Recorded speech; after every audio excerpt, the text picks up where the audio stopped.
At the border between the land of fire and the land of lightning lies a sentry station of Konoha. Years of relentless warfare have instilled a palpable tension among the station personnel.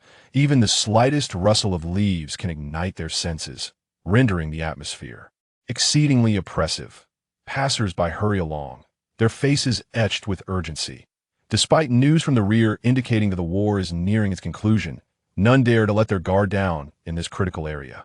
This border marks the juncture of two nations, where vigilance is paramount in detecting enemy movements and relaying intelligence back to their homeland. During times of war, intelligence is of utmost importance, directly influencing the outcome of battles. And no one can afford to be negligent at such a pivotal moment, especially as nations teeter on the brink of negotiations to halt large-scale conflicts. Any lapse in attention could yield dire consequences. Within one of the tents stationed there, four individuals have gathered. They form a ninja team, comprising a leading jonin and 3 chunin, a configuration typical of Konoha. The jonin, clad in the standard green vest of a ninja, with a headband affixed to his left arm, appears to be in his early 20s, possessing an unremarkable yet youthful visage. The other 3 members, 2 boys and a girl, are merely teenagers, radiating an air of youthful exuberance. However, the harsh realities of war have bestowed upon them a maturity that belies their age. The leading jonin looks at his 3 subordinates, perhaps feeling a sense of relief at the prospect of departing from this stifling place, and remarks, "Another team has arrived too. Relieve us. Our mission is complete, and it is time for us to leave." "Understood." The 3 chunin respond, 2 of them visibly relaxing, clearly relieved at the thought of leaving this grim environment. "Let us go and hand over the mission details. It is time to return to the village." The jonin smiles as he leads his team out of the tent. After completing the handover with their replacements, the ninja team swiftly departs from the encampment, making their way back to Konoha. As they traverse the forest, their movements are swift with the agility of ninjas. They will reach the village in a matter of days. Among the trio, the girl named Nami, appearing to be around 14 or 15 years old with a sprinkling of freckles, glances at her captain and inquires with hopeful anticipation, "Captain Kurubai, is the war really over?" War, a term synonymous with heavy burdens and suffering. For ordinary people, it is a source of despair, and for ninjas, it is no different. The onset of war brings with it anguish, dislocation, and the loss of loved ones. No one escapes its grasp. If given the choice, no one would wish for the arrival of war. Kurubai, the leading jonin, understands the situation better than most. He gazes at Nami and responds with a reassuring smile. "It appears so. The leaders of the nations are currently engaged in negotiations. As long as there are no unforeseen events, the war should soon come to a definitive end." "Really?" Another boy, named Daichung, displays a look of elation at this moment he is unaware of. How long he has been waiting. He turns to another member of the team, exclaiming in delight, "Yuruchi, we survived. It feels like a dream." War is a merciless reaper of lives. No one can guarantee their survival amidst its chaos. Those who have made it this far owe their existence not just to strength, but also to luck. After the war erupted, they, fresh from the ninja academy, were thrust onto the battlefield. The number of ninjas is a pivotal factor in determining victory or defeat, and even children as young as 10 must engage in combat. It is not uncommon for children of such tender ages to be sent to war in this world. Yes, we've survived, but we must not become complacent. Until the war is officially declared over, danger still lurks. Yuruchi, another member of the team, states calmly, lacking the exuberance displayed by the others. At merely 13 or 14 years old, Yuruchi possesses striking features and wears a black ninja uniform, his half-length black hair tied back, revealing a headband adorned with the symbol of Konoha, beneath which lie his pristine white eyes. These distinctive white eyes indicate his heritage as a branch member of the esteemed Hyūga clan, his full name being Hyūga Yaichi. Upon hearing Yuruki's words, the expressions of the other 2 chunin grow serious, their earlier excitement tempered into solemnity. This indicates the respect Yuruchi commands within their ranks. During missions, it was often Yuruchi who sensed enemy movements and forewarned them of impending danger, sparing them from falling into traps, thus indirectly saving their lives. On several occasions, this is why they heed his words with utmost seriousness. Truly a testament to the prowess of a Hyūga ninja, even a branch member surpasses many ordinary ninjas. Kurubai observes Yoruichi with approval. As the leading jonin, he possesses a fair understanding of his subordinates. Among the three, Yoruichi undoubtedly excels the most. Despite being a chunin, his Byakugan bloodline grants him abilities that far exceed those of his companions, both in strength and tactical utility. Often, he would detect threats long before Kurubai himself. Their deployment to this outpost can be largely attributed to Yoruichi's remarkable capabilities. The Byakugan is unparalleled in its observational prowess. Sensing Nami and Daicheng's tension, Kurubai reassures them. Fear not, with Lord Minato present. The other ninja villages are unlikely to act recklessly. The large-scale conflict has concluded, and given our proximity to the sentry, the likelihood of encountering enemies is minimal. Understood. Nami and Daicheng nod in acknowledgement, though their expressions remain vigilant. Yoruichi's words carry more weight than mine. As the team leader, how curious observing this interaction. Kurubai shakes his head with a bemused smile, yet inwardly he appreciates their caution. Yoruichi's sentiments are valid. This is not yet a safe zone. Anything could transpire. His earlier remarks were intended to help Nami and Daicheng relax slightly. After all, their minds have been taut with tension during their time at the outpost. The quartet quickens their pace, heading toward Konoha. The Battle of Kaiki Mountain has concluded. If memory serves, the Third Shinobi World War indeed came to an end here, yet the shadows of war linger. With the fourth Hokage soon to ascend, his strength may usher in a fleeting peace during his tenure, which would be a boon for me, but the impending Nine-Tails incident as they walk, Yoruichi contemplates recent events and the future. Upon reflecting on the pivotal moment of the Nine-Tails incident within the Naruto narrative, Yoruichi's eyes narrow slightly. Indeed, Yoruichi is a time traveler, having arrived in the world of Naruto during the 47th year of Konoha, precisely when the Third Shinobi World War erupted, inhabiting the body of a branch member of the Hyūga clan within a medical camp. Waking up in the world of the anime he had previously watched, he found himself embroiled in the chaos of the Third Shinobi World War, an absurdity that had nearly driven him to the brink of despair.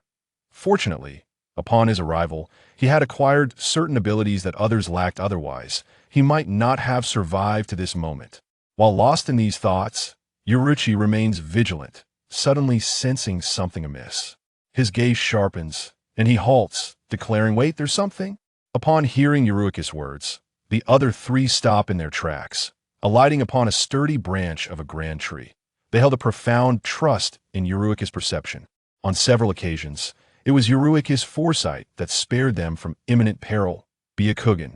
Yoruichi summoned chakra, concentrating it around her eyes, causing the veins at the corners to bulge abruptly. Upon activating the Byakugan, her field of vision expanded dramatically. Instead of the previously vibrant world, she now beheld a monochromatic landscape of gray and white. Kuroboy furrowed her brows and quietly inquired, "What is happening?" Yoruichi narrowed her eyes slightly and replied in hushed tones, "A dozen individuals are approaching, among which two possess chakra signatures at the Chunin level, while the others are of Chunin caliber." In Yoruichi's Byakugan vision, a group of individuals was indeed encircling them.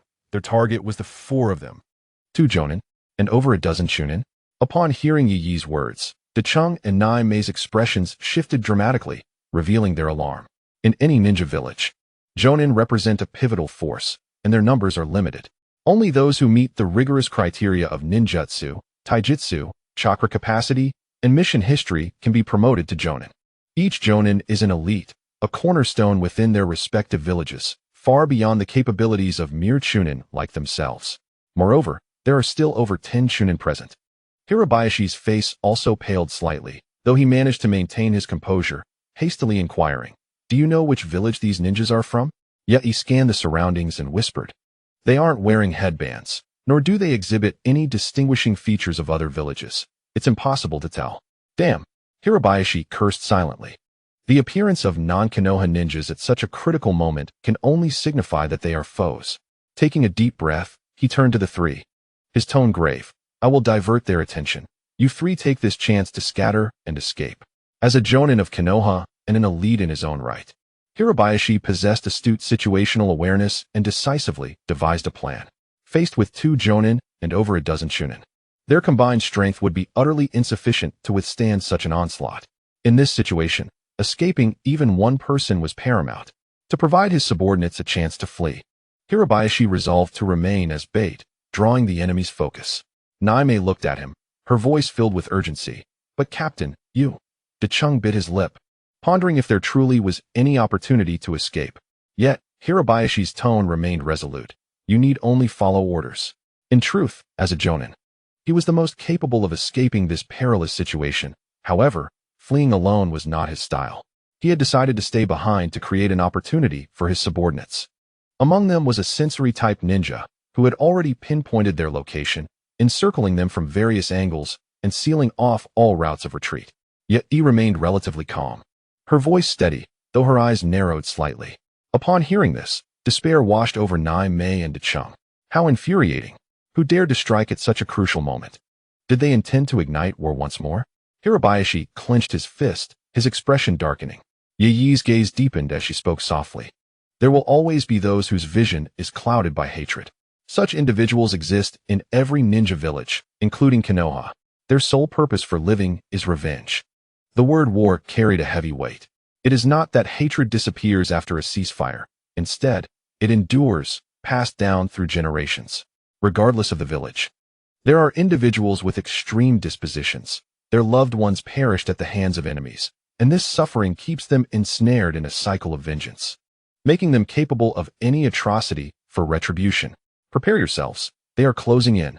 Yet, Yi warned quietly, readying herself for battle, her right hand reaching for her ninja tool pouch. Although Naime and Dechung felt trepidation, their experiences in the crucible of war swiftly sharpened their focus. Hibo-e spoke in a grave tone. If you find the opportunity, flee directly. I will hold them off. As he spoke, he drew a kunai from his waist, his gaze sharp and resolute. Even in the face of despair, he was determined to fight. The 3 exchanged glances, wordlessly holding their breath and concealing their presence behind different trees, a fundamental skill expected of ninjas. Come out, you mice from Konoha. You are already surrounded. A mocking voice rang out as a ninja, lacking any distinct features of other ninja villages, perched on a nearby treetop, scanning the positions of Yi and his companions. It was evident they had already pinpointed their location. Yi and his companions remained silent and motionless. Humph. Not hearing any response, the ninja scoffed, swiftly forming hand seals, wind release, vacuum wave. As the jutsu was unleashed, the ninja's chest swelled, and he then expelled several sharp wind blades that swept toward Yi and his companions. As the wind blades sliced through the air, the trees in their path were cleaved in twain as if struck by a razor. This is wind release. Quickly evade. Hibo-Yi's expression changed dramatically as he warned them. Charging forward with his kunai, infusing chakra into the kunai, it formed a sharp chakra blade upon its surface. With both hands, he struck down against the incoming wind blade. The kunai, now encased in chakra, collided with the wind blade, producing a piercing hum. Although he shattered the wind blade, Hibo-Yi was still propelled backward by its force, flipping midair before barely landing on a branch, quickly glancing toward Yi and the others. Yi had sensed the danger even before Hibo-Yi, but refrained from acting rashly. It was only upon Hibo-Yi's warning that he took a step away from his original position. Dechung and Naime, alerted by Hibo-Yi, reacted swiftly, dodging to the side to avoid the attack. The wind blades wreaked havoc, severing trees in their wake, which then crashed to the ground. Seeing that the 3 were unharmed, Hibo-Yi breathed a sigh of relief, swiftly appearing before Yi and the others.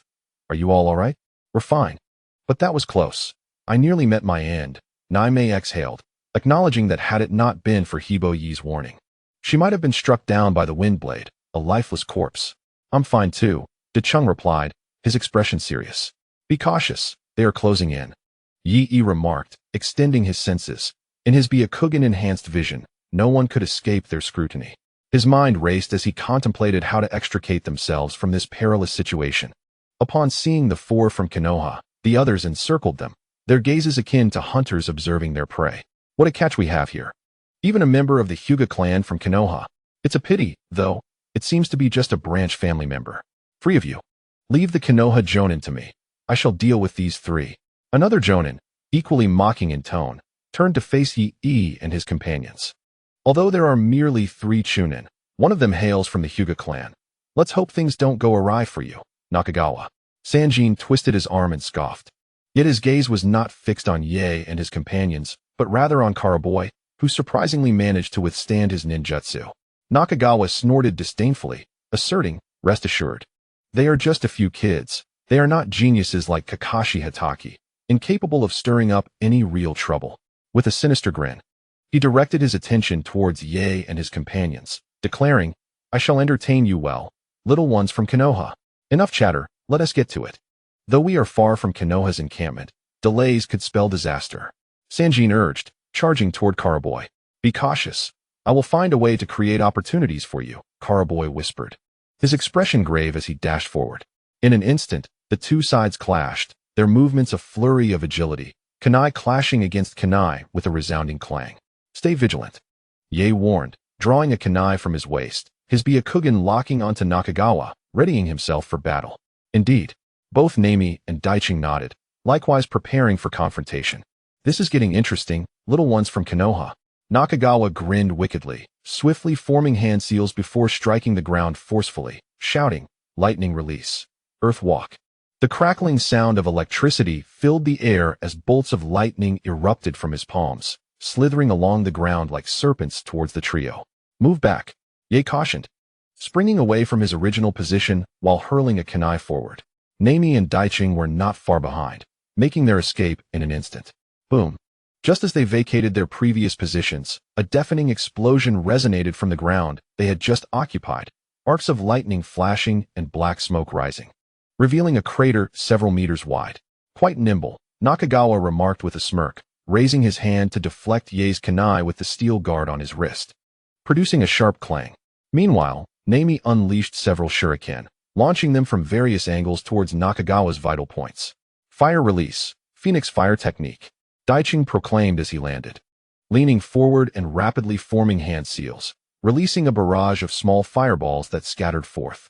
Nami and Daiching, having coordinated their efforts for a long time, executed their attacks in perfect sequence, effectively sealing off Nakagawa's escape routes. Clang, clang, clang. With a cold chuckle, Nakagawa initially parried Nami's shuriken, but as the Phoenix fire approached, he leapt backwards to evade the assault. Despite Nami and Daiching's impeccable synchronization, he was an experienced jonin, and such attacks could not easily find their mark. Ye, with his Byakugan trained on Nakagawa, anticipated his landing point and, from his ninja tool pouch, launched a flurry of shuriken. "A mere trick," Nakagawa scoffed, blocking the initial shuriken upon landing, then sidestepping to evade the others. However, he was caught off guard when the shuriken he dodged collided behind him, producing a series of sharp sounds.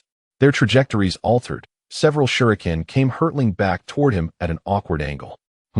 What an exquisite technique of shuriken throwing.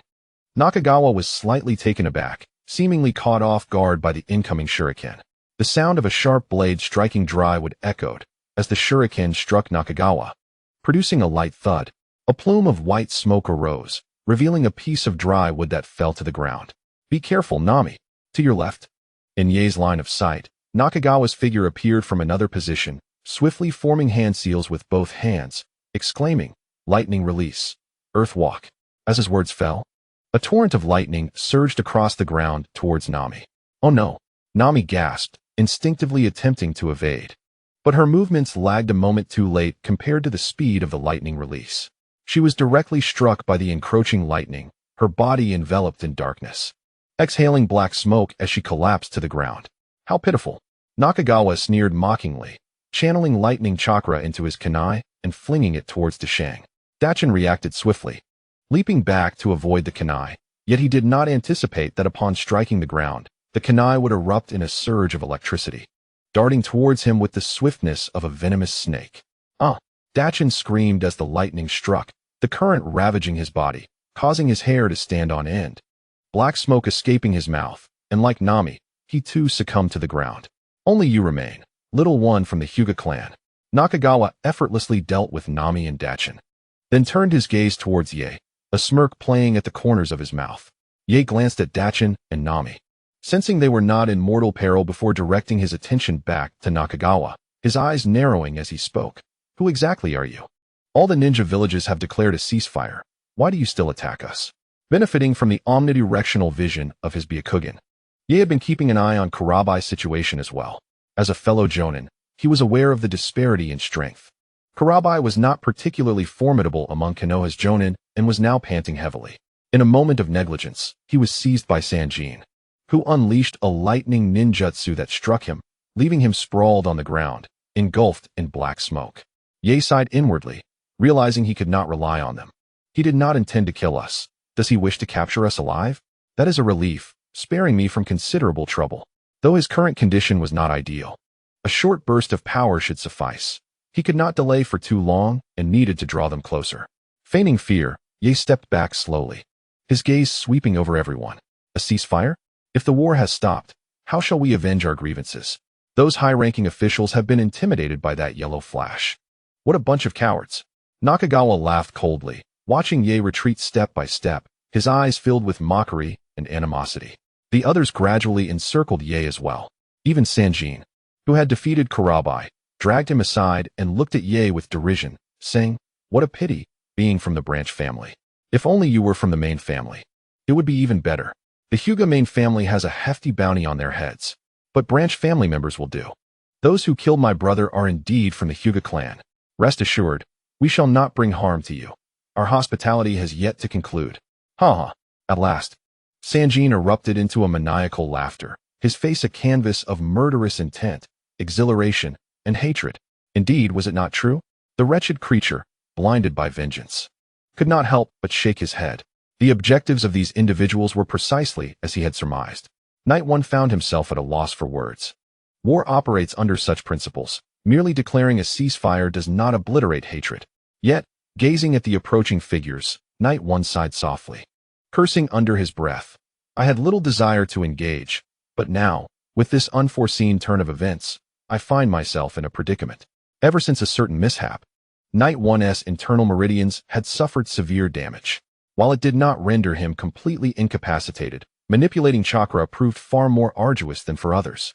The manipulation of ordinary chakra was already challenging, let alone the lightning release chakra he frequently employed, which possessed a far greater destructive capacity. With the war showing no signs of abating, to conceal the peculiarities within him, he had no choice but to fight despite his injuries, which had yet to heal completely. As he contemplated the imminent conclusion of the three wars, hoping for a period of peace to recuperate, he was taken aback by this unexpected situation. However, witnessing the defeat of several comrades compelled him to take action, leaving Night One feeling exceedingly vexed.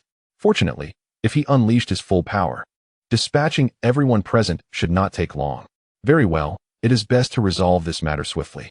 Night One cracked his neck, fixing a piercing gaze upon Nakagawa, and with one hand formed an incomplete seal. A flicker of electricity manifested at his fingertips, and a soft voice emerged. Lightning release. White thunder. No sooner had Night One spoken than a brilliant bolt of lightning surged forth, hurtling towards Nakagawa's forehead. Lightning release? Upon seeing the electric beam strike forth from Night One's fingers, Nakagawa's expression shifted to one of astonishment, quickly replaced by disdain. Eliminate us? With such a meager level of lightning release? What a jest, you little brat. With a scoff of derision, Nakagawa produced a kunai, enveloping it in lightning chakra, arcs of electricity dancing upon its surface. He met the incoming lightning beam with a decisive slash. In this realm, while the speed of lightning release is indeed rapid, it does not equate to the speed of light. Those with heightened perception have time to react. Otherwise, Kakashi would not have been able to sever the descending lightning with his Chidori. However, as Nakagawa's kunai clashed with the lightning beam, his expression abruptly shifted. A potent surge of electrical force coursed through the kunai and into his body, rendering him numb, limbs unresponsive, nearly causing him to lose his grip on the weapon. In the next moment, the lightning beam collided with what felt like a solid object, unleashing its contained power in a violent eruption. With a deafening roar, it exploded. The shockwave, laden with ferocious lightning energy, propelled Nakagawa's body violently away, causing him to spout blood as he careened through the air for dozens of meters, crashing through trees along the way before finally coming to a halt. What? The surrounding Chunin were taken aback. How could a Jonin like Nakagawa be sent flying by a mere Chunin's ninjutsu? What kind of lightning release was this? Why had these adept lightning users never encountered it before? Could it be a technique of his own invention? How infuriating to underestimate this young brat. Nakagawa climbed out of the pit, his body charred and a trickle of blood at the corner of his mouth. His expression was dark as he glared at Ye. His eyes filled with malice. Kill him. This scoundrel had embarrassed him before his subordinates. He must be eliminated. Furthermore, that lightning release, which appeared to possess modest power, had erupted into a tremendous explosion upon collision, leaving even him, an expert in lightning techniques, bewildered. Could it be a bloodline limit? No. This individual belonged to the Hyūga clan, whose bloodline limit was the Byakugan. It could not be a different one. Regardless, such a promising adversary had to be eradicated. Under Nakagawa's command, the surrounding Chunin surged towards Ye, launching shuriken and ninjutsu in a concerted attack. Meanwhile, another Jonin, Sanjin, flickered his gaze and concealed himself, lying in wait for the opportune moment. Fire release, great fireball technique. Nakagawa formed hand seals and expelled a fireball that swelled in size, hurtling towards Ye. Return to heaven. Ye, utilizing his Byakugan, perceived all the trajectories of the incoming assaults. As his escape routes were entirely enveloped by the attacks, he sprang into action. Chakra surged from various points in his body, and he spun rapidly like a top. The whirling chakra forming a circular shield that rebounded all the attacks back towards their origin. Chafe. Coming to a halt, Ye executed a rapid series of steps, vanishing as if through instantaneous movement. His gaze fixed upon one of the Chunin, he gathered chakra in his palm and unleashed 8 trigrams empty palm. The compressed chakra erupted from his palm, transforming into a shockwave that struck one Chunin, sending him flying. Uninterrupted, Ye darted like a specter towards another, his kunai transforming into a reaper's scythe, slashing across the man's throat, blood spraying into the air. Lightning release, white lightning. Another bolt of electricity shot forth, piercing through a man's skull. So he had been hiding his true capabilities all along. I underestimated you. Nakagawa, witnessing Ye's display of prowess, snorted coldly and rushed to block Ye's path, forming hand seals and pressing down onto the ground. Lightning release. Lightning ring. Centered around him, a circular wave of lightning surged forth, targeting Ye, sweeping across the ground. From beginning to end, Nakagawa's movements were within Ye's line of sight and perception. Ye would not be caught off guard by the attack. With swift footfalls, he leaped into the air, evading the onslaught. You little brat, where are you looking? Just then, a mocking voice echoed from the side. Sanjin had been seeking an opportunity to strike. Now, seeing Yi leap into the air, losing his point of leverage, he resembled a concealed viper that had found its chance. With a swift motion, he closed in on Yi, a sinister expression emerging on his face as he brandished a kunai, aiming directly at Yi's heart, suspended in the air. From Sanjin's perspective, this strike would undoubtedly seal the fate of the young Hinata. However, Yi remained unperturbed, a cold smile gracing his lips. In the presence of my Byakugan, a sneak attack is futile. I'm already aware of your intentions. The movements of everyone present were locked within his Byakugan's gaze, rendering them incapable of escaping his perception. In the next moment, arcs of lightning began to intertwine around Yi's body, crackling audibly. The thunder invigorated him, enhancing his physical prowess in that instant. The principle of the thunder release stimulus technique is to harness the power of lightning to stimulate the body's cells, allowing one to exert strength beyond their natural limits for a brief period. With a sudden exertion, Yi propelled himself off the air with a resounding sound, a puff of smoke appearing as he utilized the recoil to evade Sanjin's attack. He spun around to face Sanjin's grotesque expression, his eyes as calm as a still pond. Rapidly forming hand seals, he declared, Chidori. As Yi completed the seals, a cacophony akin to 1,000 birds chirping erupted in the vicinity. His right hand surged with electric energy, illuminating his face with a chilling demeanor. Once again, he propelled himself off the air, and with a thunderous sound, his figure accelerated. The electrified right hand pierced through Sanjin's heart amidst his astonished expression. Ugh! This Sanjin gazed in disbelief at the hand that had impaled his chest, the fury of lightning coursing through it. A realization struck him, causing his pupils to constrict sharply. Yet, before he could contemplate further, his vision swiftly dimmed, and he lost his breath. Sanjin had never anticipated that his attempt at a sneak attack would lead to his own demise. Withdrawing his bloodied hand, Yi paid no mind to Sanjin's lifeless body. He felt a subtle pain within, narrowing his eyes slightly. It seemed he could not sustain this form for long. He needed to conclude matters swiftly. Next is you. Resolute, Yi propelled himself forward, moving with even greater speed than before. He materialized behind another individual, pointing a finger, and a beam of lightning pierced through the person's skull. His movements were ghostly. Each strike was lethal. At that moment, those present regarded Yi with expressions of sheer terror. What is this guy? How can he be so powerful? Chidori, could you be Kakashi Hatake? No. You belong to the Hyūga clan. How is this possible? How can Konoha have such a formidable branch of the Hyūga? Nakagawa, witnessing the strongest Sanjin easily dispatched by Yi, finally displayed a look of panic on his face. Quickly, let us all attack and kill him. He also recognized the technique Yi had employed, Chidori, an A-rank ninjutsu created by the genius Kakashi Hatake. This was Kakashi's signature move. After acquiring a Sharingan, he had used it to instill fear in all his adversaries. Whenever one hears the harmonious symphony of a myriad of birds, it signifies that death is drawing near. The others, witnessing the ferocity of Yi, are filled with trepidation.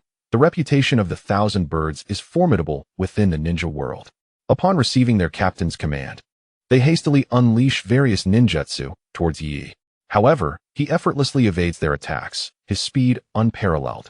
With the insight granted by his Byakugan, he weaves through the gaps in their assaults, striking down the remaining enemies until only Nakagawa remains. Yi strides forward, speaking coolly. You all possess lightning release. Are you from the Cloud Village? Regardless of your identity, you must perish here. Those who witness my true power must die.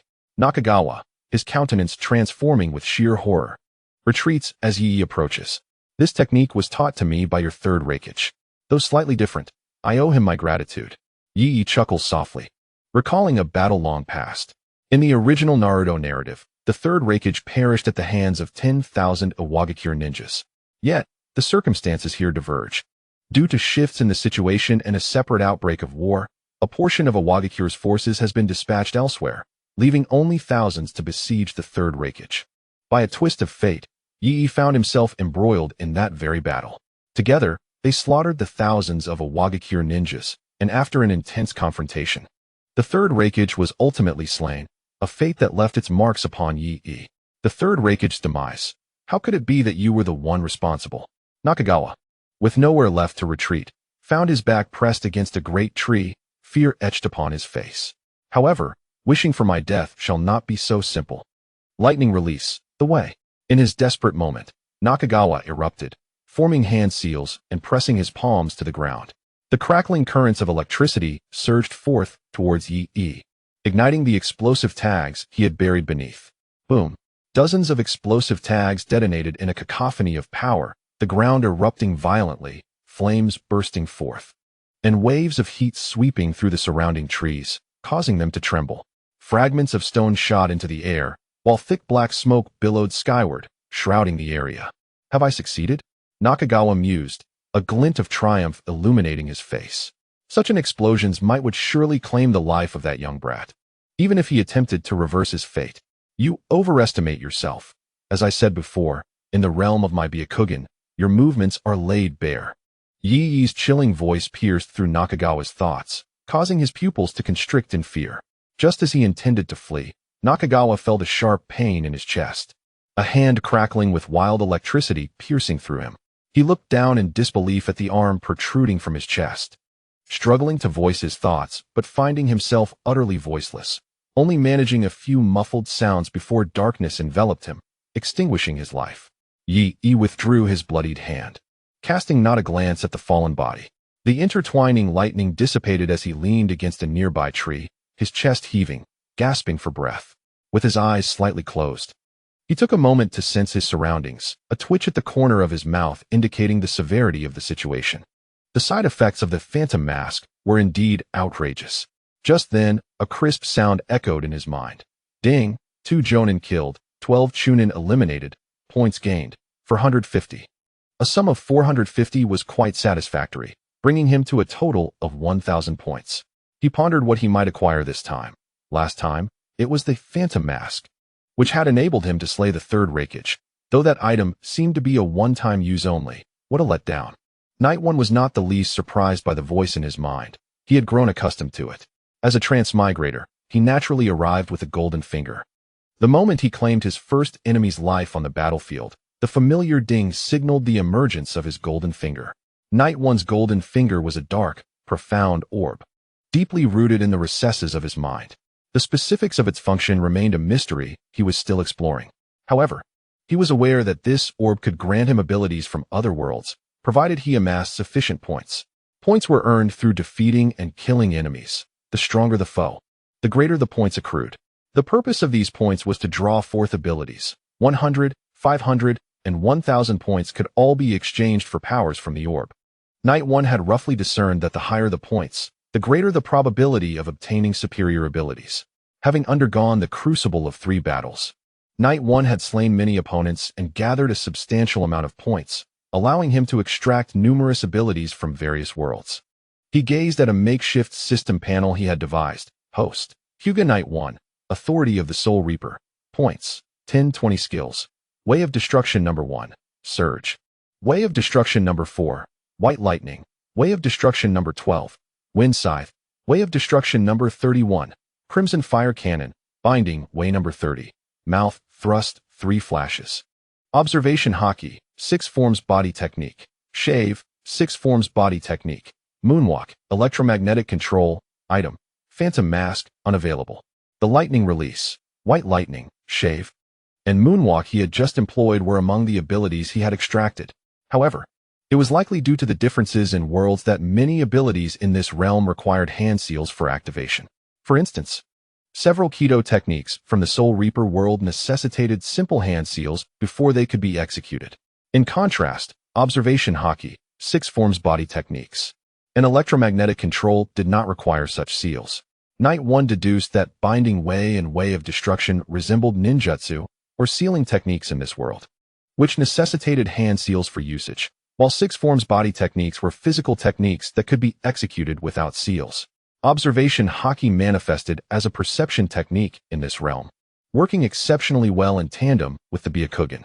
Electromagnetic control, on the other hand, appeared to be a natural talent, endowing Night One with lightning attributes, facilitating his mastery of lightning release ninjutsu with ease. The lightning release stimulation technique was merely the most basic application. In the future, Night One might develop a mode akin to the third Raikage's lightning release chakra mode. However, at present, Yoruichi has yet to be fully developed. The reason being her injuries have not completely healed, rendering her unable to engage in any significant actions. All considerations remain solely within the confines of her mind. Ultimately, Yoruichi's injuries were not solely the result of her battle with the third Raikage.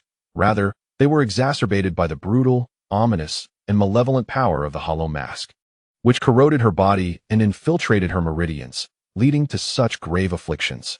The damage to her meridians is not easily remedied. The authority of the Shinigami is something Yoruichi has possessed since she vanquished her first adversary and awakened her latent potential. Regarding the nature of the Shinigami's authority, Yoruichi can only speculate. Judging by her own skills in binding and other forms of Keto, it is evident that the Shinigami resembles the Reapers depicted in the anime Bleach, rather than the Western notion of a scythe-wielding Grim Reaper. Yoruichi herself has conjectured that the manifestation of the Shinigami's authority is likely related to the realm of souls.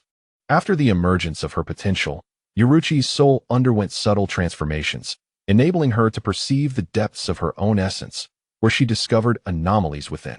Having traversed into this realm with the complete memories of her original self, her soul has intertwined with that of her former existence. Thus, the unfortunate realization dawned upon her. Her soul bears the imprint of the caged bird. As a traveler, she is acutely aware of what the caged bird signifies, akin to a ticking time bomb. The mechanism lies in the hands of the clan's main family. No one relishes the notion of their life being governed by another, and naturally, Yoruichi yearns to break free from such constraints.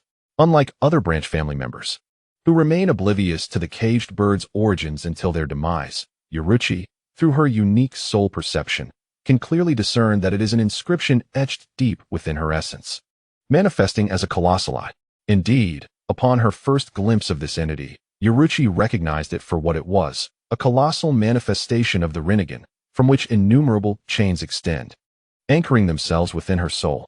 This is the very source of the caged bird, with her distinctive control over her soul and the orb of her latent potential.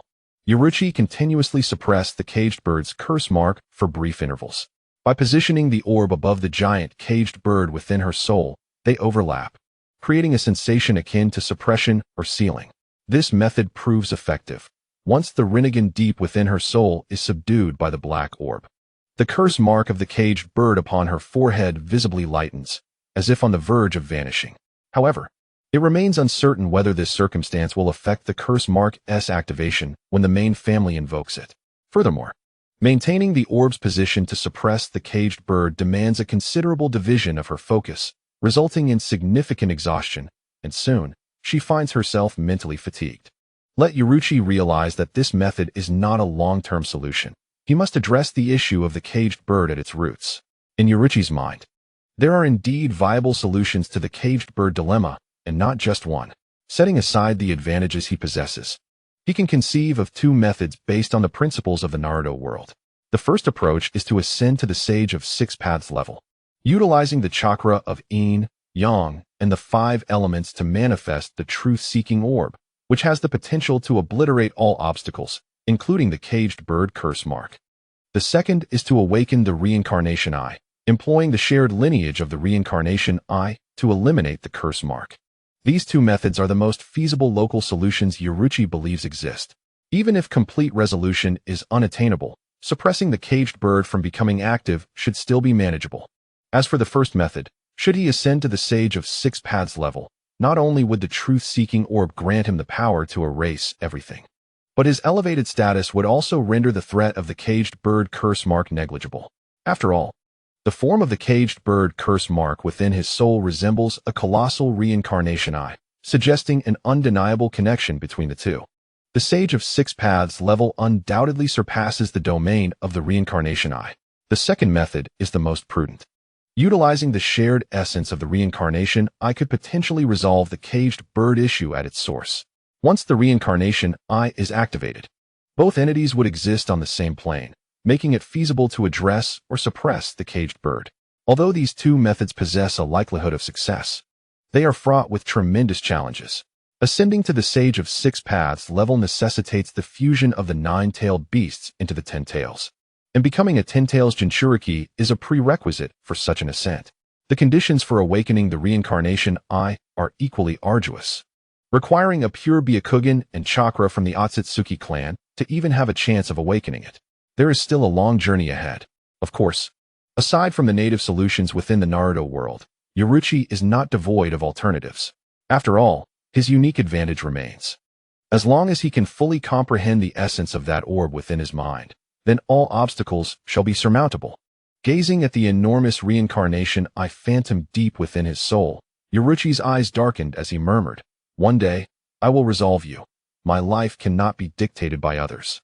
After resting for a moment, Yaichi moved his body and felt pain radiating from various parts, particularly the faint stinging sensation within his veins, prompting a spell of silence.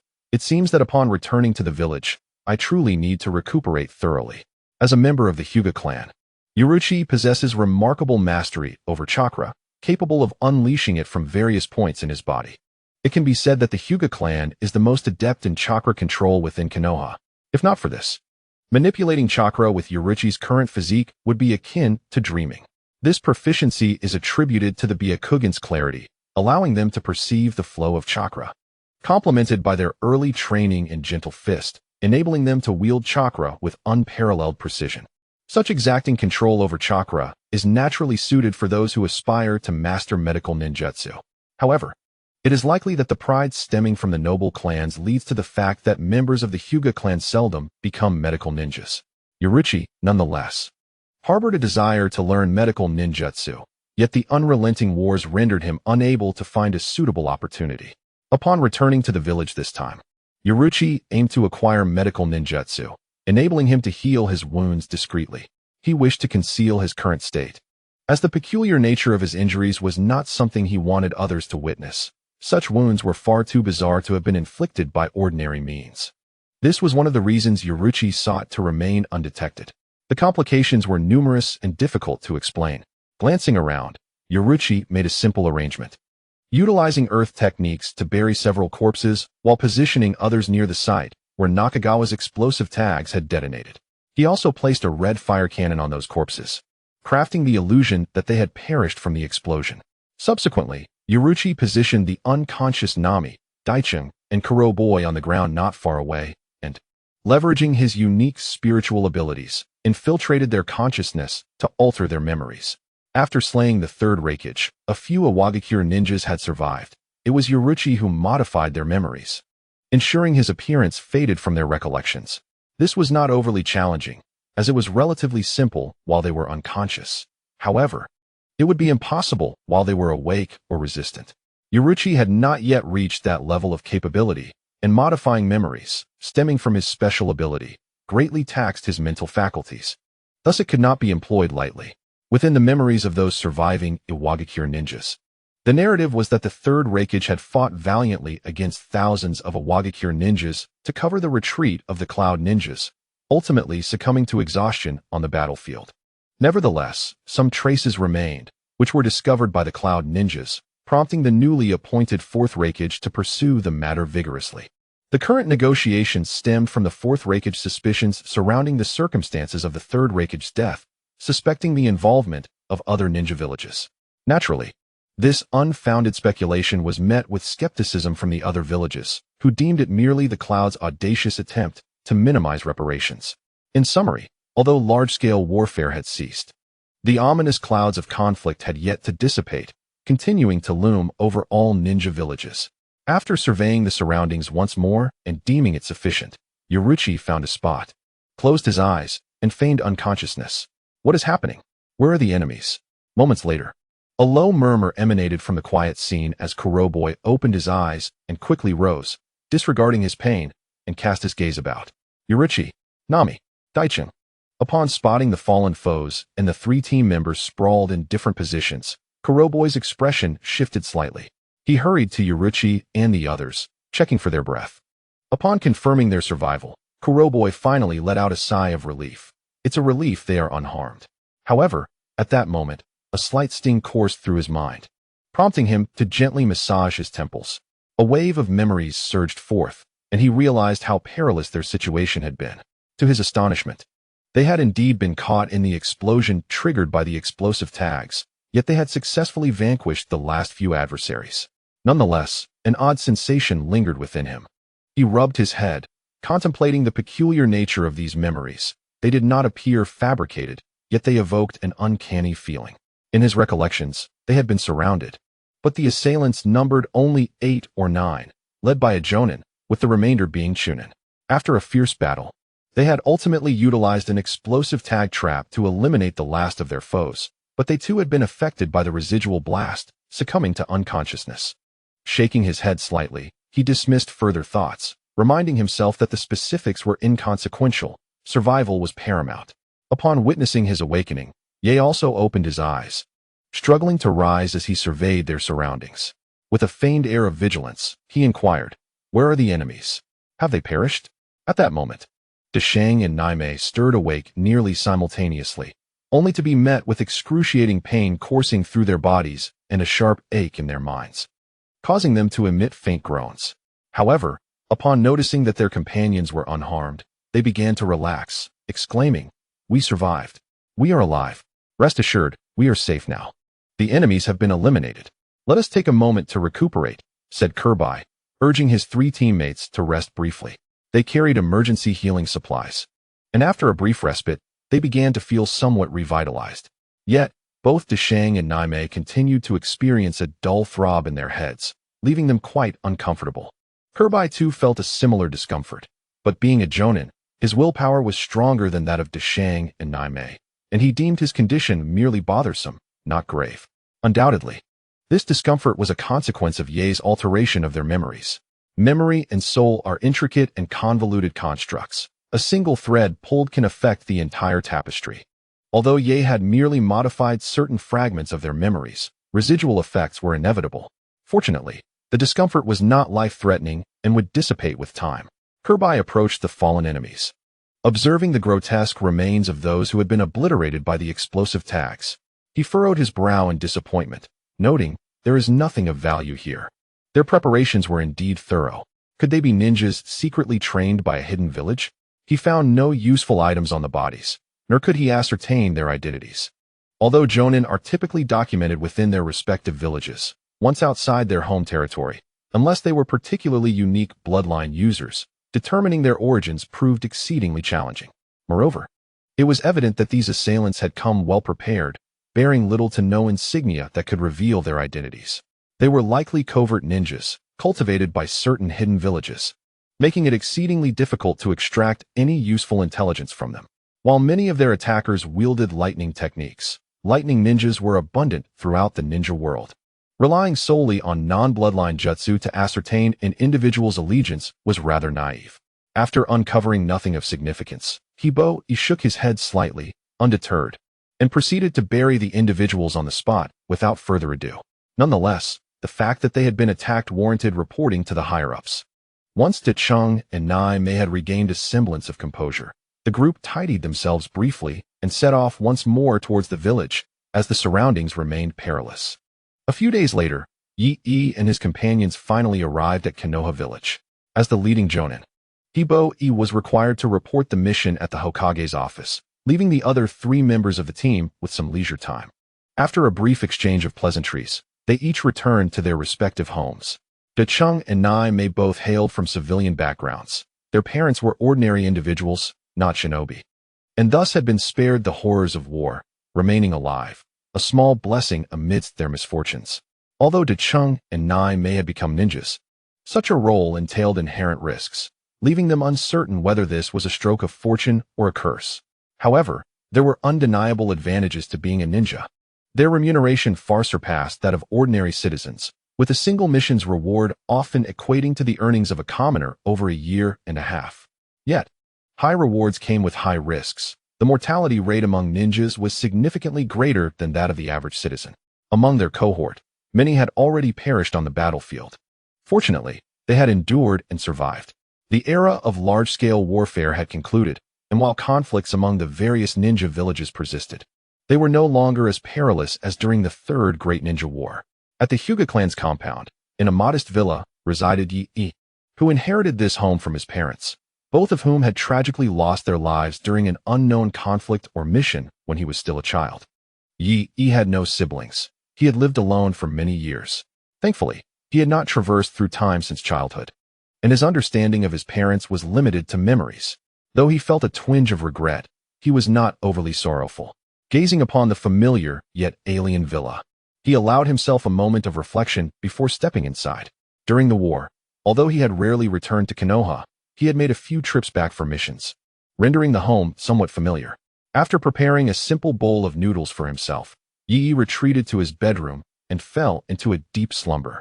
Still weary from the previous exertions, not only had he forcibly utilized lightning-release chakra to stimulate his injured body, exacerbating his wounds, but he had also altered the memories of Hyūga Yaichi and the other 2, coupled with the stress of their journey. Thus, both his body and mind were utterly fatigued. He slept for 2 full days before awakening languidly. Rising and washing up briefly, he found himself disinclined to cook. So he departed his home. Contemplating a visit to Ichiraku Ramen for a quick meal, he reconsidered and chose instead to head in another direction.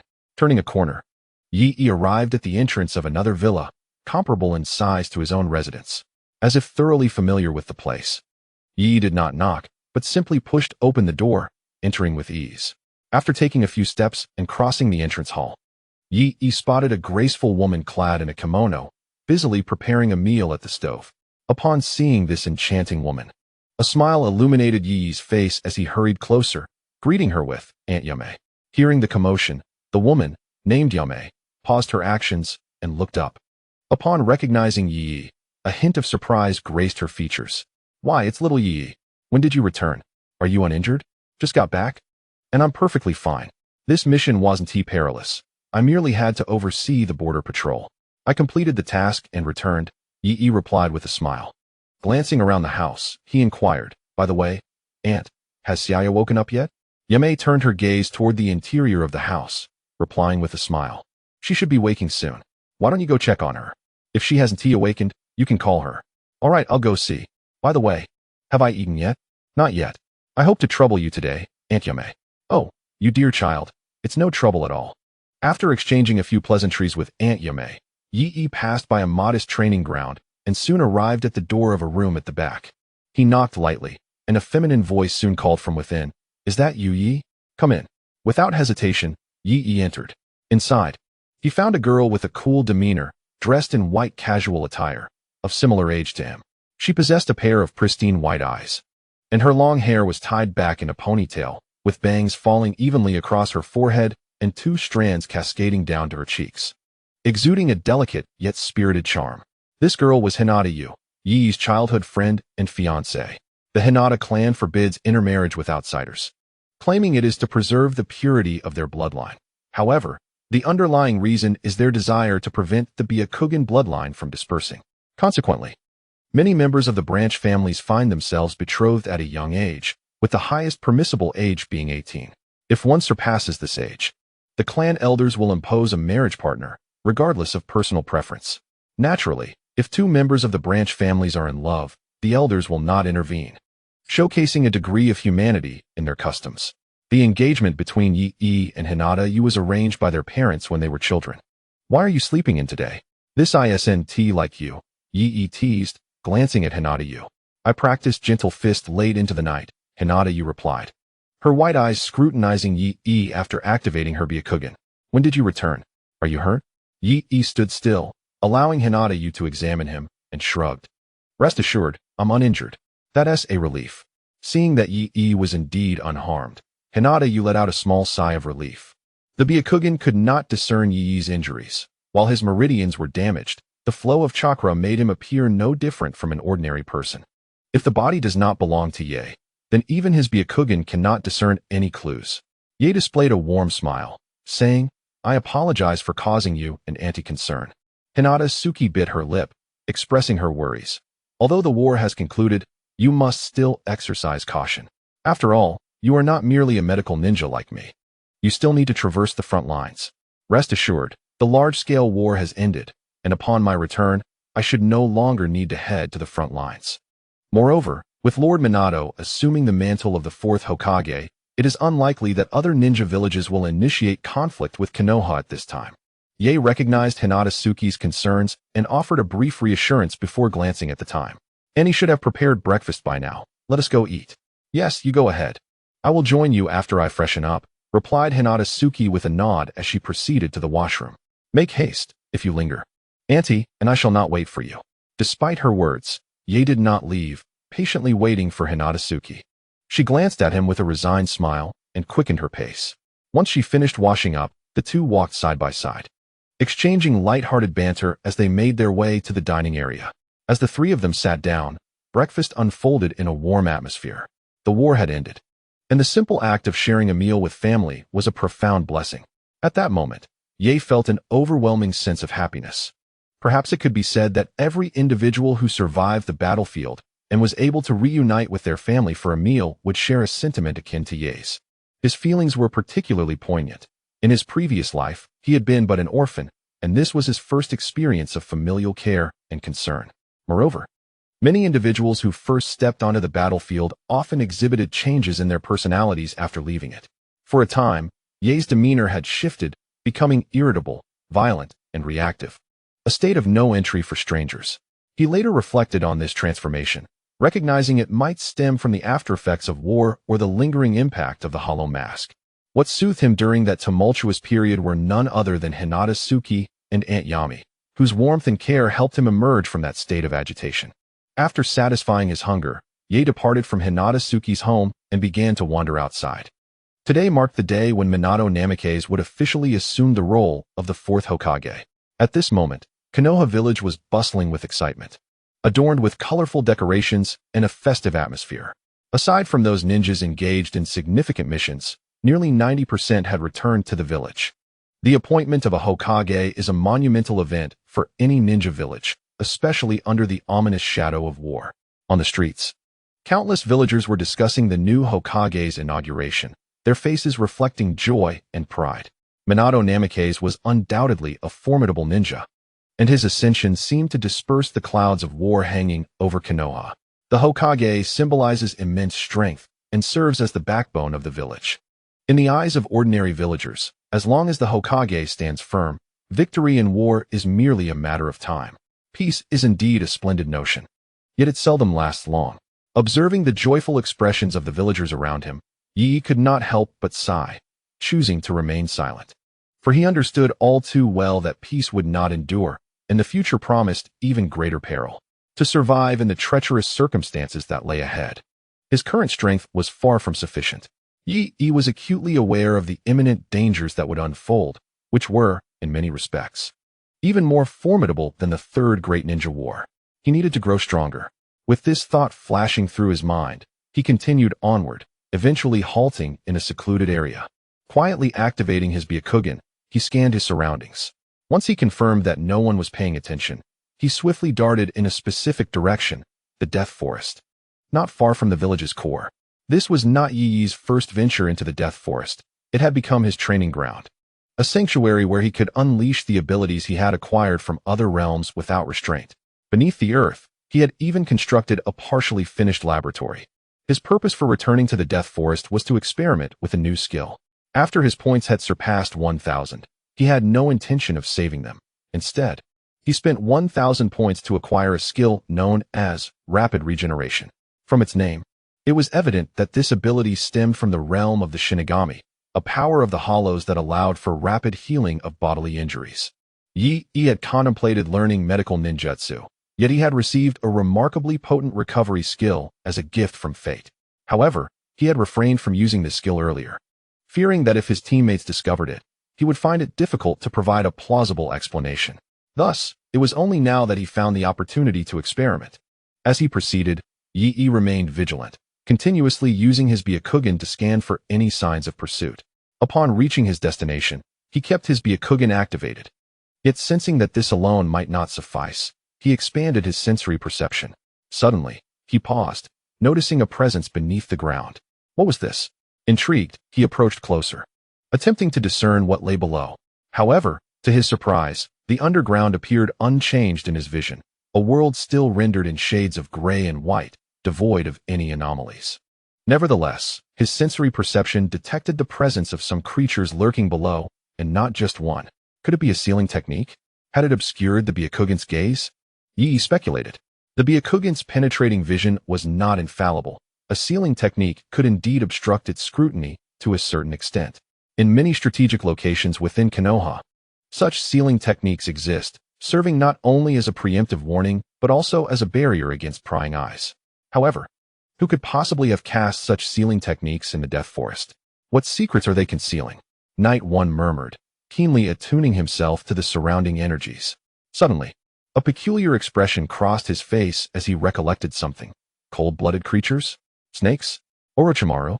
With his observation skills finely attuned, he indeed sensed a chilling, damp aura emanating from those creatures, traits characteristic of cold-blooded entities. Could this be one of Orochimaru's clandestine laboratories?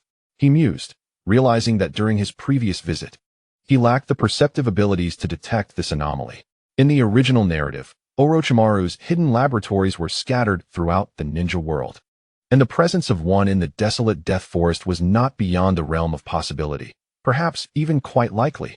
Even if it were not Orochimaru, it could very well be Danzo. The ominous aura was undoubtedly linked to that insidious figure. In any case, remaining here was ill-advised, unfortunate indeed. The thought of almost becoming neighbors with Orochimaru made Knight 1's lips twitch in irritation, cursing his ill fate. During his last visit, Knight 1 had relied solely on his Byakugan, which was insufficient to penetrate the sealing techniques. It was rather unfortunate. He had no desire to coexist with such a dangerous individual as Orochimaru. Perhaps it was best to relocate. Prolonged presence here might lead to discovery. After a moment's contemplation, he shook his head in resignation, deciding to seek another location. After all, his laboratory was still under construction. Losing it would not evoke any sense of loss. As one of the legendary Sannin, Orochimaru was undeniably formidable, an absolute powerhouse of the shadow level. Moreover, he was a scientific madman, driven by a relentless, cruel obsession with his goals. If he were to take an interest in Knight 1, the consequences could be dire. Knight 1 was acutely aware of his own capabilities. Even at full strength, he doubted he could contend with Orochimaru. Thus, it was prudent to avoid any entanglements with him at this juncture. With these thoughts in mind, Knight 1 cast one last glance towards the ground below, his eyes narrowing slightly. However, after a moment's deliberation, he refrained from taking any action and swiftly departed from the spot. As he left, a small, gray-brown snake emerged from a nearby branch, flicking its tongue. This snake exhibited no chakra fluctuations, its size diminutive, even smaller than other serpents, and it lacked the chilling aura typical of cold-blooded creatures, resembling an ordinary animal without any peculiarities. In the next moment, the little snake slithered and disappeared into a nearby tree hollow. The Death Forest was vast. Finding an uninhabited area was relatively easy. After searching for a suitable location and confirming the absence of anomalies, Knight 1 finally halted, commencing his experiment on accelerated regeneration. It was merely an experiment, a mere utilization of skills, to observe the transformations that various abilities would undergo in this realm. The technique of breaking the path morphed into a form of ninjutsu, while binding techniques transmuted into sealing arts. The observation haki was reinterpreted as a form of perception technique. Numerous skills warranted experimentation, otherwise, Yaichi would not dare to employ them recklessly.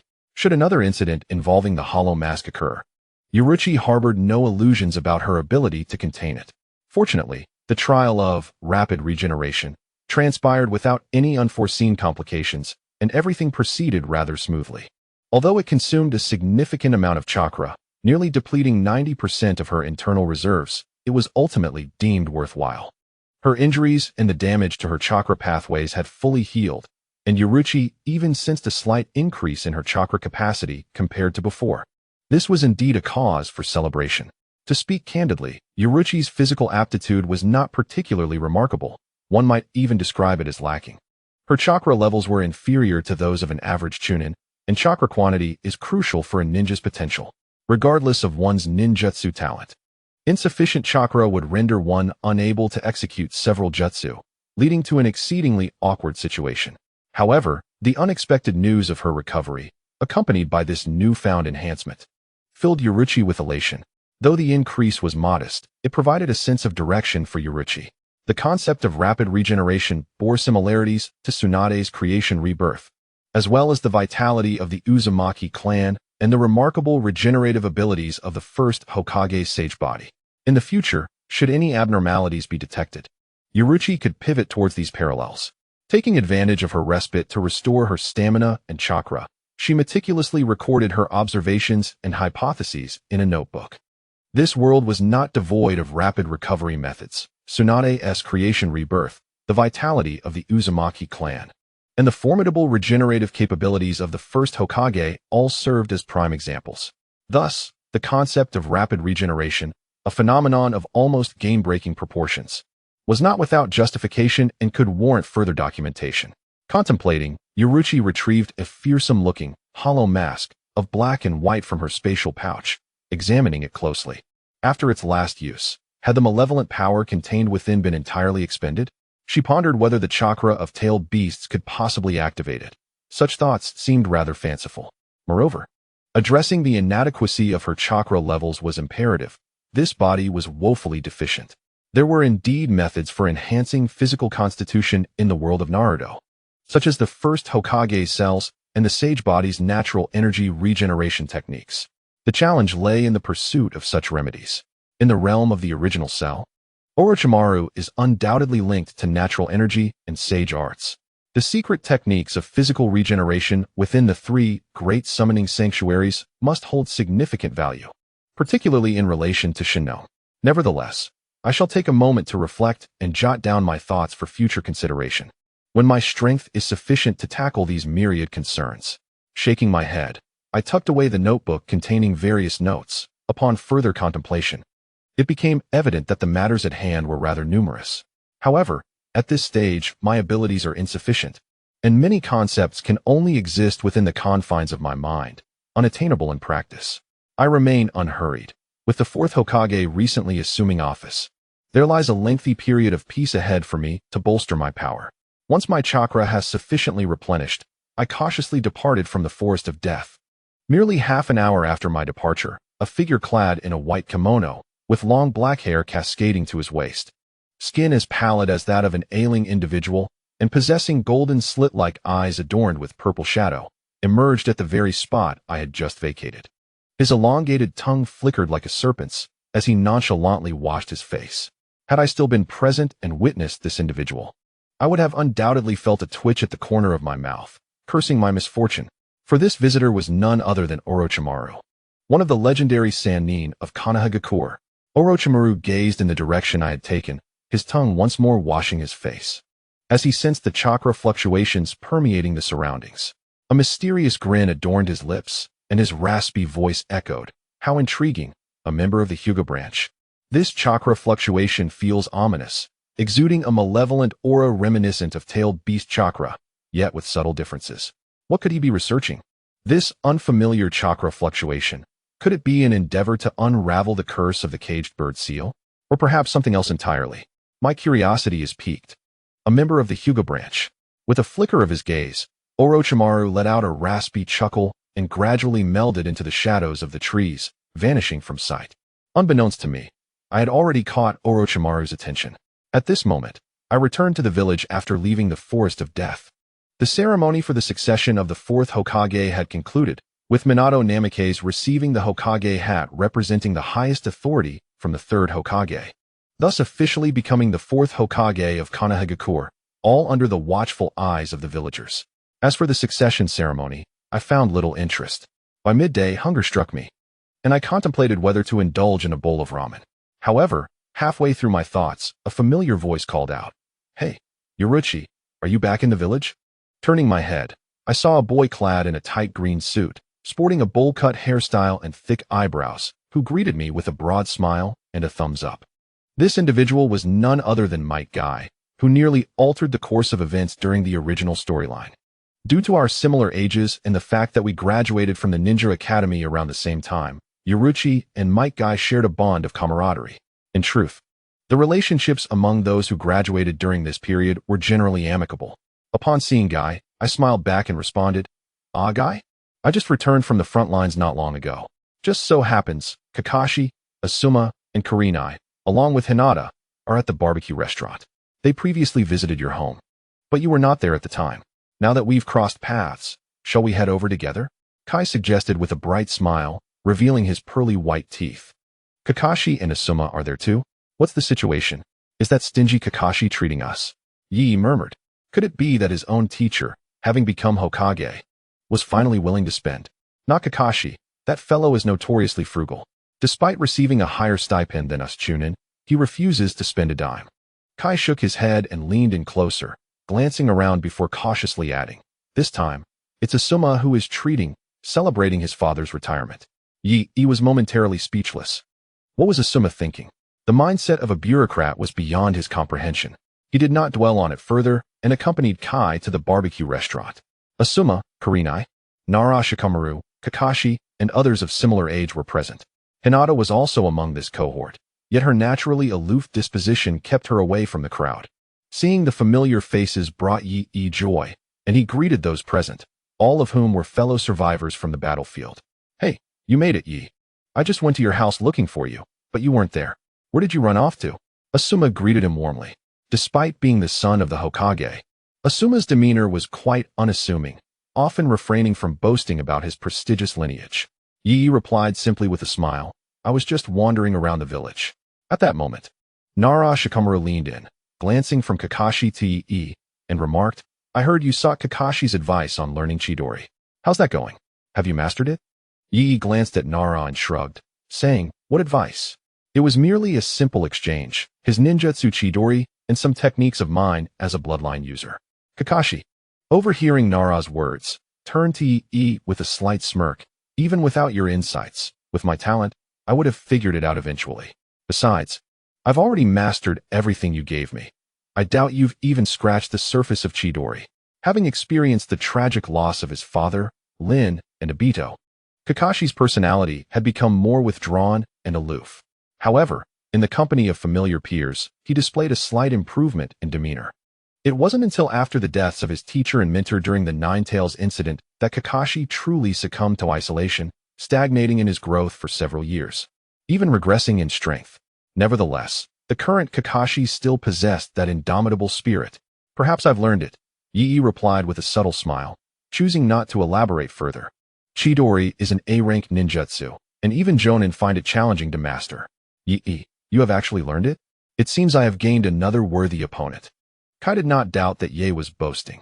Instead, he gazed at Ye earnestly, sensing that yet another formidable opponent akin to Kakashi had emerged. Among their contemporaries, only Kakashi had ascended to the rank of Jonin, shattering the record for the youngest to achieve such a status, while the others remained at the Chunin level. With not a single special Jonin among them, the rest held no skepticism either, for Ye hailed from the esteemed Hyūga clan, a lineage known for its pride and disdain for falsehoods. In their days at the Ninja Academy, Ye had exhibited an unremarkable performance, with his ninjutsu and taijutsu being quite ordinary.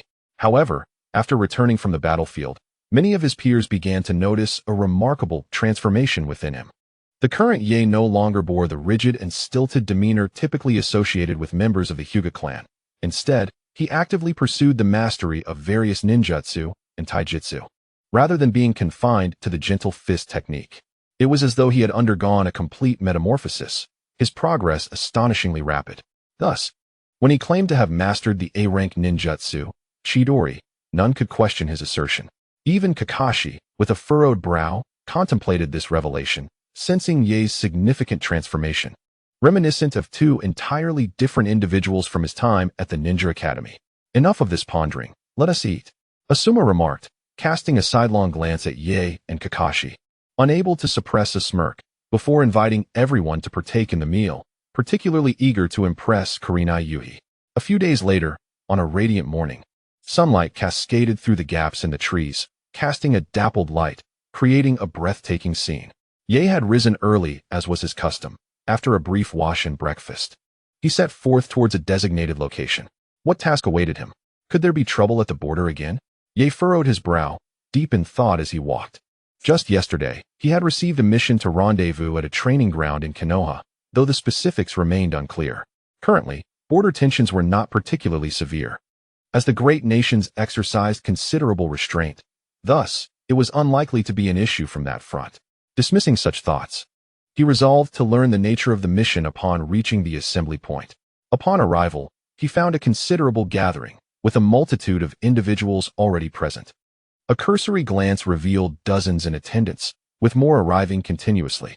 Many were unfamiliar to Ye, their ages varying widely, some even exceeding 20. Nevertheless, among them were familiar faces from his cohort, including Might Guy, Kurenai Yuhi, Mitarashi Anko, Narashi Kamuru, Asuma, and others like Kurenai's mentor. His former team member, Nami, was also present. Spotting Ye, they greeted him warmly. As he approached his contemporaries, he exchanged pleasantries before inquiring, "What is the purpose of gathering so many? Is the village planning something significant?" In the recent moments, Yi's perception expanded, revealing that nearly all present were Chunin, which provoked a series of speculations within him. Asuma, being the son of the third Hokage, was well informed and elucidated what significant event is unfolding. The village merely seeks to select some special Jonin. Special Jonin? Several of his contemporaries expressed surprise.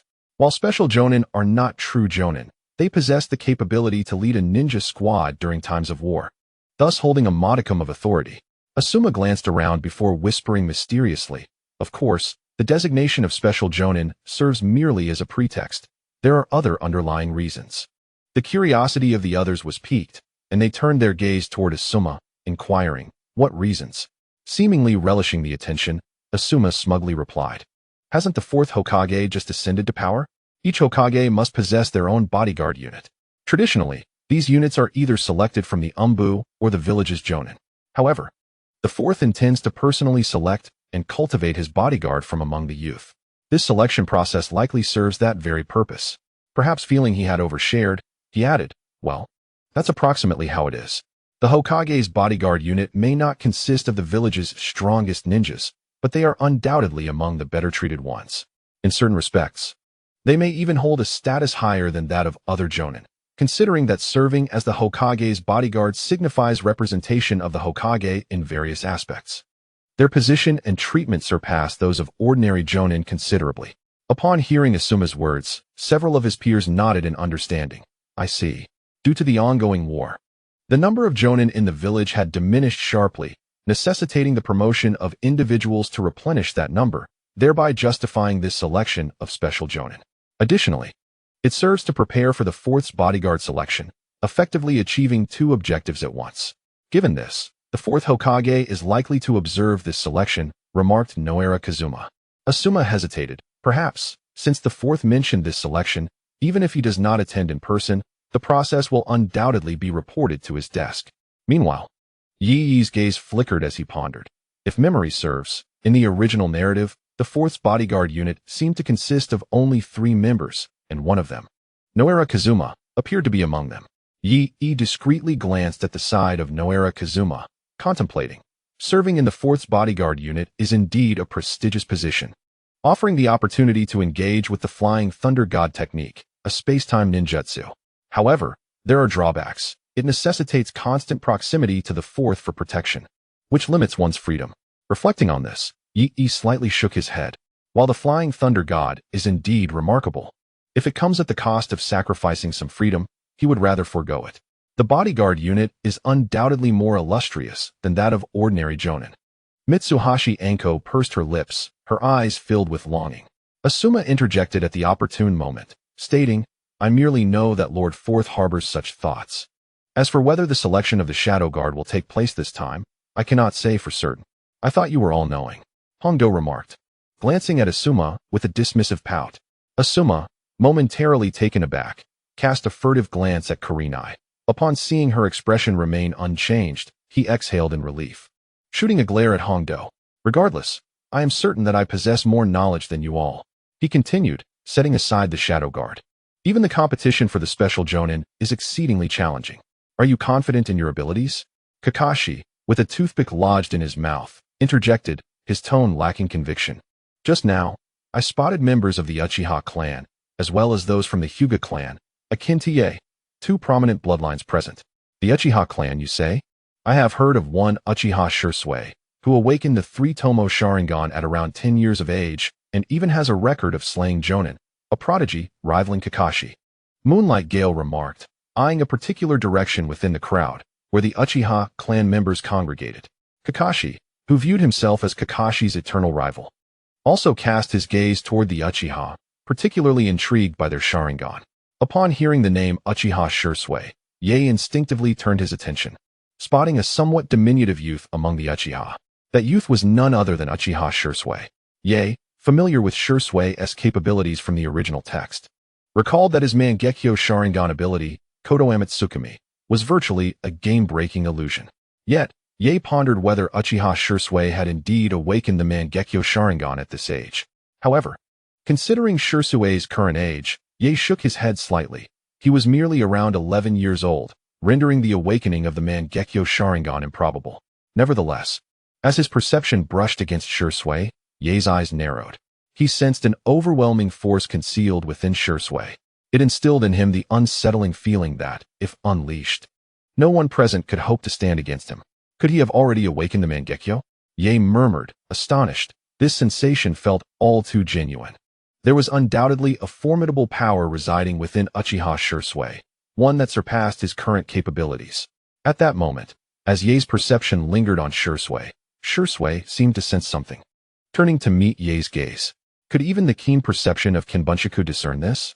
Ye felt a shiver run down his spine, his evaluation of the Mangekyo elevating. When Shursui acknowledged him with a slight nod, Ye reciprocated, though Shursui turned back, pondering to himself, the Hyūga clan. Was that probing just now the Byakugan? However, it seemed that the individual had not activated his Byakugan. Just moments ago, he had indeed sensed the presence of someone observing him. Naturally, the gaze held no malice, and he paid it little mind. He merely assumed that Yoruichi was surveying the surroundings, inadvertently directing her attention towards him. And it was only his acute perception that allowed him to detect her scrutiny. This was merely a trivial episode. As time progressed, more individuals began to gather in this location, amounting to nearly 100 people. The turnout was sizable, yet predominantly comprised of Chunin-level ninjas. This assembly, as Asuma had surmised, was primarily aimed at selecting special jonin, with the possibility that the 4th Hokage's elite guard might also emerge from this selection process. Yuruchi's keen observational abilities soon revealed that once all the Chunin had arrived, she faintly sensed that someone was watching them. Could it be the two leaders of the village? She speculated, glancing around, yet the others displayed no signs of unease. Only Uchiha Shursui appeared to share her vague awareness of the scrutiny. The other Chunin were oblivious to the fact that they were being observed. Upon reflection, this was not surprising. Most gathered were Chunin, whose abilities were not particularly outstanding, making it quite normal for them to be unaware of a shadow-level observation. At that moment, several ninjas adorned with umbu masks approached from a distance, prompting a brief silence among those present. "Is that Kakashi?" Guy inquired, his gaze fixed on one of the umbu members donning a fox-faced mask and wielding two blades at his waist. He had a unique method of identifying Kakashi, discerning his presence by his footsteps, and immediately recognized him. That umbu ninja was none other than their comrade, Kakashi. "Umbu Jonin, could this be a special assessment for us?" Nara Shikamaru mused, chewing on a toothpick and gesturing slightly towards the masked umbu members. The others shook their heads, equally uncertain. "What does the assessment for special Jonin entail?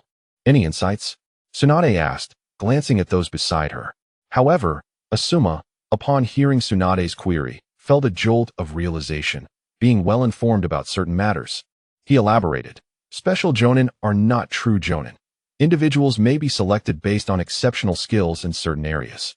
The forthcoming assessment will likely evaluate overall strength, among other considerations." Indeed, the criteria for Jonin status was quite stringent, requiring a well-rounded proficiency. Among their peers, only Kakashi had attained the rank of Jonin. It must be said that Kakashi's talent was formidable, having shattered numerous records and already making a name for himself on the battlefield. "With my overall strength, I have no hope," Akamaru lamented, lowering his head, feeling despondent. Observing Akamaru's demeanor, the other contemporaries were somewhat speechless. Had they given up before the challenge even began? Nara Shikamaru was more direct. "Akamaru, as a disciple of one of the legendary Sannin, Orochimaru, do you lack even this modicum of confidence?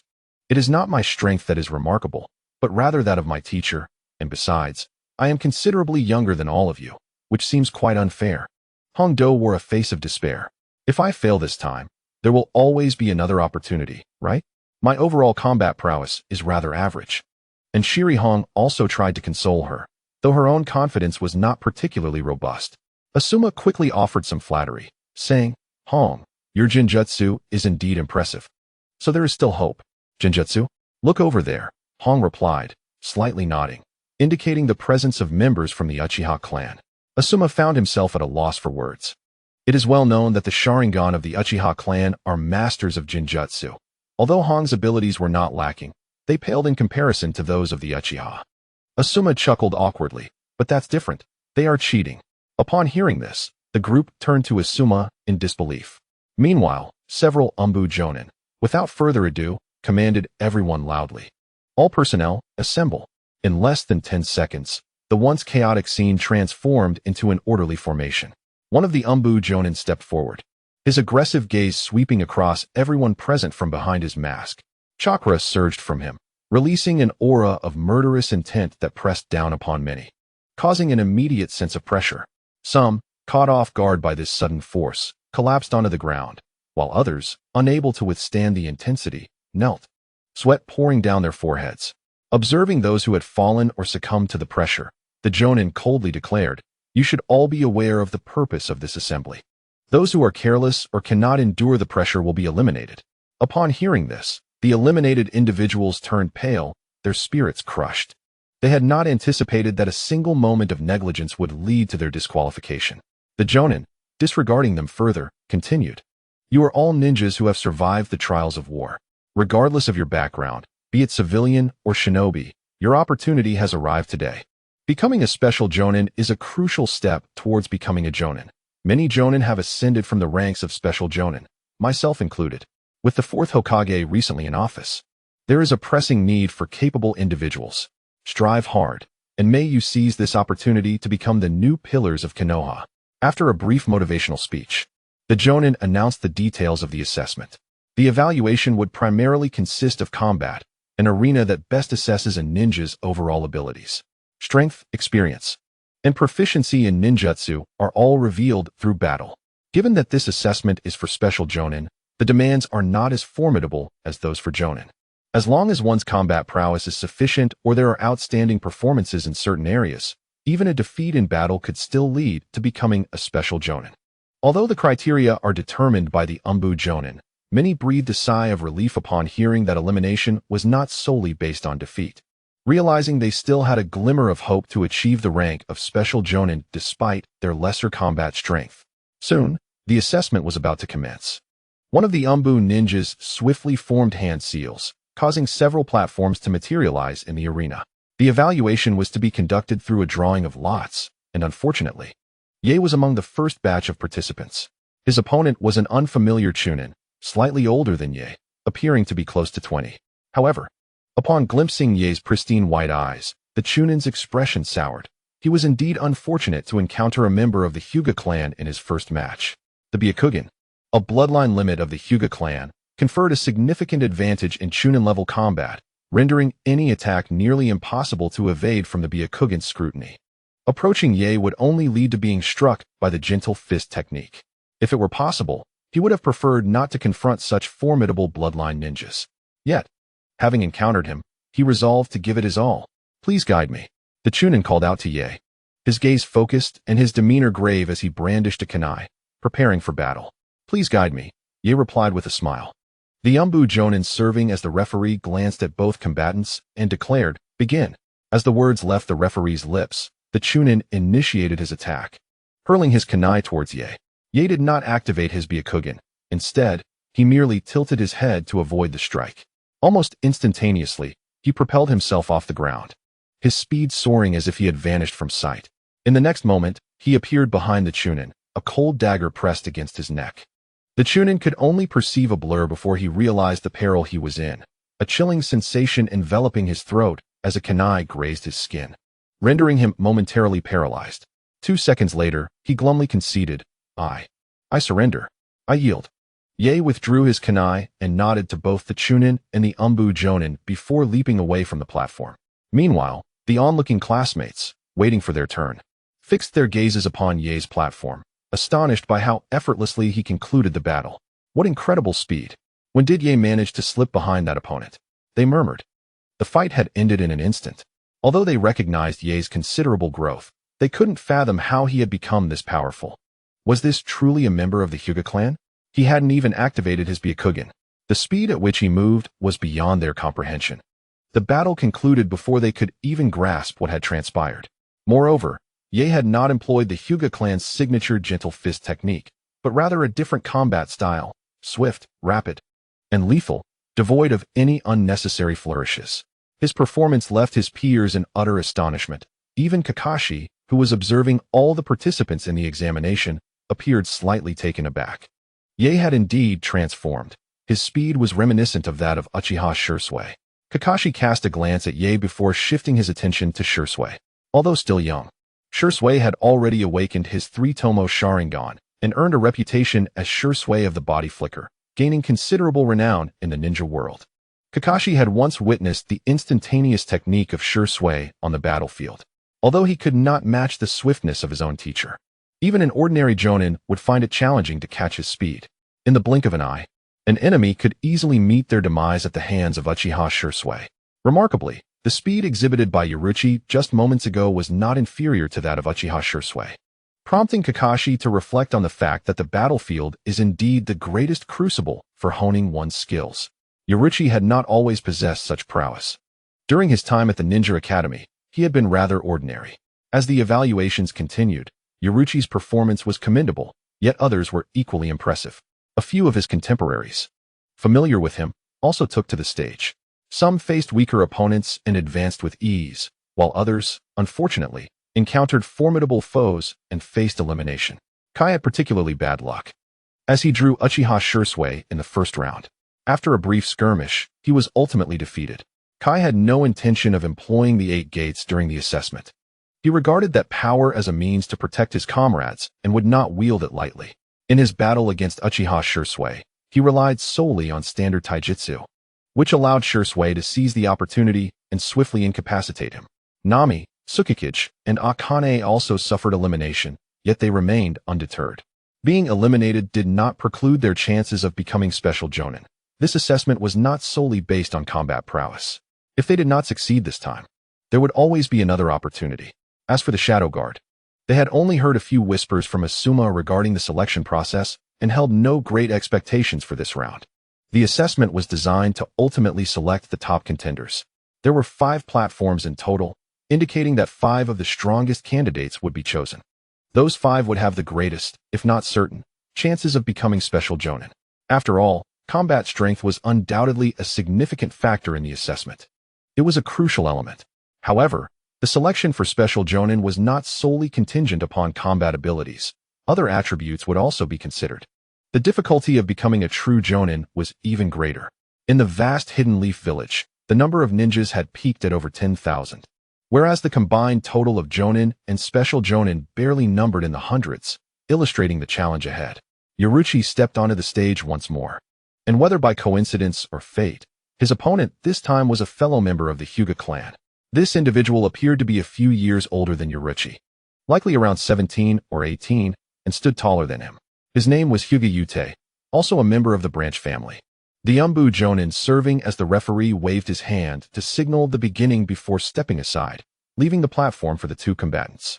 The 2 faced each other on the stage, and Hyūga Yaichi did not make the first move. Instead, he regarded Yoruichi with a smirk, stating, "Yoruichi, you are no match for me. You might as well concede." As members of the same clan, they were acquainted and even shared some familial ties. Hyūga possessed a certain understanding of Yaichi's circumstances, having previously interacted with him during clan meetings. He was aware that Yaichi's performance at the Ninja Academy was rather mediocre, and thus he was confident that Yaichi would not prove to be a worthy opponent. This is why he boldly suggested that Yaichi concede. Yaichi, however, merely shook his head. How can one know without attempting? Indeed, as a member of the Hyūga clan, it would be disgraceful to surrender without a fight. Then be cautious. Yaichi of the clan, I shall not hold back. Yuda's expression turned serious as he assumed the gentle fist stance, the veins around his eyes bulging as he activated his Byakugan.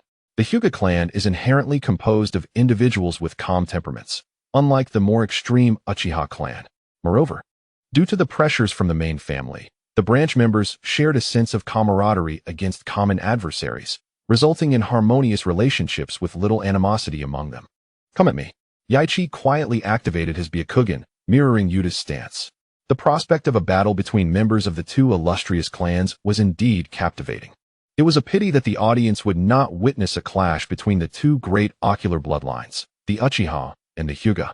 One could only wonder whose ocular prowess was superior, as the spectators focused intently on the 2 combatants. The majority present were common ninjas who held a sense of reverence for the elite families. Soon enough, the fight commenced. Yuda initiated the attack.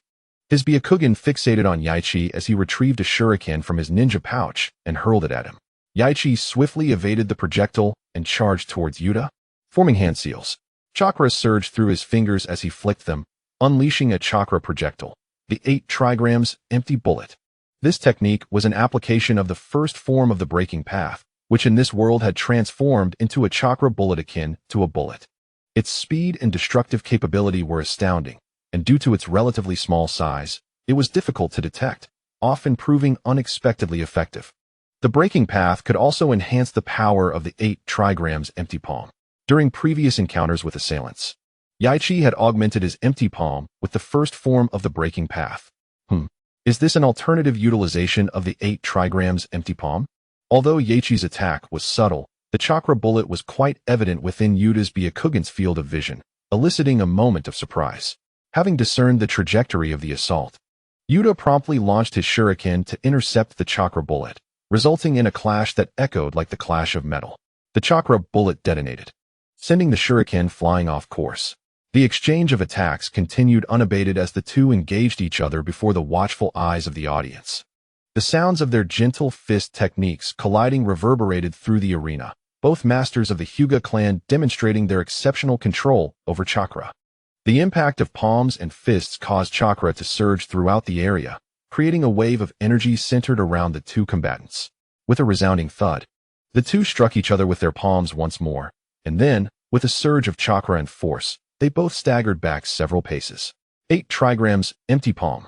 Yaichi smiled slightly, channeling chakra within him, concentrating it in his palms as he thrust forward. Reversal. Hinata Yuda's expression shifted slightly, yet he responded swiftly, his body spinning like a top as chakra erupted from his chakra points, forming a circular shield. Although Kaiten is a high-level gentle fist technique within the Hyūga clan, Yuda, as a Chunin, had endured numerous battles on the battlefield, accumulating sufficient contribution points within his clan to gain access to the training method of Kaiten. With a resounding boom, the 8 trigrams air palm collided with Kaiten, erupting in a violent cacophony as dust and debris filled the air, obscuring everyone's line of sight. However, for the Hyūga ninja blessed with Byakugan, visibility was never an issue. The two combatants continued their fierce struggle, each clash of their attacks dispersing a bit of the dust. And with several exchanges of energy, the haze was completely cleared, revealing the situation within.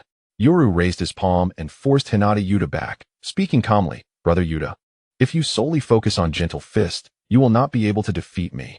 Members of the Hyūga clan were generally admirable, but they placed excessive faith in the gentle fist technique. Yoru did not argue that gentle fist was ineffective. Rather, its limitations were too great, rendering it overly moderate.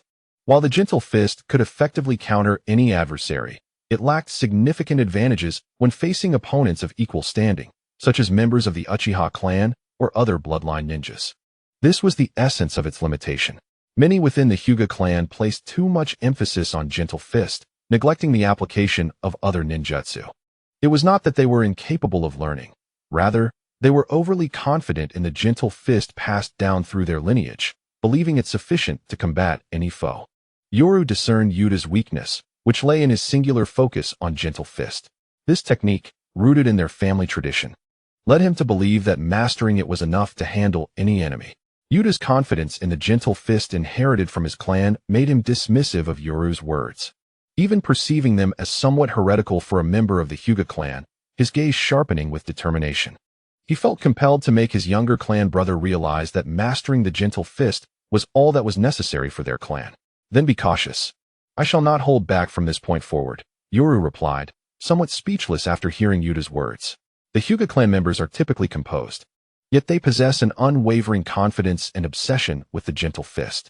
Niji, one of the original 12 ninja of the year, had solely practiced the gentle fist throughout, never showcasing any other ninjutsu. Was it due to a lack of ability? No, he too believed that the gentle fist could address any adversary. This was the very foundation of the Hyūga clan. Indeed, the gentle fist was the most effective manifestation of the Byakugan and the combat style most suited to them. This belief was deeply ingrained in their hearts. However, Yoruchi is not a pure-blooded member of the Hyūga clan.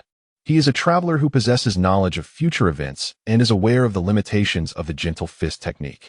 Therefore, he does not shun other ninjutsu or taijutsu. He is open to exploring any method that can enhance his strength. He does not rely solely on his advantages, but also dedicates himself to mastering other ninjutsu and taijutsu. Do not hold back. I shall demonstrate to you that the gentle fist, a fundamental legacy of our clan, is the mightiest form of taijutsu. With that proclamation, Hinata Yuda charged forth, his foot striking the ground as he propelled himself forward, his right hand brimming with chakra. He aimed a palm strike directly at Yoruchi's chest. Yoruchi deftly sidestepped the attack, landing some distance away. This time, rather than countering, he chose to form hand seals on the spot. What a powerful surge of chakra! Observers were taken aback by the sheer strength emanating from Yoruchi. Some, with keen eyes, recognized the sequence of his hand seals and exclaimed, "It's Chidori." Having regarded Kakashi as his lifelong rival, they were well acquainted with the hand seal sequence for Chidori, almost instinctively declaring, "Yes, it is Kakashi's Chidori." And Yoruchi's speed in forming the seals is remarkable. Asuma raised an eyebrow in intrigue. Meanwhile, Kakashi, serving as a judge on another platform, turned his gaze toward Yoruchi, discreetly lifting his forehead protector to reveal his crimson Sharingan. In a different section, Uchiha Shursui also focused his attention on the stance, his expression sharpening. "Chidori, is it?"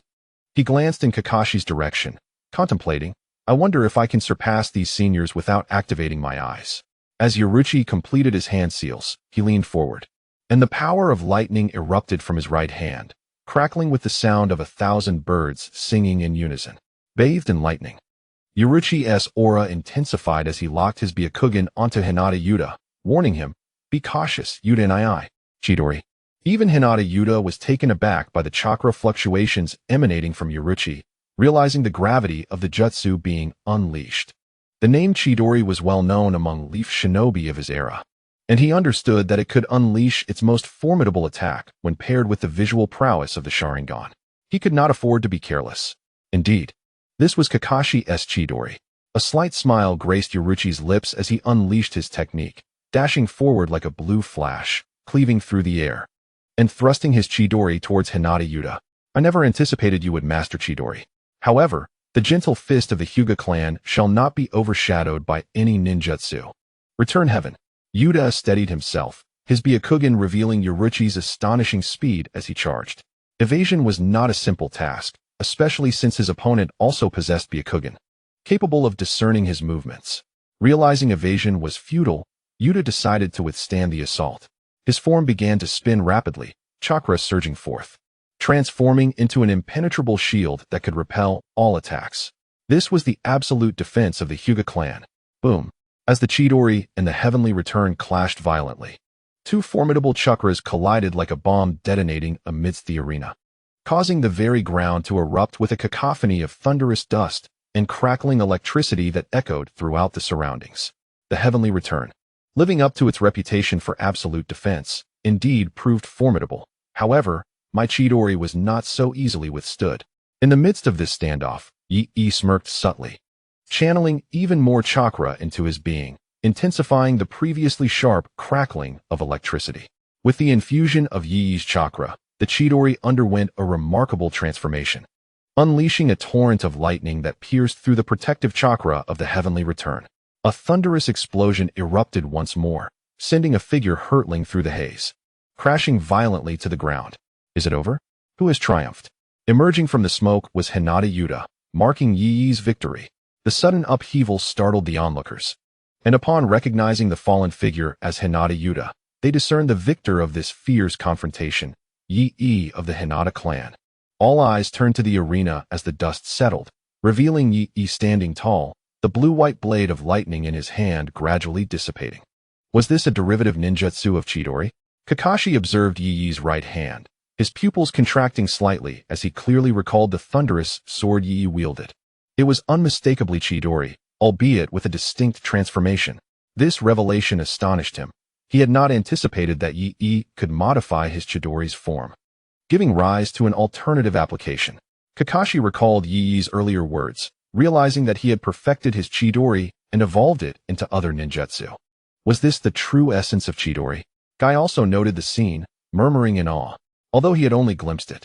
The form of Chidori was evidently more agile in its offensive capabilities. In fact, it seemed that he had not heard the usual resounding chorus of Chidori at its peak. In other words, this method of attack rendered Chidori considerably more stealthy. The implications of this on the battlefield were far more advantageous than the conventional Chidori, which revealed one's position. Incredible, Yi. Hongdo whispered, her understanding of Yi's burgeoning strength becoming ever clearer. The rest of their peers were visibly shaken. While they had acknowledged Yi's significant evolution, they had not anticipated just how formidable he had become. Damn it, Kakashi is one thing, but now Yi seems to surpass me as well. Asuma grimaced, filled with indignation. Being overshadowed by a genius like Kakashi was one thing, but now he felt the sting of inferiority next to Yi as well. The burden of being the Hokage's son weighed heavily upon him, and he braced himself for another lecture from the elder. Meanwhile, atop a nearby building, two figures observed the arena below. That Hinata kid is quite impressive. What was his name again? To think he has even mastered Kakashi's Chidori. Moreover, he does not exhibit the same reverence for the gentle fist as other members of the Hyūga clan. His combat style is remarkably swift and precise. He is indeed a promising talent. One among them, clad in a black combat uniform and appearing somewhat aged, gazed downward. Upon witnessing Yi unleash the Chidori, his previously composed expression transformed into one of astonishment. Beside him stood another individual, handsome with resplendent golden hair and a sunlit smile upon his face. After a moment's reflection, he recalled the name and remarked with a smile, "It is Hyūga Yaichi, a graduate alongside Kakashi and the others." However, he was rather unremarkable during his time at the Ninja Academy. Since returning from the battlefield, he has undergone significant transformation. Yet, I never anticipated he would learn Kakashi's Chidori and even develop additional applications for it. These two were none other than the second and fourth Hokage of Konoha. They were both observing the examination below. As Kakashi's mentor, the fourth Hokage had some understanding of his disciple's ninjutsu. Though Chidori is merely an A-rank technique, mastering it is no simple feat. The fourth was quite astonished by Yi Yi's ability to learn and innovate upon it. The battlefield indeed hones one's skills, and the long war is finally drawing to a close. This is a welcome development. The third Hokage nodded with a hint of satisfaction. The youth of today are truly remarkable. The future of the village will rest in their capable hands. He patted the fourth shoulder. Now that you are the fourth Hokage of Konoha, you must nurture these young talents. I understand, Lord Third. The fourth replied with a slight nod. Oh, that prodigious Uchiha lad is taking the stage once more. Let us observe, the third said, directing his gaze downward as Uchiha Shursui made his appearance again. The fourth also turned his attention. On one of the stands at the training ground, Uchiha Shursui re-entered the arena, this time facing off against Yuhi Kurenai. Given the rumors of his prowess in slaying enemy village jonin, Kurenai approached the match with utmost seriousness. Below, Asuma cheered for Kurenai, but their peers held little hope for her victory. Uchiha Shursui had already carved a name for himself on the battlefield, with whispers of him having dispatched jonin and being a member of the Uchiha clan, who were particularly adept at countering Jinjutsu. Kurenai's path to triumph seemed daunting. As the Umbu jonin announced the commencement, the battle began. Uchiha Shursui did not initiate the attack. Observing this, Kurenai took the initiative. Sakura Blossom Technique, she declared, weaving hand signs. Kurenai, a ninja proficient in Jinjutsu, employed a hereditary secret technique passed down through her clan, a form of legacy. As she completed her hand signs, cherry blossoms began to fall dreamily through the air. Anyone who beheld the drifting blossoms would find themselves ensnared by her Jinjutsu and succumb to slumber. Meanwhile, Uchiha Shursui glanced at the cascading petals, momentarily appearing as if he were ensnared in a Jinjutsu, his consciousness growing hazy. Had she succeeded? Kurenai's face lit up with joy. Yet that joy was short-lived. In the very next moment, as Uchiha Shursui closed and then reopened his eyes, his originally pitch-black irises transformed into the blood-red, three-tomo Sharingan. The bloodline limit of the Uchiha clan, the Sharingan. Jinjutsu release. Uchiha Shursui's eyes narrowed slightly, and a subtle fluctuation of chakra emanated from him, effortlessly dispelling the crimson illusion. The entire process appeared so trivial, merely involving the simple act of closing his eyes, reopening them, and then glaring, as if he had merely performed an inconsequential task. A look of astonishment flashed across Hong's face. Had she truly released her illusion so easily? With a sense of vigilance, she retreated several steps, swiftly forming hand seals once more as she declared, illusion technique, 3 blossoms of Sakura. As she completed her hand seals, the surrounding cherry blossoms multiplied, becoming almost tangible, influencing her adversary's line of sight and providing her the opportunity to strike. In the next instant, her figure surged towards Uchiha Shursui, her kunai aimed directly at him. However, Uchiha Shursui observed her movement keenly. With a deft motion, he intercepted her kunai with his own. Senior Hong, interference-type Jinjutsu, is ineffective against me. Uchiha Shursui merely smiled, using his words to draw her gaze. In the very moment their eyes met, the Sharingan within his eye began to spin slowly. This is bad, Hong thought to herself, realizing the peril she was in as she locked eyes with Uchiha Shursui. Hastily, she averted her gaze, attempting to evade his line of sight. Yet, in the fleeting moment their eyes connected, the battle was already decided. Jinjutsu, Sharingan. With a low exclamation from Uchiha Shursui, the Sharingan in his eyes began to rotate languidly. Hong felt as if the entire world began to spin, everything around her fading away, leaving only the pair of blood-red eyes, slowly revolving before her. She had fallen into Uchiha Shursui's Jinjutsu. Judges, Senior Hong has succumbed to my illusion, Uchiha Shursui remarked, casting a glance towards the nearby Umbu Jonin. Understood. The Umbu Jonin stepped forward to assess Hong's condition, nodding before announcing Uchiha Shursui as the victor. The battle concluded, with Uchiha Shursui emerging triumphantly. Gasps of astonishment filled the air. It was over just like that? Many were left bewildered, unable to comprehend the situation, yet they surmised it was a contest of illusions. In the realm of Jinjutsu, it was evident that Hong had been defeated. To attempt to control a member of the Uchiha clan with Genjutsu was an arduous task. Hong had encountered her match. Yi observed the arena, murmuring softly. Each Uchiha awakens their Sharingan, inherently becoming adept in Genjutsu. And even those possessing the Sharingan exhibit formidable resistance to illusions. To ordinary Genjutsu practitioners, they are undeniably formidable adversaries. It was utterly unreasonable. Furthermore, Hong faced none other than the prodigy of the Uchiha clan, Uchiha Shisui. Yi surmised that Uchiha Shisui had likely awakened the Mangekyo Sharingan by now. Even he might not stand a chance against him.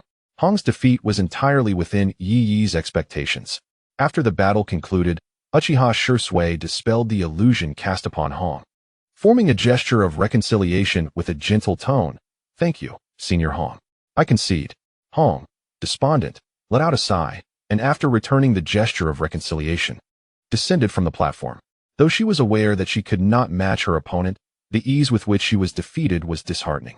Her illusions had no effect on him, easily dispelled, while a mere glance from him ensnared her in an illusion. Such a vast disparity.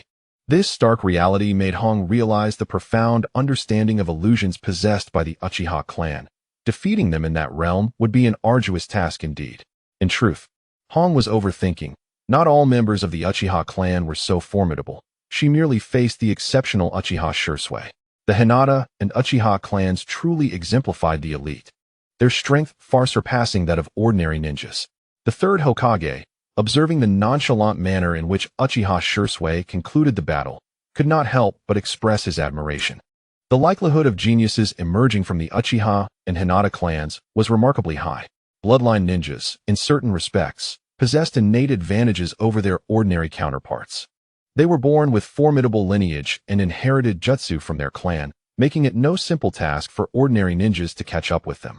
During his tenure, the third Hokage had intentionally sought to suppress the growth of the prestigious ninja clans, hoping to allow more common ninjas to rise.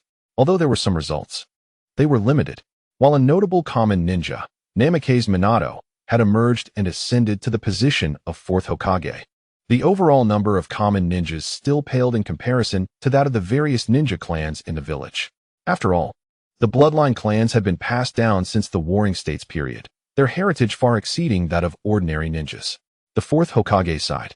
After a moment's contemplation, he proposed, "Should we arrange a battle between Hinata Ye and Uchiha Shisui?" Recently appointed and still unfamiliar with the intricacies of political maneuvering, the fourth understood that mastering such matters would take time. Success would not come instantaneously. Often, he would consult the third Hokage before making a decision. After a brief silence, as if deep in thought, the third Hokage slowly shook his head, saying, "The situation in the village is not as favorable as you might believe. There are subtle tensions among the major ninja clans, particularly between the Uchiha and Hinata families." The third's gaze shifted downward, primarily resting upon the members of the Uchiha and Hinata clans. The underlying conflicts between these prominent families were quite evident. You have only recently assumed your position. Do not recklessly provoke discord between these two clans. The fourth Hokage nodded, somewhat understanding the caution. He was not a fool. Indeed, he was quite intelligent, for he would not have been labeled a genius otherwise. However, his previous lack of exposure to political affairs meant that his considerations were not always comprehensive. Yet, after the third Hokage's guidance, he quickly grasped the underlying reasons.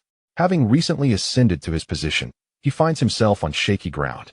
Should he rashly instigate a conflict between two illustrious clans, he might be suspected of deliberately sowing discord, creating a rift that would pit them against each other, regardless of his true intentions. This is why the third Hokage urges him to contemplate these matters thoroughly. It is essential for him, as the Hokage, to weigh his decisions carefully, especially concerning the delicate balance among the various ninja clans within the village. Maintaining equilibrium is paramount. For the stability of Konoha, certain measures must be employed, but the timing of their application is critical. The third merely hints at this. The understanding must come from within. He gazes at the fourth Hokage with a subtle smile, expressing his belief that the fourth will handle matters with greater finesse, for he sees hope in him. As a leader of the village, the considerations at hand are far from simplistic.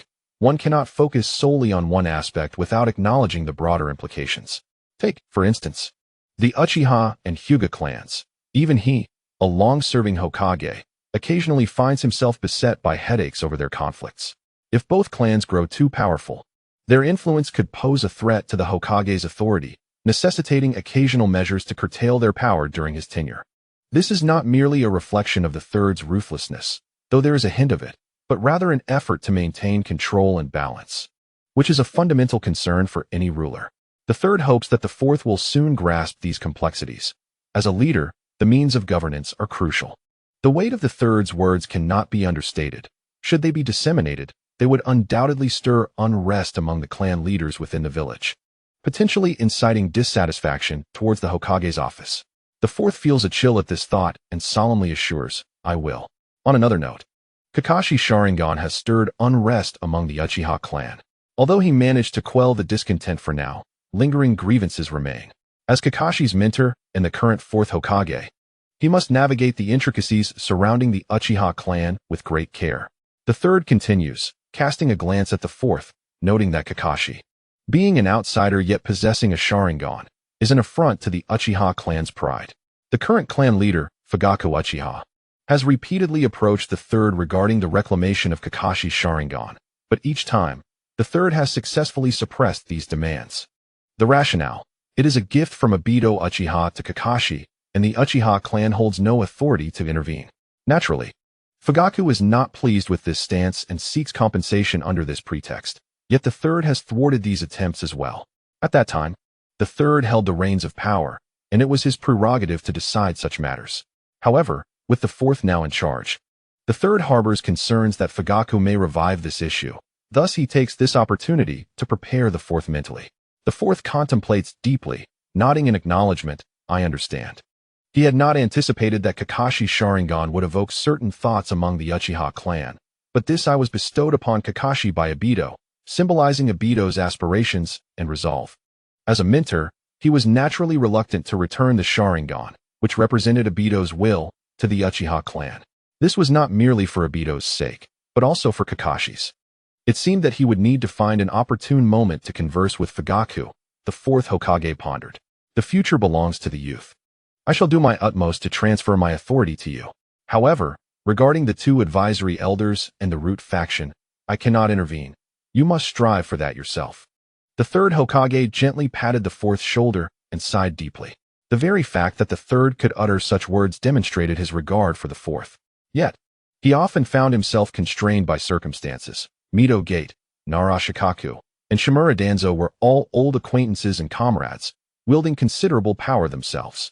Out of respect for their shared history, the third hesitated to encroach upon their authority. During his tenure, he too sometimes felt the weight of their influence. Nevertheless, more often than not, the upper echelons of Konoha collectively governed the village, their conflicts hidden beneath the surface. Now that the fourth had ascended to power, the transition of authority would inevitably lead to friction. In this regard, the third could offer no assistance, and it was solely up to the fourth to assert himself. The fourth merely nodded, choosing not to elaborate further. "Let us continue to observe." The third smiled faintly, shifting the topic. The fourth's gaze turned to the training grounds below. Lost in contemplation, after several rounds of evaluations, the final spots were essentially secured. They stood at the pinnacle of their respective platforms. Hinata Yoruichi, Uchiha Shursui, Sarutobi Asuma, and three others, all members of different shinobi clans, had solidified their positions as special jonin. There were, of course, others who, despite being eliminated during combat, exhibited exceptional performance in certain aspects and were promoted regardless.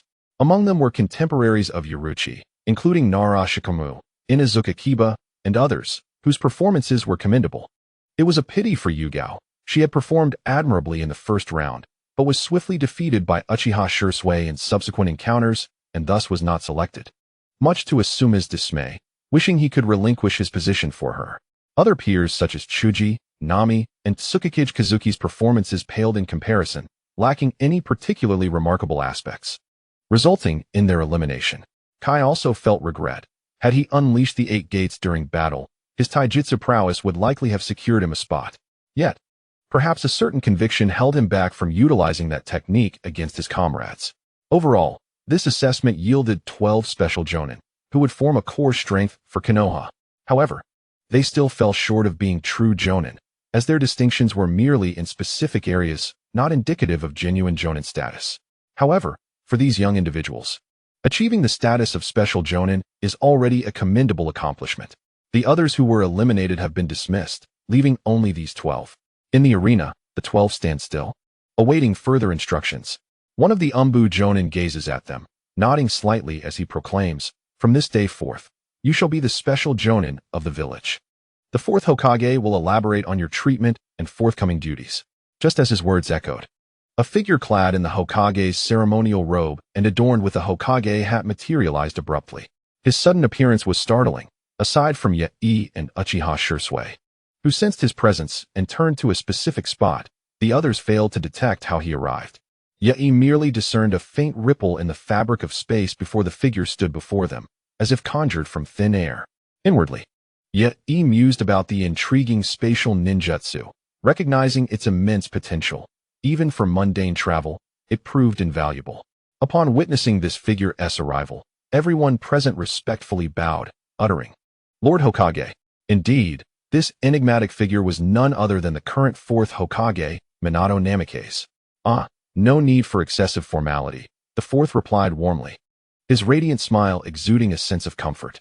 He surveyed the 12 exceptional individuals who had emerged victorious, stating, "You are distinguished ninjas of our village. This promotion to Special Jonin is a testament to your prowess.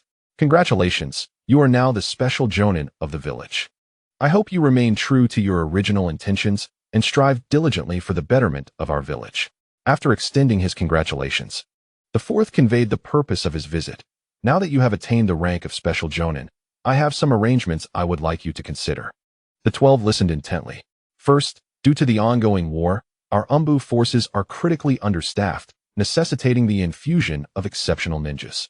As Special Jonin, you now qualify to join the Second, as the fourth Hokage, it is mandated that I have a personal bodyguard unit. I intend to select some of you, who display remarkable talent, to become members of my bodyguard. The fourth briefly outlined his intentions. First, I want you to join the During the war, Konoha has seen no increase in personnel. This cohort of elite Chunin is now qualified to become ninjas. Second, you have the opportunity to serve in my bodyguard unit. As Asuma stated, a bodyguard unit is essential for the Hokage. However, the fourth did not wish to select from the existing Jonin. Rather, he intended to cultivate talent himself. The recent evaluation for Special Jonin held this purpose in mind. Nonetheless, the fourth merely offered the opportunity. Only those who meet his criteria would qualify to join his bodyguard. This criterion revolves around possessing talent in spatial ninjutsu. The fourth seeks to nurture a foundation of his own, aspiring for his bodyguards to master the Flying Thunder God technique, enabling them to keep pace with him. As the Shadow Guard, one could say they serve as his personal protectors. If they cannot keep pace with him, then their existence becomes redundant. Thus, the prerequisite for becoming part of a Shadow Guard is the possession of talent in space-time ninjutsu. Upon hearing the fourth's words, the individuals present exchanged glances, astonished that he would utter such a statement. The Flying Thunder God technique, an art that has dominated the ninja realm. For the ninjas of Konoha, it is an aspiration beyond compare. Now, given the opportunity to engage with space-time ninjutsu, they were naturally elated, nodding in eager agreement. However, not all shared this enthusiasm. Uchiha Shursui was resolute in his intentions. Whether driven by familial obligation or personal desire, he showed no interest in joining the fourth Shadow Guard. Content to remain a member of the Yaruchi, although intrigued by the Flying Thunder God, similarly lacked the desire to become part of the fourth's entourage, as it would mean relinquishing some of his freedom, which he deemed undesirable, and thus he too joined the Asuma, the son of the third Hokage, appeared outwardly indifferent to his lineage, yet he possessed a certain pride. He recognized that joining the fourth Shadow Guard would compromise his autonomy. He was acutely aware of the responsibilities that accompanied such a role and opted to join the instead. The three of them were not inclined to test their aptitude for space-time ninjutsu, and the fourth was indifferent to their decision. Their backgrounds were notably distinct from the others. Two hailed from prestigious clans, bound by stringent traditions, a factor the fourth understood well. Perhaps serving in the Shadow Guard would conflict with their familial duties. Asuma, being the son of the third, faced similar complications in aligning himself with the fourth Shadow Guard. Furthermore, participation was not mandatory, Declining to join the was entirely permissible, left to individual volition. Nonetheless, it was unlikely anyone would refuse to join the as it represented a crucial pathway to advancing to Special Jonin. Under the fourth syndication, Yaruchi, Uchiha Shursui, and Asuma took their leave. In contrast, the remaining individuals were quite fascinated by the prospect of serving as the fourth Shadow Guard. Not to mention the allure of learning the Flying Thunder God technique, the mere notion of becoming part of the Fourth's elite was profoundly enticing. After a series of evaluations, ultimately, only those possessing the talent for space-time ninjutsu were the original characters, Narashikaku, Inazuka Tsume, and Yamanaka Inoichi. These three became the fourth Shadow Guard. Although they had yet to officially assume their roles or possess the requisite strength, the fourth would personally mentor them for a time. The others, lacking in this aptitude, felt a sense of resignation but did not dwell on it, for the opportunity to be promoted to Special Jonin and join the was already a cause for celebration. Thus, the selection process for Special Jonin came to a close. Subsequently, a few familiar contemporaries gathered to celebrate before returning to their respective homes. Time flew, and before long, half a month had passed. In the past fortnight, the ninja world has enjoyed a semblance of peace, with major ninja villages engaged in negotiations. Although no conclusive results have emerged, the enduring conflict has fostered a sense of restraint among these villages, preventing the outbreak of large-scale wars. However, the borders remain restless, with minor skirmishes still occurring. Within the villages, significant events have been scarce, and the have had little to occupy them, merely clocking in occasionally and collecting their respective masks. During this period, Yaichi has found himself with a measure of leisure. He has either devoted his time to training at home or accompanied Hinata in honing their skills and refining their jutsu. Notably, over the course of these 2 weeks, Yaichi has made some progress. He has acted upon several of his ideas, and while the results may not be overwhelmingly apparent, they have nonetheless contributed to his growth. His innate lightning affinity, augmented by the electromagnetic control ability, has allowed him to advance in right-un techniques more swiftly than anyone else. His mastery of Chidori has also improved, becoming more adept at its execution. Although he has yet to completely silence the crackling thunder of Chidori, he has managed to reduce its volume, rendering it more discreet. Reminiscent of the third Raikage's Hell Stab technique, the derivative technique, Chidori Sharp Spear, has likewise become increasingly refined, and he is actively developing other related jutsu. More importantly, he has made strides in techniques inspired by the chakra model of the third Raikage Raiton. Peace is universally cherished, and Yaichi revels in the tranquil atmosphere, cherishing the time spent alongside his family and by Hinata side. However, peace is relative, while the village remains calm. The ninja world continues to experience sporadic bouts of conflict. Today, he received a communication from the instructing him to visit the Hokage's office in the Hokage building. As he watched the depart, he swiftly returned to the courtyard of Hinata home. Turning to her with an apologetic expression, "I have a mission and cannot accompany you. Though you have achieved the rank of Special Jonin and are a formidable member, you must still exercise caution. As a medical ninja, I am of limited assistance," she replied, her tone subdued. Hinata paused, stepping closer to adjust his attire, offering only a few simple admonishments, her face betraying no excessive concern. Yet, Yaichi understood that she was deliberately masking her worries, not wishing to burden him with her anxiety. He smiled, taking her hand and reassuringly stating, "Do not worry, I will be careful." "Very well," she nodded in agreement. "You should go now, do not keep Hokage-sama waiting." With that, Yaichi released her hand and vanished from sight. Once he was gone, a flicker of worry crossed Hinata features. Her own talents were modest. As a medical genin, she generally remained away from the front lines, assisting at the Konoha hospital, where the dangers were considerably less pronounced. However, she was acutely aware that becoming the esteemed Jonin Yaruchi was a different matter altogether. The higher the rank of a ninja, the more perilous the missions they undertook became. All ninja assignments inherently carried risks. Her father had tragically perished during one such mission. Thus, her apprehension was inevitable, even though she recognized Yaruchi's formidable strength. Nonetheless, this was the burden of a ninja, no one could evade it. She could only fervently pray for Yaruchi's safe return. Meanwhile, after departing from the Hyūga household, Yaruchi returned to her own abode, changed into a new set of clothing, and donned her Imbu mask before proceeding to the Hokage building. She knocked on the door. and upon receiving a response from within, she entered. At that moment, several individuals were already present, with Yoruchi being the last to arrive. Lord Hokage. Yoruchi respectfully bowed to the fourth Hokage, then turned her gaze toward the few individuals standing ready before him. Although they wore Yimbiyu masks, Yoruchi still recognized several of them: Uchiha Shursui, Asuma, and Kakashi, forming a quintessential four-man squad. The others nodded in acknowledgement upon seeing Yoruchi. Once the greetings had been exchanged among the four, the fourth Hokage cleared his throat, drawing the attention of those present. Without further ado, he stated, "We have received reports from the border indicating the emergence of unidentified ninjas who have launched attacks against us. Several squads have already lost contact, and even the outposts have been compromised. Currently, all major ninja villages are in a state of negotiation. Any disturbance must be met with vigilance. If we are not careful, the specter of war may re-emerge, something we in Konoha are desperate to avoid.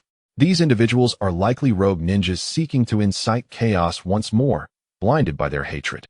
They do not wish for peace and are intent on sowing destruction. The cessation of war is a collective desire among all ninja villages. None can afford to prolong such conflict.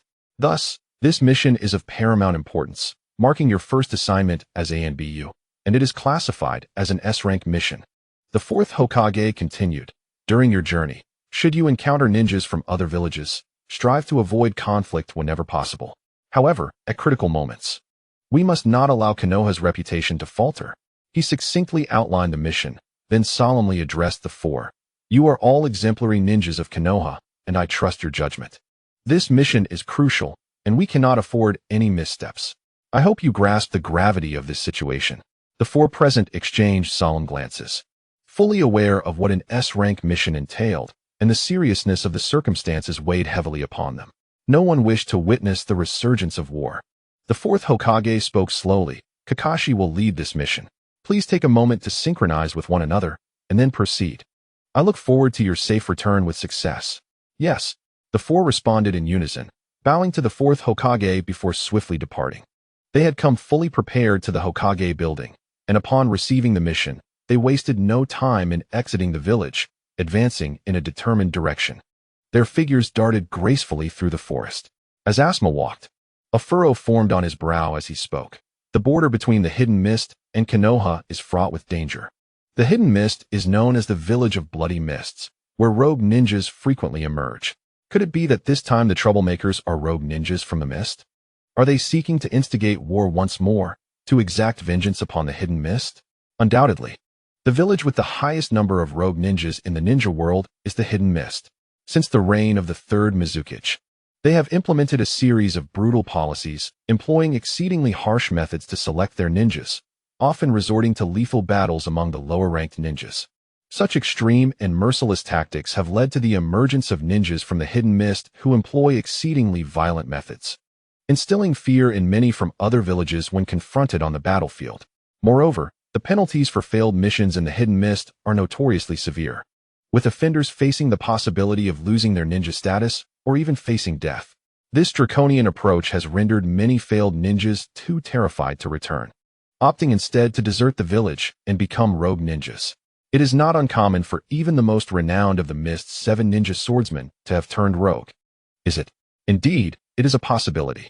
Uchiha Shursui has also remarked upon the policies of the Hidden Mist, having heard whispers of them. "We must investigate further to ascertain the truth," Kakashi concurred. "If these are indeed rogue ninjas from the Mist seeking revenge, it is not beyond the realm of possibility for such actions to occur. After all, their brutal policies have undoubtedly fueled some animosity." Yoruchi recalled the attack she had encountered on her return from the outpost, murmuring, "I hope they are not those extreme ninjas blinded by hatred. After all, they are regular ninjas from other villages. If mishandled, it could escalate the situation significantly." Such extremists do exist among the various ninja villages. Yoruchi had encountered one before. They have been consumed by hatred, showing no desire for peace within the ninja world. Addressing such individuals is quite problematic. A single oversight could escalate a minor conflict into a full-scale war among the ninja villages. Hence, the major villages have summoned most of their ninjas back to their respective territories to avoid such scenarios. Currently, the intelligence is insufficient. We should hasten to the border for reconnaissance. Kakashi, as the leading jonin, holds absolute authority, Speculating here is a waste of time. It is far better to proceed swiftly to gather information at the border. The other three nodded in agreement, quickening their pace. Indeed, with so little information at hand, it is unnecessary to engage in idle speculation. The specifics must be clarified before any decisions can be made. As Yaichi walked, she pondered other matters. At this stage, the fourth Mizukage, Hyūga, should not yet be under Obito's control, nor had she heard of him becoming the new host for the Three Tails. Is the information being tightly sealed? Or has the Three Tails not yet been revived? After the demise of Noara Rin, the Three Tails also met their end. However, as tailed beasts, they are immortal, given time. They will inevitably resurrect from some corner of the ninja world. Currently, there is no news regarding the fourth Mizukage, Hyūga Karatachi, who was the Jinchuriki of the Three Tails. This leaves us with two possible explanations. Either the fourth Mizukage has effectively suppressed all information, or the Three Tails have yet to be revived. Yaichi harbors intentions towards the tailed beasts. Upon realizing that the energy within his hollow mask bears a similar nature to tailed beast chakra, he began to ponder the possibility of whether tailed beast chakra could recharge the hollow mask, allowing it to be utilized once more. Should this be feasible, it would undoubtedly serve as a formidable weapon. Yaichi has deeply grasped the immense power of the hollow mask, capable of obliterating the third Raikage in a single blow. If it can be employed again, it would provide Yaichi with additional means of safeguarding himself against future perils. The group moved swiftly, and within a few days, the four-member team reached the border between the two nations. The Konoha outpost located here had been decimated, reduced to ruins. How tragic! Had everyone within perished? Kakashi's face darkened with a flicker of anger upon seeing the fallen Konoha bodies. Who could have committed such an inhuman act? Asuma, too, bore a grave expression. As a fellow Konoha ninja, witnessing the death of comrades stirred a sense of fury within him. Damn it! Uchiha Shursui clenched his thigh in frustration, his demeanor somber. Although he had long been informed by the fourth about the destruction of the outpost, seeing it with his own eyes ignited a profound rage. Unlike other members of the Uchiha clan, Shursui possessed a relatively gentle disposition and lacked the arrogance and coldness often associated with his kin. He valued the village above his own family, a perspective that was quite unique within the Uchiha clan. Kakashi turned to Yaichi, inquiring if he had discovered anything. Yaichi, with his Byakugan, might uncover some clues. Activating his Byakugan, Yaichi scanned the vicinity and shook his head. Their methods were exceptionally clean and efficient, almost always resulting in a one-hit kill, leaving little trace behind. They must have cleared the area before departing. The outpost had evidently endured a fierce battle, with all Konoha ninjas slain, leaving only traces of combat and the bodies of fallen comrades.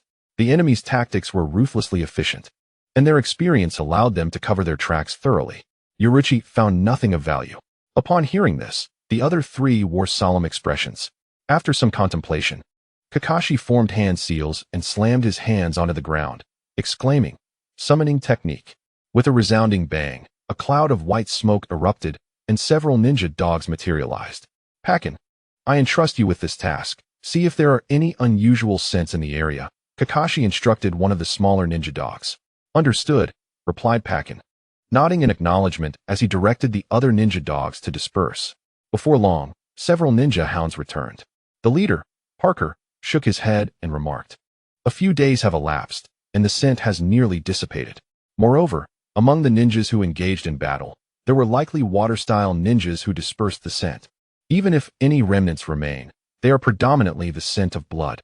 Kakashi then instructed his three companions, "You should return for now. The odors here are too convoluted. My hounds cannot discern anything useful."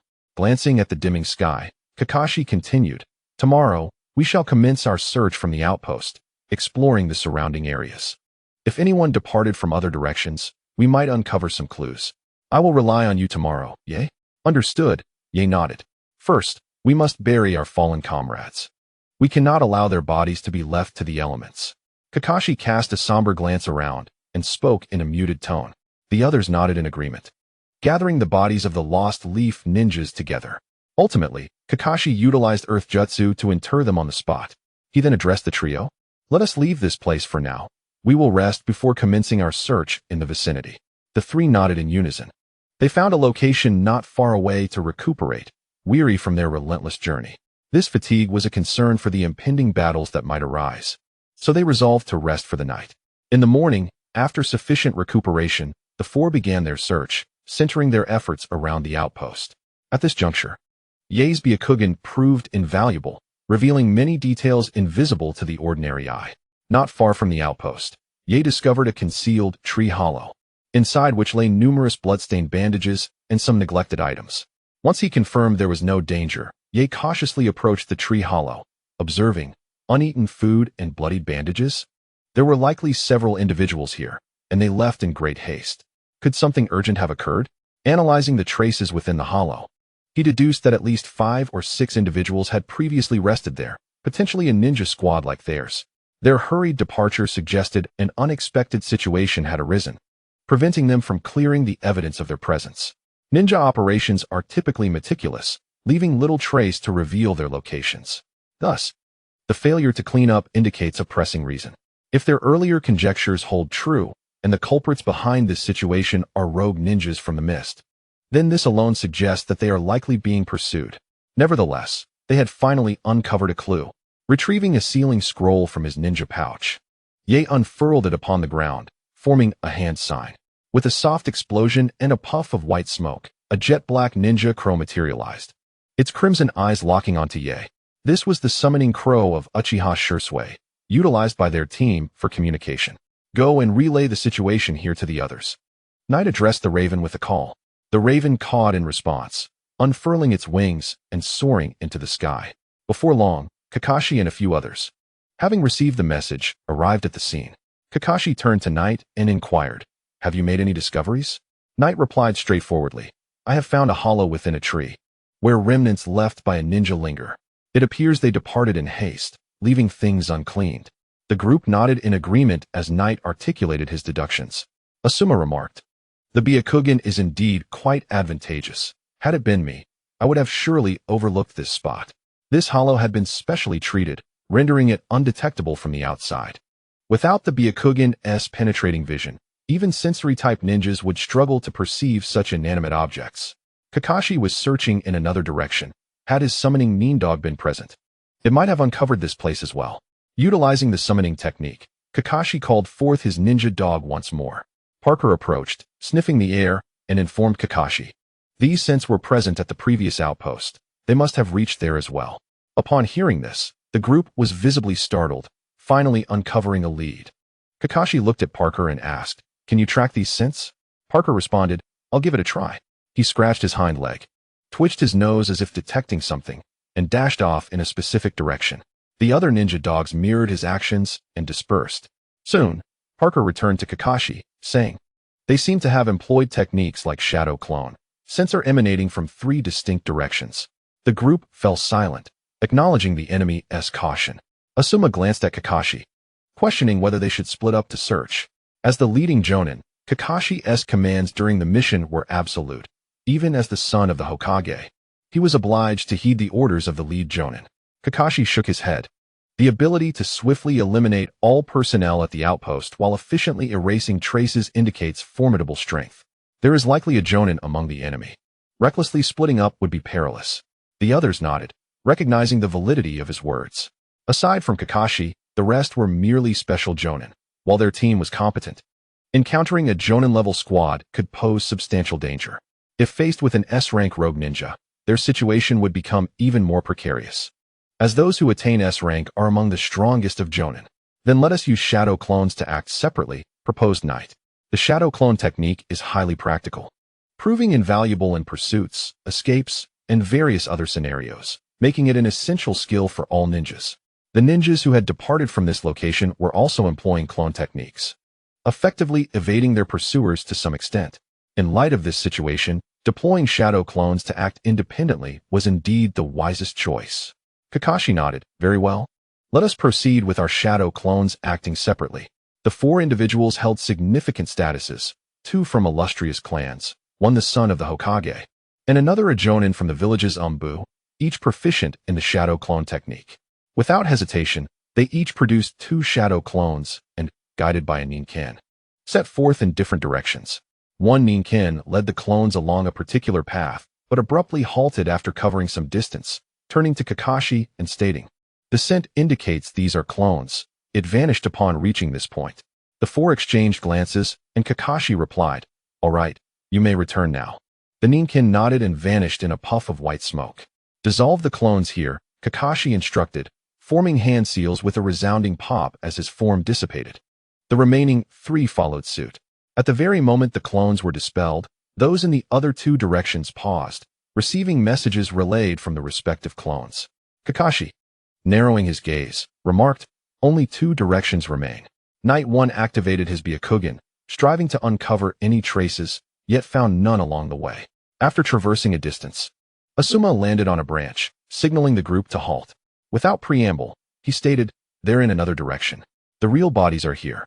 The clones in the other direction have discovered some clues, as revealed by Knight 1's Byakugan.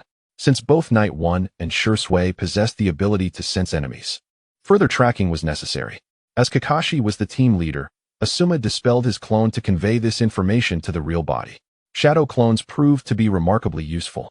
Upon dissolution, memories and experiences would synchronize back to the original body, even serving as a means for training. However, not all could bear such costs. Only those with robust physiques and strong life forces could endure this expenditure. "We must not delay, let us move." Although their original bodies had taken a wrong turn, the clones had discovered the correct path, albeit they were now at a considerable distance and needed to expedite their pace. This situation underscored that if they possessed space-time ninjutsu, their movements would be significantly more efficient. Regrettably, none among them had mastered such techniques. "Do we have more concrete information? Is it from that ninja village?" Kakashi inquired of Asuma while on the move. Presently, Asuma was the only one privy to some details, and they could benefit from this knowledge before proceeding further. Asuma shook his head. Knight 1's Byakugan detected traces they left behind, likely from a day ago. They have taken precautions this time. And Knight 1 did not uncover much useful information. The clones are still in pursuit. Just as Kakashi was about to continue speaking, his expression shifted slightly. "Damn it. We've walked into a trap." Observing Kakashi's demeanor, Asuma pondered deeply. What has happened? Knight 1 and Shursui, equally perplexed, realized they had not received any memories from their shadow clones, indicating that their clones had yet to be dispelled. Kakashi spoke in a low voice. "The shadow clone has encountered an ambush. It was a trap with explosive tags. Although Yaichi had forewarned us, I was too close and got caught in the blast, resulting in the dispelling of my clone." From the memories transmitted by his clone, it was evident that while Yaichi had detected the explosive tags ahead of time, he too was affected due to proximity, leading to the clone's dissolution. "Damn it! What happened?" Asuma cursed under his breath. "We must hasten our pace. We need to reach there as soon as possible." Kakashi's expression was grim. Shizuku exchanged a glance with Yaichi, increasing their speed as they advanced toward the location. Meanwhile, in another direction, as the explosive tags detonated, Kakashi, being nearby, was caught in the explosion, and with a loud bang, his clone was dispelled. Kakashi's ninja dog was also injured in the blast, vanishing in a puff of white smoke. Yaichi was the first to notice. In the very next moment after the explosion, he instinctively employed his technique to deflect the residual shockwave. At the same crucial moment, Shizuku was suddenly enveloped in dark green flames, and a spectral arm resembling a skeletal hand emerged, forming a protective barrier around him, enabling him to withstand the attack from the explosive tags.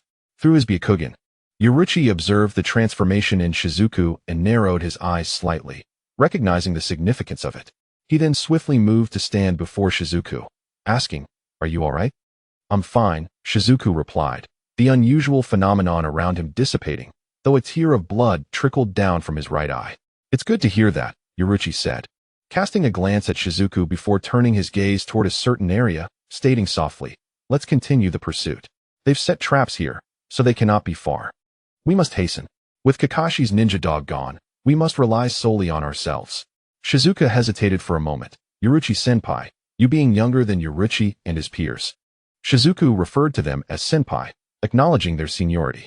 Yaichi appeared to grasp Shizuku's unspoken thoughts and waved a hand dismissively, saying, "Everyone has their own secrets. There is no need to explain anything to me. Secrets are common to all, as long as they do not endanger the village." He patted Shizuku on the shoulder and continued forward. "Is that so? This power is not inherently evil, as long as it is used to protect the village. It is a force for good. Shizuku murmured to himself, recalling the moment he first acquired this power. Back then, after awakening his eyes, he felt as if he had transformed into a demon, exuding an aura of malevolence and chilling chakra. With just a slight motion, he easily dispatched the enemies that surrounded him. Their ninjutsu could not even penetrate the skeletal specter enveloping him. It was precisely due to this overwhelming strength that he was deemed a monster by his foes at that time, an evil monster. Even though some time had passed, the memory of his enemies' terror and panic, as if they had encountered a true monster, still stirred something deep within his heart. He was uncertain whether such power ought to exist, and whether his own malevolent eyes were truly permitted to remain. A sense of confusion enveloped him.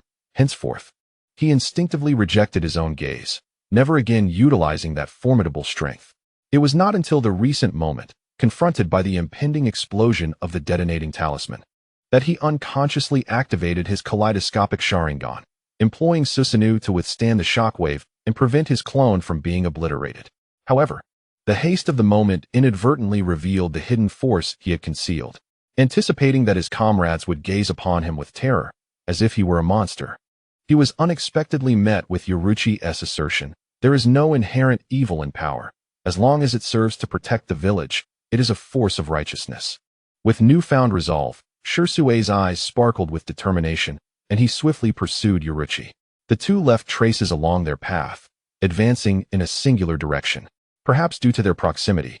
Even in the absence of ninja hounds, Yaruchi was able to discern subtle clues, leading them to a particular location. They found themselves within a dense forest. Not far to their right lay a vast lake, its mist rising to obscure the surroundings. Yet, nothing escaped Yaruchi's keen sight. Near the expansive lake, he spotted several figures. Narrowing his eyes, Yaruchi gestured for a halt.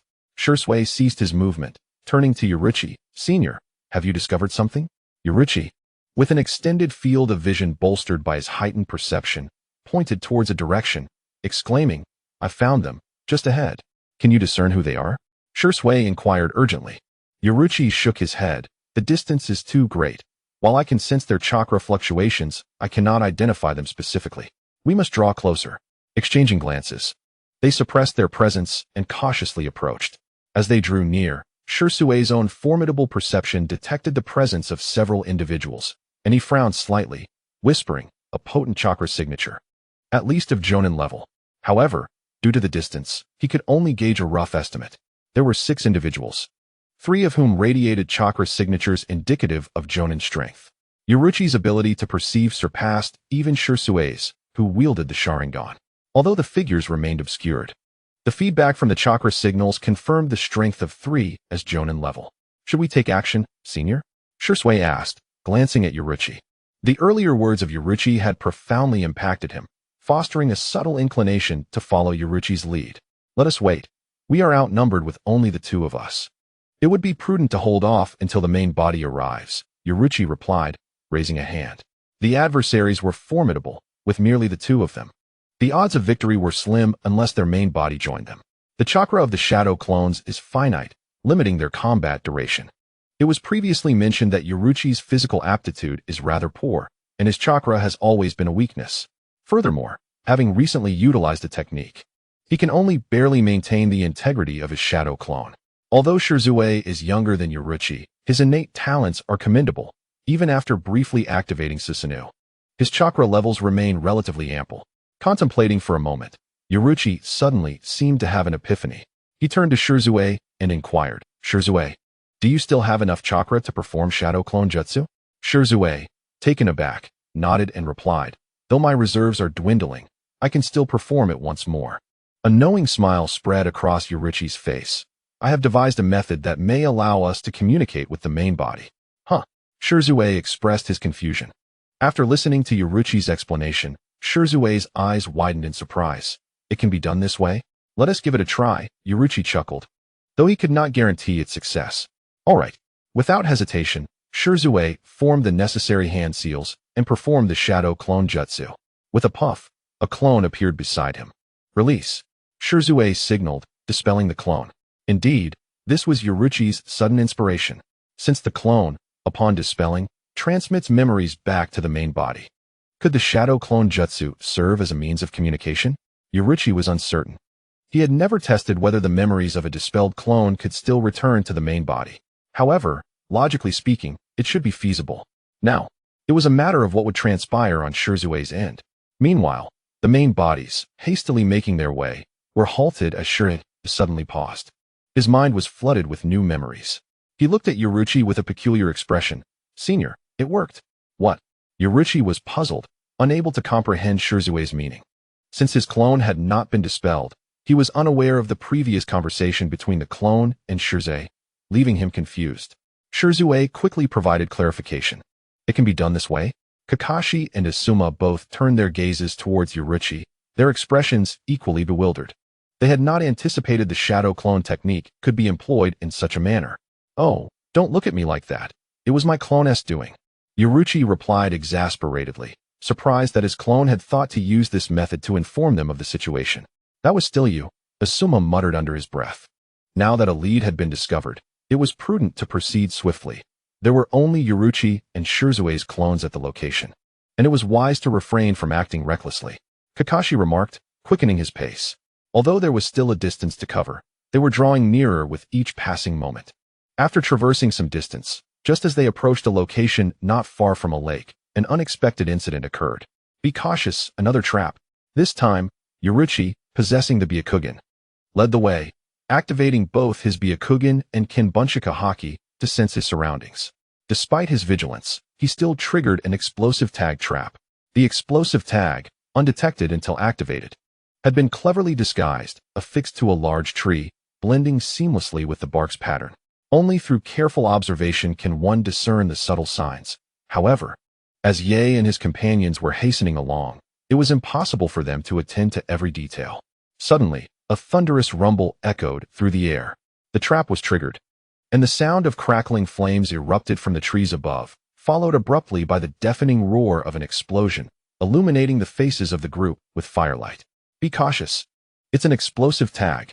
Quickly, take cover," Jisue exclaimed. "Senior, come closer to me. I possess a jutsu that can withstand the blast." In this moment of peril, Kakashi and Asuma chose to trust Jisue and moved closer. Reversal. Ye had his own defensive measures and was prepared to endure the impact, immediately invoking his technique. Meanwhile, Jisue's eyes rapidly transformed into the four-blade windmill pattern of the kaleidoscope Sharingan. With his command, a green skeletal frame suddenly materialized, enveloping Kakashi and Asuma within its protective embrace. Boom! The explosion erupted with a violent force, and as flames flickered, the shockwaves surged from all directions, sending black smoke spiraling into the sky. The commotion of the explosion did not go unnoticed by a group of individuals near the lake. "Damn it, they've caught up to us. Who could it be? Are they the village's pursuers?" One of the ninjas, clad in traditional attire and adorned with a mist village forehead protector, gazed towards the direction of the blast, his expression darkening. The others were similarly attired, but their forehead protectors bore a distinctive scratch, marking them as rogue ninjas from the mist. Another turned to a gaunt man, likely the leader of this small team, and inquired, "Captain, what should we do now?" The captain, with a cold gaze fixed on the direction of the explosion, replied, "What is there to panic about?" He was a figure of menace, wearing the forehead protector of a rogue ninja, with short black hair, sharp teeth, and a prominent cross-shaped scar on his right cheek. His ears and neck were bandaged, and the lower half of his face bore red stripes. Strapped to his back was a large cleaver, one of the 7 legendary swords of the mist, known as the Decapitation Blade. This man was none other than Hozuki Kisame, one of the 7 ninja swordsmen of the mist and a future member of the Akatsuki organization. At this moment, Kisame had just defected from the mist and was being pursued by his former comrades. With the Decapitation Blade in his possession, an elite weapon of the mist, he could not afford to allow it to fall into enemy hands. To evade the relentless pursuit of the mist, Kisame intended to incite chaos within the ninja world. Thus, they launched an attack on a sentry station of Konoha, slaughtering its inhabitants and leaving behind traces that would implicate the mist, hoping to divert Konoha's attention towards the mist. This tactic was undeniably cunning. Everyone understood that the current situation was stabilizing, and should a minor incident lead to a resurgence of large-scale warfare, the mist would be too preoccupied with the conflict to concern itself with them. However, the pursuers from the mist were hot on their trail and had arrived at the Konoha sentry station, where they discovered the aftermath of Kisame's assault on Konoha's forces, along with evidence that would paint their own village in a negative light.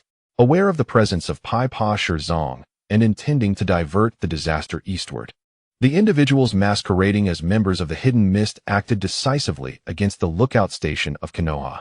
Upon learning of the situation, those tasked with pursuing Pai Pa Shirzong on the Mist side did not hesitate and swiftly eliminated any traces at the Konoha lookout. Thus, when Yi and his companions ventured to investigate, they found no remnants, as everything had been thoroughly erased.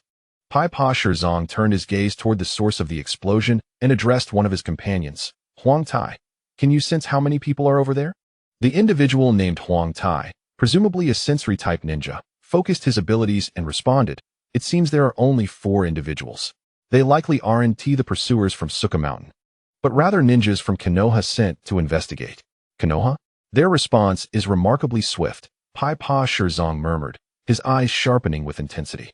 He inquired further, "Can you assess their strength?" Huang Tai concentrated again, then shook his head. "It's too far. I can only detect their numbers. There are 4, and among them, only one exhibits a notably strong chakra presence, albeit somewhat chaotic, likely due to our explosive tags." At this revelation, a cold smile crept across Pai Pa Shirzong's lips. "I see. This provides the perfect opportunity to deal with them. If we are to give the Mist a hard time, we might as well escalate the situation."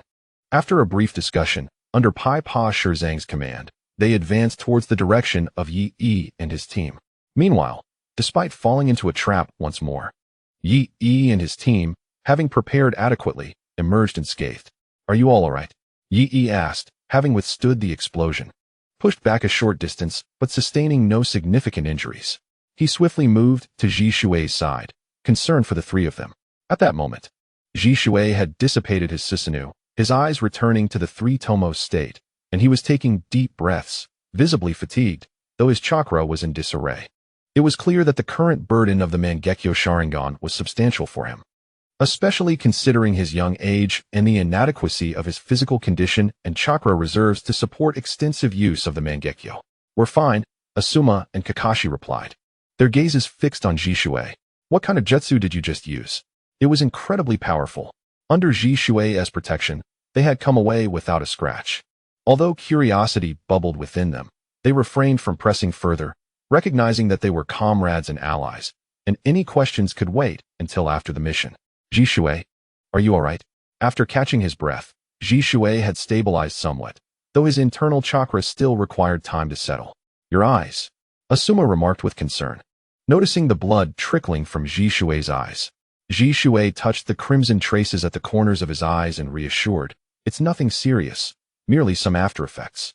"That's a relief," Kakashi responded, his expression serious as he gazed toward the lake.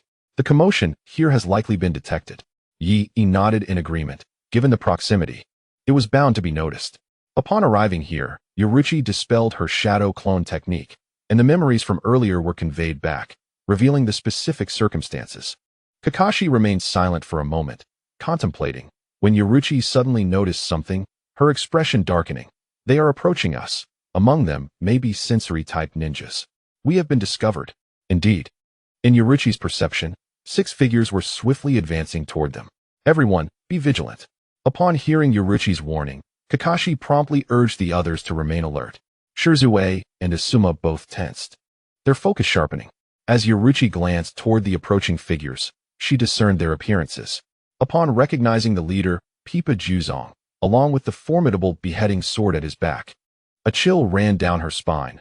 "Be cautious. The enemy is Pipa Juzong, one of the 7 ninja swordsmen of the Mist."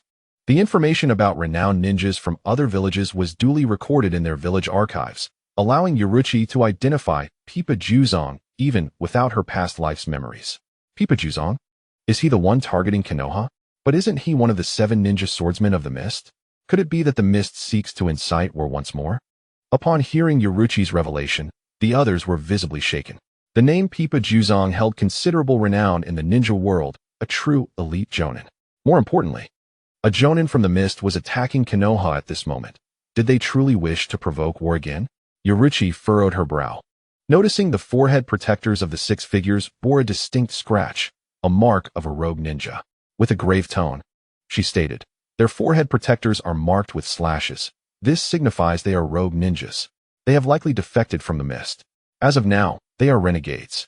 Regardless of their status as rogue ninjas, having discovered them and approaching directly, it was clear they were not here for idle chatter. Preparations for battle were essential. Kakashi unsheathed a short sword from his back, and beneath the mask of the umbu, he unraveled the bandage covering his left eye, revealing his Sharingan with 3 tomo. Asuma retrieved 2 specially crafted kunai from his ninja tool pouch, infusing them with wind chakra, extending sharp chakra blades. Shirzue's expression turned serious as well. His Sharingan, now active behind his mask, focused on the front. Meanwhile, the 6 rogue ninjas from the mist had arrived, spotting Yaruchi and the others. One of the ninjas formed hand seals, his chakra fluctuating violently, and shouted, "Water release, water dragon bullet technique." As he completed the seals, moisture in the air was suddenly manipulated, and a water dragon surged forth from behind him, crashing down toward Yaruchi and her companions. "Dodge," Kakashi commanded, propelling himself away from the spot. The others, seasoned in battle, swiftly followed suit, evading the impending strike. Boom. As soon as they departed from their original position, a colossal torrent of water crashed down, sending waves surging forth, toppling the trees in that vicinity and clearing a vast area. Yi and his 3 companions landed on different treetops, cautiously observing the 6 assailants approaching them. Indeed, they were the covert operatives from Konoha. The leader, Pai-Pa Shirzong, recognized Yi and the others through their attire, deducing their identities. Konoha Zumbu, defectors from the mist? Was it you who instigated the incident at the border post? Kakashi stood atop a treetop, his gaze fixed on Pai-Pa Shirzong. With a cold smirk, Pai-Pa Shirzong responded, "So you came here because of that matter?" Konoha's operatives are remarkably swift. Kakashi's expression remained impassive, his left eye Sharingan gradually spinning. "Since you dare to pursue us, you shall remain here. If we eliminate you and frame the mist, it will undoubtedly create significant turmoil for them." Pai-Pa Shirzong glanced at the 4, a sinister smile creeping upon his lips. "Attack. Kill them." "Yes." The other 5 rogue ninjas from the mist nodded in agreement, charging towards Yi and his companions. Among them, besides Pai-Pa Shirzong, there were 2 other Jonin-level ninjas, the sensory-type ninja, Hachiyen Koda, and another known as Toden Hideki, both proficient in water release techniques. In fact, all mist ninjas, due to their living conditions, were adept in water release. Aside from Pai-Pa Shirzong, 2 others were Jonin, while the rest were Chunin. Yi's Byakugan swept over the 6 adversaries, and he offered a warning to his teammates. He initiated the attack, launching shuriken towards one of the assailants charging at them. The Byakugan revealed that this individual's chakra fluctuation indicated he was a Jonin.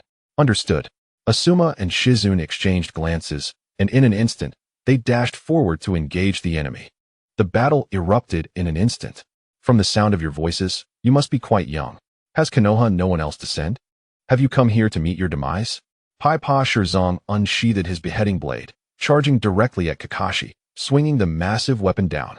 He discerned that Kakashi was the leader of this Konoha Umbu squad, and likely the strongest among them. "You despicable scoundrels. To stir up war once more for your selfish desires." Kakashi's expression darkened, his left eye's Sharingan slowly rotating as he observed Pai-Pa Shirzong's assault, evading it with a swift movement. With a resounding crash, Pai-Pa Shirzong's strike cleaved the tree beneath Kakashi in 2. Stirring up war? War has never ceased. And has Konoha not instigated enough wars already? Spare me your pretenses. Pai-Pa Shirzong scoffed disdainfully, having caught a glimpse of Kakashi's Sharingan. He twisted his neck and remarked, "A Sharingan? Are you from the Uchiha clan of Konoha? No, you possess only one eye with the Sharingan. You must be the talented Kakashi Hatake of Konoha." Kakashi remained silent, hurling a kunai towards Pai-Pa Shirzong with a fierce determination. Shirzong of the Loquat brandished his executioner's blade, effectively blocking the kunai, and cast a cold smile at Kakashi. "It appears my suspicions were correct. I have long heard tales of the prodigious son of the Leaf's white fang, Hatake Tsukumo. However, I have yet to encounter you on the battlefield. Now that our paths cross, let me witness the extent of your father's prowess." The illustrious reputation of the White Fang resounded throughout the ninja world, striking fear even greater than that of the legendary Sannin of Konoha. His mastery of the Hatake sword techniques had left adversaries quaking at the mere mention of his name. Kakashi's gaze flickered at the mention of his father's name, quickly transforming into a cold snort. With a swift motion, he brandished his short blade and charged directly at Shirzong. Inheriting his father's Hatake swordsmanship, Kakashi was no slouch in close combat. Coupled with the perceptive insight of his Sharingan, he engaged Shirzong in a fierce clash. The sound of their blades clashing resonated through the air as they exchanged blows, their forms a blur of movement. Meanwhile, on another front, Ye found himself locked in combat with the opposing Jonin, Hirota, as they exchanged blows in a relentless struggle. Is that the gentle fist technique of the Hyūga clan? In the midst of their duel, Hirota discerned the nature of Ye's taijutsu and gained insight into his identity. 8 trigrams, empty palm. With a focused expression, Ye summoned his chakra, unleashing a powerful palm strike that sent forth a formidable wave of energy, piercing through the air. Your attack reminds me of a battle I once had with a member of the Hyūga clan. Though your gentle fist is formidable, its weaknesses are glaringly evident. As long as I maintain my distance, I can avoid your close-range advantage. Hirota smirked coldly. Recognizing Ye as a member of the Leaf Sambu, he resolved to keep his distance, employing ninja tools and a variety of long-range ninjutsu to assault Ye. In his own experiences on the battlefield, he had encountered members of the Hyūga clan and identified their vulnerabilities, while their close-range assaults were devastating. Their long-range capabilities were limited primarily to the 8 trigrams empty palm technique. As long as he could evade proximity, he could wear them down. However, he was gravely mistaken. Ye was no ordinary member of the Hyūga clan. Unlike others who focused solely on the gentle fist, he had diversified his studies to include other ninjutsu, and more importantly, he possessed the ability to summon. Be cautious not to underestimate any Konoha ninja. Ye chuckled lightly, forming a single-handed seal, directing his fingers at Hirota as he declared, "Lightning release, white lightning." With a crackle, at Ye's command, a bolt of lightning surged forth from his fingertips, transforming into a spear that shot through the air with blinding speed, aimed directly at Hirota's chest. Lightning release? Hirota was taken aback, yet his reflexes were quick. He swiftly formed seals with both hands, calling out, "Water release, water barrier." With a rush, moisture surged around him, forming a shield of water that enveloped his body. Being near a lake provided an unseen advantage for water-style ninjas, allowing them to effortlessly manipulate the abundant moisture in the air to execute their techniques. However, Kuda grossly underestimated the formidable nature of Yaichi's attack. As the lightning beam collided with his water barrier, the lightning chakra contained within surged violently. With a thunderous roar, the ferocious lightning chakra erupted, transforming into a terrifying explosion that sent water splashing everywhere, affecting Kuda as well, who was struck by the blast. Yet, in the next moment, Kuda's figure dissipated into water, revealing it to be a water clone. Futile, your every move eludes not my gaze. Yaichi was not the least bit surprised. To him, his opponent's actions were as transparent as glass. While conjuring the water barrier, Kuda had simultaneously executed the water clone technique, concealing himself elsewhere. After Kuda had left his original position with the water clone, he hid behind a large tree, beginning to form hand seals, chakra surging through his body. However, all of this was keenly observed by Yaichi. Noticing Kuda's movements, a smirk crept across Yaichi's lips as he too swiftly formed hand seals. Chidori. With the cacophony of the Chidori's chirping resonating, lightning enveloped Yaichi, invigorating his body as the lightning chakra stimulated his cells, enhancing his physical prowess across the board. Shuanpa. With several swift taps on the ground, Yaichi's figure vanished as if teleporting, rushing towards Kuda's position at an astonishing speed. Meanwhile, Kuda's ninjutsu had also reached completion. Witnessing the lightning-fast Yaichi charging at him with thunder in hand, astonishment flickered across his face. Why does this branch of the Hyūga clan deviate from the norm? Not only do they possess formidable long-range lightning techniques, but they also wield such aggressive ninjutsu. Moreover, their speed is astonishing, coupled with a lightning technique reminiscent of Chidori. Could it be Chidori? However, time was of the essence, and without hesitation, he completed his hand seals and shouted, "How dare you approach me? You have already entered the range of my ninjutsu attack. Water release, water dragon bullet technique." As his words fell, the surrounding moisture suddenly coalesced into a ferocious water dragon, roaring as it charged towards Yaichi. Underestimating others can lead to dire consequences. Yaichi coldly regarded the roaring water dragon as it surged toward him, refusing to dodge. his right hand thrust forward, piercing directly at the incoming water dragon with Chidori. With a resounding crash, Yaichi's Chidori collided with the water dragon bullet, and in an instant, the water dragon bullet was pierced through by Yaichi's Chidori, sending water splattering everywhere. Unfazed, Yaichi charged directly towards Kuta, having developed his Chidori further. The lightning chakra became more concentrated, the sound minimal, with hardly any electricity dissipating, evoking a sensation akin to the third Raikage's Hell Stab. In other words, his Chidori was an advanced version of the technique. In terms of power, it could rival Kakashi's S-rank technique, Raikiri. Kakashi's Raikiri, in essence, is merely a more potent and concentrated variation of the Chidori, developed upon its foundation. The two techniques are fundamentally the same, differing only in their power. As Yoruchi charged forward wielding the Chidori, under the astonished gaze of Hirota, she thrust her right hand, imbued with the Chidori, directly into his chest, piercing through to his back, causing blood to erupt in a violent spray. Hirota gasped, his mouth opening in silent agony, but before he could utter a word, he succumbed to the void of death. With effortless ease, Yoruchi withdrew her bloodied hand, disregarding the lifeless form of her adversary, her gaze shifting to another direction. Her eyes narrowing slightly, it seemed another presence was approaching. Over in the distance, Shursui and Asuma continued their battle. Asuma, facing two Chunin, managed to hold his ground, even gaining the upper hand while employing the shadow clone technique. As the son of the third Hokage, his talent was formidable, and his proficiency in various ninjutsu was exceptional. Moreover, he was a calculating ninja, adept at considering his surroundings and secretly laying traps. At the moment Yoruchi glanced over, he had already utilized an explosive tag trap to eliminate one of his foes. Cursing under his breath, the remaining adversary hastily retreated, unwilling to continue the fight. Meanwhile, Shursui found his engagement to be far more effortless. Even without activating his Mangekyo Sharingan, his strength remained firmly at the level of a Jonin. With prior experience in dispatching Jonin opponents, the enemy Chunin stood no chance against Shursui, who closed the distance with a body flicker technique, swiftly ending the foe's life before he could even react. The Sharingan, a Jonin of the Uchiha clan? The instantaneous movement that caught one off guard. Could he be the body flicker Shursui?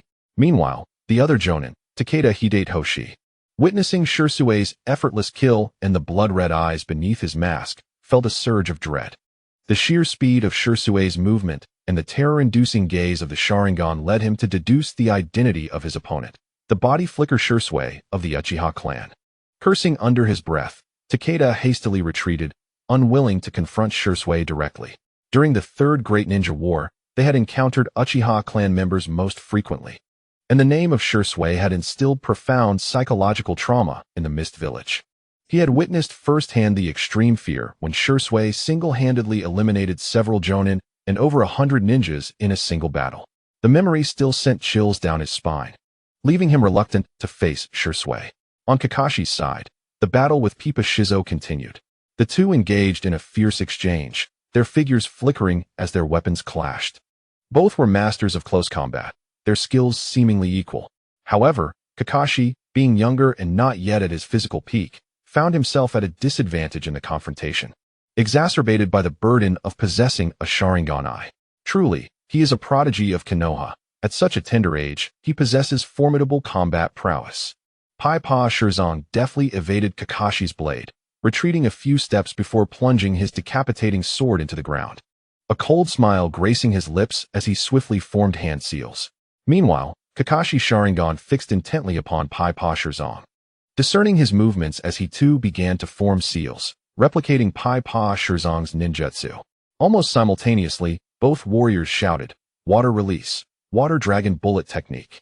Two water dragons emerged behind them, charging fiercely towards one another, colliding midair with an explosive splash, as if a torrential downpour had commenced.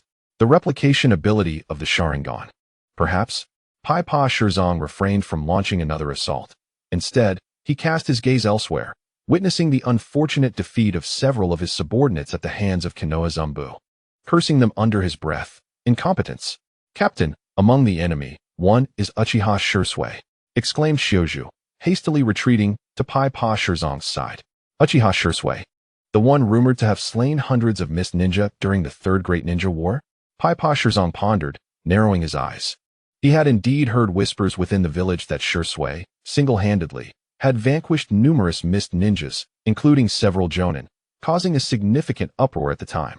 However, the current Mizukage, Kurama Yagura, had dismissed it as mere rumor, claiming that they had merely suffered a devastating ambush by Konoha. Shioju, shaking his head vigorously, displayed a visage of lingering fear. No, it's true. I was watching from afar when he unleashed a powerful jutsu, resembling a green skeleton, effortlessly annihilating all the mist ninja. The fourth Mizukage feared that such revelations might dampen the morale of the mist shinobi, hence his denial. Shioju had once encountered Uchiha Shursui on the battlefield, accompanied by a companion possessing a Byakugan, Ching. Their team had, thanks to Ching, sensed the anomaly at once. Yet, they had still been detected by Shursui, who, with a mere glance, instilled such terror that they dared not approach. Subsequently, they reported this to the newly appointed fourth Mizukage, Kurama Yagura, but the information was suppressed to avoid affecting the morale of the mist ninja. Could this green skeleton be? Paipa Shirzong's eyes narrowed, a chill running down his spine. As one of the 7 ninja swordsmen of the mist, he was not entirely ignorant of the hidden affairs within the shinobi world. To his knowledge, the Uchiha clan's Sharingan possessed another form known as the Mangekyo Sharingan. The legendary Ashura of Konoha, Uchiha Madara, was a wielder of the Mangekyo Sharingan. Could it be that this green skeleton was indeed the fabled Mangekyo Sharingan of the Uchiha? As he contemplated this, Paipa Shirzong's gaze towards Shursui grew increasingly wary. Upon hearing Shoshue's subsequent remarks, the mention of Kojutsu Shizukura came to mind, eliciting a disdainful snort from Biwa Juzo. That Kojutsu Shizukura has concealed such a crucial matter. It is evident that he harbors some grievances against him. This sentiment also elucidated his defection from the mist. Kojutsu, having failed his mission, audaciously sought to reclaim his identity as a ninja along with his executioner's blade. However, this was not the time to ponder such matters. Biwa Juzo cast a cold glance at the assembly of Yoruchi and his 3 companions, inwardly cursing. I had anticipated mere weaklings, yet to my surprise, among the 4 Umbu, there are indeed formidable talents from the Uchiha and Hyūga clans. What a grave miscalculation.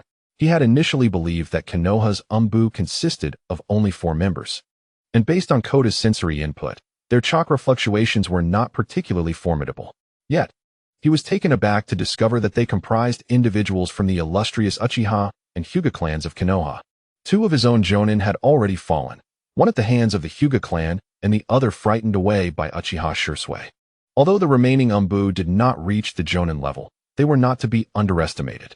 He had presumed that Konoha had merely dispatched a few Umbu for reconnaissance. Yet their strength was remarkable, particularly with one suspected of possessing formidable ninjutsu, Uchiha Shursui. Now, with 3 of their own perished, they found themselves outnumbered. This unforeseen predicament left him at a loss. A wise man does not suffer immediate losses. Upon perceiving his side at a disadvantage, Biwa Juzo contemplated retreating. Kakashi, too, did not rush to launch another assault, instead glancing at his comrades, feeling a slight sense of relief upon confirming their safety. He turned to Biwa Juzo, stating coldly, "Surrender willingly. Having slain our Konoha brethren, you must return with us to Konoha for judgment. Do not presume your victory is assured, Konoha's Umbu. Next time, I shall eliminate you." Biwa Juzo retorted with a cold snort, his chakra surging violently as he swiftly formed hand signs, exclaiming, "Water release. Hidden mist technique. Water release, great water surge. Water release, great waterfall technique." As he unleashed his ninjutsu, a thick mist enveloped the surroundings, obscuring visibility. Following closely was a torrent of water crashing like a tsunami, inundating the area before them. The deluge surged forth, causing Yoruchi and his companions to frown, hastily evading the oncoming waves. "Let us depart from here." Biwa Juzo cast one last glance at Yoruchi and the others, addressing those remaining. With that, they turned and left, showing no signs of reluctance. Having realized that they might be unable to contend with Konoha's Umbu, Biwa Juzo had already resolved to flee. He had gravely underestimated the strength of Konoha's Umbu. Despite their youth, their prowess surpassed his expectations. Observing this, the 4 from Konoha exchanged glances, intent on pursuing them, determined not to let their quarry escape. However, at that moment, Yoruchi's gaze sharpened as he looked in a particular direction, muttering to himself, "Indeed, They are advancing this way? Previously, Yaruchi had sensed additional ninjas approaching, a considerable number, 8 in total, 4 of whom possessed Jonin-level chakra, while the others were of Chunin rank. Moreover, their intent is unmistakable.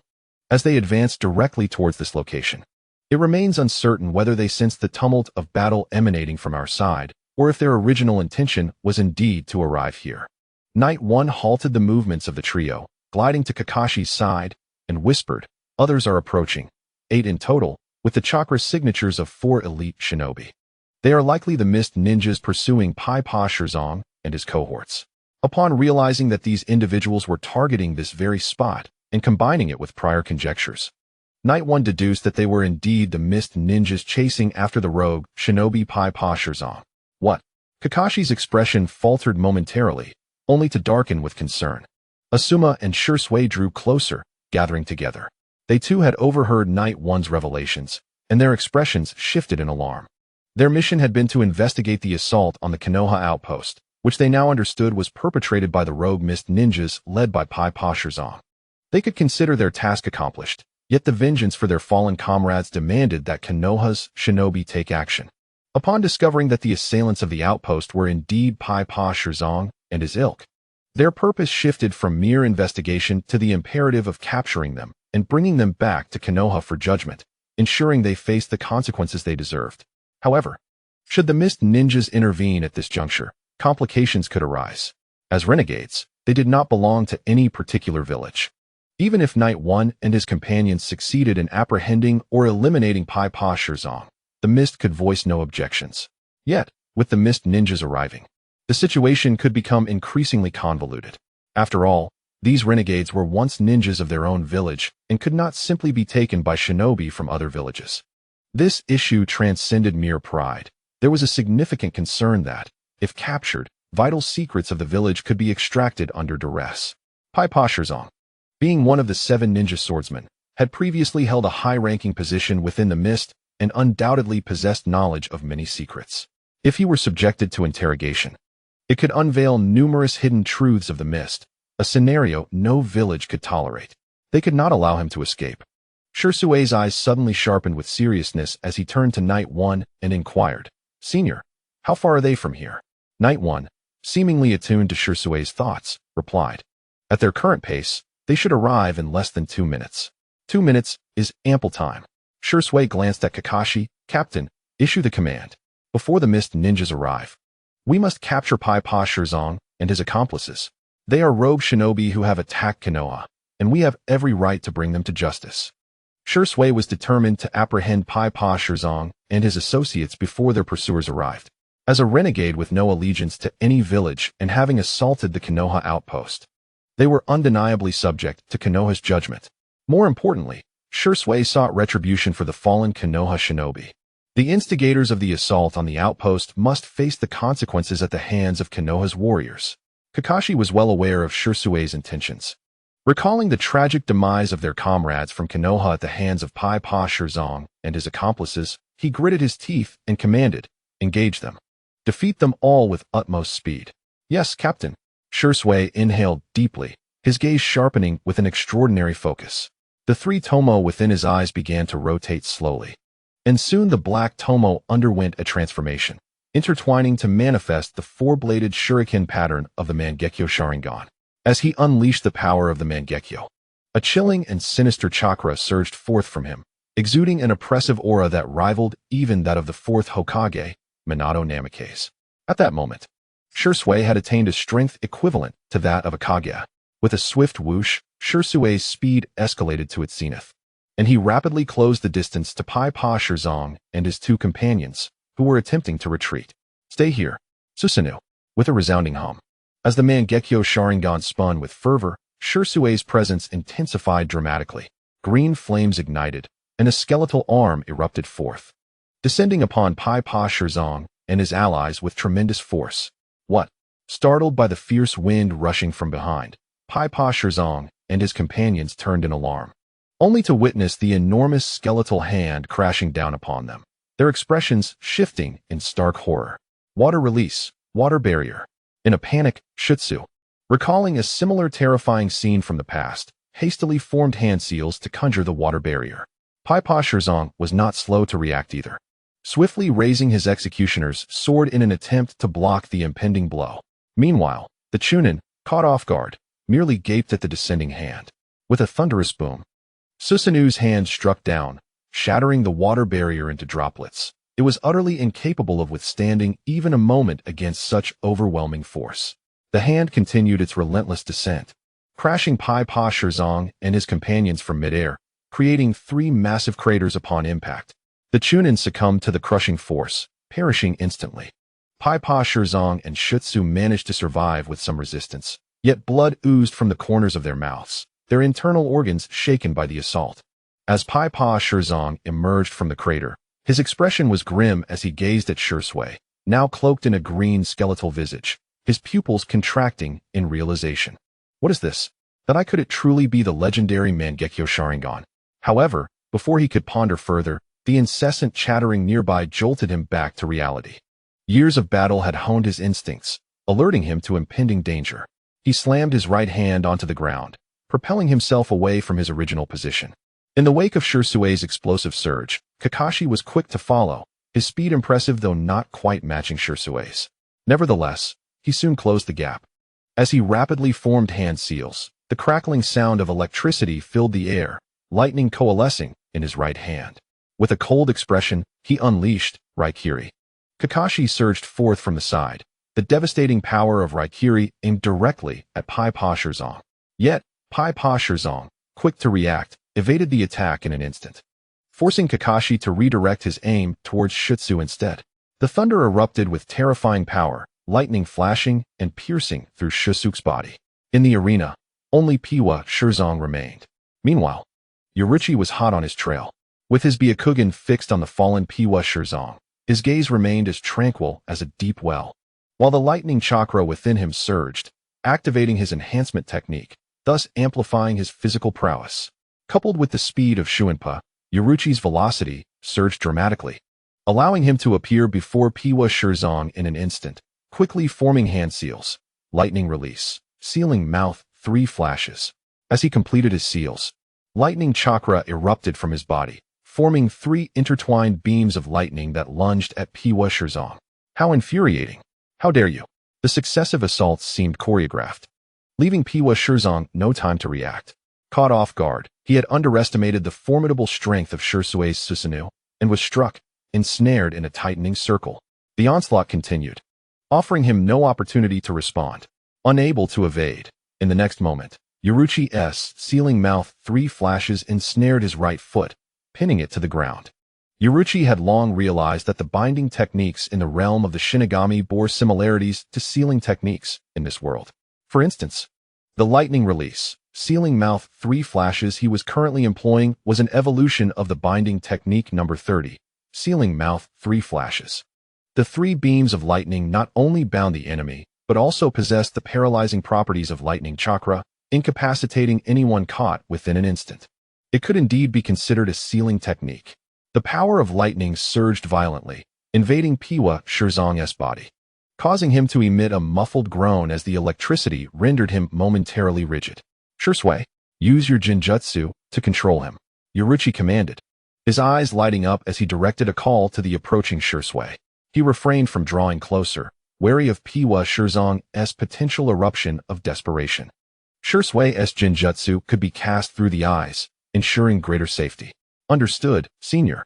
Shui nodded, swiftly closing the distance, his Sharingan focused on Paipa Shirzong. Jinjutsu, Sharingan. Cursed. Paipa Shirzong cursed under his breath as chakra surged around him. His strength was not to be underestimated, and the chakra he released was formidable, undoubtedly at the elite Jonin level. Utilizing the surge of chakra, he forcefully dispelled the paralysis, swinging his decapitating sword toward the binding lightning release, sealing mouth, 3 flashes. Although he shattered the binding, it was already too late. Hearing the sound of slicing wind, Paipa Shirzong instinctively looked up, locking eyes with Shui. In the next moment, Paipa Shirzong felt his consciousness waver, as if the entire world had faded away, leaving only a pair of slowly rotating, 4-bladed, crimson eyes before him. In the grip of the Jinjutsu, Paipa Shirzong's pupils constricted violently, The Uchiha's Genjutsu was renowned throughout the ninja world, and he sensed impending doom, his expression shifting drastically. Yet, in the next heartbeat, the kaleidoscopic illusion of the four-bladed fan appeared within his vision, and his consciousness was completely seized. He had fallen victim to Shursui's Genjutsu.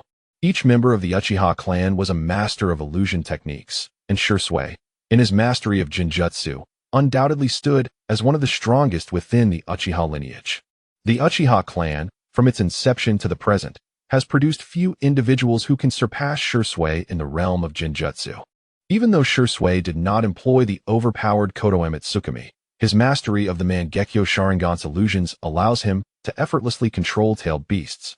Not to mention someone of only elite Jonin rank, like Kiba Shizuku. In terms of Genjutsu, Shursuai stands as the most formidable individual in the current ninja world. It can be asserted that, without external assistance, it is nearly an impossible endeavor to break through Shursui's illusions solely by one's own strength. The moment Kiba Shizuka locked eyes with Shursuai, he, much like Hong, could already concede defeat. After completing his task, Shursuai half-kneeled on the ground, covering his eyes while gasping for breath, blood tears streaming from his eye sockets, and his chakra fluctuating violently. Is this the end? That pair of Mangekyo Sharingan, Asuma, the slowest among them, had just arrived at this moment. Witnessing the three take action and easily subdue Kiba Shizuku, and the other two left him considerably astonished. Particularly, upon observing the Mangekyo Sharingan in Shursui's eyes, his heart involuntarily trembled. As the son of the third Hokage, he was privy to certain village secrets and naturally understood the significance of the Uchiha clan's Mangekyo Sharingan. However, he did not anticipate that the young Shursuai harbored such power. Furthermore, the lightning release technique demonstrated by Ye was a sight he had never encountered before. These individuals are indeed monstrous, Asuma mused quietly to himself, feeling immense pressure in the presence of such contemporaries. Although they had ensnared Kiba Shizuku with Genjutsu, Ye and her companions did not display any signs of relaxation. They landed beside the restrained Kiba, observing the sudden arrival of several others. Almost immediately after Shursuai had ensnared Kiba Shizuku, a group of individuals emerged from another direction. Judging by their attire, they were ninjas from the Mist Village. This was an 8-man team. Leading them was a rotund figure with sharp teeth.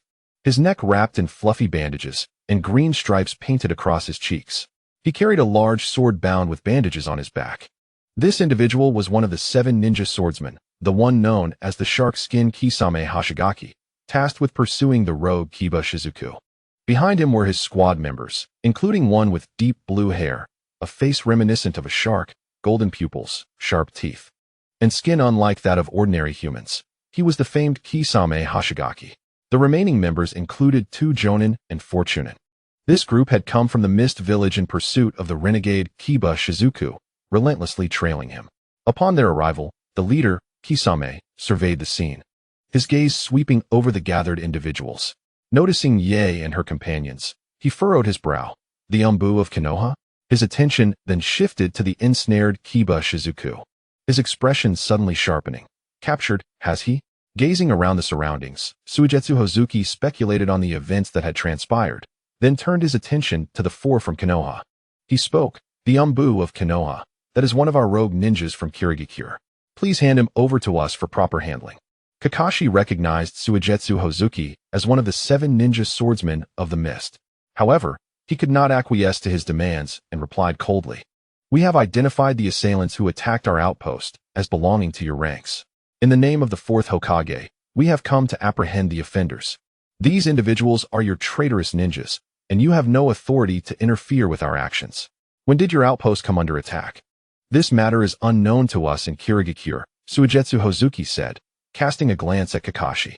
For now, please relinquish him to us. They have stolen crucial secrets from our village, making this matter of utmost importance to Kirigikure. We cannot allow you from Konoha to take him away.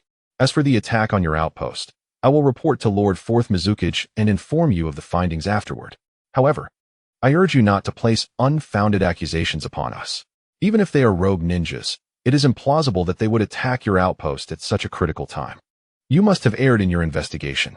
If you apprehend our rogue ninja, I shall report to Lord 4th Mizukage, and you shall receive some recompense. Yet, concerning matters that could affect the balance of the ninja world, I implore you to conduct a thorough investigation. Suigetsu Hozuki spoke with an indifferent tone, subtly casting aspersions upon Konoha. Are you implying that whatever you say is indisputable truth? I have already begun to prepare my subordinates in case the Konoha Umbu prove uncooperative. Such occurrences are not uncommon in the ninja world, even if they were to eliminate your Umbu here without decisive evidence. Konoha would not dare instigate another war in the ninja realm. Suigetsu Hozuki was well versed in such matters. Should the Konoha Umbu dare to refuse, he would not hesitate to act against them, as long as everything was executed flawlessly and no evidence was left behind. Konoha could only harbor suspicions without any means to retaliate against Kirigakure. You speak nonsense. Asuma exclaimed, his anger ignited by Suigetsu Hozuki's words, glaring at him coldly. Both Shursui and Kakashi also felt their ire rising.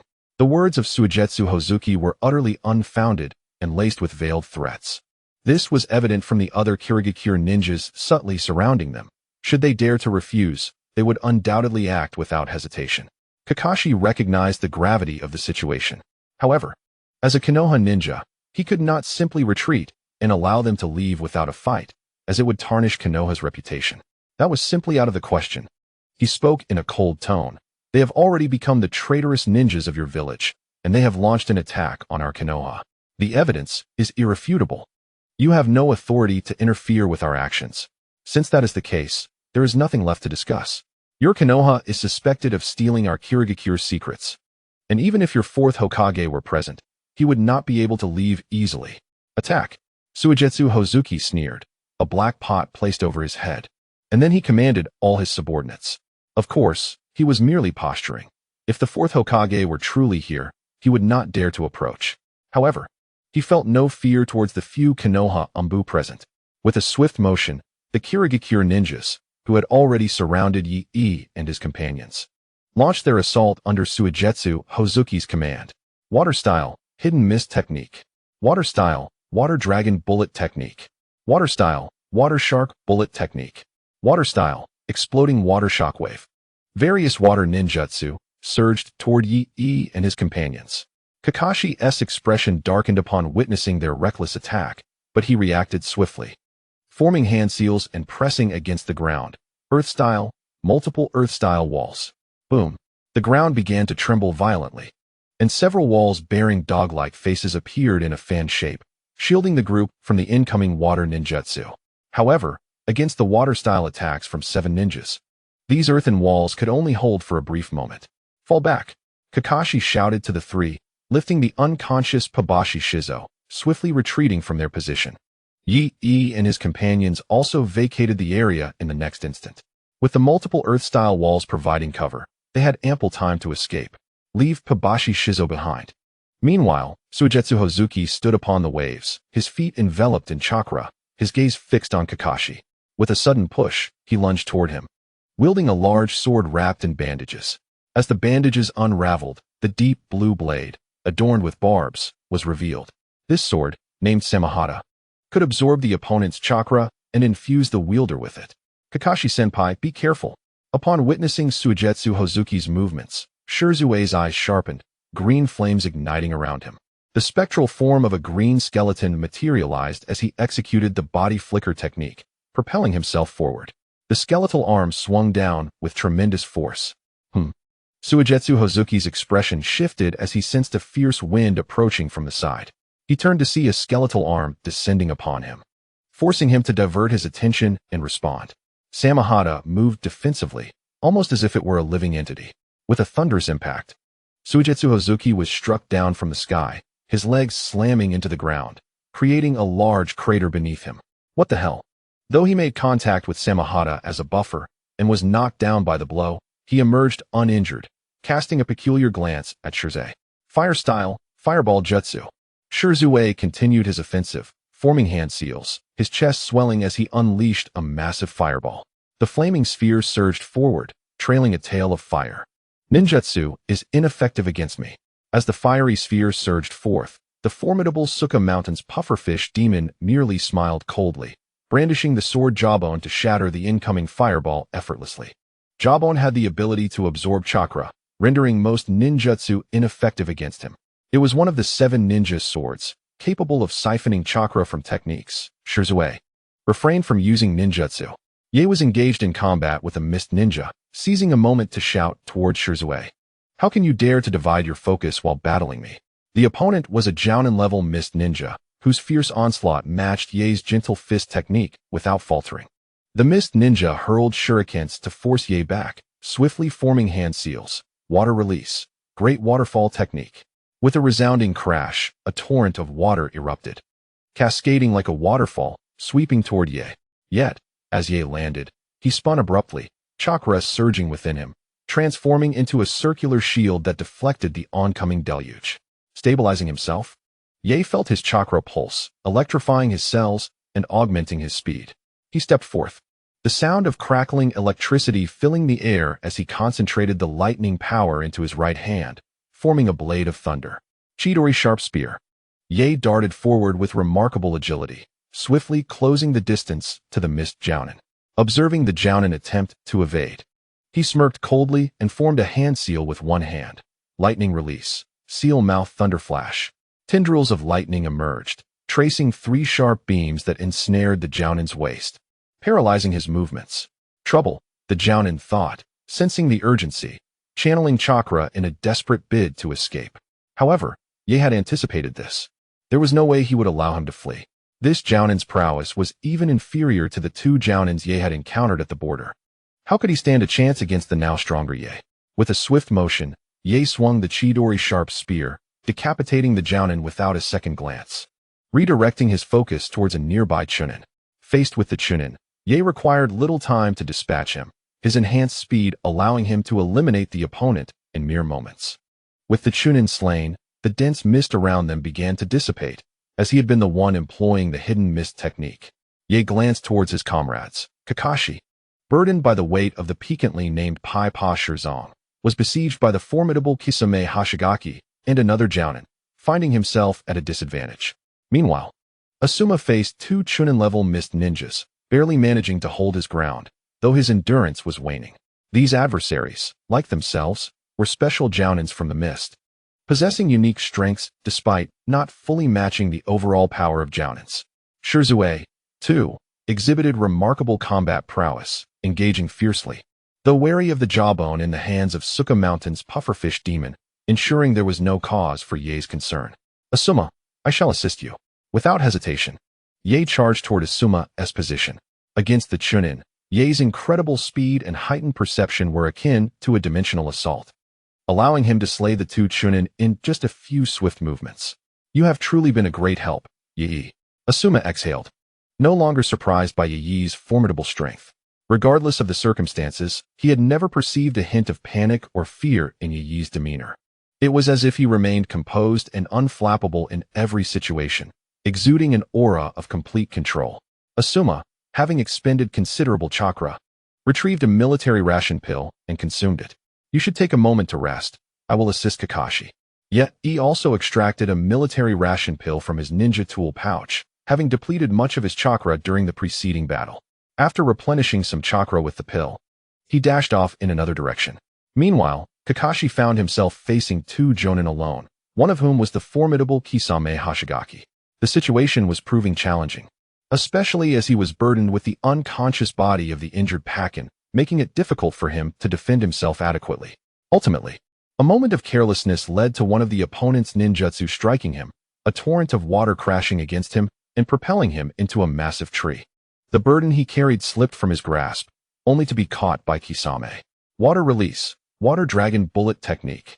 One of the Mist Village Jounin was relentless, swiftly forming hand seals as a surge of water coalesced behind him, transforming into a roaring water dragon. Damn it! Kakashi gritted his teeth, consuming another military ration pill. His chakra reserves were dwindling. His body was already not at its peak, and the burden of the Sharingan further diminished his chakra compared to that of an ordinary Jounin. Coupled with the previous fierce battle, his chakra was nearly exhausted. Like Yi, he shared this weakness in chakra. Though ninjas continuously refined their chakra, the rate of refinement paled in comparison to the consumption experienced in battle. Lightning Cutter. After consuming several military ration pills, Kakashi's chakra levels were slightly restored. He swiftly formed hand seals, and amidst the chorus of chirping birds, thrust his right hand down towards the oncoming water dragon. With a resounding explosion, the water erupted. And Kakashi maintained his speed, his Sharingan locking onto the enemy as he surged forward with remarkable swiftness. Thanks to Yi's timely elimination of the Jonin who had utilized the mist technique, Kakashi's vision was no longer obscured, enabling him to pinpoint the enemy's movements. This strike would surely be fatal. A direct assault, swift as it was, prompted the Jonin to scoff. "Do you truly believe you can hit me?" He had already discerned Kakashi's identity during the earlier skirmish. Kakashi's name was well documented across the various ninja villages, and as a Jonin, he was certainly known in intelligence circles. Observing Kakashi's rapid approach, the Jonin merely sneered. Water release. Hidden mist technique. With the casting of his ninjutsu, a thick mist enveloped the surroundings once more, obscuring the landscape. As a ninja from the mist village, they possessed their own methods of discerning an enemy's location amidst the dense fog. As he sought to blend into the thickening fog, an inexplicable sense of imminent danger gripped him. Suddenly, with a series of earth-shattering sounds, several ninja hounds sprang forth from the ground, seizing his hands and feet, rendering him immobile. Summoning beasts? When did this occur? Alas, a sharp pain coursed through him, causing the seasoned shinobi's expression to shift dramatically.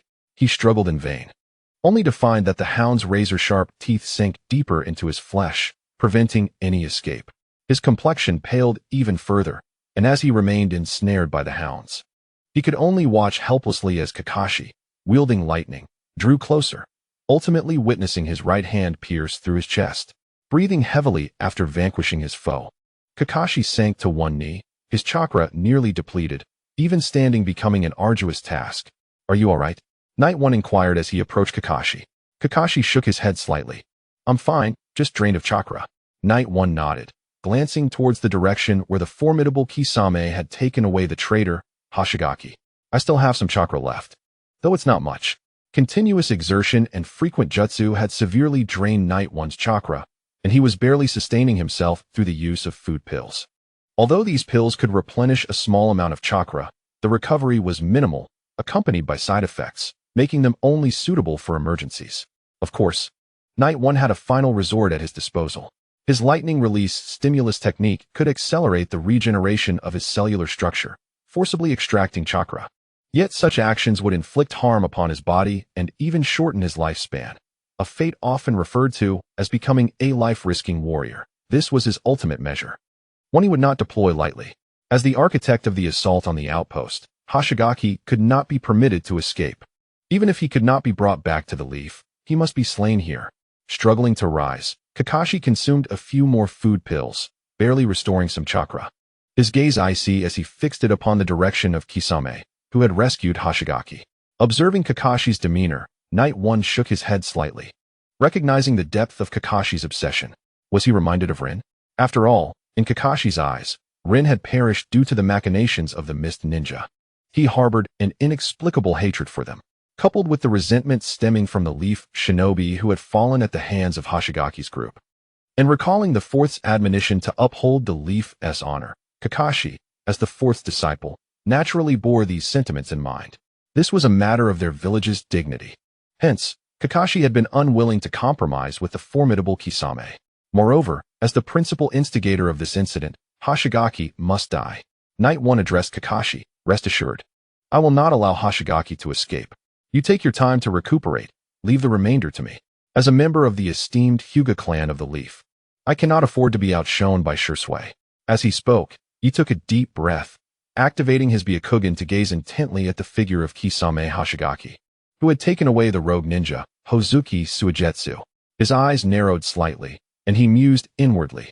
Kisame Hoshigaki, a member of the Akatsuki organization, undoubtedly possesses combat prowess at the level of a shadow, and with his formidable Samahata, he holds an advantage over other shinobi.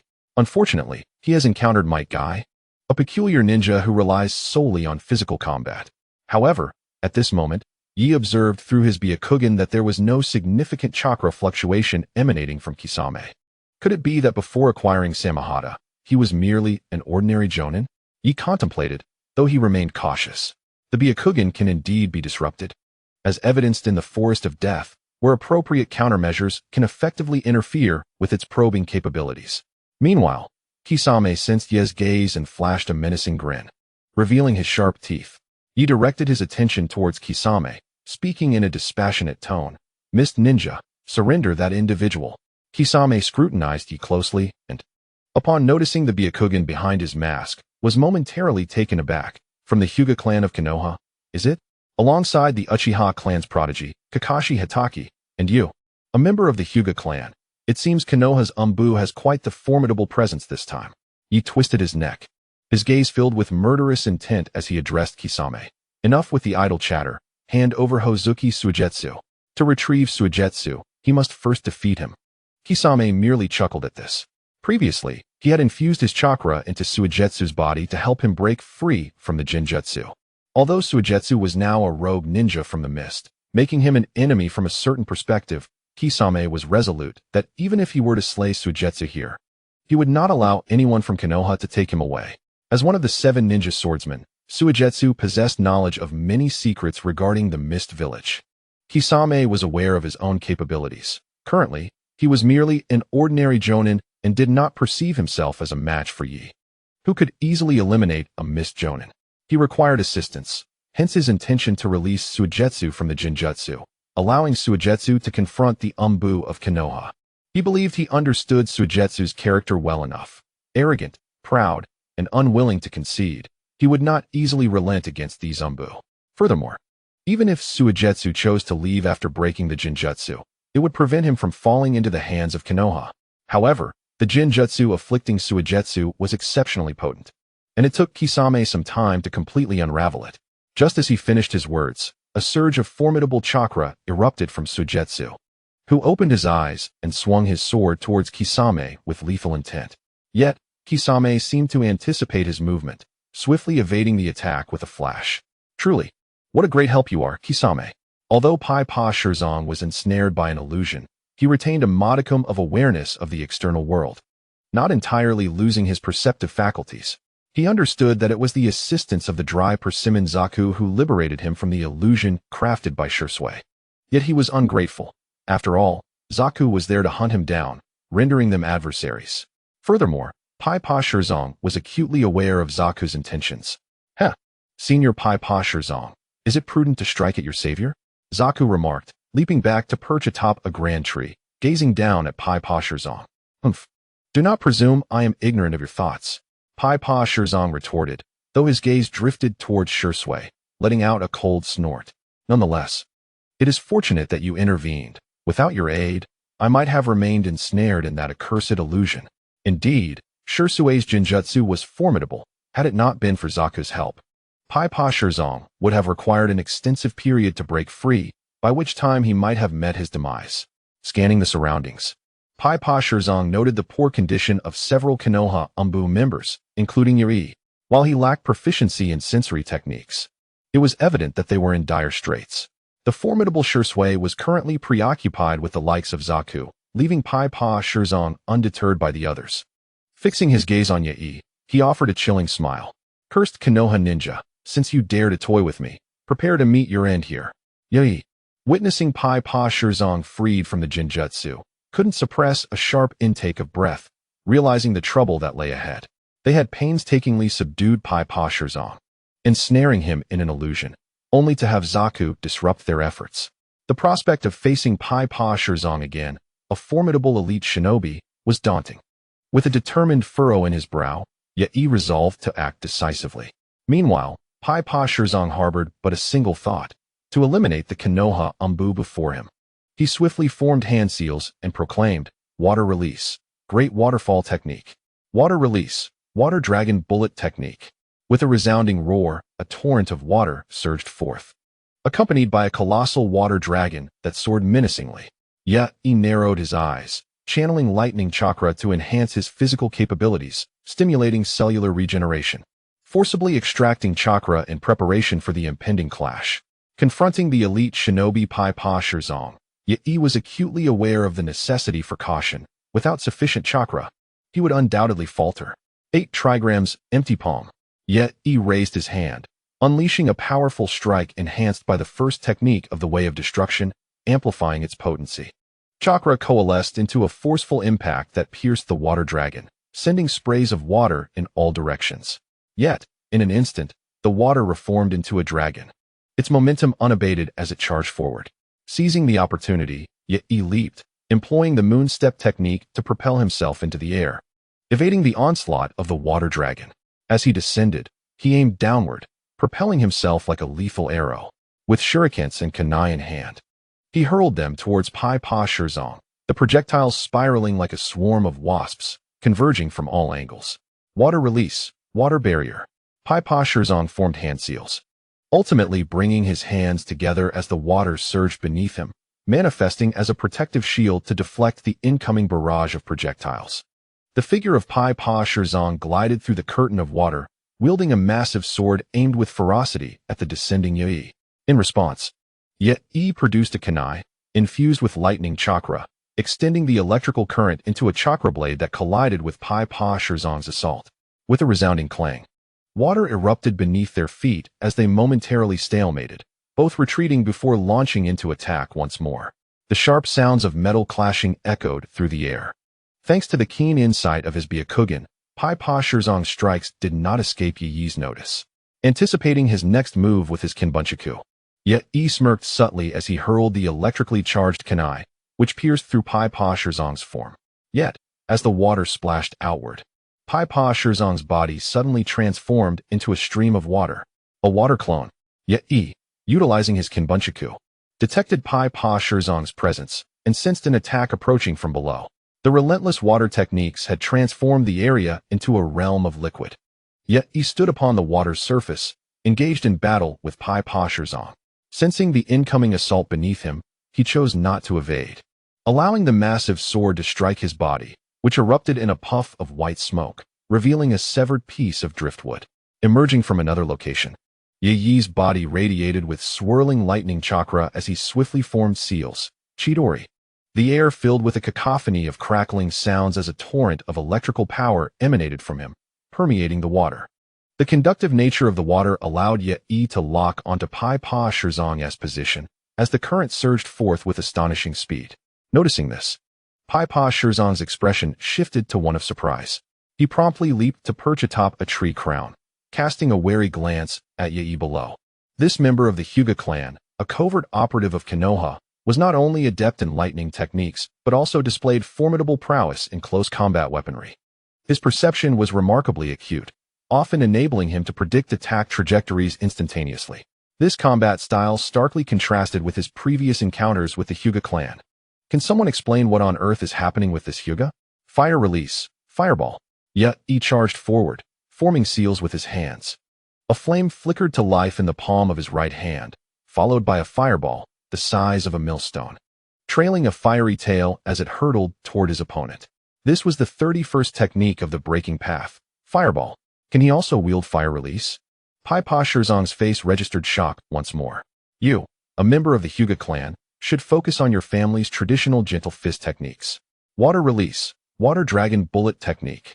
Yet, he reacted swiftly, forming seals to unleash a water dragon bullet technique. Naturally, water was the nemesis of fire. He believed his water dragon bullet would effortlessly extinguish the fireball. However, the next moment, Pai Pa Shirzong was met with a shocking sight. As his water dragon collided with the fireball, it was violently shattered, water exploding outward amidst plumes of white steam. Though the fireball diminished slightly in size, its momentum remained undeterred as it surged toward him. How dare you underestimate me? The breach of water by fire ignited a fury within Pai Pa Shirzong, his expression darkening as if it could drip water. With a fierce swing of his sword, he cleaved directly toward the fireball. Boom! As the crimson cannon collided with the decapitating blade, a thunderous explosion ensued. Flames soared skyward, enveloping the scene in a thick veil of black smoke. Caught off guard by the sudden detonation, Pai Pa Shir was sent hurtling backward, crashing into a large tree before skidding across the water's surface for a moment, barely managing to regain his composure. Cursed be this power. Pai Pa Shir's expression darkened as he realized the overwhelming force of this fire technique. His body bore numerous burns, charred and tattered, his garments reduced to ashes, rendering him a pitiable sight. You cannot escape. A cold voice emanated from behind him, startling Pai Pa Shir. He turned to see another figure of Yi charging towards him. A shadow clone. Just as he contemplated fleeing, he felt a sudden numbness. A current surging across the water, striking him directly and momentarily freezing his body in place. The clone of Yi unleashed a jolt of lightning, known as Chidori. That struck Pai Pa sure. The immense energy left the clone gasping for breath, yet he pressed on, shouting, "Lightning release!" Sealing mouth, 3 flashes. 3 intertwining beams of lightning ensnared Pai Pa sure, the electricity coursing through him, rendering him immobile. Meanwhile, the original Yi was also panting heavily, but showed no sign of mercy. He surged forward like a phantom, wielding a blade of lightning. Chidori sharp spear. You wish for my demise, but it shall not be so easily achieved. Faced with Yi's onslaught, Pai Pa sure's instincts screamed in danger. Yet he was bound and unable to evade. In a desperate gambit, his eyes gleamed with madness as his chakras surged. He pressed his hands against the water's surface, invoking water release, water gun technique. The water rippled violently, coalescing into a spear-like jet that spiraled towards Yi. A futile struggle. Yi harbored no fear, maintaining his speed as his heightened senses detected the trajectory of the water gun. He sliced down with the lightning blade, cleaving the water spear in twain, sending sprays of water everywhere. Without losing momentum, Yi approached Pai Pa sure, delivering a swift horizontal strike that severed his head. Blood gushed forth as Pai Pa sure's head soared into the air, disbelief etched in his eyes. He could hardly fathom that he had met his end here. Confronted with Yi's full might, his fate was sealed. Death awaited him. Pai Pa sure perished. Yi gasped for breath. The chakra he had refined now fully expended. Yet he revealed no sign of weakness. His gaze remained icy as he addressed the observing Kisame Hashigaki, remarking coldly, "The people of the Mist Village are indeed ruthless. Do you merely watch as a former comrade falls to the hands of the enemy?" When Kisame turned to Yi, surprise flickered in his eyes. He had not anticipated that this member of the Leaf Village's Hyūga clan Zanbu would possess such formidable strength, capable of dispatching even one of the 7 ninja swordsmen. Pai Pa sure, a rogue ninja's fate is invariably death. The specifics matter little, as long as they are not taken by another village. Kisame regarded Yi with a detached tone, such as the way of the village hidden in the mist. The fate of the captured renegade ninja is but one, death. Kakashi Zabuza gazed at Ye with a menacing grin, declaring, "Moreover, my objective has been achieved. Pray tell, how much chakra do you possess now?" Ye retorted with a cold smirk, unperturbed, as he consumed another soldier's pill, his eyes ablaze with murderous intent directed at Kakashi Zabuza. Ye discerned that Kakashi Zabuza was not as formidable as in the original narrative.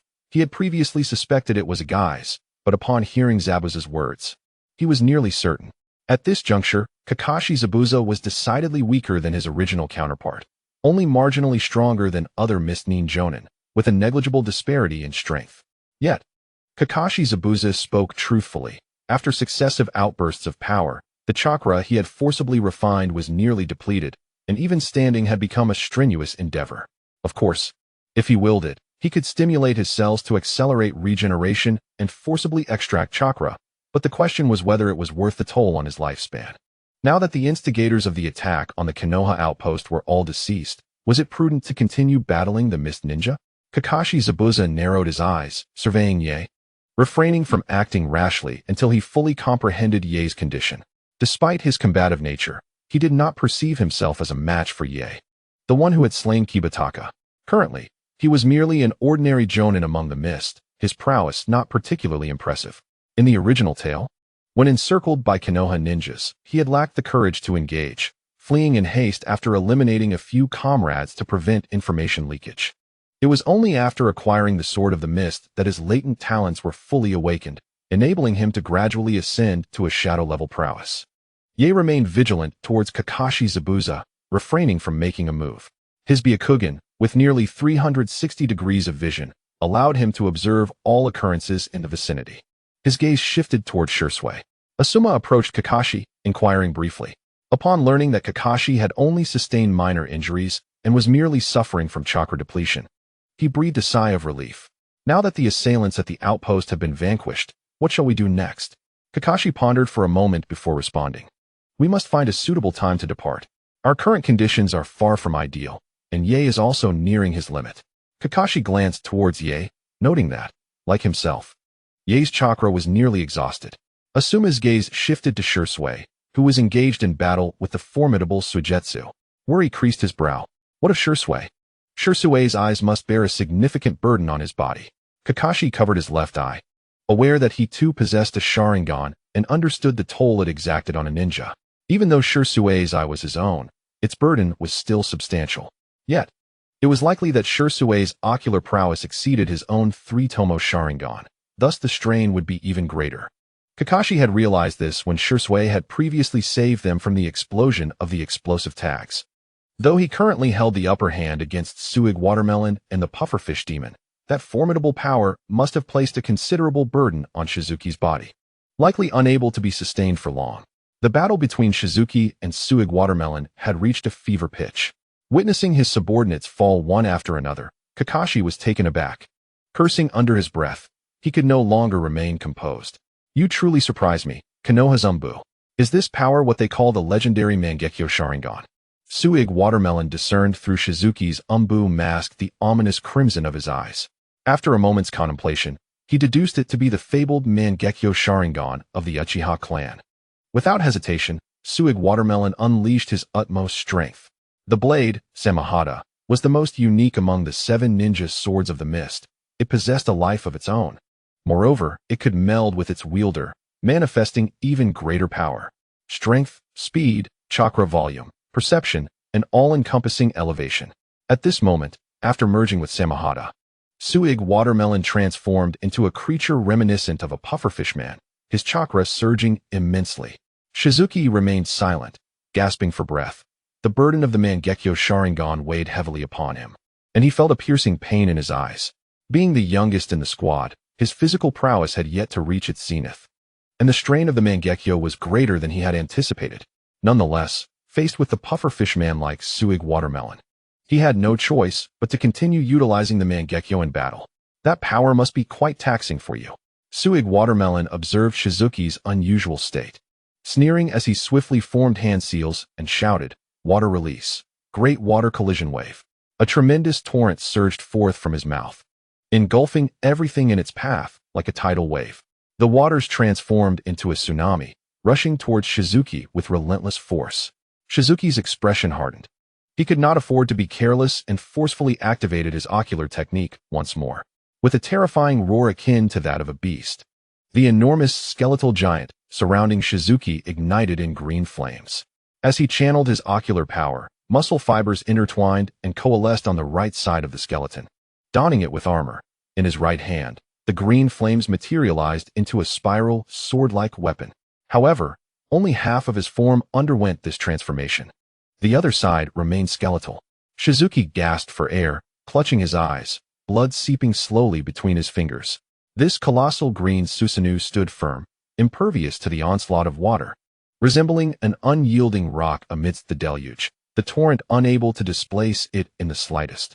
The Susanoo merely raised a hand, unleashing a terrifying force that instantly dispersed the oncoming waves.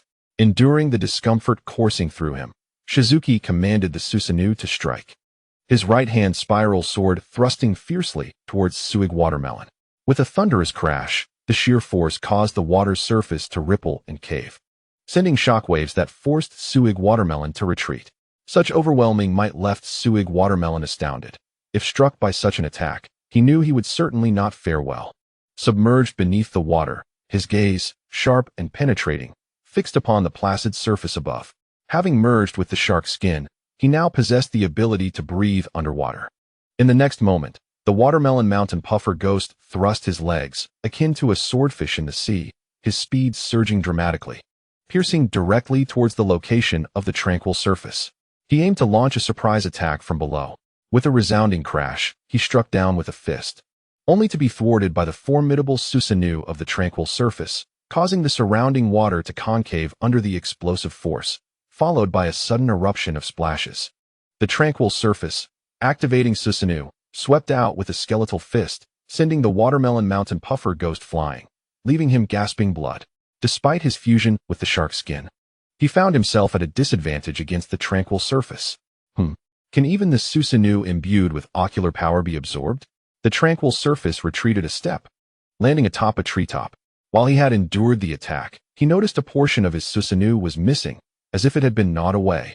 The Watermelon Mountain Puffer Ghost, now merged with the shark's skin, had acquired the ability to absorb chakra, although his previous strike was ordinary. It had utilized the shark skin's power to tear away a fragment of the tranquil surface's Susanoo. Chakra had been devoured. In battles against ninjas who lack mastery in taijutsu, the Watermelon Mountain Puffer Ghost remained a formidable adversary. Even with the Kaleidoscope Sharingan, one could not stand against him. Any ninjutsu would be absorbed. A frenzied expression crossed the Watermelon Mountain Puffer Ghost's face as he wiped the blood from his mouth. The previous blow had inflicted significant injury. Yet the shark's skin possessed regenerative capabilities, allowing him to retain his combat effectiveness. He launched another assault, his legs propelling him forward with renewed speed. Forming hand seals, poison of the puffer fish.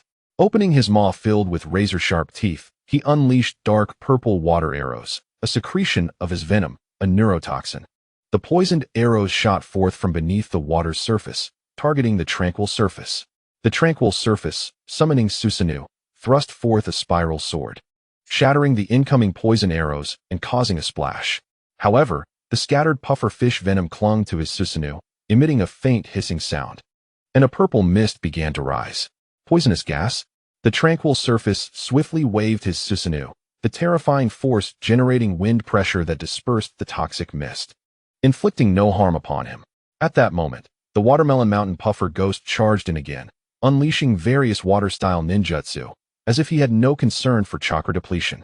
With the shark skin at his disposal, his chakra could absorb the enemy's ninjutsu during battle, alleviating any worries regarding his reserves. The tranquil surface's kaleidoscope spun wildly. Taking in all attacks, he stood firm, not evading, directly propelling Susanoo to crash through, dispersing all water-style techniques. A swift resolution was imperative. The tranquil surface resolved firmly. As Susanoo's fist descended, the overwhelming force shaking the water surface and creating a momentary vacuum. Here, although the Watermelon Mountain Puffer Ghost was swift beneath the water, he could not escape the tracking gaze of the tranquil surface's kaleidoscope. The resounding explosions echoed as Shurshui launched successive attacks, seizing a fleeting opportunity to utilize the reflection and refraction of the water's surface. A genjutsu struck the Watermelon Mountain Puffer Ghost, momentarily paralyzing its movements.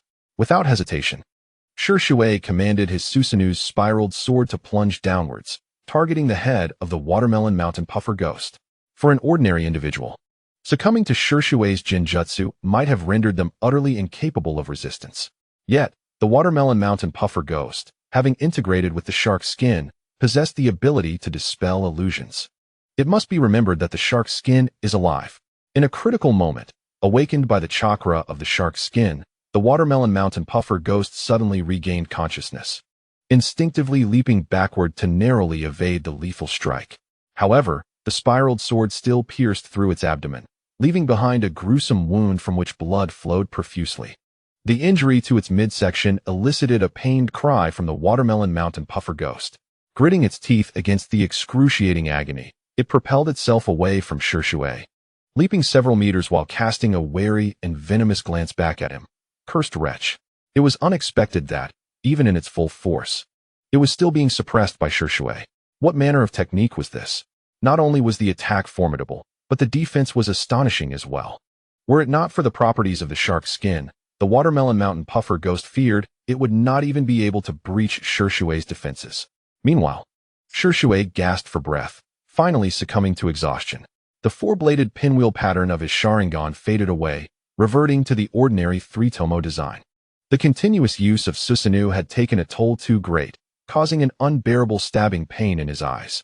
Clutching his right eye, he let out a muffled groan and knelt upon the treetop, his left eye squinting to combat the encroaching double vision, something previously unimaginable. This realization struck him. He had reached his limit. At that moment, a pitch-black crow alighted upon his shoulder, conveying vital information. Shurshui glanced toward his comrades, stifling the pain radiating from his eyes, and cast one last look at the Watermelon Mountain Puffer Ghost before darting towards Kakashi's direction. He had received Kakashi's command. It was time to retreat. With the demise of Pipajuko, there was no need to continue battling the Mist Village ninjas. However, the Watermelon Mountain Puffer Ghost was not about to allow the Leaf ninjas to escape so easily. with the regenerative chakra of the shark's skin coursing through him. The grievous injury on his lower abdomen was slowly healing. Observing Shishue's intent to flee, he sneered and commanded the nearby Kisame. Kisame, eliminate them. Understood, Captain. Kisame replied with a nod, swiftly forming hand seals. Water release. Water shark bomb technique. From the muddy ground, amidst the puddles, a shark composed entirely of water surged forth, lunging toward Shishue with the intent to bite. Yet, Uruchi had been vigilantly observing the situation and reacted instantly, throwing a kunai wrapped in explosive tags to intercept Kisame's jutsu. With a thunderous explosion, the explosive tag detonated, obliterating the water shark into mere fragments. Kakashi consumed a soldier's food pill, replenishing some of his chakra. Without hesitation, he commanded, "Let us depart from this place." Asuma nodded, assisting the exhausted Shizue as they retreated. Night One exchanged a glance with Kakashi before darting back as well. Kisame, do not let them escape. Meanwhile, bolstered by Kisame's chakra recovery, the watermelon mountain pufferfish demon had somewhat mended its injuries. Noticing the Konoha Umbu attempting to flee, it let out a cold snort and formed hand seals. Water release. Great exploding water colliding wave.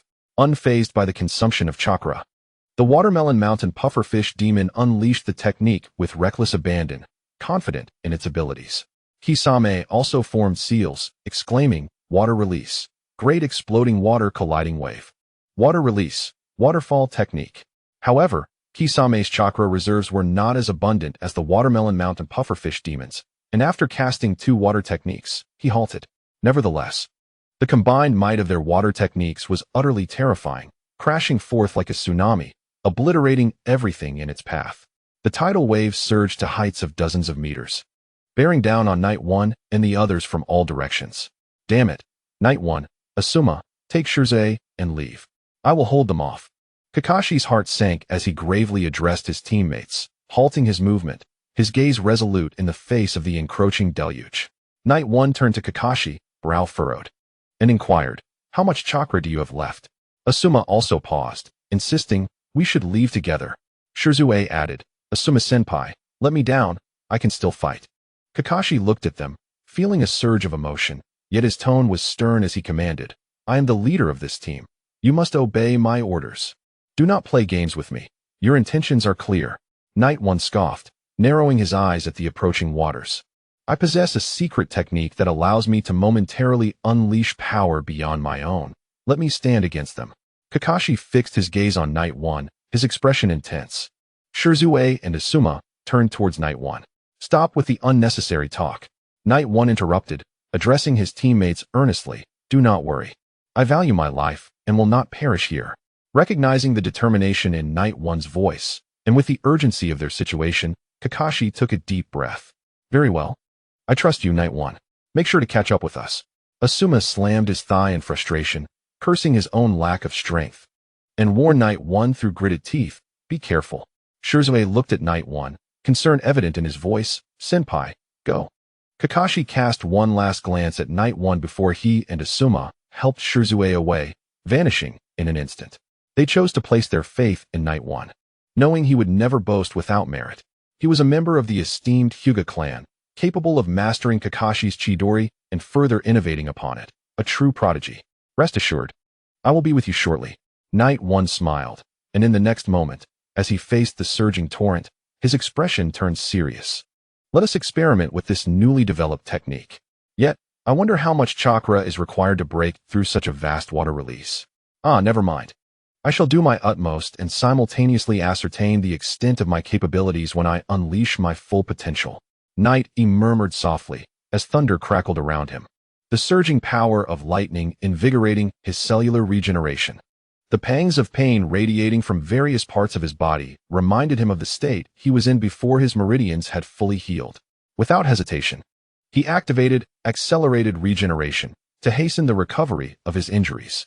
As time passed, the essence known as vitality began to deplete at an alarming rate, far exceeding the chakra he had forcibly extracted moments ago by several folds. For a fleeting instant, his chakra surged beyond the shadow-level threshold. Through the consumption of his life force, a formidable wave of chakra erupted from Night E, the buzzing energy of lightning enveloping him, while his once white eyes shimmered with a brilliant hue of blue lightning. Lifting his right hand, a metallic shuriken seemed to be drawn by an unseen force, levitating within his palm. Circles of electricity danced around his right arm, crackling and hissing as the sound of thunder resonated through the air. Under the influence of this mysterious power, the ground trembled with fragments of stone lifting into the air. At that moment, Night Yi's aura reached its zenith. When ninjas unleash their jutsu, they emit an invisible pressure. The might of a powerful ninja can instill fear in even the most timid of genin. Yet now, Night Yi's presence surpassed even that of Shui when he employed Susanoo. Electromagnetism was seamless. Under Night Yi's command, the electric currents transformed into a potent magnetic force. The levitating shuriken vibrated incessantly, as if yearning to break free. Super electromagnetic cannon. Night Yi's eyes sparkled with electricity as he concentrated the electromagnetic force to its utmost, endowing the shuriken with unparalleled momentum. Indeed, this was the super electromagnetic cannon, a technique he had devised inspired by the abilities of Misaka Mikoto, the railgun. Possessing electromagnetic control, he stood unrivaled in the realm of lightning techniques within the ninja world. Furthermore, as a traveler from another dimension, he possessed unique insights. Thus, after extensive experimentation, this technique was born. However, this marked his inaugural application of it in actual combat, and he intended to test the true extent of the super electromagnetic cannon when exerting all his strength. Go! Night Yi commanded, and in the next instant, the levitating shuriken was released with astonishing velocity, its rapid movement causing it to glow red from the friction with the air. Boom! The shuriken instantaneously shattered the sound barrier, generating an immense sonic boom that pierced through everything ahead like an orange laser. As the attack surged forth, the explosive wind pressure erupted, the shockwave morphing into a force capable of obliterating all in its path, carving a long trench in its wake.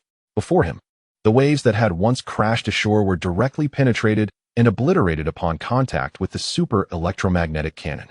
The cataclysmic blow also affected the nearby figures of Suka Mountain's pufferfish demon and the dry persimmon demon, who were caught in the ferocious shockwave. Although they were not the primary targets of the electromagnetic cannon, the violent force struck them nonetheless, sending them reeling backward, blood spewing from their mouths. The terrifying sound waves continued unabated, as a vast area ahead was utterly annihilated, leaving chaos in its wake. The sheer destructive power was astonishing. Had anyone witnessed this scene, they would undoubtedly have gasped in shock. The might of this strike rivaled that of the tailed beast bomb. On this side, after unleashing the electromagnetic cannon, Ye leaned against a nearby tree, panting heavily, clearly drained from the exertion. However, upon witnessing the devastation he had wrought, a look of astonishment crossed Ye's face. The power he had unleashed was not inferior to that of the tailed beast bomb. He murmured to himself, a glint of light flickering in his eyes. This technique had not been employed in actual combat before. He had merely tested it in a simpler manner. Yet, the magnitude of its power exceeded his expectations. Although Ye had never experienced the tailed beast bomb's strength firsthand, his memories from a previous life allowed him to estimate its capabilities. He surmised that the full-force electromagnetic cannon he had unleashed was on par with the tailed beast bomb. However, the cost of this technique was immense. The chakra that had previously felt abundant was now completely depleted. Extending his sensory perception, Ye detected the chakra fluctuations of Suka Mountain's pufferfish demon and the dry persimmon demon. Realizing they had survived the onslaught of his electromagnetic cannon, this was to be expected, as his intention was to sweep away the oncoming tidal wave. Not to target them directly, they had merely been caught in the residual waves. Though injured, they were not in mortal danger. It was time to leave. Ye steadied himself. Taking note of his current condition, which was far from ideal, one might even say it was dire. Not only had he expended a significant amount of chakra, but he also felt a tearing pain within his body. He understood that this was the result of the explosive lightning chakra causing damage to him. At present, he lacked the surplus chakra to utilize rapid regeneration. For healing, he would have to wait until his chakra replenished after returning. Once again, he produced a military grain pill and consumed it, recovering a modicum of chakra. After casting a final glance in that direction, a flicker of murderous intent flashed in his eyes. However, given his severely weakened state, he could not afford to act further. Though he longed to eliminate Suka Mountain's pufferfish demon and the dry persimmon demon, He had no choice but to refrain. Continuing to forcibly extract chakra would likely incur a cost too steep for Ye to bear. Though uncertain whether this world possessed a concept akin to the foundational principles found in fantastical realms, Ye had an ominous premonition. If he persisted in recklessly extracting chakra, his body might ultimately collapse, beyond even the reach of rapid regeneration to salvage. Thus, he had no intention of striking again. In a flash, he departed, making his way toward the location of Kakashi and the others. The rewards from this mission were substantial, yielding a total of 800 points. As he walked, Yaruchi contemplated deeply, glancing at the panel he had crafted himself. Host, Hinata Yaruchi, Authority of Death, points, 820 skills. Way of Destruction number 1, Surge, number 4, White Lightning, no. 12, Wind Scythe, number 33, Crimson Fire Cannon, Binding Way number 30, 3 Flashing Mouths, Observation Hockey, 6 styles, Shave, 6 styles, Moonwalk, Special Category, Electromagnetic Control, Super Regeneration. Item, Hollow Mask, unavailable. Since the system panel was the result of Yaruchi's own efforts, he could adjust it at will. Currently, he had added a Special Category for better classification. In the future, as his abilities grew, a consolidated view might become overwhelming. So Yaruchi planned to differentiate them based on their nature. In truth, this distinction bore little significance. The skills would not vanish, merely offering him a more aesthetically pleasing view. Points of 100 and 500 could be used to extract abilities, but the probability of acquiring something valuable was low. So he decided to save them until he reached 1,000 points. After mentally mapping out his strategy, Yaruchi continued on his path. However, he had barely taken a few steps when something seemed to catch his attention. He abruptly halted, gazing towards the lake while murmuring softly, such a potent chakra fluctuation. Cough. Cough. Over here, Suka Mountain's pufferfish demon crawled up from the ground. He had already separated from Juzo and returned to his original form. The movement exacerbated his internal injuries, and he coughed up blood, staining the earth red. Glancing around, he inhaled sharply.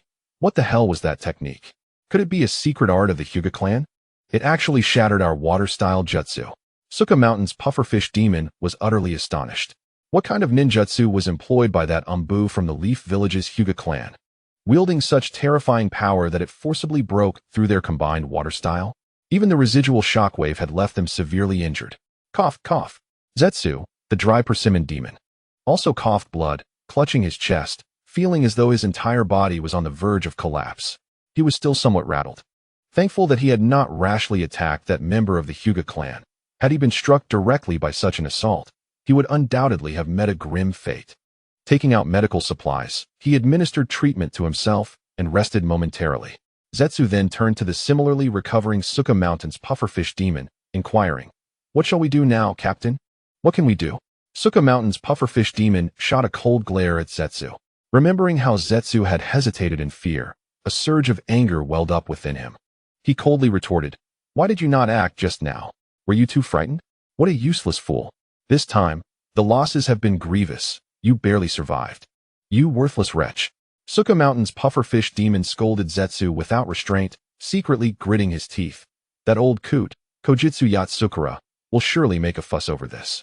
He just ascended to the position of Mizukage, and his first move was to strike at Piha Shikizo. However, I have retracted the executioner's blade. Even with a few casualties this time, I should still be able to redeem myself. Even if I hope that the cantankerous Koyo Shizuka does not overstep his bounds, otherwise, I may be compelled to make a decision akin to that of Biwa Juzo. While Suka Mountain's Fugu demon pondered the gains and losses, he was oblivious to the chilling glint that suddenly flickered in the eyes of the scolded Kisame Hashigaki, which vanished as swiftly as it had appeared. In the face of Suka Mountain's reprimand, he remained silent. "You incompetent fool, what are you still doing here? Quickly retrieve Biwa Juzo's beheading blade. We must vacate this place at once. If those Konoha umbu come after us, we will have no means to escape." Suka Mountain's Fugu demon, witnessing Kisame's dawdling, seethed with anger. He was not the lenient sort when dealing with subordinates. To him, they were mere tools, to be wielded as he saw fit. He would not hesitate to use them as shields to secure his own escape when danger loomed. It was precisely because he had once used a comrade from the 7 ninja swordsmen as a human shield that he had managed to elude Might Guy's grasp. If the Konoha Anbu were to stage a surprise counterattack, he currently possessed no capacity to withstand it. Yes, the Captain Kisame Hashigaki did not offer any retort. Displaying utmost deference, his head slightly bowed, though a flicker of coldness danced in his eyes. He approached Biwa Juzo's lifeless form and picked up the fallen beheading blade. Just as he was about to depart, with Suka Mountain's Fugu demon, a terrifying disturbance erupted from the nearby lake. Ha ha ha, I have finally been resurrected. With a roar that pierced the heavens, it seemed as though some creature had awakened from the depths of the lake. The entire lakebed began to bubble, and soon, a whirlpool formed on the surface, from which 3 enormous tails adorned with sharp barbs erupted. With a mere slap of its appendages, the water churned violently, unleashing a tsunami-like wave. What is happening? Suka Mountain's Fugu demon remained vigilant, and upon hearing the commotion from the lake, his expression darkened. Suspecting that the Konoha Anbu had returned, Kisame also turned his gaze toward the disturbance, his face equally grave. What is going on? Kisame, what are you doing? Suka Mountain's Fugu demon suddenly sensed that his weapon, Samahata, was brimming with excitement. Had he not been in control, it might have dashed toward the source of the commotion. Lacking the Byakugan of Niji, they were unable to perceive the vast and powerful chakra fluctuations, but with the emergence of the creature from the lake, its form became evident. It was a colossal beast, covered in spines, with a grotesque shell and 3 massive tails thrashing wildly, reminiscent of an enormous turtle. As this monstrosity appeared, the lake itself began to thrash violently. Even those who were not sensory-type ninjas could feel the overwhelming chakra emanating from this creature. Suka Mountain's Fugu demon suppressed Samahata, his eyes widening in astonishment at the sight of the beast. A tailed beast? This is the 3 tails. Indeed, the entity that had emerged from the lake was none other than one of the 9-tailed beasts, the 3 tails, Isabu. Upon witnessing the revival of the 3 tails, the watermelon mountain pufferfish demon initially displayed a grave expression. However, a glimmer of surprise soon illuminated his countenance as he recalled something significant. Yet, confronted by the enormous onrush of water akin to a tsunami, he swiftly evaded and leapt atop the crown of a towering tree. Observing the rampant 3 tails wreaking havoc in the lake, excitement surged within the watermelon mountain pufferfish demon. Quickly, we must depart. This news must be conveyed to the village. His heart fluttered with joy, recognizing the opportunity for redemption had finally arrived. Since the demise of the 3 tails, the Mist Village had persistently searched for any trace of it. Yet to no avail. The resurgence of tailed beasts lacked predictable patterns, appearing randomly in various locales. As the most formidable weapons among the ninja villages, the loss of the 3 tails was of paramount concern to the Mist Village. They needed to reclaim the tailed beast to fortify their strength. Witnessing the 3 tails resurrect before his very eyes filled the watermelon mountain pufferfish demon with elation. Should he return with this news to the village? Even if all his comrades perished, he would face no reproach, and instead be heralded for a monumental achievement. In the face of the 3 tails, he was no match in his prime, let alone in his current injured state. Thus, it was imperative to relay this message to the village without delay, lest other ninja villages catch wind of it. Not to mention, the recent presence of the Hyūga clan Zanbu from Konoha surely signified awareness of this situation. Tailed beasts were coveted by every ninja village, so they must act swiftly to reclaim the 3 tails before others arrived. Such a reservoir of chakra in this tailed beast, if I could harness such chakra, I might stand a fighting chance against that Anbu from the Hyūga clan. The sight of the 3 tails merely flicking its tail, causing the lake to churn, ignited an inexplicable emotion within the mind of the dry persimmon Zabuza. A desire for strength blossomed in his thoughts. Yet, upon hearing the command from the watermelon mountain pufferfish demon, he hesitated not and immediately departed alongside him toward the location of the Mist Village. Meanwhile, in a different location, Yi activated his Byakugan, and his gaze fell upon a swirling mass of orange-red chakra, akin to the sun. His pupils constricted as he uttered, "A tailed beast?" In the world of ninjas, only the tailed beasts possessed such distinctive orange-red chakra. Extending his sensory perception, he discerned the full form of the monstrous entity, momentarily rendered speechless. The 3 tails? It has revived here? As he scrutinized the lake, an idea sparked in his mind, prompting him to inquire. Is this the very lake where the 3 tails appeared in the original tale? In the realm of tailed beasts, Yaruchi harbored certain thoughts, yet he presently lacked the capability to subdue them. Even at the pinnacle of his strength, he felt no confidence in defeating a tailed beast. Without risking his life, Yaichi could only reach the level of a Jonin, falling short of the elite Jonin tier. Confronting a tailed beast was undoubtedly beyond his means. Perhaps future endeavors could be planned. After all, tailed beasts were integral to the various ninja villages and would not relinquish their power easily. Moreover, within the ninja world, there existed other entities with similarly vast chakra reserves. Once his strength was sufficient, he would find a way. Yaichi murmured softly, casting a final glance towards the direction of the three tails before vanishing from sight. Meanwhile, Kakashi and his companions, having distanced themselves significantly, were abruptly halted by a sound emanating from behind. Turning back, a grave expression crossed their faces. They were too far to discern the events occurring, relying solely on the sounds to gauge the situation. Could this commotion be the secret technique Yaichi mentioned? What exactly had transpired? Asuma glanced toward the source, perplexed by their inability to comprehend the situation due to the distance. Yet the noise was so pronounced that it compelled them to pause. I hope Yaichi is unharmed. Shursui voiced his concerns. Kakashi shared the worry, yet to reassure Asuma and Shursui, he asserted confidently, he will be fine. Trust in Yaichi. He is not one to boast without merit. Asuma and Shursui exchanged glances, resigning themselves to trust Yaichi.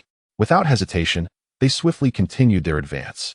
After traversing another distance, Shursui, who was being supported and had his eyes closed, suddenly spoke up. Someone is approaching. Among the trio, his sensory perception was the most acute. Both Kakashi and Asuma wore serious expressions. Asuma quickly inquired, is it Yaichi? Shursui shook his head slightly, explaining, my perception stems from my Mangekyo Sharingan. It lacks the finesse of Yaichi's Byakugan, allowing me only a vague sense of presence, unable to ascertain identity. His perception, derived from his Mangekyo Sharingan, did not possess the capability to identify foes. In the ninja world, aside from a few specialized sensory techniques that could accurately determine an individual's identity, most merely served as warnings, probes, or indicators of chakra levels. Shursui's perception differed from Yaichi's Byakugan and Kinbunchika Haki. Upon hearing Shursui's words, Kakashi and Asuma immediately heightened their vigilance. It must be Yaichi. However, upon recognizing that the figure pursuing them was indeed Yaichi, their expressions transformed into one of delight. They promptly halted their movements, waiting in place. Yaichi had sensed their presence long before, and, upon noticing their halt, quickened his pace to reunite with them. Asuma scrutinized Yaichi up and down, hastily asking, Yaichi, are you all right? Kakashi and Shursui also turned their attention to him. I'm fine, Yaichi replied, shaking his head. He genuinely had not sustained significant harm. Merely his chakra had been somewhat depleted and required time to recuperate. What did you do earlier? Why was there such a commotion? Even from such a great distance, we could hear the commotion. Kakashi turned his gaze towards Yaichi, acknowledging that the disturbance had indeed been significant, audible even from their location. What kind of ninjutsu could possibly create such a powerful uproar? I merely obstructed them momentarily, but an unexpected event occurred. The Three Tails was revived in that lake. And it is precisely for this reason that I was able to escape successfully, Yaichi recounted, omitting certain details and refraining from elaborating further. Upon hearing the name of the Three Tails, Kakashi's expression shifted momentarily. The Three Tails? The death of Lin Yahara was, in part, connected to the Three Tails. At that time, Lin was ensnared by Uchiha Obito's machinations, with the Three Tails beast implanted within her. To protect Konoha from the destruction the Three Tails could wreak, Lin chose to perish beneath Kakashi's Raikiri. This remains an indelible wound in Kakashi's heart, a scar that cannot be erased. Thus, upon hearing the name of the Three Tails, Kakashi had a noticeable reaction. Indeed, the Three Tails, I did not anticipate its revival at this juncture. Yaichi, aware of Kakashi's past, chose not to elaborate further. Tailed beasts, Asuma remarked, raising an eyebrow in surprise at the news of the tailed beast's revival. We must urgently inform the village about this matter. Let us return post-haste to avoid any delay. Kakashi simply acknowledged, yet his thoughts wandered elsewhere. Asuma and Shursui sensed something awry in Kakashi's demeanor, exchanging a glance filled with unspoken questions, yet they refrained from voicing their concerns, hastening their pace. The incident involving Lin Yahara had not circulated widely within the village. Only the higher echelons of Konoha were privy to the details. Thus, it was only natural that Asuma and Shursui were unaware. However, they did not dwell on this, assuming Kakashi was merely preoccupied with thoughts of the three tails. After all, they understood all too well the significance of a tailed beast, an immensely powerful weapon capable of determining the rise and fall of a ninja village. This matter must be conveyed to the village without delay. After a brief period of rest to recover their chakra, they set out once more, returning to Konoha within a few days. Yoruichi need not concern herself with the mission details, as Kakashi, the leading jonin, would report everything to the fourth Hokage. Upon departing from the Hokage's office, Yoruichi returned home, shedding her umbu attire before heading to Hinata's residence. Every time she returned from a mission, Yoruichi made it a point to visit Hinata's home immediately to assure them of her safety, hoping to alleviate any worries for Hinata and Aunt Yame. She pushed open the door with familiarity. Upon seeing Yoruichi return, Aunt Yame's face lit up with unmistakable joy. "Little Yoruichi, you are back from your mission. Are you unscathed?" "I'm fine, Aunt Yame. It was merely a minor mission. I was only away for a few days," Yoruichi reassured her, gesturing dismissively to indicate she had not been harmed. This mission required confidentiality, and she could not disclose it to others. That's a relief. "We were so worried these past few days." Aunt Yame displayed a smile, assuring that as long as everyone remained safe, that was all that mattered. She was merely an ordinary woman who had already lost her husband and was unwilling to witness another loved one depart. Therefore, every time Yi embarked on a mission, her heart brimmed with anxiety. "I apologize for worrying you," Yi replied, returning her smile with one of relief. "Is Xiaoyu inside?" Aunt Yame pointed towards the interior and replied, "Yes, she should be at the training ground. You might want to go and speak with her. She is also quite concerned about you." With a nod, Yi said, "I'll go in for a bit. By the way, is there anything you wish to eat? To celebrate your safe return, I'll prepare a delicious meal for you. I would love to have the ramen you make, Annie." After exchanging a few pleasantries with Aunt Yame, Yi entered the training arena and spotted Hinata practicing her gentle fist technique. Her slender figure shone under the sun, glistening with sweat as each punch was accompanied by a soft exhalation. Her gaze was intensely focused, and the perspiration dampened her hair and thin clothing, accentuating her delicate yet striking silhouette, exuding an aura of both fragility and strength. Observing her, Yi remarked, "Your gentle fist has become increasingly refined. It seems you have put in significant effort during this time." Upon noticing Yi's arrival, Hinata paused her movements, her pure white eyes sparkling with surprise. "You're back?" Yi nodded slightly, responding, "Yes, I have returned." As Hinata activated her Byakugan, she scrutinized Yi from head to toe. Upon seeing his injuries, a look of concern flashed in her eyes. "How could you be so careless? You're injured? Come here, let me treat you." Due to the urgency of returning to the village, Yi's previous injuries had not fully healed, and they were glaringly apparent under Hinata's Byakugan vision. "Injuries are inevitable. It's nothing serious." Yi shook his head dismissively, not overly concerned, as he possessed the ability of rapid regeneration. Given a little time, he would recover swiftly. Any minor injury should not be taken lightly, otherwise it could become a chronic issue, Hinata admonished, casting a reproachful glance at Yi. She stepped forward, taking his hand and guiding him to sit down. With her delicate hands swirling with a faint green chakra, she began to heal him. Yi did not resist, allowing her to work her magic, and he blinked, saying, "Isn't it fortunate to have you? With you by my side, I can fight without any worries." As he felt the wounds gradually mend under her touch, Yi couldn't help but marvel at the efficacy of medical ninjutsu. Perhaps it was worth exploring further, he thought, activating his observation haki to examine the process closely.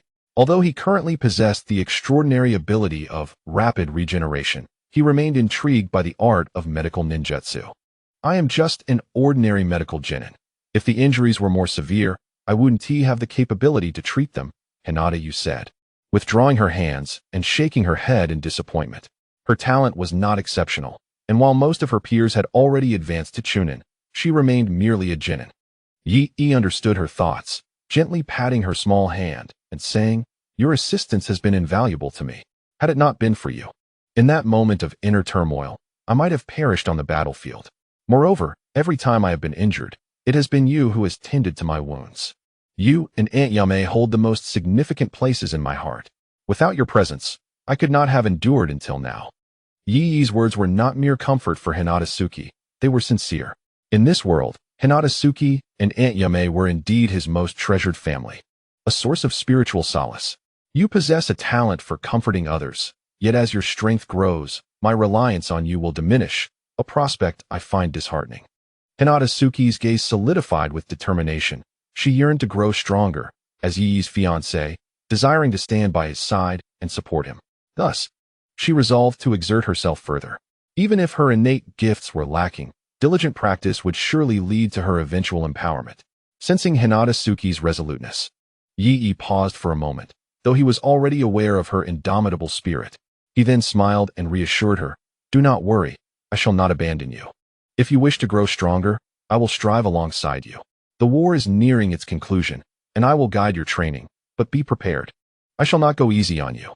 Yi's expression turned serious as he spoke. Upon hearing this, Hinata Suki's eyes also reflected her seriousness. "I will not concede." Yi nodded. "That is good. In the time ahead, I will provide you with specialized training. You do not yet know Baguazhang, correct? Let us commence from there." "All right." Hinata Suki responded eagerly. You must address me as teacher." "No, that is unacceptable. You must call me teacher." "Humph. Then I want to learn it all." Laughter erupted as they playfully bantered. Meanwhile, Yame, standing by the side door and intending to call them for dinner, merely smiled at the sight of their camaraderie. These two little ones share quite a bond. After their playful exchange, Yi and Hinata Suki did not forget about their meal. After dining in the kitchen, they proceeded to the training grounds to begin their practice.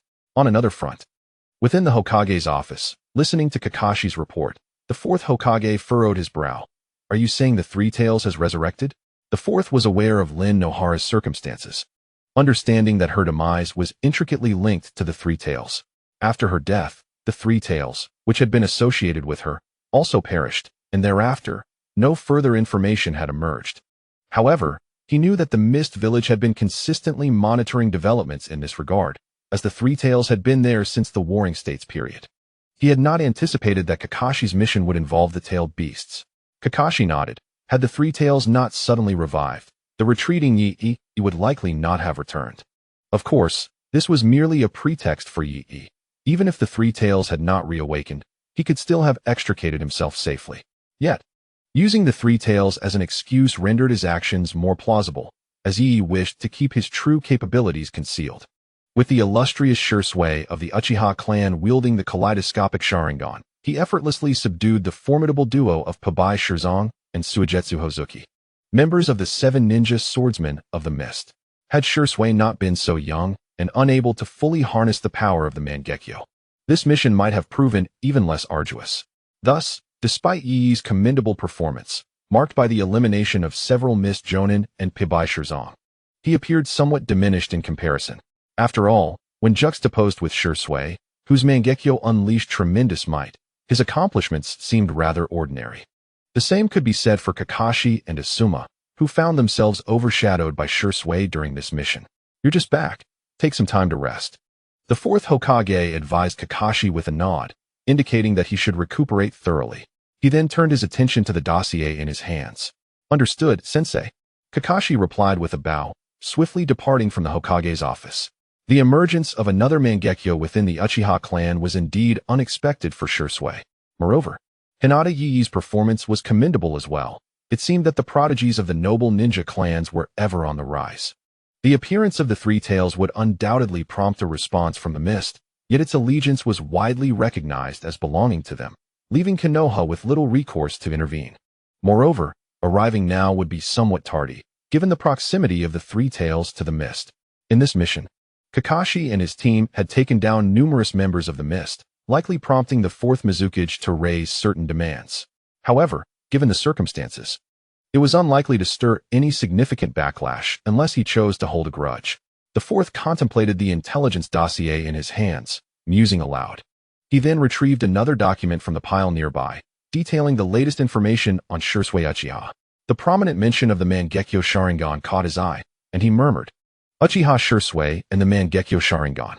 As the fourth Hokage, he was naturally entitled to such intelligence regarding the Uchiha clan, understanding its association with the legendary figure of Uchiha Madara.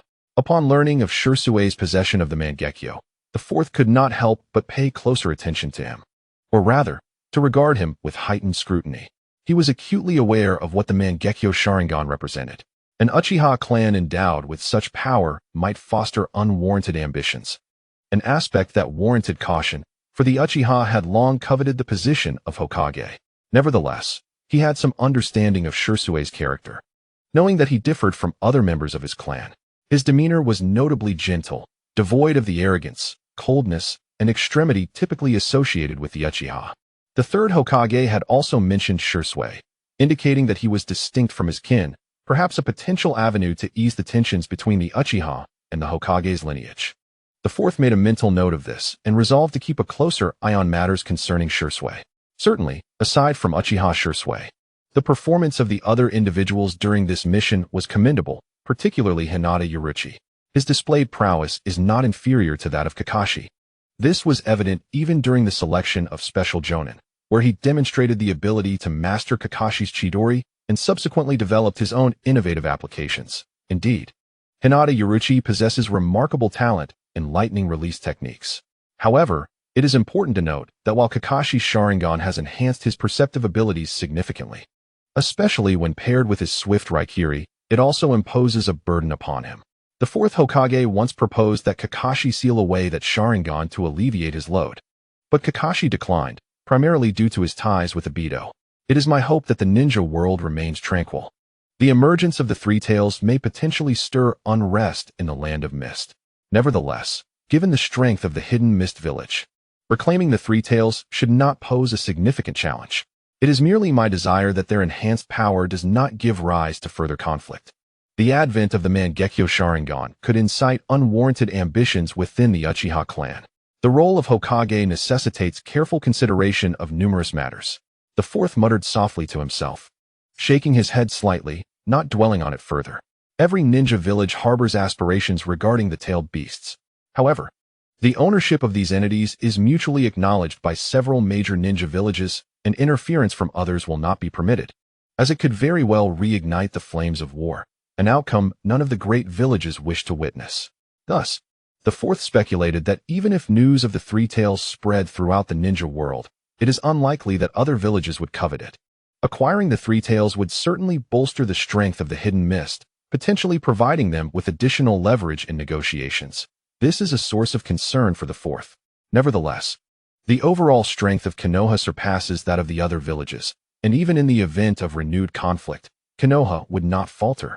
The emergence of the Mangekyo Sharingan may also provoke unnecessary thoughts within the Uchiha clan, given the long-standing tensions between the Hokage lineage and the Uchiha, which date back to the time of the first Hokage. There are irreconcilable reasons underpinning this discord. The fourth Hokage, feeling a bit overwhelmed, had only recently ascended to this esteemed position and was already acutely aware of the pressures it entails, with an abundance of considerations weighing upon him. After some contemplation, the fourth exited his office and made his way to the third Hokage's residence, as there were matters that warranted discussion. Due to a recent mission, Kakashi, Asuma, Shirsue, and Yaichi had all enhanced their reputations significantly. Completing an S-rank mission is no small feat, even for Jonin. And for these special Jonin to have accomplished such a task is exceedingly rare among their contemporaries. Consequently, they later gathered with familiar peers. Once again, they found themselves at that barbecue establishment. "Ah, Kakashi, I heard you've completed yet another S-rank mission? Truly remarkable," Nara Shikamaru remarked, casting a glance at Kakashi, his eyes glimmering with a hint of envy. The remuneration for an S-level mission is no less than 1,000,000 ryo, which is undoubtedly a source of envy for their contemporaries. Furthermore, upon the successful completion of an S-level task, a noteworthy entry is made in a ninja's record. This task history is pivotal in a ninja's ascension to the rank of Jonin. It is impossible not to feel a twinge of jealousy among their peers. Although they have proven their mettle on the battlefield with several A-level missions, only Kakashi, Asuma, and Yaichi have achieved the esteemed S-level status. Well, it's quite a dangerous undertaking, Kakashi remarked lightly, though his thoughts seemed to wander elsewhere. Since learning of the resurrection of the Three Tails, he had been in a distracted state. After returning, he had visited the cemetery, standing for a long time before the gravestones of Obito and Rin. Deshang glanced at Yaichi, who was contentedly savoring grilled meat without displaying much excitement. With a hint of confusion, he inquired, "Yaichi, don't you feel exhilarated?" after swallowing a mouthful of meat. Yaichi shook his head. What is there to be excited about? We nearly lost our lives during the mission. It was a matter of life and death. If given the choice, I would prefer not to repeat such an experience. The specifics of this mission were not well known among their peers, as the village had kept them under wraps. Yaichi and the others were expressly forbidden from divulging the details. Hyūga Yaichi, overhearing this, shot Yaichi a reproachful glance. You certainly aren't telling the whole truth. Sensing Suki's gaze, Yaichi looked back, a sheepish expression crossing his face. However, he gently took hold of Suki's small hand, his eyes reflecting innocence. I just didn't want to worry you too much. Suki, feeling the warmth of Yaichi's hand, subtly nudged him with an eye roll, leaning in closer. Their peers remained oblivious to their private exchange. Regarding Yaichi and his team's mission, their contemporaries were only aware that they had completed an S-level task, with no knowledge of the deeper details. Is that so? Deshang responded, surprised, but he did not elaborate further. They all understood the inherent dangers of such missions. The fact that Kakashi, Shursui, Yaichi, and Asuma, ninja not considered weak within the village, had come perilously close to losing their lives underscored the peril they faced. Ultimately, as long as they're safe, that's what matters. I trust Kakashi and the others. No matter the task, they will see it through perfectly. They have returned, after all, so there's no need to dwell on it. Kai declared, flashing a bright smile before turning to Kakashi. Now that you're back, how about a long-awaited duel? Youth must be ignited. We cannot allow it to fade. Knowing Kakashi well, Kai had noticed a shift in his demeanor, and as a steadfast rival, he was reluctant to see him languish in silence. Kakashi, somewhat exasperated, waved dismissively. Let's not. I'm not in the mood today. Kai leaned in closer. Are you afraid? Yes. Yes, Kakashi replied with a deadpan expression, feeling quite helpless, and chose to ignore Kai's antics. All right, Kai. It seems Kakashi might be dealing with a heartbreak. Perhaps you should give him some space. Asuma glanced at Kakashi, slightly curling his lips as he inquired, heartbroken? Several of their peers regarded Kakashi with keen interest, their eyes gleaming with curiosity. Particularly, the girls, Red Bean, Yuhiko, and Nami, seemed almost to radiate light, their gossiping spirits fervently ignited. Red Bean boldly exclaimed, Kakashi, has he truly experienced a heartbreak? Do share, I am most intrigued. Among their cohort, only Yaichi and Hinata Suki, who had been betrothed since childhood, along with Tsukikid Shippu and Yuhiko, had any romantic entanglements. The rest were currently single, hence, any news of romance among their peers piqued their interest. Faced with the inquisitive gazes of the group, Kakashi's eyes grew even more listless, his disinterest palpable. The others, noticing his reluctance to engage, displayed expressions of boredom. They had anticipated something significant, only to be met with this. Thus, their attention shifted back to Asuma, the source of the topic. Why are you looking at me? I merely mentioned it in passing, Asuma shrugged, indicating that he was simply making an observation. The peers present exchanged knowing glances, understanding that he was merely being flippant. Unfazed, Asuma turned his attention to Nara Shikamaru, Inazuka Kiba, and Yamanaka Ino, asking, by the way, how have your studies been progressing? Have you mastered the Flying Thunder God technique of the 4th Hokage yet? Upon hearing this, the expressions of Nara Shikamaru, Inazuka Kiba, and Yamanaka Ino fell. Nara Shikamaru, chewing on a toothpick, muttered with a pout, it's not that simple. We haven't made any progress at all. Oh, Asuma replied with a hint of understanding. He was well aware of the difficulty of the Flying Thunder God technique. To date, only the 2nd and 4th Hokages had successfully learned it.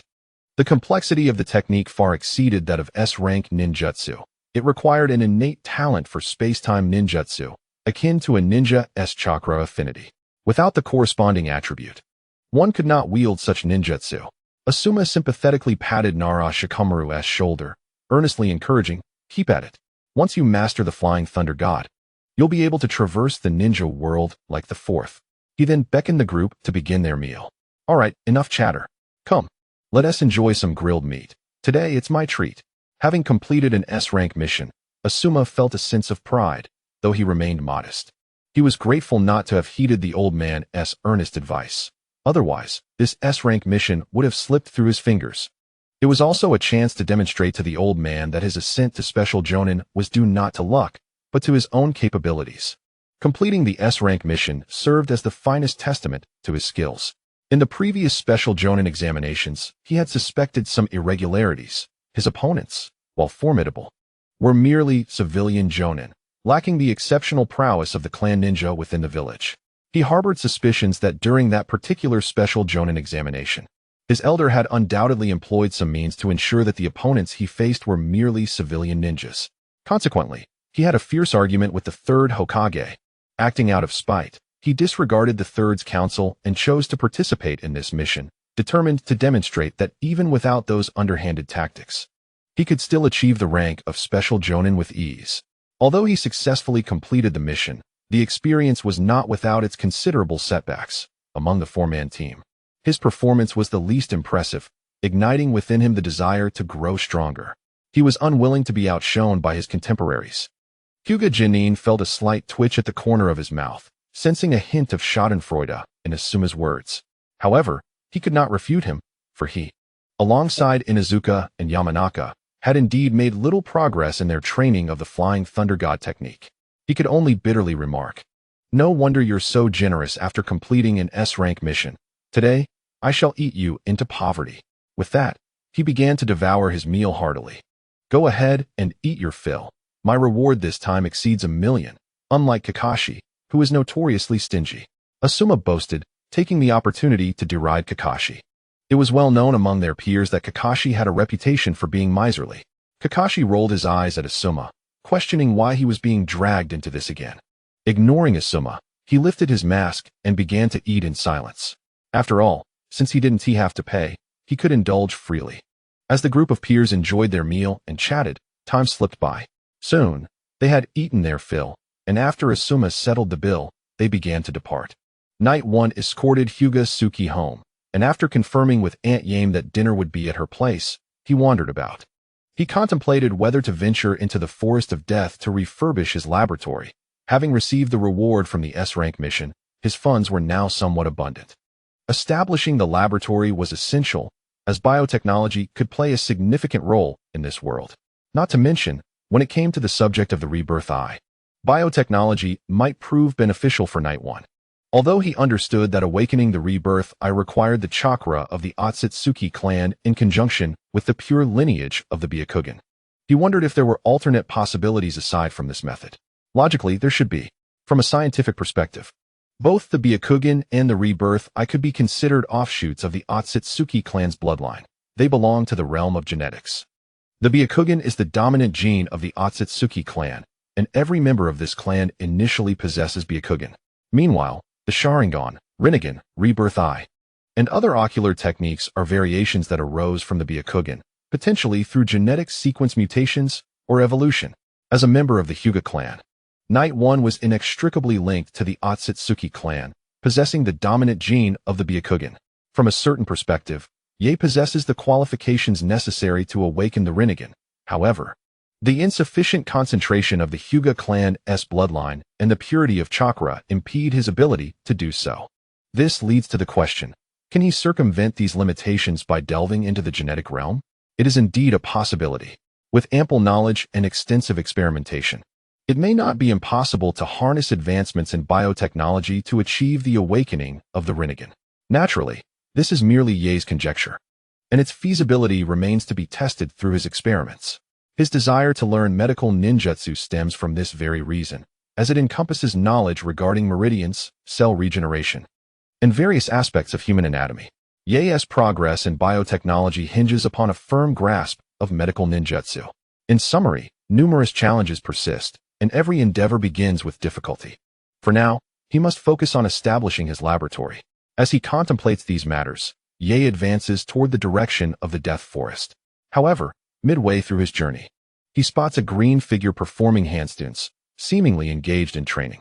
This individual is none other than Might Guy, his peer, with whom he had just shared a meal.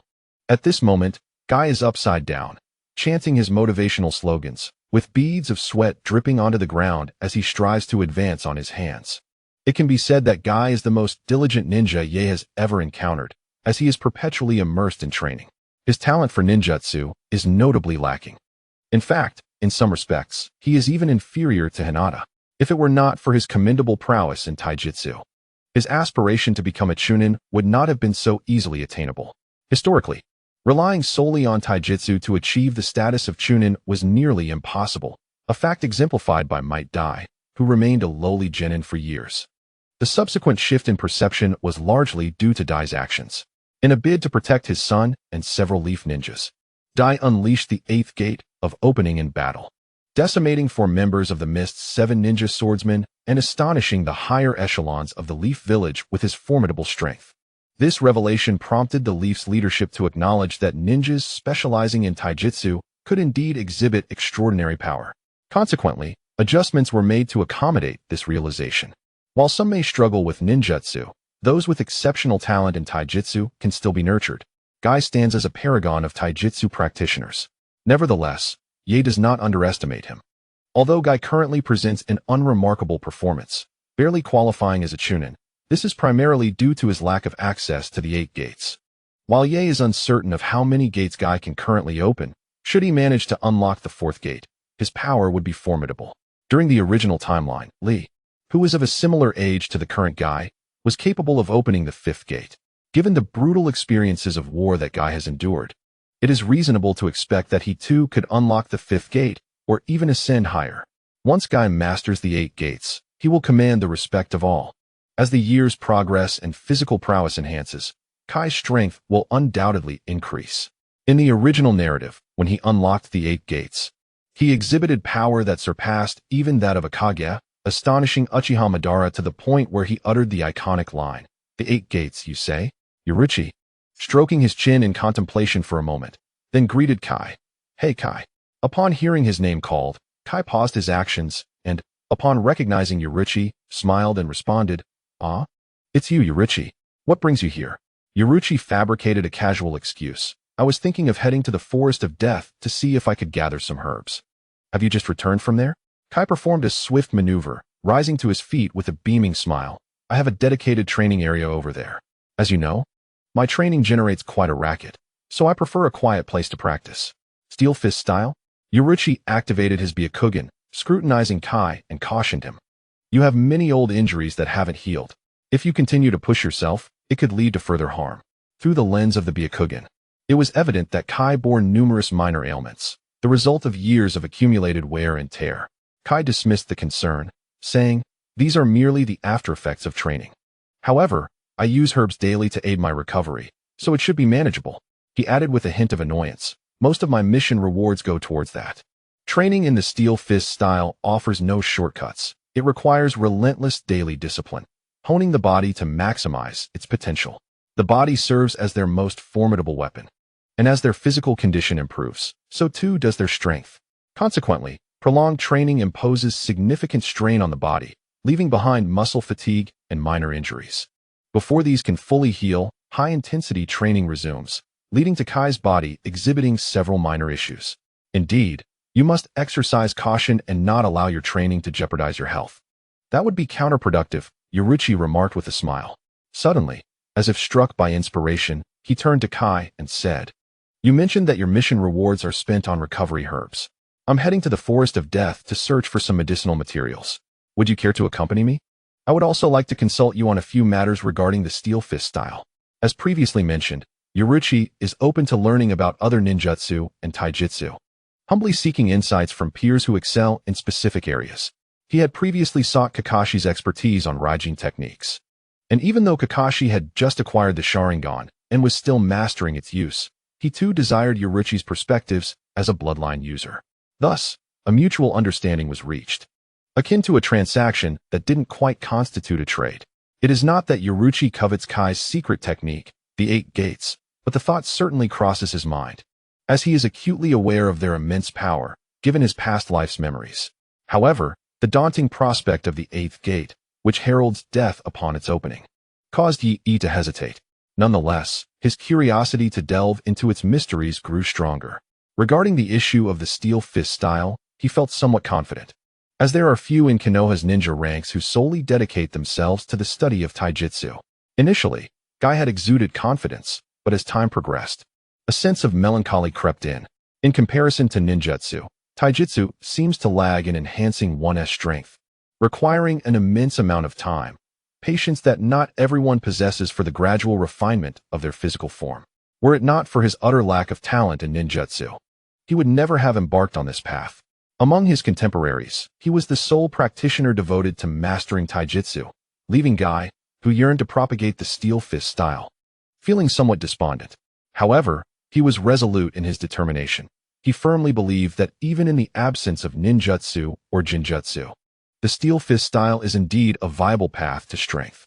Yi, with a comforting smile, reassured him, "Rest assured, as long as people recognize the power of taijutsu, there will be those who wish to learn it, and I have never doubted that. Any means that lead to strength will attract learners." Guy flashed a bright smile, showcasing his pearly whites, and gave a thumbs up. "Yi, you are indeed different from the other members of the Hyūga clan, a genius like Kakashi. Kakashi has spoken similar words to me." Yi was momentarily taken aback. That arrogant fellow Kakashi, who would have thought he could utter such sensible words? Guy nodded solemnly. "After all, he is my acknowledged rival. You two share a remarkable bond," Yi remarked. To which Guy responded with his signature grin. "He and I are eternal rivals." Yi chuckled. "Let us go, while the day is still young. It is better to return early." Guy agreed. "All right." The two set off together toward the Forest of Death. The Forest of Death is rich in resources, abundant with herbs that serve as materials for restorative medications, and the creation of soldier pills also requires such herbs. Thus, many lower-rank ninjas are tasked with foraging for these herbs, which typically fall under D-rank missions. Some rarer herbs may reach C-rank, still considered relatively easy tasks. With minimal danger and decent rewards, these missions are popular among lower-ranked ninjas, far preferable to tasks such as pet retrieval or garbage collection. Utilizing his Byakugan, Yi's speed in locating herbs surpassed that of other ninjas, yet the outer herbs had mostly been harvested by Konoha's lower-ranked ninjas. To find more, they had to venture deeper. While the Forest of Death is not excessively perilous, approaching its depths harbors the threat of wild beasts, venomous snakes, insects, and rodents, posing a considerable risk to lower-ranked ninjas. As Yi and Guy searched the depths of the Forest of Death, they managed to gather a significant number of herbs. However, Yi's primary goal was not this. After simply collecting a few herbs, he returned with Guy. During the night, a discovery was made by Yi. Not far from his underground laboratory, he noticed a number of venomous snakes lurking nearby. What could be the reason for this? The last time he visited, there were not so many snakes. As various thoughts flashed through his mind upon witnessing this scene, he narrowed his eyes in contemplation. However, out of consideration for Kai, Yi refrained from approaching that area, simply noting down his observation. Upon returning to the village, Yi handed over some medicinal herbs to Kai, and the two proceeded to an open space. Previously, Kai had mentioned that the best way to grasp the intricacies of the steel fist style was through sparring. This was also the reason why Kai had been eager to face Kakashi in battle. Sparring with strong opponents would accelerate their growth. Yi naturally had no objections, and the two stood facing each other in the clearing. Kai looked earnestly at Yi. "Yi, you must be cautious. I shall not hold back against a genius like you. Bring it on. As a member of the Hyūga clan, I shall not be bested by anyone." Activating his Byakugan, Yi gazed at Kai with a relaxed demeanor. Kai's face lit up with excitement. This was their first spar, despite being classmates and having a good rapport. They had never truly tested their strengths against each other before.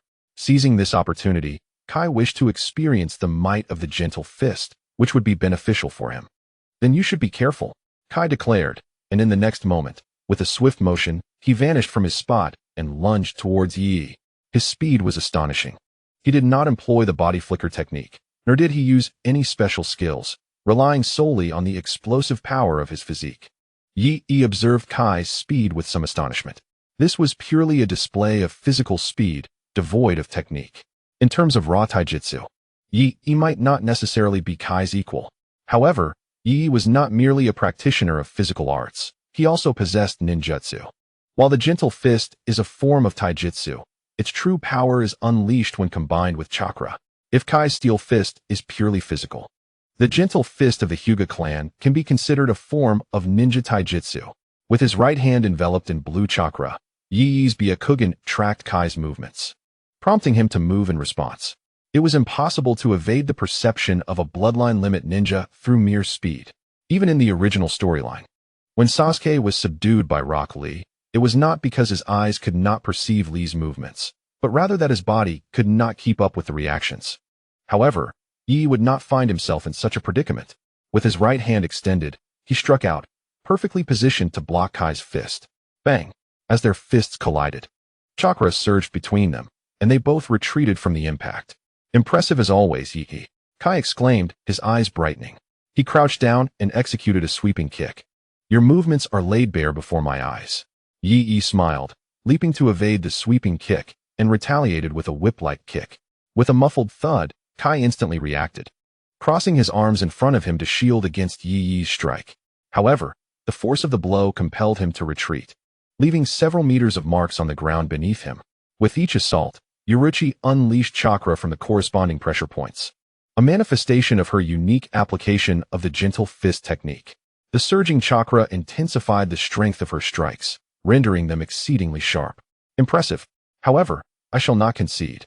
Excited, Guy propelled himself off the ground, his form accelerating abruptly, swiftly closing the distance to Uruchi. He lifted his right leg, delivering a fierce kick reminiscent of a whirlwind, the leaf hurricane. Sensing the fierce wind approaching from the side, Uruchi remained cautious. Without the use of the lightning stimulation technique, she was merely a special jonin, significantly inferior in physical prowess compared to the current Guy. Nonetheless, in other aspects, Uruchi still outperformed Guy in many ways, particularly in her ability to perceive his movements, which were utterly predictable to her. With a slight smile, Uruchi executed the 8 trigrams palm, gathering chakra in her palm before unleashing a chakra shockwave to collide with Guy's incoming kick. The impact resonated with a thunderous boom, causing Guy to feel intense pain in his right leg, as he was sent sprawling backward, rotating several times before crashing to the ground. The 8 trigrams empty bullet, unyielding. Uruchi flicked her finger, sending several chakra orbs, akin to concealed weapons, hurtling towards Guy. Foreseeing the danger, Guy reacted swiftly, dodging the barrage of attacks after landing. Before charging once more to engage Uruchi, the sounds of their fists and palms colliding filled the air as they maneuvered across the field, each clash stirring up clouds of dust. With another powerful collision, both fighters momentarily retreated. Guy halted, his expression brimming with exhilaration. Although he had long been aware of Uruchi's formidable strength, this was his first true engagement with her.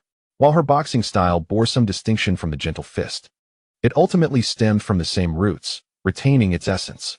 This ongoing battle illuminated the unique merits of the gentle fist.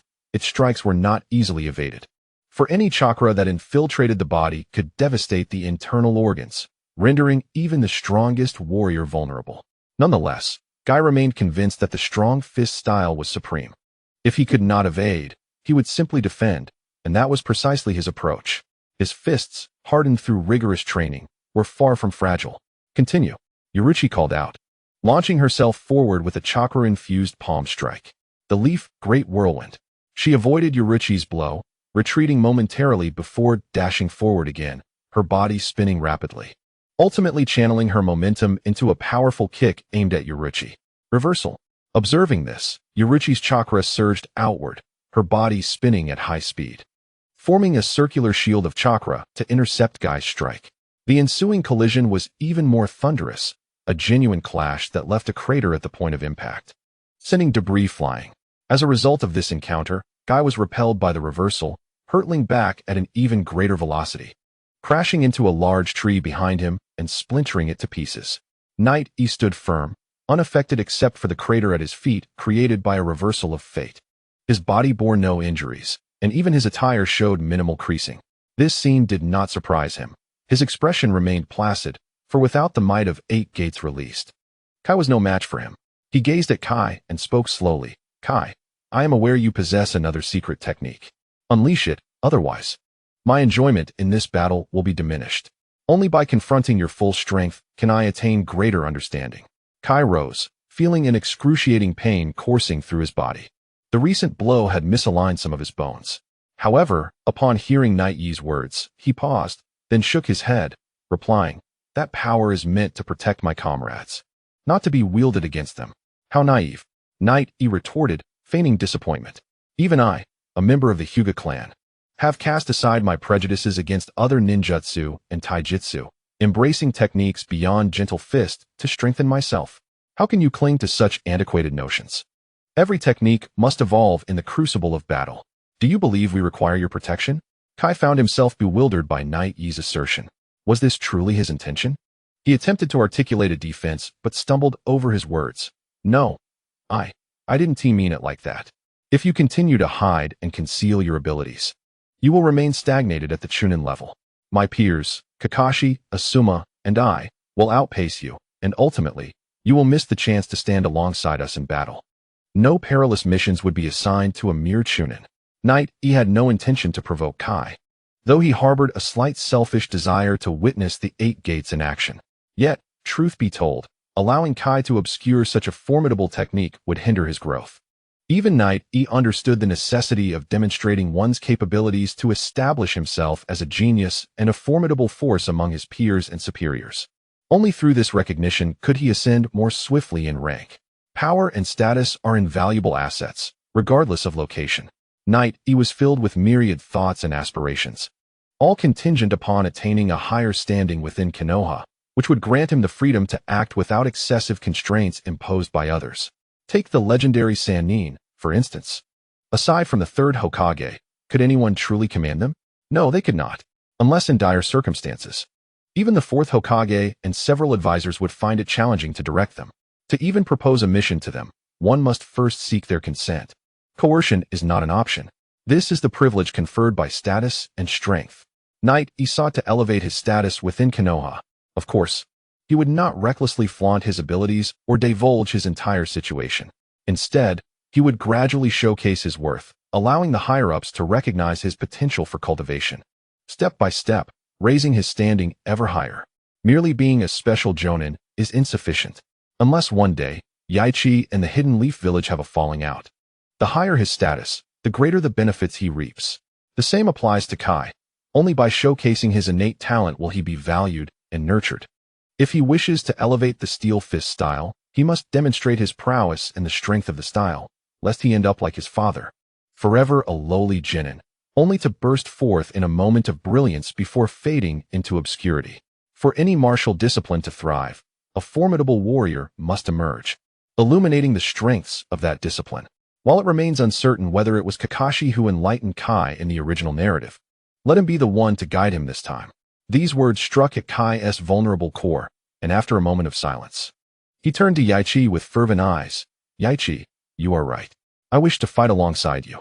If I continue to hide my abilities, as you said, the gap between us will only widen, and I refuse to allow that. Kai seemed to unshackle his heart, gazing at Yaichi with solemnity. You, like Kakashi, will always be my rival. I shall not conceal anything from you, though I have yet to master this secret technique fully. Yaichi smiled. Rest assured, unleash it. No matter what technique you employ, it shall never surpass me. Taking a deep breath, Kai resolved.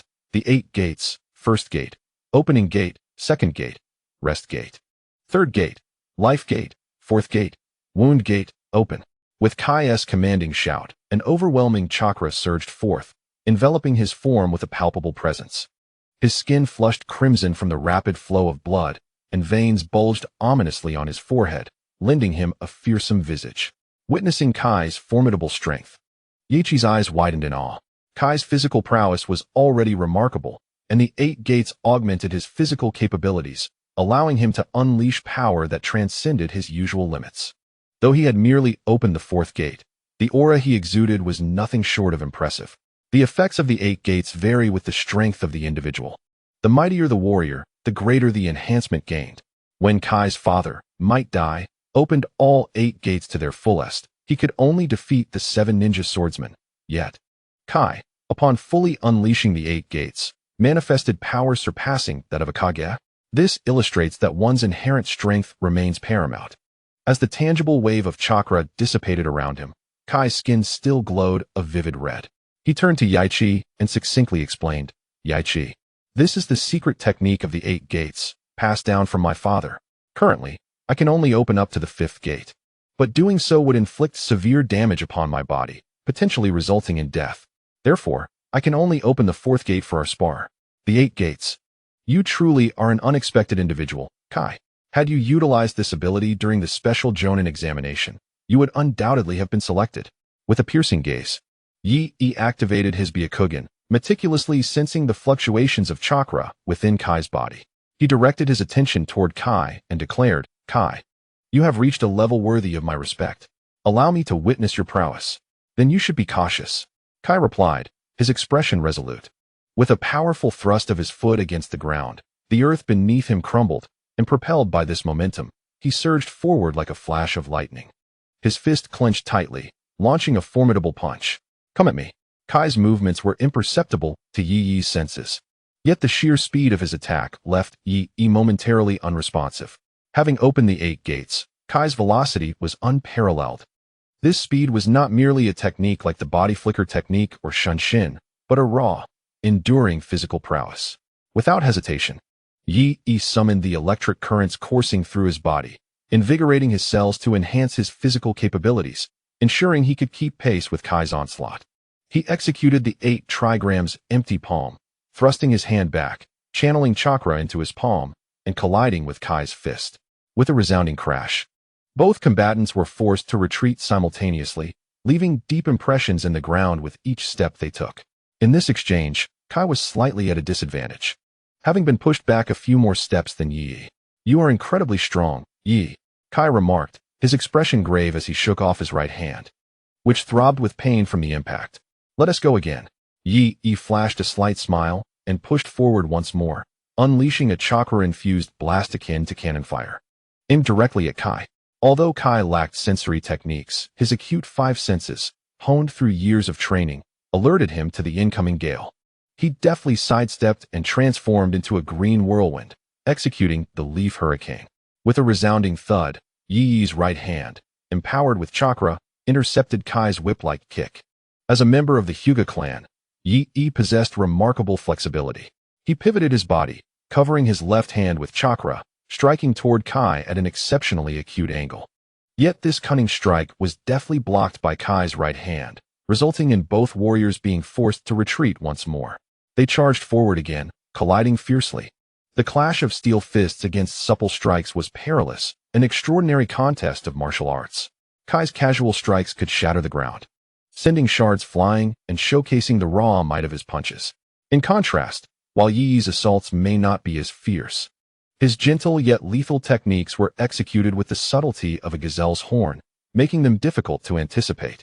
After yet another collision, they both retreated again. Yi took a step back, bowing his body into the stance of the soft fist, his Byakugan locking onto Kai in the distance. Within a defined radius, it seemed as if a diagram of the 8 trigrams materialized. "This is bad." Upon witnessing Yi's posture, Kai's heart sank with foreboding. The 8 trigrams 64 palms of the Hyūga clan represented a formidable threat wherever they were unleashed. Should he be struck, it would sever the flow of chakra within his body. Chakra can be regarded as the very essence of a ninja's power. Its loss equates to the forfeiture of combat capability. Without a moment's hesitation, Kai sought to retreat, aiming to distance himself from the range of Yaruchi's assaults. However, Yaruchi would not permit Kai to escape her striking zone. With a swift motion, she propelled herself forward, executing the 8 trigrams double palm technique. Upon witnessing Yaruchi's advance, Kai recognized the futility of escape. The explosive speed over a short distance would render him incapable of outpacing her, if not outright slower. Gritting his teeth, he planted his feet firmly, opting to confront Yaruchi head-on. If evasion was not an option, he would absorb her strikes instead. With his fists clenched tightly, he met Yaruchi's palms with a resounding crash. The onslaught of Yaruchi's attacks fell like a relentless storm. 6 palms, 8 palms, 12 palms, and then 36 palms. "I will not be defeated," Kai roared, retaliating with equal fervor, parrying each of Yaruchi's strikes. The sound of their clash reverberated, creating a shockwave that stirred a cloud of dust around them. 62 palms. Yaruchi, sensing a vulnerability in Kai's defense, channeled chakra into her palms, forcing his hands apart and exposing his chest. A sense of impending doom washed over him. Though his expression remained stoic, he found himself momentarily halted, with no time to mount a defense. "This is the end." 64 palms. A gleam of determination sparked in Yaruchi's eyes as she unleashed her most ferocious strike, her palms crashing against Kai's chest. The chakra erupted violently, manifesting as her most formidable attack. Boom! The force behind Kai sent him reeling, as if a surge of chakra had erupted from his back, shredding his garments. The overwhelming impact elicited a muffled grunt from him as he was propelled backward, crashing into the ground and creating a crater upon landing. Yaichi stood poised, dusting off her attire, casting a glance at the now upright Kai with a smile. "You have lost, Kai." In truth, Yaichi had tempered her final blow, for had she unleashed her full strength, the chakra would not merely have erupted from Kai's back, but would have devastated his internal organs, resulting in far more than mere injury. It could have been fatal. Given that it was merely a friendly spar, Yaichi had no intention of delivering a crippling blow. Clutching his chest, Kai felt immense pain, yet recognized it was not severe. He understood that Yaichi had held back in the end. He regarded her with respect, admitting, "I concede, Yaichi. You truly embody the genius of the Hyūga clan. Your 8 trigrams technique seems distinct from that of others in your clan. Did you innovate it?" Yaichi nodded, in a sense. "This is my improved version of the 8 trigrams palm, infused with some of the ferocity of the steel fist style, though it is still a work in progress. My intention in seeking your counsel was to discover a breakthrough. If one were to consider the 86 palms of the other Hyūga clan members as a technique primarily focused on striking vital points, utilizing precise chakra control to disrupt the flow of an opponent's chakra in a more gentle manner, then, that night, Yaichi's Bagua palm manifested as a formidable and aggressive assault, aimed at shattering the enemy's chakra points and internal organs. He seamlessly integrated certain characteristics of the steel fist style, exuding its strength, dominance, and ferocity. Each strike was accompanied by a surge of chakra, reminiscent of Tsunade's monstrous strength. Ultimately, Tsunade's power stemmed from her precise manipulation of chakra, which, when unleashed at a single point, augmented the destructive potential of her blows. However, such precise control over chakra could only be attained by those with exceptional mastery. And as a member of the Hyūga clan, Yaichi was no slouch in this regard, achieving a level of prowess comparable to his kin. Yaichi's Bagua palm wielded significantly greater lethality than that of his peers, combining the overwhelming force of the steel fist with the swift precision of the gentle fist, thereby crafting a unique fighting style that suited him better. Yet, he had yet to fully refine this adaptation. He could not execute every strike with the desired sharpness, reserving that explosive power for the final dual palms. Yaichi sensed something still eluded him. Perhaps it was his insufficient grasp of the steel fist style. After all, his predecessor had merely studied the gentle fist technique, just like the other members of his clan. His earlier mention of seeking guidance from Kai regarding the steel fist was not a mere whim. It was a genuine necessity. By chance, encountering Kai allowed Yaichi to delve into the mysteries of the 8 gates, and he casually broached the subject with him. Given that his laboratory preparations were still in their infancy, there was no need for urgency, hence the sparring session ensued. As for the results, aside from gaining insight into Kai's attack methods, Yaichi found little substantial knowledge regarding the 8 gates. It was indeed unrealistic to expect to uncover the secrets of the 8 gates through a single bout. He would have to be patient and contemplate his progress. Indeed, your final strike seemed to yield some insights, Kai remarked, nodding. From their previous skirmish, he noted that while Yaichi's Bagua 64 palms diverged from those of his fellow Hyūga clan members and exhibited greater power, the approach still adhered to the confines of the gentle fist style, revealing some awkwardness and vulnerabilities in the transitions. Had it not been for this, resisting Yaichi's Bagua palm would have been considerably more challenging. It was only the final dual palms that surprised him, showcasing a perfect amalgamation of both styles, combining the precision of the gentle fist with the ferocity of the steel fist. Kai couldn't help but admire Yaichi's innate talent. Yaichi smiled and acknowledged, "I suppose there were some gains, yet further refinement is necessary. I may need to engage in more sparring with you to foster our mutual growth." Kai gave a thumbs up, his characteristic smile beaming brightly. "Of course. You are my eternally recognized rival, much like Kakashi, and you can challenge me any time. However, I assure you, I shall not lose to you again." With a playful grin, Yaichi retorted, "To defeat me, you have quite a long way to go. Do not forget, this time, I have not utilized my adept lightning release ninjutsu even once." Upon hearing this, Kai's expression fell momentarily, but he quickly regained his composure, exclaiming with exuberance, "Even so, my steel fist shall not be bested by anyone." Yoru raised an eyebrow and remarked, "It is good to have such confidence." Casting a glance at the disheveled arena and the dim evening sky, Yoru addressed Kai, saying, "Let us depart. It is time to return." Kai nodded in agreement. "All right." With a flash, the two vanished from the scene and returned to Konoha. After bidding farewell to Kai, Yoru returned to Hinata Suki's residence. After enjoying dinner, Yoru and Hinata Suki sat together on the steps of the training ground, engaging in light-hearted conversation while gazing at the full moon. As night descended, Yoru received fundamental insights into medical ninjutsu from Hinata Suki and subsequently returned to his own home. These were merely the rudimentary applications of medical ninjutsu, requiring no secrecy. Nor was there any concern that Hinata Suki would face repercussions. As previously mentioned, Yoru harbored a budding interest in medical ninjutsu, finding it potentially beneficial for his future aspirations. Not only for biological research, but his rapid regeneration also required a suitable rationale, and medical ninjutsu provided just the breakthrough he needed. Unfurling the scroll, Yoru began to experiment. As he did, a faint green chakra manifested in his hands, though it dissipated almost as quickly as it appeared. This subtle control was significantly more challenging than merely unleashing chakra from his chakra points. Nevertheless, with continued practice, it should not prove overly difficult. Activating his Byakugan, Yoru allowed the faint green chakra to swirl around his hands once more. Through the Byakugan's keen observation, he noted that while he had indeed coalesced a faint green chakra, it differed somewhat from the gentle chakra Hinata Suki had used to heal him. Hinata Suki's chakra was soothing, delicate, and virtually devoid of destructiveness.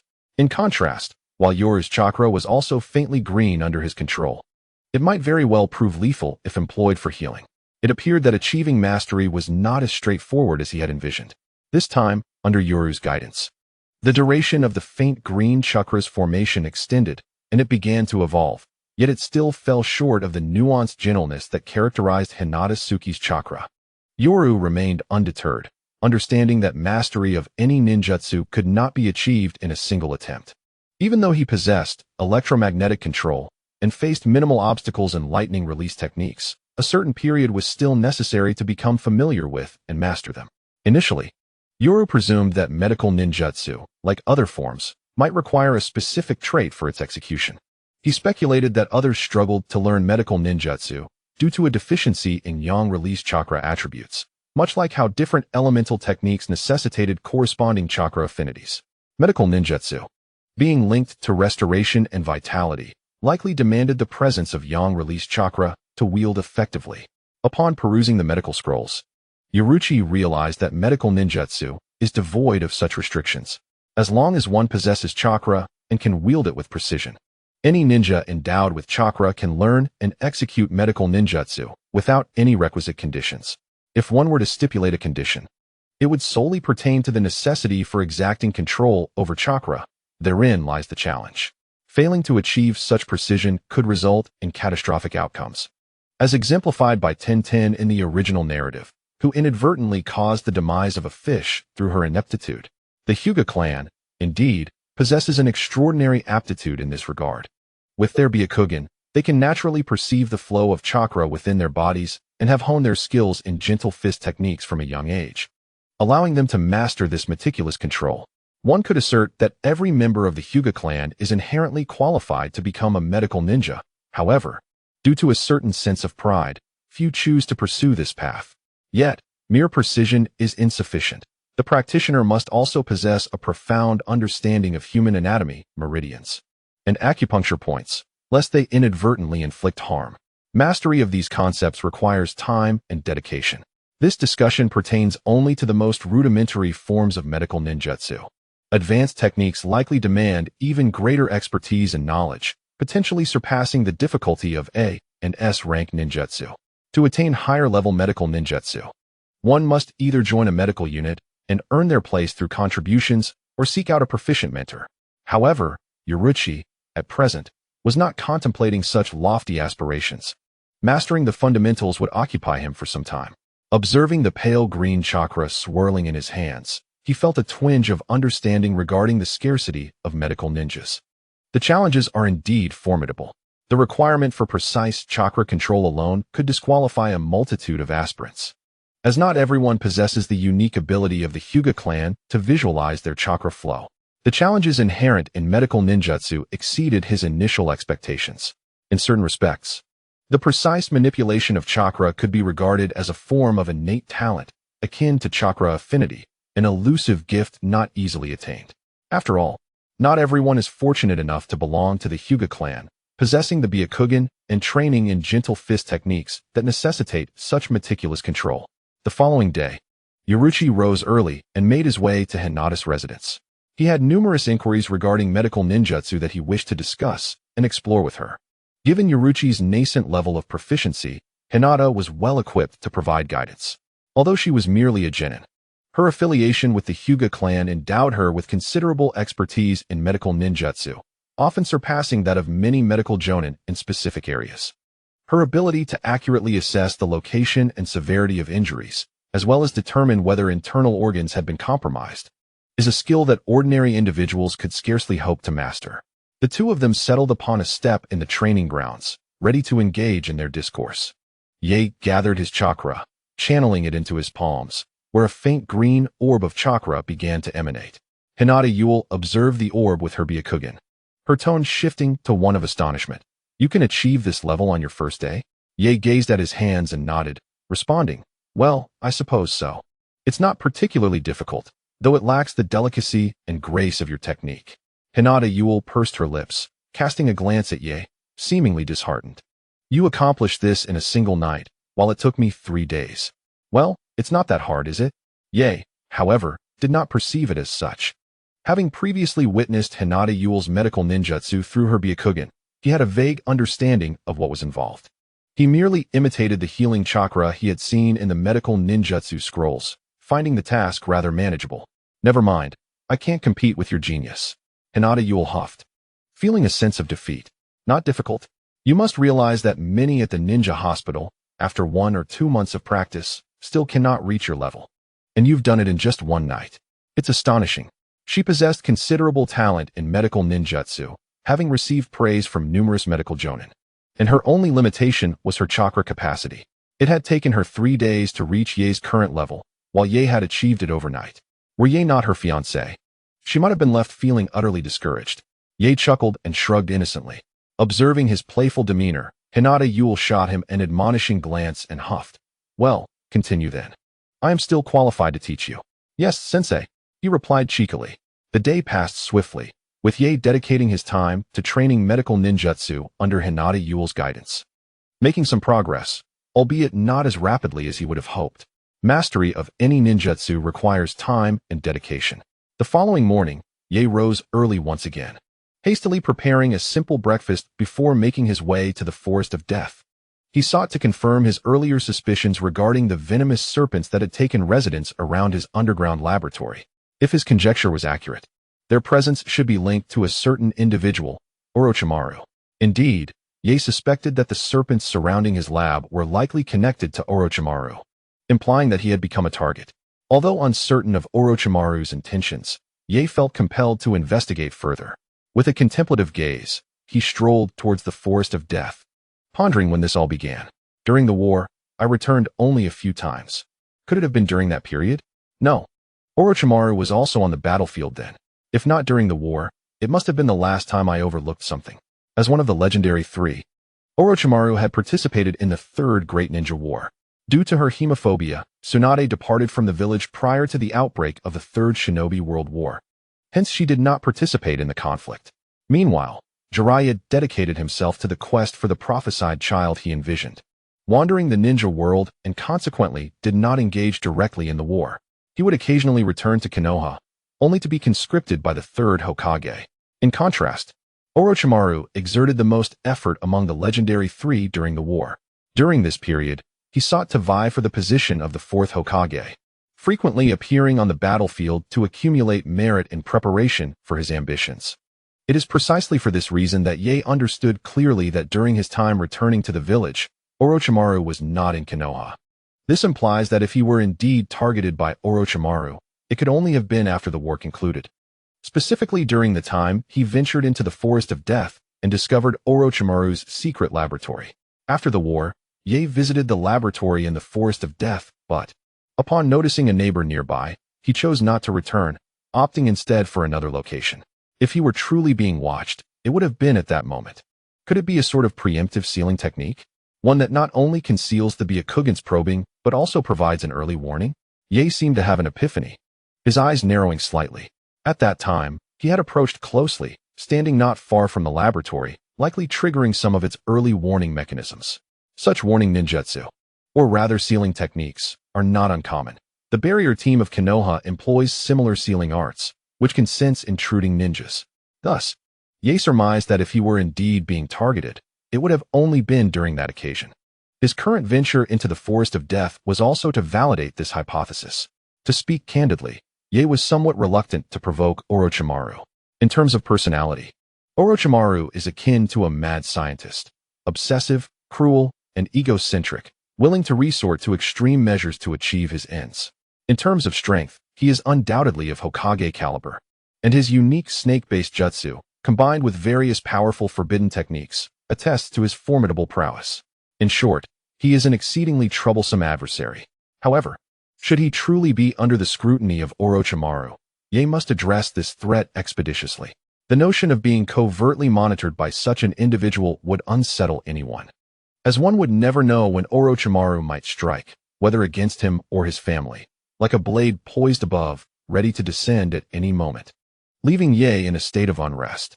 Rather than remaining in a passive stance, it would be more prudent to take the initiative. Thus, Ye resolved to return to the Forest of Death once more. For this purpose, he utilized his golden opportunity, initially intending to accumulate 1,000 points to acquire a more advantageous ability. However, in light of the impending crisis, he opted to use them sooner, striving to enhance his strength as much as possible. After expending 500 points, he acquired the skill, Hakuda. Hakuda is one of the 4 foundational abilities in the world of death, encompassing the art of striking with precision. As its name suggests, it refers to the mastery of martial arts and combat skills. Upon acquiring this ability, Yi realized a significant enhancement in his physical combat prowess. Even his unique fusion of soft and hard techniques in Bagwajong was refined to perfection through this skill. Undoubtedly, this provided a boost to Yi's capabilities. Albeit not a transformative leap, he was merely stronger than before. Nevertheless, Yi felt content, appreciating any enhancement, for he was uncertain of the challenges that lay ahead. Without further contemplation, Yi traversed his path and quickly arrived at the location of his newly established laboratory.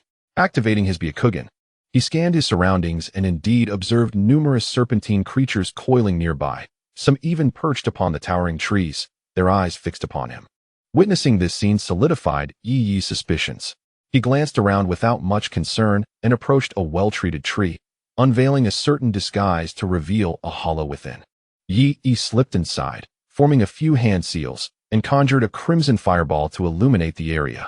After traversing a passage, he entered the laboratory that had yet to be constructed. This subterranean cavity, excavated through earth release, lay several meters beneath the surface. It would be difficult for anyone not of the Hyūga clan to discern the existence of this underground chamber. Earth release was an innate chakra affinity. Yet like other members of the Hyūga clan, he had only learned the gentle fist and had not mastered any earth release ninjutsu. However, upon entering this body, thanks to his unique abilities, his chakra affinities had diversified. Yi now possessed 4 chakra natures: lightning, fire, wind, and earth, as revealed by chakra testing paper. He speculated that the changes in his body were likely owing to his unique abilities. In this world, various skills seemed to be assimilated, breaking techniques transformed into ninjutsu, binding techniques into sealing arts, and other skills underwent similar alterations. To wield ninjutsu of different attributes, one must possess the corresponding chakra nature. Thus, it was plausible that Yi's body underwent a transformation after acquiring the skill, evolving from a singular earth release chakra to 4 distinct chakra natures: lightning, fire, wind, and earth. This had been a subject of his ongoing research, and he still held questions regarding his unique abilities. Extracting a notebook from his arsenal, he scrutinized the lines detailing his current circumstances.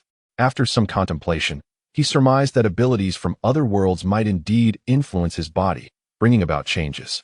He noted in parentheses the phrase confirmed in Chinese. Previously, he had observed that skills would feed back into his body, and this recent experience further corroborated that notion. Gazing at the lines of text in his notebook, he fell into deep reflection. This notebook served as a record for his personal circumstances, future plans, and certain events that were yet to unfold. The script employed here, even if lost, poses no fear of being deciphered by others. The written language of this world is unlike anything seen in previous incarnations, reminiscent of oracle bone script. Though there exist rare instances of traditional Chinese characters and the hiragana of the Japanese language, it stands as a unique system unto itself. Previously, Yi had discerned that the skills acquired through his golden finger were not merely enhancements of his abilities. Rather, his body underwent certain transformations to accommodate these newfound powers. Skills indeed reflect upon one's physical form. The hollow mask is no exception. Upon donning the mask, Yi's appearance undergoes subtle alterations. Even though the hollow mask appears as a lifeless toy devoid of power at this moment, the changes it has wrought still persist. Turning the page, Yi inscribes a new line concerning Orochimaru, medical ninjutsu, and Tsunade, among others. The profound medical ninjutsu necessitates joining a medical corps, where contributions must be made to obtain such techniques, which can be rather cumbersome. Presently, the most formidable practitioner of medical ninjutsu is Tsunade, yet she is not in Konoha, making contact exceedingly difficult. Although Orochimaru may lack expertise in medical ninjutsu, he certainly possesses a plethora of scrolls related to this domain. The optimal scenario would be to avoid conflict with Orochimaru and engage in trade, as he possesses many items that pique his interest. However, Orochimaru is not one to negotiate easily. A confrontation is likely inevitable. At this moment, does Yi possess the strength to vanquish Orochimaru in a full-force battle? There is no doubt regarding Orochimaru's formidable prowess, yet to assert that Yi is without confidence would be an exaggeration. In a state of complete exertion, Yi's power is indeed considerable. He possesses more than just the trump card of sacrificing his own life. Even in the event of defeat, escaping would be a relatively uncomplicated endeavor. Although this venture contradicts Yi's typically cautious nature, the unknown threat looms as the most formidable of all. He harbors no desire to be ambushed by Orochimaru in the midst of slumber. Living in a state of constant anxiety would only serve to undermine his composure and cause him to lose the initiative. Caution is undoubtedly paramount. Yet there remains a necessity for calculated risks. The ninja world is fraught with peril. A measure of prudence is wise. But excessive caution can lead to a paralyzing fear of death. Though Yi possesses his golden finger, mere survival will not suffice to accumulate points. Points are acquired by defeating formidable foes, a notion that foreshadows numerous battles awaiting him in the future. How could a coward confront the powerful adversaries that lie ahead? A weakened spirit renders one ineffectual. Furthermore, Yi requires a formidable opponent to ascertain the extent of his capabilities when fully unleashed.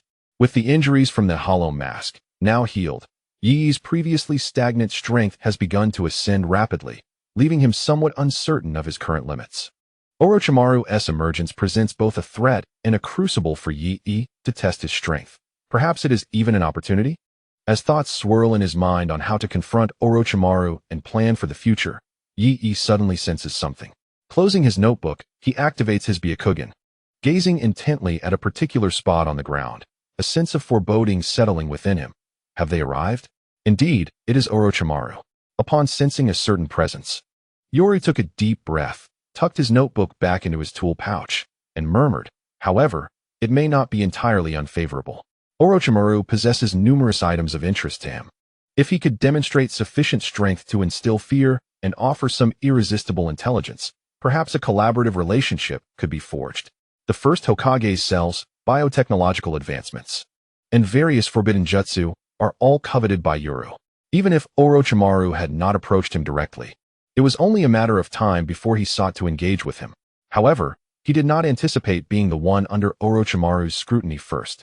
Exhaling deeply, Yoru steadied his mind, his gaze sharpening with determination. Let us witness the power of a shadow.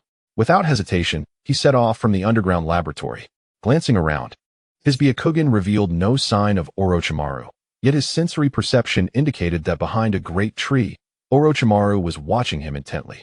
Pretending he had not noticed anything unusual, Yoru swiftly moved toward Konoha, keeping his sensory focus firmly locked on Orochimaru. As Yoru progressed, he observed Orochimaru mimicking his movements, drawing ever closer. After a short distance, Yoru halted, activating his Byakugan and gazing in a particular direction. "Come out. I have discovered you." As soon as the words left his lips, Applause echoed from the direction he faced. Shortly thereafter, a figure draped in a white kimono, with pale skin, golden slit pupils, and violet eyeshadow, emerged from behind a large tree, his face adorned with a delicate smile. In a uniquely husky voice, he remarked, "Truly, you are a member of the Hyūga clan. Your perception is remarkably keen to detect my approach." Upon Orochimaru's appearance, Yoru did not let his guard down, maintaining his sensory focus on him, effectively displaying surprise. He deactivated his Byakugan, bowed to Orochimaru, and inquired, "Ah, Lord Orochimaru, what brings you to the Forest of Death?" As one of the legendary Sannin, Orochimaru held a significant position in Konoha, and even the most ordinary Jounin would address him with reverence. Orochimaru regarded Yoru with keen interest, responding, "Naturally. I have my own purposes. Then I shall not disturb you any further, Lord Orochimaru," Yoru replied, feigning comprehension, nodding as if to depart, yet his sensory perception remained vigilant, observing Orochimaru's every move. "Yoru-kun, do not be so hasty to leave. My intention this time is you." Orochimaru's tone turned mocking, his narrow eyes appraising Yoru from head to toe. "Me? What could a distinguished figure like Lord Orochimaru want with an ordinary special Jounin, such as myself? If there is a task, I shall do my utmost." Yoru retracted his step, feigning astonishment and displaying a tone of utmost respect, though internally his vigilance peaked. Has he even investigated my name? It seems that even if I do not approach him voluntarily this time, Orochimaru will inevitably take action against me. Orochimaru's tone remained teasing. A task? Not quite. Knight 1 feigned confusion, inquiring, "Does Lord Orochimaru require my assistance?" Orochimaru, with his serpentine tongue, licked his face, his golden slit pupils fixed upon Knight 1 like a predator eyeing its prey. His tone was measured. "Of course, I am intrigued by the secrets that lie within you."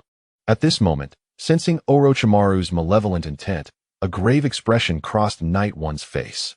"My secrets? Have you perhaps set your sights on my Byakugan? That would be a miscalculation.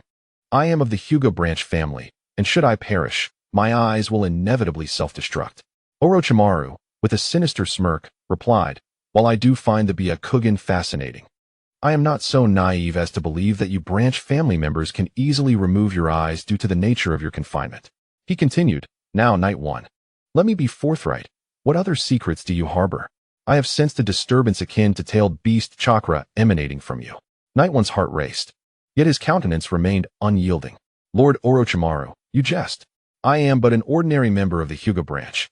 How could I possibly possess tailed beast chakra?" Nonetheless, he grew increasingly solemn within.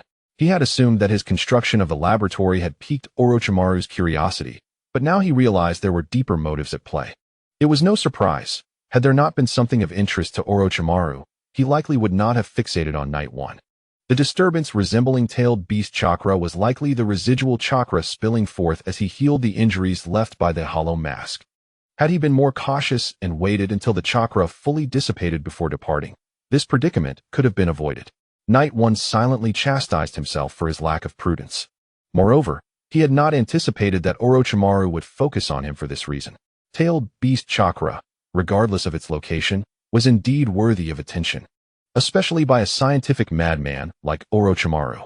His covetousness for tailed beasts had been vividly illustrated in the original narrative.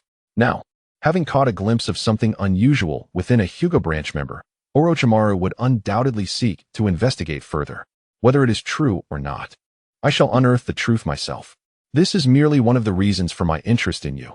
Orochimaru spoke with a mocking tone, a chilling smile gracing his lips, clearly indicating that he would not let Knight 1 escape unscathed. He surmised that Knight 1 would surely deny any connection to tailed beasts, as it was a matter of great significance. Should even a hint of such matters arise, it would undoubtedly be investigated thoroughly. If Knight 1 indeed harbored secrets linked to tailed beasts, he would never divulge them. However, this was of no consequence. Once Knight 1 was captured, any secrets would be laid bare before him. Orochimaru had no intentions of killing Knight 1. He had ulterior motives. He had reached an impasse in his research concerning the first Hokage's cells. From his experiments, he discovered that ordinary ninjas could not withstand the power of the first Hokage's cells, leading to their consumption and ultimately transforming them into a great tree. Every test subject met the same fate. Thus, he had now set his sights on two prominent clans within Konoha, the Hyūga and the Uchiha. Perhaps only those born with the bloodline limit can truly withstand the formidable power of the first Hokage's cells. As for Yaichi, one could only deem him unfortunate. His peculiar endeavor to construct a laboratory, the suspected fluctuations of tailed beast chakra within him, and his lineage from the esteemed Hyūga clan, all these factors have piqued Orochimaru's interest. Yaichi felt a sense of confusion, yet he pushed aside his thoughts for the moment. Drawing a kunai, he assumed a battle stance and coldly addressed Orochimaru, to recklessly attack a ninja from the village. Even if you are the disciple of the third Hokage and one of the legendary Sannin, will still bring consequences from the village. Upon hearing this, Orochimaru let out a soft chuckle, his raspy voice slowly responding. In the world of ninjas, countless individuals go missing every day without reason. Even as a member of the prestigious Hyūga clan, with so many branches, the disappearance of a few from the cadet family would hardly attract attention, provided they are not from the main family.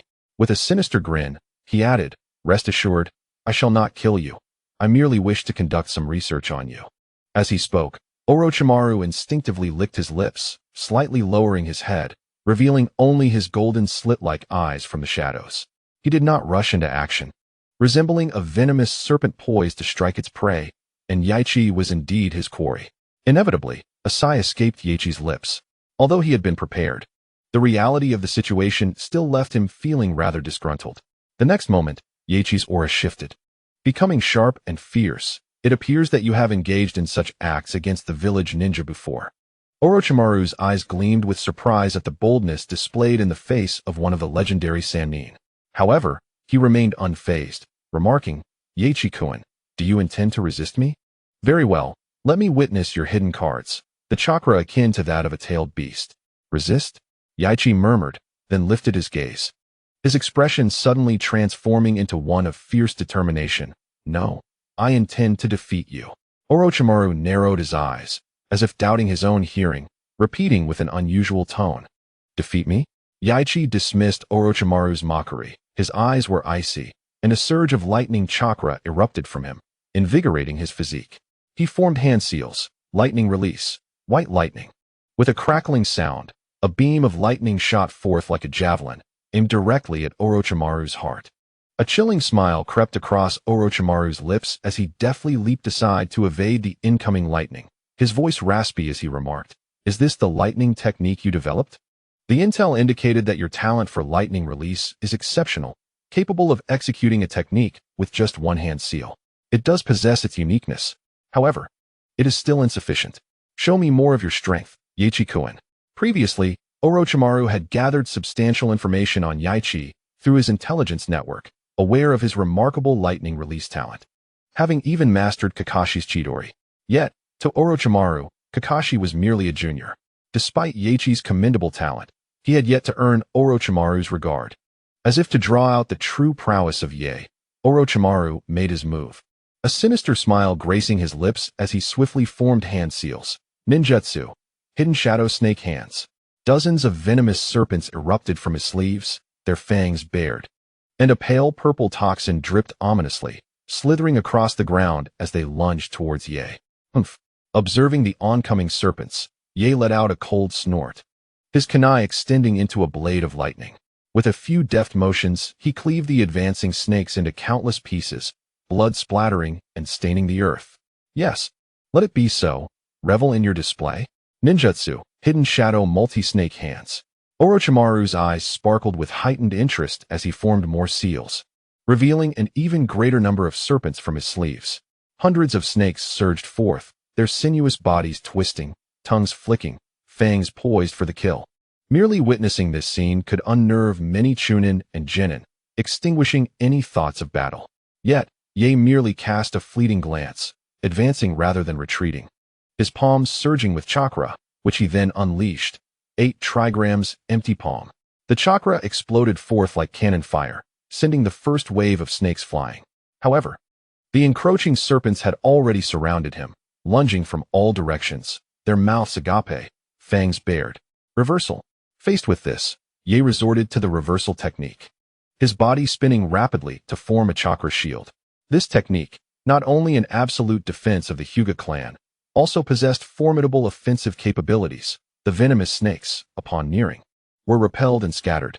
With his Byakugan locking onto Orochimaru, Yae swiftly dashed forward, executing a body flicker technique, his kunai still enveloped in the lightning blade, severing the approaching serpents, closing in on Orochimaru with astonishing speed. Following his previous mission, Yae had endured injuries and utilized super speed regeneration to recover, akin to an extreme regimen of physical refinement, enhancing his physique. This augmentation also signified an increase in his chakra reserves. For chakra's essence derives from the union of spirit and body, closely linked to one's physical constitution.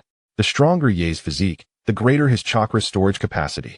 Of course, while his chakra had improved somewhat, it had yet to reach the level of a Kage. He had merely caught up to the level of his contemporaries, sufficient to avoid being drained by a few ninjutsu, yet he still bore deficiencies regarding chakra. He could not afford to squander it recklessly. Thus, Yae resolved to close the distance to Orochimaru and engage in taijutsu. 8 trigrams palm, Yae shouted, concentrating chakra in his right palm, delivering a fierce strike aimed at Orochimaru's chest. A gentle fist, you say? Orochimaru chuckled mockingly, raising his hand to seize Yae's right wrist. As one of the legendary Sannin, he possessed profound knowledge of the various techniques of the ninja clans within the village. Although aware that gentle fist was ill-suited for close quarters, he regarded Yae, a mere special jonin, with scant concern. However, just as he was about to grasp Yae's wrist, Yae unexpectedly shifted his strategy. After receiving the white strike, Yae gained an even greater mastery over his body. The right palm, which was originally thrust forward, suddenly halted, and he switched to a left-handed attack. His fist clenched tightly, chakra converging at a single point, and with immense force, he unleashed a powerful blow. A look of surprise crossed Orochimaru's face. However, as one of the legendary Sannin, his combat experience was unparalleled, and he quickly regained his composure, extending his left hand to meet Yae's fist with a firm palm strike. The collision of fist and palm produced a muffled thud, sending shockwaves that stirred up clouds of dust. In the next moment, Orochimaru's expression darkened slightly. He could feel the overwhelming strength behind Yae's punch, as the unleashed chakra transformed into an unstoppable force. The moment their limbs collided, the tremendous impact twisted his left arm, and his body was propelled backward. The forceful punch. Orochimaru executed a backflip, several agile leaps dissipating the impact, and his previously distorted left arm gradually returned to normal after a few irregular twists. He examined his left hand, then glanced at Yae, a look of astonishment crossing his face. In that previous clash, he realized just how formidable Yae's strength was. The explosive chakra overwhelming his own assault, evoking a sensation reminiscent of battling Tsunade. The 8 trigrams, 64 palms. Yae would not grant Orochimaru a moment's respite. He surged forward once more, and within his field of vision, an image of the 8 trigrams array seemed to manifest. 2 palms. As Yae's feet struck the ground, his strength erupted, causing the earth to tremble violently as his swift dual palms descended. Orochimaru's expression darkened. He had underestimated this opponent, but he reacted swiftly, forming seals as 2 larger venomous snakes erupted from his sleeves, charging toward Yae's palms. He intended to retreat. With 2 thunderous crashes, the venomous snakes collided with Yae's fists, only to be obliterated by his overwhelming power, flesh and blood spraying forth as chakra reverberated outward. Is this the gentle fist? A flicker of surprise crossed Orochimaru's eyes. This form of the gentle fist was entirely different from his preconceived notions. The gentle fist emphasizes speed, precision, and ferocity, benefiting from the Byakugan's insight of the Hyūga clan. While the offensive was swift and accurate, its destructive power was not particularly remarkable and relied more on technique. However, the exploding snakes before him made it clear that this was not the 8 trigrams he had previously encountered. Yae's gaze sharpened as he closed the distance, catching up to Orochimaru, electricity extending from his body and striking Orochimaru, numbing him. Seizing this opportunity, Yae's expression turned icy, his onslaught relentless. For palms, 6 palms. 8 palms. The brief paralysis left Orochimaru with no time for defense, and he was subjected to a barrage of attacks from Yae. The sound of muffled thuds echoing as each strike landed on various parts of his body. Each palm and fist from Yae released chakra upon impact, surging into Orochimaru's body and detonating within. The 64th palm, the empty palm. Yai bellowed fiercely, chakra swirling in his palm as he thrust it forward, penetrating Orochimaru's body and erupting from his back. Orochimaru's body was violently propelled by that final strike, soaring over 100 meters before coming to a halt, leaving a long, etched mark on the ground. In the aftermath of the explosion, Yaruchi found himself slightly out of breath, yet his gaze remained fixed upon Orochimaru's direction. He understood that Orochimaru would not succumb so easily. As one of the legendary Sannin, Orochimaru was not one to be easily defeated. If he were to fall so readily, he would no longer be the formidable Orochimaru. "You have indeed underestimated me, Yaruchi-kun," he remarked, as from the depths of Yaruchi's Byakugan vision, Orochimaru's body, devoid of bones, began to rise. His gaping maw opened wide, and another Orochimaru emerged from within, glistening with repugnant slime. He licked his lips, his golden slit pupils fixated on Yaruchi. His voice still hoarse, yet laced with admiration. "Is that a martial art you devised by merging the characteristics of both the Iron Fist and the Gentle Fist? It possesses the precision of the Gentle Fist alongside the dominance of the Iron Fist. Your technique does not merely aim to seal chakra points. Rather, it seeks to shatter them. Truly remarkable." Orochimaru twisted his neck, casting a mocking glance at Yaruchi with a sinister smile. "However, it is of no use against me, Yaruchi-kun. This young member of the Hyūga clan indeed possesses unique skills in taijutsu that set him apart from his kin. Yet, if this is all he offers, it will not pose a challenge for me." Orochimaru's substitution technique, the ability to regenerate from injuries, is indeed troublesome. Yaruchi's expression hardened. He had targeted Orochimaru's true form, shattering the chakra points and internal organs.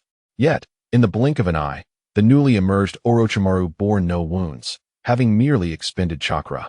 Yaruchi had long anticipated the difficulties in confronting Orochimaru. When it came to countering him, Genjutsu would undoubtedly prove effective. However, regrettably, Yaruchi had no proficiency in illusion techniques. With his limited time, he was preoccupied with developing and mastering various ninjutsu, leaving no room for the study of other arts. Medical ninjutsu was essential to his future plans and thus took precedence in his training. Genjutsu was not on his agenda, perhaps in the future. When he had more time and could acquire abilities related to it from his extraordinary gifts, he might reconsider. Whether it is effective or not cannot merely be spoken. As for whether this represents my full strength, let Lord Orochimaru find out for himself. Yaruchi exhaled, his eyes still cold and resolute, contemplating a swift resolution. Although they were in the Forest of Death, they were not far from the village, and it was conceivable that the barrier team could sense the commotion. If the village sent reinforcements, it would indeed complicate matters. While the arrival of the village could potentially shield Yaruchi from this crisis, Orochimaru would certainly prefer to keep his actions against the village's ninjas, especially a member of the Hyūga clan, concealed. Moreover, within Yi's contemplations, it is evident that Orochimaru has likely colluded with Danzo, secretly engaging in research on the first Hokage's cells, necessitating a heightened degree of caution in his endeavors. Otherwise, Orochimaru would not have obstructed Yi's path just before his departure from the Forest of Death. Furthermore, Yi is reluctant to reveal the full extent of his abilities to the higher-ups, as this could lead to suspicion and mistrust, ultimately proving detrimental to him. With commendable audacity, Orochimaru offered a sardonic compliment, his lips curling into a cold smirk. "Let me test your strength. Reveal yourself as much as possible. The stronger you are, the more exhilarated I become.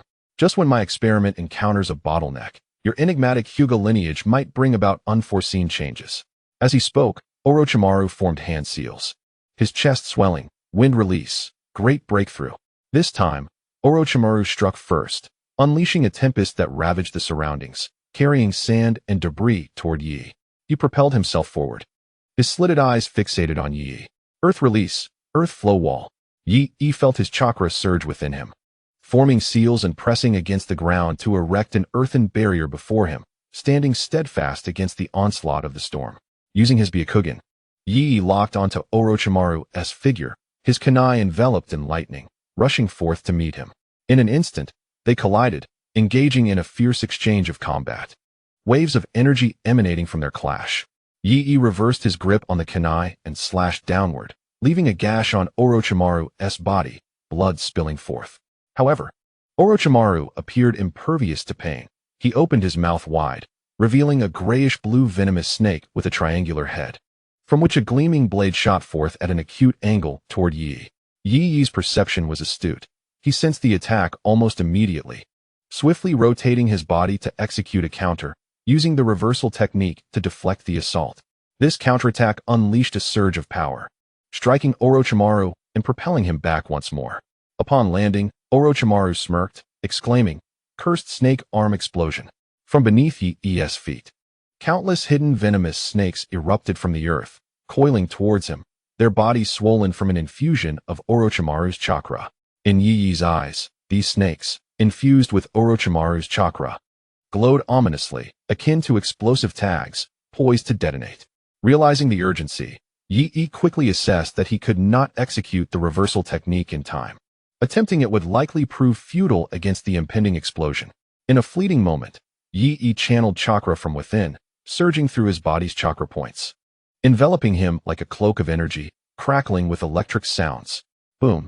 The venomous snakes, swollen to their limits, erupted violently, illuminating Yi's face with a fiery glow, followed by a shockwave radiating outward, enveloping the surroundings in clouds of dust and scattered flesh.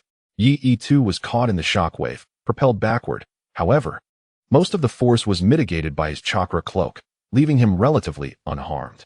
He bent down, his legs sinking into the ground, his hands gripping the earth to absorb the force, sliding several meters and leaving a long trail behind before finally coming to a halt. A sigh of relief escaped Yi's lips as he cast a more solemn gaze upon Orochimaru. Truly, Orochimaru was formidable, a powerhouse of the highest caliber. Had his reflexes faltered in that moment and failed to withstand the explosion, he would likely have faced defeat by now. What kind of technique possesses such formidable defensive capabilities? Is it a secret art of the Hyūga clan? No, it is a lightning-style ninjutsu. Orochimaru did not rush to attack. Instead, he fixed his penetrating gaze upon Yi. At that moment, Yi underwent a transformation. The lightning chakra enveloping his body flickered like dancing flames, crackling and pulsating with energy.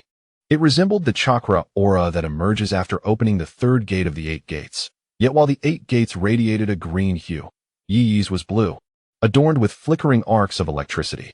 It bore a certain resemblance to the lightning chakra mode of the Raikage, but upon closer inspection, notable distinctions emerged. The Raikage's lightning chakra erupted like sharp spikes, while Yi's was enveloping his form, akin to the flickering of flames. This was a state Yi had developed based on the third Raikage's lightning chakra mode, a final trump card at his current stage. He had not named this technique, as it was not the ultimate form he envisioned. It could only be regarded as a prototype. The skill would grow stronger in tandem with Yi's own power and mastery, and he felt he had yet to reach its pinnacle. The state he had developed was not merely a reflection of the third Raikage's lightning chakra mode, but aimed to surpass all limitations, striving for an unparalleled strength. Of course, Yi's current manifestation of this state could not be sustained for long. Moreover, his chakra reserves could not endure prolonged expenditure. It could only be unleashed briefly. Until he resolved the issue of chakra volume, this mode could only serve as a last resort, not as a conventional means of combat. A swift resolution was imperative. With these thoughts in mind, Yi resolved firmly, launching dozens of shurikens and kunai from his position, which soared from all directions, colliding in midair and altering their trajectories, becoming increasingly elusive and intricate. Orochimaru, witnessing this, offered a mere smile, brandishing his Kusanagi sword to deflect the incoming kunai and shurikens with a series of sharp clangs. Come! Yi grasped a thin wire with the precision of a hair, pulling it forcefully. A kunai that had been deflected suddenly reversed direction. The power of lightning coursing along the wire, wrapping around the kunai and unleashing a thunderous blade as it surged from Orochimaru's blind spot. Meanwhile, Yi summoned lightning at his fingertips, directing a beam toward Orochimaru's chest to divert his attention. Compared to the speed of the kunai, the white lightning was swifter. Orochimaru narrowed his eyes and shifted his body to the left. However, Yi seemed to have anticipated Orochimaru's movement, and with a flick of his right hand, the kunai altered its trajectory, still aimed directly at Orochimaru. A light gasp escaped Orochimaru's lips as he sensed the impending attack from behind. His modified body elongated like a strand of spaghetti, narrowly evading the kunai that was aimed at his heart, though his right arm was nonetheless struck. The kunai, infused with lightning chakra, inflicted devastating damage, instantly tearing a gash in his right hand, blood splattering forth. An opportunity. Ye propelled himself forward, unleashing a ferocious force that caused the ground to collapse beneath him. His figure vanished in a blur, leaving behind afterimages, and reappeared right in front of Orochimaru. Chidori sharp spear. The blade of lightning extended from Ye's right hand, slicing through the air with a horizontal strike. Such incredible speed. Orochimaru's right arm was hit, yet he maintained an expression devoid of pain. However, as he beheld Ye, who had instantaneously closed the distance between them as if teleporting, a flicker of astonishment crossed his face. This speed was a rarity, even among the most renowned ninjas. In his mind, only the fourth Raikage and the current fourth Hokage could rival Ye's velocity. Initially, he had dismissed Ye, believing that despite the Hyūga branch member's secrets and formidable taijutsu, even with his unique variant of the gentle fist, he was still unworthy of concern. This was Orochimaru's composure as one of the legendary three, his unwavering confidence. Even a Jonin would merely warrant a slight degree of his attention. He would hardly care. Yet, he never expected that this member of the Hyūga clan possessed such a hidden card. There was an aura reminiscent of the Raikage's lightning chakra, albeit with subtle differences. Orochimaru's narrow eyes squinted, and the instinct of a scientist led him to speculate about Ye's unique form. However, Ye's subsequent attack snapped him back to reality. Without hesitation, he twirled the Kusanagi in his left hand, positioning it defensively before Ye's blade of lightning. Clash! The swords met with a sharp sound, and Orochimaru felt a tremendous force emanating from the blade, nearly causing him to lose grip on the Kusanagi. Clang, clang, clang. Ye's assault was relentless, his lightning blade delivering a series of slashes. Though his swordsmanship was not masterful, the enhancement from his current state elevated both his speed and strength, each strike bursting forth with immense power. Orochimaru, not lacking in swordsmanship himself, managed to withstand the onslaught, albeit under pressure, as he was forced to retreat, multiple wounds appearing on his body. The two clashed dozens of times in an instant, the fierce winds swirling around them and raising clouds of dust. For the Hyūga clan, obstructed vision was inconsequential, instead providing Ye with an opportunity to strike, seizing a flaw in Orochimaru's defense. He thrust his sword upward, leaving yet another bloody gash on Orochimaru. Lightning release, thunderclap. With a fierce shout, he formed a hand sign with his left hand and pointed forward. With a resonant hum, lightning etched 3 beams of light that struck Orochimaru's right foot, anchoring him in place. Although his line of sight was somewhat obstructed, Orochimaru's senses were exceptionally acute, likely due to the modifications he had made to his own body.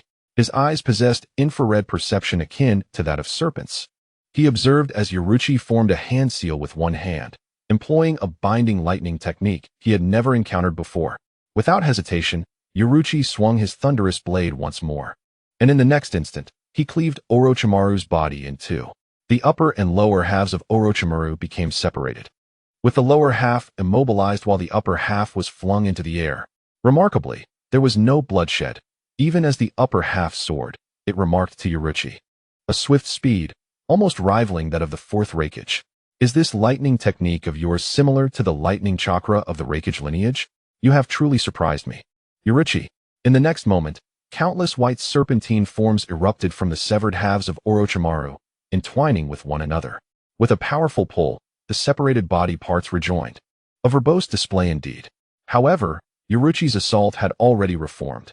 After forming seals, he launched a crimson fireball, the fire release, great fireball technique. The fireball, trailing a fiery tail, struck Orochimaru's restored body directly. With a thunderous roar, flames and smoke shot skyward, the scorching conflagration engulfing Orochimaru's form in a fierce blaze. Yaruchi remained vigilant, piercing through the fiery veil with his Byakugan, keenly observing Orochimaru's next move. In an instant, Orochimaru spat forth another shadowy figure, a drenched replica of himself leaping forth, its lower half resembling a serpent. With golden slit-pupiled eyes fixed on Yaruchi, it uttered chilling words. Your strength indeed exceeds my expectations, but from this point onward, I shall hold nothing back. Ninja art, the serpent's array. With that, Orochimaru formed seals and pressed against the ground, unleashing a torrent of grayish-blue venomous snakes from his sleeves. The sheer number was overwhelming. Even with Yaruchi's keen Byakugan, He could not ascertain their exact count as they surged toward him like a tidal wave, baring their menacing fangs to attack. Faced with the swarm of venomous serpents, Yaichi's gaze sharpened. He propelled himself forward, moving with astonishing speed, a tempest swirling in his wake. With a resounding boom, the air erupted, and Yaichi launched into the air, locking onto Orochimaru's presence. Swiftly forming seals, he shouted, "Wind release, Phoenix wing technique." With a powerful swing of his right leg, chakra surged from his leg's chakra point, transforming into razor-sharp wind blades that sliced through the air, cleaving the approaching serpents in half. Blood and dismembered remains cascading to the ground.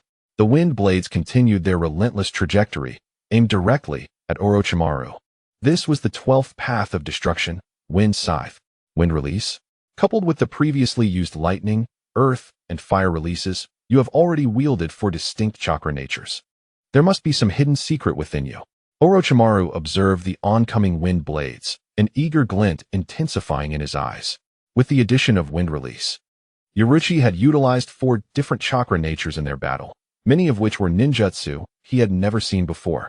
It is essential to understand that chakra attributes can be regarded as a form of innate talent.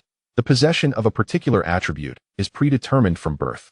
The prospect of developing an entirely new chakra attribute through mere training is nearly impossible unless one encounters extraordinary circumstances, such as acquiring the power of the Sage of 6 Paths, the Rinnegan, tailed beast chakra, or transplanting the cells of the first Hokage. These alternative methods may alter inherent limitations. Yet such conditions are serendipitous and elusive. In this world, the 5 chakra attributes exist in a relationship of mutual restraint. In other words, the quantity of chakra attributes one possesses confers a significant advantage in combat, allowing for the strategic deployment of techniques that counteract an opponent's abilities. The third Hokage, who was the teacher of Orochimaru, was a formidable ninja possessing all 5 chakra attributes, earning him the title of a master of ninjutsu. Ordinary ninjas, in the presence of the third, would find themselves easily countered by his techniques, regardless of the attribute of their own ninjutsu. He had effective methods to counter any approach. As a disciple of the third, Orochimaru had engaged in numerous battles with him in the past. Yet he was effortlessly overwhelmed by the third's mixed ninjutsu utilizing all 5 attributes. This experience is what led Orochimaru to be astonished upon witnessing Yaichi consecutively wield 4 chakra attributes. It is noteworthy that his talent had previously earned him praise from the third Hokage, yet he naturally possessed only 3 chakra attributes. The pursuit of attaining the same 5 attributes as his mentor has become a focal point of his research, driven by a fervent desire to surpass his teacher. Wind release, great breakthrough. Orochimaru licked his lips, forming hand seals with both hands, his chest swelling as he unleashed a storm that collided with Yaichi's wind blade. The impact resonated with a thunderous boom, sending waves of wind pressure that whipped up a tempest of dust and debris. Yaichi did not expect her attack to succeed. She propelled herself forward once more, leaving behind a faint arc of electricity as her form vanished from sight, akin to a streak of blue lightning. How can she be so fast? Even my eyes cannot keep up. A cold glint flashed in Orochimaru's eyes as his golden vertical pupils darted side to side, attempting to capture Yaichi's movements. However, her speed was so extraordinary that it rendered his vision almost ineffective. Although he was not particularly adept at sensory techniques, it would be inaccurate to say he lacked proficiency. He had dabbled in all forms of ninjutsu, albeit with less mastery and perception. He could only roughly gauge chakra intensity and its location, yet this level of perception was insufficient to track Yaichi's current actions. However, Orochimaru's battle experience was extensive. Since his eyes and sensory skills could not lock onto Yaichi, he resolved to employ alternative methods. Sound. Yaichi's velocity was remarkable, rivaling that of the fourth Raikage. Yet it had not surpassed the speed of sound, nor was it akin to the near-silent space-time ninjutsu of the fourth Hokage. Orochimaru could discern Yaichi's approximate location through the sound of her rapid movements. With a swift motion, Yi abruptly appeared behind Orochimaru. A kunai engulfed in a crackling aura of lightning poised to slice at his neck, his eyes betraying an unmistakable intent to kill. From behind, upon sensing the powerful gust of wind approaching, Orochimaru swiftly pivoted, raising his Kusanagi sword just in time to block the impending strike from Yi's kunai. The clash produced a resounding clang, sending Orochimaru hurtling backward from the sheer force of the attack. He executed a backflip to absorb the impact, landing gracefully on his feet. As Yi launched another assault, this time, Orochimaru opted not to withstand the blow, but instead utilized his unique physique to evade. Though he was still struck by Yi's attack, the minor injury was inconsequential to him. Even if an arm were severed or his chest pierced, he could deploy his distinctive body substitution technique, expending a portion of his chakra to heal his wounds. However, this technique was notably chakra-intensive, and if he continued in this manner, he would eventually exhaust his reserves. Orochimaru's strategy stemmed from his discovery of Yi's vulnerability, namely, his chakra levels. His slitted eyes fixated on Yi, as if attempting to penetrate his very essence. He nimbly dodged another of Yi's strikes, leaping backward, and mockingly inquired, "This mode must consume a considerable amount of chakra, does it not?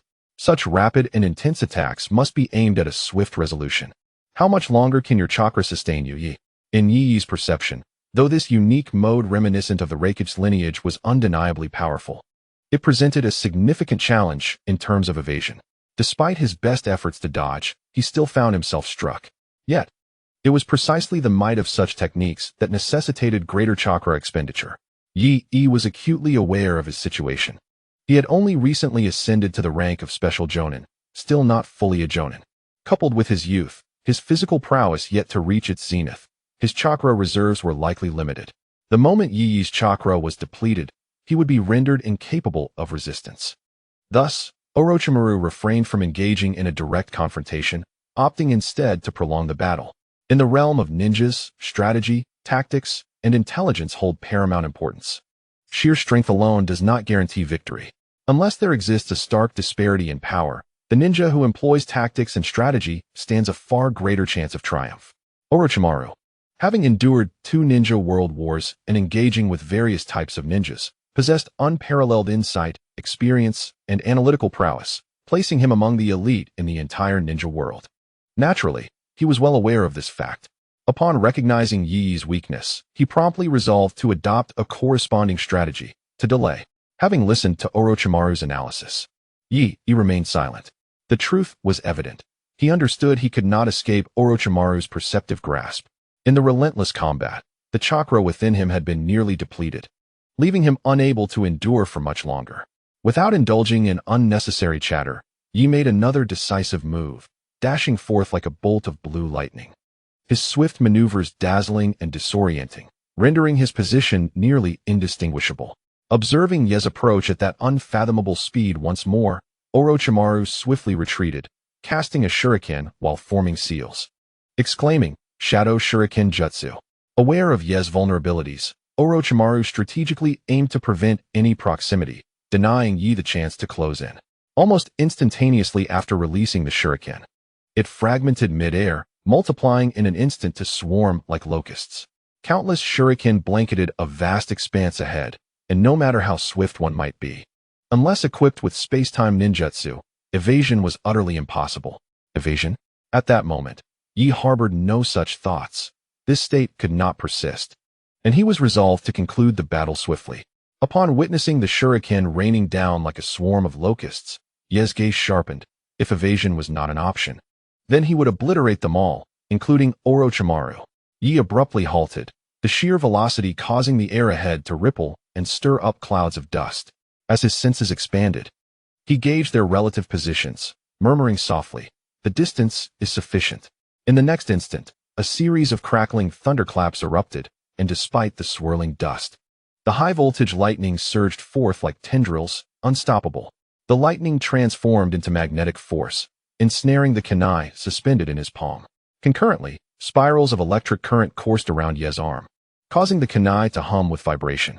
"Electromagnetic cannon," Yi declared, focusing on Orochimaru, with magnetic forces endowing the kunai with unparalleled momentum.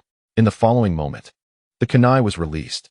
With a resounding boom, it surged forth at several times the speed of sound, piercing through the air like an orange-red laser, the ensuing wind pressure obliterating everything in its path. What an overwhelming chakra fluctuation! Orochimaru's perception largely stemmed from his bodily modifications, endowing him with serpentine infrared awareness. Yet he was not devoid of other sensory techniques. At this moment, he sensed a formidable chakra pulse emanating from Ye's direction, imparting an inexplicable sense of threat. What technique is this? However, the next moment, Orochimaru beheld a shocking sight. An orange-red laser shot forth, its formidable force striking terror into his heart. The shuriken shadow clones he had summoned were annihilated upon contact in an instant. The laser's assault surged forth with unstoppable momentum, its speed rivaling thunder. The raging wind pressure obliterating all in its vicinity, leaving Orochimaru no chance to evade. Almost without hesitation, Orochimaru bit his thumb, pressing his right hand against the ground. Declaring, summoning technique, triple gate of resurrection. The intricate array of summoning runes emanated from his palm, and in an instant, 3 ominous doors surged forth before Orochimaru, standing imposingly in his path. This was the summoning Rashomon, a jutsu of the first Hokage, capable of reaching up to 5 tiers. Powerful enough to withstand the tailed beast bomb unleashed by Uchiha Madara during his confrontation with the Nine Tails. It represented an exceptionally formidable defensive technique, its potency evidenced by its ability to endure even the tailed beast bomb. While Orochimaru's chakra was indeed vast, it paled in comparison to that of the first Hokage, limiting him to a mere 3 tiers of the Rashomon. Nevertheless, the defense of the 3-tiered Rashomon was still remarkable. Capable of withstanding Naruto's tailed beast bomb in his 4-tailed form, it was the strongest defensive technique at Orochimaru's disposal. With a thunderous roar, an orange laser collided with the 3-tiered Rashomon the moment it materialized, producing a terrifying cacophony followed by a devastating burst of wind pressure that obliterated everything in its vicinity. Initially, Orochimaru believed that the 3-tiered Rashomon could endure Yaruchi's assault, but his expression shifted to one of horror in the next instant. Another earth-shattering crash echoed, as the 2nd tier of the Rashomon merely delayed the onslaught of the orange laser for a fleeting moment before being utterly pierced by its unparalleled force. The 3rd tier was next. Damn it! Orochimaru's countenance became a mask of rage as he sensed impending doom when the 2nd tier was annihilated. He realized the 3rd tier would not withstand this attack. This technique was overwhelmingly powerful, comparable in his eyes to the tailed beast bomb unleashed by the 8 Tails Jinchuriki. Killer Bee, encountered on the battlefield. With no time for contemplation or hesitation, Orochimaru summoned his chakra once more, forming seals as he pressed against the ground. Summoning technique. With another resounding explosion, a plume of white smoke erupted skyward, as a colossal tail swept through, the resulting wind pressure ravaging the surroundings. Before them stood a massive serpent adorned with purple scales, sharp fangs bared, its tongue flickering menacingly.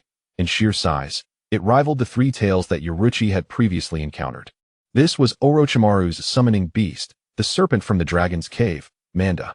Upon realizing that his 3-tiered Rashomon might not withstand the forthcoming attack, a sense of dread washed over Orochimaru. He understood that a direct hit could potentially shred his entire being, leading to his demise. Even though he had contingencies in place for a future resurrection, the time required for such a revival was excessively lengthy, far from his desires. His research remained incomplete, his ambitions unfulfilled. He would not permit himself to perish in this moment. Thus, without a moment's hesitation, he invoked the summoning technique, calling forth Manda to serve as a shield against this impending strike. In that moment, Orochimaru's ruthless nature was laid bare, disregarding even the life of his summoned beast in his desperate bid to deflect the assault aimed at him. At the very moment Orochimaru summoned the myriad snakes, the 3rd layer of the Rashomon shattered in response. The instantaneous eruption of the electromagnetic cannon obliterated the 3 layers of Rashomon, sending countless fragments hurtling through the air. Although the power of the electromagnetic cannon diminished slightly, its formidable might remain sufficient to annihilate anything in its path.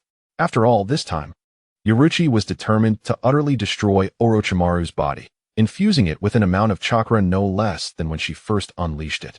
This strike rivaled that of a tailed beast bomb.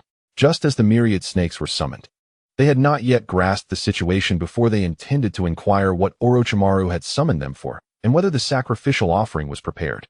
If not, they would not lift a finger for him. However, in the next moment, the myriad snake's keen senses detected an impending threat, and its colossal head abruptly turned in a certain direction. Upon witnessing the scene before it, the immense eyes of the snake king narrowed in terror. Before it lay an attack resembling an orange-red laser, hurtling towards it at an unfathomable speed. accompanied by a formidable force that made even the ruler of the dragon cave shudder with dread in the perception of the myriad snakes. If such a terrifying assault were to strike, it could very well lead to severe injury or even its demise. At that instant, the myriad snakes were nearly paralyzed with fear, left bewildered by the overwhelming attack that greeted its arrival. Yet, confronted with this potentially fatal onslaught, there was no time to hesitate or ponder. The only thought that filled its mind was to intercept this blow. In an instant, an immense surge of chakra erupted from the myriad snakes, an intensity surpassing that of even shadow-level power. This was the sage chakra belonging to the dragon cave. With a mighty exhalation, the myriad snakes unleashed the white serpent's breath, expelling a stream of white gaseous mist akin to a laser, charging towards the orange-red beam. This white mist possessed formidable corrosive properties, laced with venom, representing a powerful sage technique capable of piercing through a small mountain. The moment the myriad snakes released their attack, it collided violently with the electromagnetic cannon, producing a deafening roar. The ground trembled under the force of the shockwave, sending ripples through the surroundings. However, to the myriad snakes' horror, their formidable sage technique, rooted in the dragon cave, only managed to hold back the orange-red attack momentarily before being directly pierced through, dissipating into scattered vapor. The orange-red laser remained relentless, its power unyielding, striking the myriad snake's body. With a resounding boom, a massive gaping wound appeared, penetrating through from front to back. The electromagnetic cannon did not merely strike at a point, but rather along a linear path, obliterating everything in its explosive wake. The impact violently tore apart the majority of the colossal serpent's form, causing a torrent of blood to erupt forth. Yet, before it could stain the ground, it was swept away by a terrifying tempest. The immense body of the serpent was struck by the force, sending it crashing backward, obliterating everything in its wake with a thunderous roar. The sight left Orochimaru in utter shock. Could even the great serpent not withstand such a force? Before he could entertain further thoughts, he too was caught in the onslaught of the unleashed storm. In an instant, his body was mercilessly shredded by the raging winds, leaving him in tatters, blood splattering everywhere. Damn it! A savage glint flickered in Orochimaru's eyes. His mutilated form melted away like mud, revealing a monstrous entity composed of countless white serpents. This was one of his unique jutsu, the serpent summoning technique, allowing him to transform into a creature adorned with white snakes through the process of shedding skin. Under Orochimaru's command, the white serpents entwined with one another, forming a silken cocoon in a desperate bid to withstand the fury of the storm. Fortunately, after several collisions, the potency of the electromagnetic cannon diminished slightly. Yet the overwhelming force still propelled Orochimaru's form backward. He crashed through countless trees, soaring hundreds of meters before plummeting to the ground, creating a massive crater, and fell silent. Meanwhile, a gigantic wound appeared on the serpent's body, and despite being grievously injured, the remarkable vitality of the colossal serpent allowed it to survive the devastating blow. However, the searing pain compelled it to let out a harrowing scream. "Ah, damn it, what on earth is happening?" Yet, due to its severe injuries, the serpent was forced to relinquish the summoning technique. With a resounding pop, white smoke enveloped it, and the serpent was transported back to the dragon cave. In that fleeting moment of transport, the serpent's gaze fixed upon a distant point, leaving behind a chilling, vengeful roar. "Orochimaru, you wretched scoundrel, remember this. I shall surely slay you." At that moment, the serpent comprehended Orochimaru's intent in summoning it. It had been used as a mere shield. This treacherous act by Orochimaru would not be forgotten. The disturbance did not escape the perception of the Konoha barrier team. In the Hokage's office, the fourth Hokage and the third Hokage were engaged in discussions regarding the situation with the hidden mist and the three tails. Suddenly, a series of urgent knocks echoed from the door. Before either Hokage could respond, the door swung open. The unexpected commotion caused both Hokages to furrow their brows. If there were not a significant matter at hand, it was unlikely anyone would enter without the Hokage's permission. The two Hokages exchanged a glance, both sensing the gravity of the situation. An Umbu Jonin entered, bowed respectfully before the two leaders, and hastily spoke. "Hokage-sama, we have received an urgent report from the barrier team. In the Forest of Death, there are ninjas engaged in combat, and the fluctuations of battle are considerable." The third Hokage, having stepped down from his position, refrained from interjecting with inquiries. merely raising an eyebrow upon hearing this news. The fourth Hokage's expression grew somewhat grave as he inquired, "The Forest of Death? What has transpired? Are there any specific details?" The member shook his head slightly. "No. The barrier's perception range cannot extend that far." The third Hokage turned to the fourth, saying, "Minato, you are the swiftest here. You should go and investigate first."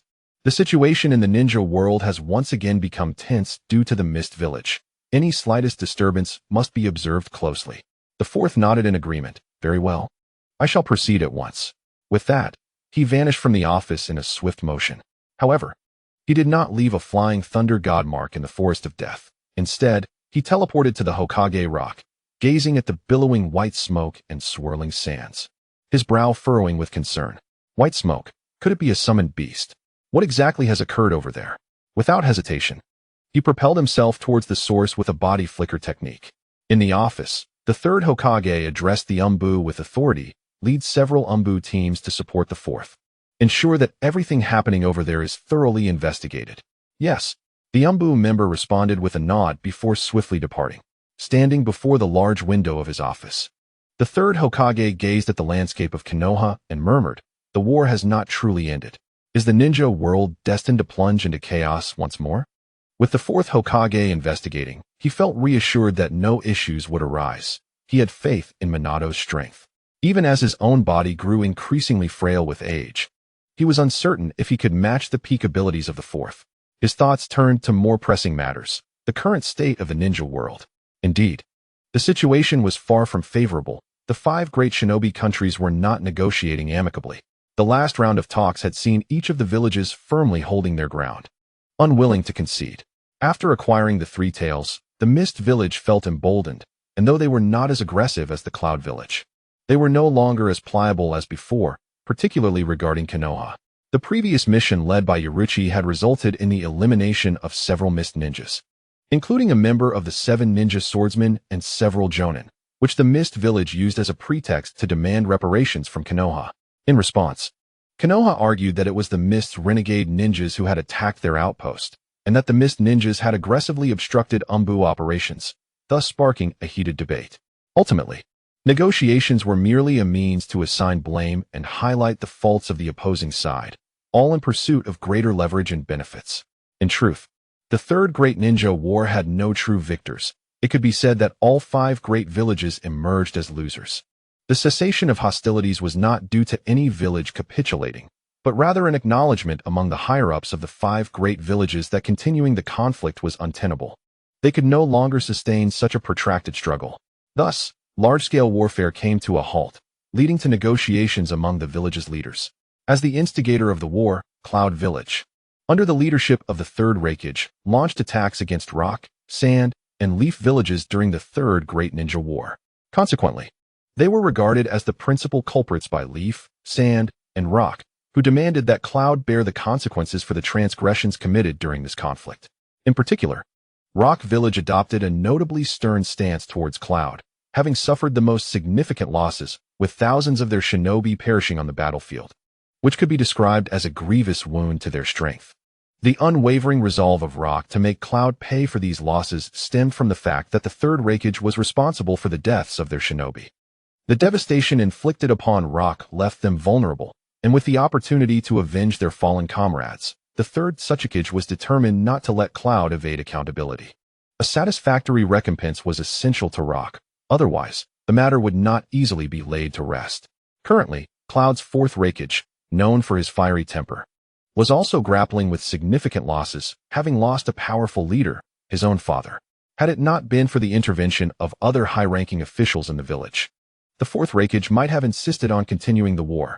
With his anger simmering, he was naturally disinclined to concede to the demands of the 3 great ninja villages, preferring to argue his case rather than acquiesce. Nevertheless, Cloud's role as the instigator of this war was indisputable, a fact that caused considerable distress within their ranks. However, at this stage, their military strength was second only to that of Leaf among the major ninja villages, allowing them to maintain a firm stance. You assert it to be true. We in Cloud do not acknowledge it. Are the other 4 villages blameless? Although Cloud initiated the Third Great Ninja War, the other ninja villages had also engaged in hostilities. What about the last war? The one before that? Even during the Warring States period, who among them was without blame? War has never been a matter of right or wrong. It exists within a tangled web of complexities. Even the remnants of grievances from the First and Second Great Ninja Wars resurfaced during these discussions. Ultimately, Cloud even retaliated against Leaf, Sand, and Mist villages, claiming that the circumstances surrounding the death of the Third Raikage were suspicious. The thousands of rock shinobi could not all have been slain solely by the Third Raikage. Other villages were undoubtedly involved, though the specifics eluded them. Essentially, Cloud refused to shoulder the blame for the massacre of thousands of rock shinobi. Indeed, they had evidence. Traces of shinobi from other villages were discovered at the battlefield, raising questions regarding the deaths of the Third Raikage and the thousands of rock shinobi. Due to various reasons, negotiations remained stalemated, yielding little progress. The final discussions even bore a sense of impending collapse. Thus, the Third Tsuchikage lamented, stating that the war had not truly ended. Meanwhile, after a fierce clash, Yi found himself slightly breathless, his chakra once again depleted. He hastily consumed an energy pill to restore some of his chakra. The recent electromagnetic cannon was his final strike, should he fail to vanquish Orochimaru. Yorichi would have no choice but to retreat into the shadows. Yorichi, attuned to his surroundings, swiftly darted to the spot where Orochimaru had fallen, a frown creasing his brow. In those critical moments, Yorichi's Byakugan failed to detect Orochimaru's whereabouts, his vision obscured by the chakra unleashed by the myriad snakes, while the residual waves from their previous clash further clouded his perception. The electromagnetic cannon, hindered by the triple Rashomon and the serpentine onslaught, had veered off course, missing Orochimaru entirely. Instead, it struck the central mass of the snakes, creating a gaping wound that rendered them utterly incapacitated. Although Orochimaru was also caught in the vast area of the cannon's attack and sent sprawling, Yorichi remained uncertain of his fate. Nevertheless, he believed that Orochimaru would not perish so easily. This individual possessed an unparalleled tenacity for survival, a trait that had allowed him to endure even after being sealed by Itachi Uchiha within the Totsuka blade. Yorichi even suspected that, should he succeed in eliminating him entirely, leaving no trace behind, Orochimaru would still find a way to resurrect himself from some hidden corner of existence. As he pondered this, a sense of urgency gripped Yorichi. He intensified his sensory abilities, scanning the area for any signs of movement, leaving no detail overlooked. Had reinforcements from the village arrived so swiftly? He directed his attention towards one direction, sensing a presence racing towards him from the village, a chakra signature that indicated it was the fourth Hokage. The fourth was approaching at remarkable speed, already nearing the outskirts of the Forest of Death. At this rate, he would reach Yorichi in less than a minute. A feeling of unease settled in Yorichi's heart. If he failed to locate Orochimaru soon, he would have to vacate the area to avoid drawing attention to his presence. Yet, the thought of allowing Orochimaru to escape left him with an unsettling dissatisfaction. With renewed determination, he strained his sensory abilities, and in the next moment, his gaze sharpened. He had found him. Beneath the earth, a faint presence was hastily fleeing into the distance. Yorichi's Byakugan, however, detected no irregularities. It seemed that Orochimaru had employed some method akin to a sealing technique to obstruct Yorichi's vision. Had it not been for his heightened sensory perception, Yorichi might have allowed Orochimaru to slip away. In his awareness, Orochimaru's presence was exceedingly weak, his chakra fluctuations minimal, a reflection of Yorichi's own state, both having expended significant chakra. To withstand the overwhelming force of the storm, Orochimaru had also employed jutsu to resist, and after utilizing his summoning techniques twice prior, his chakra was now nearly depleted. At this moment, he was at his most vulnerable. Chidori Sharp Spear. Without a hint of hesitation, Yi swiftly moved, his perception honing in on the subterranean presence. Lightning surged, stimulating the cells and extracting the last remnants of chakra within. Coupled with the restorative properties of the soldier pills, he managed to summon his ninjutsu. Crackling thunder erupted as a blade of lightning manifested in his right hand, plunging downward to pierce a fleeing white serpent. With a flick of his hand, the ground ruptured, lifting the serpent into the air. After forming a series of hand seals, Yi pointed downwards, invoking the technique, lightning release. Mouthful of lightning, 3 flashes. With a resonating hum, 3 intertwining bolts of lightning ensnared the struggling serpent. Grasping the writhing creature, a slight smirk tugged at Ye's lips. This encounter had culminated in his victory. Casting a glance around, he mused internally. The traces of this battle have been obliterated by residual energy, apart from the chaotic scene. There is scarcely any information left concerning my presence. Have Orochimaru's substitutes dissipated as well? Truly, the legendary Sannin, seasoned in the ninja world, is meticulous in his endeavors. While searching for Orochimaru's whereabouts, Yi had employed his Byakugan extensively, and his perception had swept through the vicinity. Aside from the blood left by the myriad snakes, there was almost no trace of himself. The kunai and shuriken he wielded were commonplace items, some acquired from vanquished foes, while others were purchased from the village's weapon shop. He had previously scrutinized those tools with his Byakugan and found no identifiable marks, alleviating any concerns of recognition. Moreover, during use, Yi enveloped his hands in a layer of chakra, ensuring no fingerprints or traceable evidence of his identity remained. Following this encounter with Orochimaru, he had become even more cautious than before. Regardless of who might come, it would be impossible to connect the events that transpired here to him. Furthermore, Orochimaru had seemingly left no traces. In fact, it appeared that all remnants of his presence had vanished. The bodies left by his substitution technique, alongside the splattered blood, had seamlessly integrated into the ground after a time, leaving not a single mark behind. Orochimaru's meticulousness was indeed evident. Glancing at the sizable pool of blood left by the myriad snakes, Yi utilized Earth Release to bury it. After sweeping the area once more with his sensory ability and ensuring nothing was overlooked, he nodded in approval and departed without delay. Shortly after Yi's exit, a figure appeared with a swift motion. It was none other than the fourth Hokage of Konoha, who had arrived first at the scene. The fourth surveyed the disheveled battleground. Sensing the residual chakra fluctuations lingering in the air, a weight settled in his heart as he murmured, "The magnitude of chakra fluctuations here suggests that those engaged in battle possess a chakra capacity rivaling my own. In the ninja world, chakra quantity is not the sole metric by which one's strength is assessed. However, it can, to a certain extent, determine the upper limits of one's combat prowess. It is undeniable that ninjas with greater reserves of chakra are often more formidable than their peers. Moreover, the ability to leave such a chaotic battlefield and inflict this extent of devastation is not something an ordinary ninja could achieve. Perhaps in terms of strength, this individual is not inferior to himself, undoubtedly a top-tier powerhouse within the ninja world." The fourth Hokage swiftly reached this conclusion in his mind. Even he would require the assistance of summoning beasts or the sage mode to unleash such destruction. Of course, the unique style of ninjutsu he practiced dictated a combat approach distinct from many other ninjas. He was a speed-oriented ninja, relying primarily on agility to confront his foes. As these thoughts raced through his mind, the fourth Hokage swiftly moved to the most severely ravaged area, the path traversed by Night One's electromagnetic cannon. This region had been utterly transformed. A chasm extending over 100 meters in length and several dozen meters in width had emerged, with everything surrounding it seemingly erased by some force. It bore the semblance of an attack from a tailed beast bomb, yet devoid of the chakra fluctuations typically left by such creatures, suggesting that it was not an assault from a tailed beast. Upon closer inspection, the fourth Hokage's heart grew increasingly heavy. Just a glance allowed him to deduce numerous details. The marks left behind resembled the attacks of a tailed beast bomb, released from one direction towards another. His wife was the Jinchuriki of the Nine Tails, and his Rasengan had been developed based on the tailed beast bomb. Thus, he was well acquainted with the attack patterns of these beasts. Moreover, this was not his first encounter with a Jinchuriki on the battlefield. He understood that a tailed beast bomb travels in a straight line, causing destruction in its wake.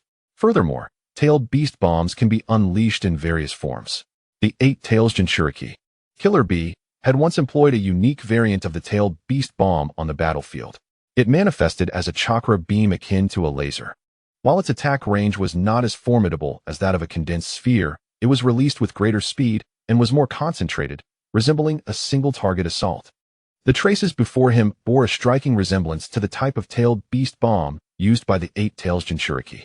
Could it be that someone, akin to himself, has developed a similar ninjutsu based on the release patterns of the tailed beast bomb? However, the potency of this technique far surpassed that of his Rasengan. The fourth Hokage furrowed his brow slightly. His Rasengan was indeed derived from the tailed beast bomb. If he could innovate new ninjutsu inspired by the tailed beast bomb, Why could others not do the same? The ninja world was not devoid of geniuses. His disciple Kakashi was a testament to this. Having developed the lightning cutter capable of slicing through the heavens at merely a young age. Given time, he might even create even more powerful ninjutsu. This generation, the fourth Hokage had no doubts. Yet, to inflict such a degree of destruction, an ordinary ninja could not accomplish this. Even if one truly developed a technique akin to the tailed beast bomb, without sufficient chakra, it would be impossible to cause such devastation. His Rasengan could not achieve this. The fourth Hokage pondered deeply. The current situation indeed exceeded his understanding. Not a Jinchuriki, yet capable of unleashing power comparable to a tailed beast bomb. Why would such a formidable individual appear near Konoha? Who exactly has come to Konoha? And what motives do they harbor? What has provoked this eruption of conflict? The fourth Hokage's mind was clouded with a myriad of questions. However, upon a meticulous examination of his surroundings, he found little in the way of useful information. It seemed that following the skirmish, someone had meticulously cleared the area, leaving scant traces behind, indicative of an exceptionally cautious individual. Suddenly, the sound of rushing footsteps broke the silence as several ENBU ninjas, their masks obscuring their identities, materialized before the fourth, bowing respectfully, Lord Fourth. He inclined his head slightly and addressed the masked figures directly. Dispatch a few of you to scour the vicinity for any discoveries. Yes. Several ANBU, adept in intelligence analysis, swiftly dispersed, embarking on their search. Yet, as they surveyed the disheveled battlefield, even the most seasoned among them were taken aback by the extent of the devastation. Such levels of destruction were seldom witnessed in their line of duty. The fourth Hokage turned to one of the ANBU and, after a brief contemplation, instructed, Kakashi, summon your Ninkan and see if they can uncover any clues. Understood, Sensei. Kakashi, the masked shinobi, nodded in affirmation, forming hand seals to perform the summoning technique. With a resounding thud, several Ninkan appeared, scattering at Kakashi's command to search the area, only to return shortly thereafter. Leading the pack, Pakken shook his head. The fighters here must have employed some form of drug to mask their scents. Beyond the aroma of herbs, we have detected nothing else. Orochimaru's body, having undergone his own modifications, emitted no telltale scents that might serve as clues. As for Ya, he could only use certain herbs to obscure his odor, derived from those he had gathered with Guy in the Forest of Death. Prior to their venture into the forest, he had meticulously prepared, ensuring no trace remained. Indeed, their caution was exceptional. The fourth's brow furrowed upon hearing this, though he had anticipated such a level of meticulousness. The adversaries had evidently taken great care to erase any remnants of their presence following the conflict. It was clear they were not careless enough to leave behind scents that could be tracked. However, this meticulousness only heightened the fourth's vigilance. At that moment, one of the ANBU approached the fourth and reported with a bow, Lord Fourth, we have located several shuriken and kunai scattered about, but we have not uncovered any useful clues. From the forging style, some are ours from Konoha, while others are from different ninja villages. Is that so? Understood. Please return them for a thorough examination by the intelligence division. The fourth nodded in acknowledgement, unperturbed by the lack of findings. Upon realizing that no valuable leads had been discovered, the fourth commanded a few ENBU to continue their search before swiftly departing. More skilled sensory ninjas would soon arrive to conduct a detailed investigation, leaving no stone unturned. Whether they would unearth anything of substance remained a matter of fortune. Yet, the fourth held little hope. Those who had fought here were far too cautious. With this unexpected turn of events, the fourth had more pressing matters at hand. He needed to convene a high-level meeting within Konoha. This matter is of utmost significance and must be approached with vigilance. Before determining whether those engaged in battle here are foes or allies, Konoha must enforce a state of alertness, ensuring that no one poses a threat to the village. Meanwhile, Yaruchi has distanced himself from the scene, and only after confirming that no one is pursuing him does he allow himself a moment of relief. Fortunately, he had previously prepared a sufficient supply of scent-masking substances. Otherwise, being caught would have presented considerable complications. Now, with his chakra nearly depleted, the prospect of being pursued by the Umbu raises doubts about his ability to escape successfully. He must hasten his return to the village. Yaruchi reflects on the recent events. Given the disturbances near the village, Konoha is certain to initiate a lockdown and thorough investigation. He must return to the village promptly. Previously, He contemplated leaving a shadow clone in Konoha, but the thought of facing Orochimaru deterred him. Creating a shadow clone requires a division of one's chakra, and with his reserves already low, it would be tantamount to courting disaster to leave a clone behind. If an investigation reveals his absence, the higher-ups would undoubtedly grow suspicious, a consideration that cannot be overlooked. It appears that to enjoy greater freedom in the future, he must refine his ability to create clones. He will undoubtedly need to leave the village frequently, whether in search of the chakra source for the hollow mask or for other endeavors. Thus, having a clone to provide cover will facilitate his movements considerably. Ordinary ninjas cannot leave the village without the express permission of the higher-ups, nor can they depart for missions without proper clearance. Regardless of their reasons, abandoning the village without notice is treated as desertion. Not everyone possesses the privilege to depart as freely as Jiraiya or Tsunade without being labeled as a rogue ninja. Consequently, a clone serves as the best disguise. Even those with Byakugan, Sharingan, or sensory abilities are unable to discern between a clone and the original. However, clones have their drawbacks. While they evade detection, they vanish upon sustaining damage, and the chakra contained within them depletes, leading to their eventual disappearance. Moreover, clones cannot independently gather chakra, resulting in diminishing reserves over time, which, if prolonged, will eventually be detected. But what to do about this creature? Yaichi gazes at the white snake in his hand, realizing the urgency of returning to the village. Delays introduce too many variables. Yet, he also possesses a more troublesome companion. Contemplating the white snake, he wrestles with various thoughts. Should he eliminate it? However, doing so would yield little in terms of benefits. To kill it? No, Orochimaru's utility is far too great. In his hands lay the many coveted desires he yearned for. Such a splendid opportunity must not be squandered. However, should he choose not to eliminate his adversary, he must hastily return to the village, leaving no time to address the matter of Orochimaru. Bringing Orochimaru back to the village was utterly impractical. Yaichi lacked the confidence to keep him restrained indefinitely. Presently, the only reason he could do so was that Orochimaru's chakra had been nearly depleted, resembling an ordinary serpent. Yet, given a modicum of time, Orochimaru would easily break free from his confinement as his chakra regained some strength. Yaichi was not one to waver, yet the current predicament posed a significant challenge. Perhaps a conversation was in order. If Orochimaru proved uncooperative, then he would have no choice but to eliminate him. With a resolute heart, Yaichi gazed at the white serpent. Meanwhile, upon realizing his inability to escape Yaichi's seal, Orochimaru relinquished his struggles. His golden slitted eyes remained fixated on Yaichi, betraying no hint of fear or trepidation. Instead, they glimmered with an intriguing curiosity, as if he bore no concern for his current predicament. Even though his life lay in Yaichi's hands, Orochimaru maintained his composure and tranquility.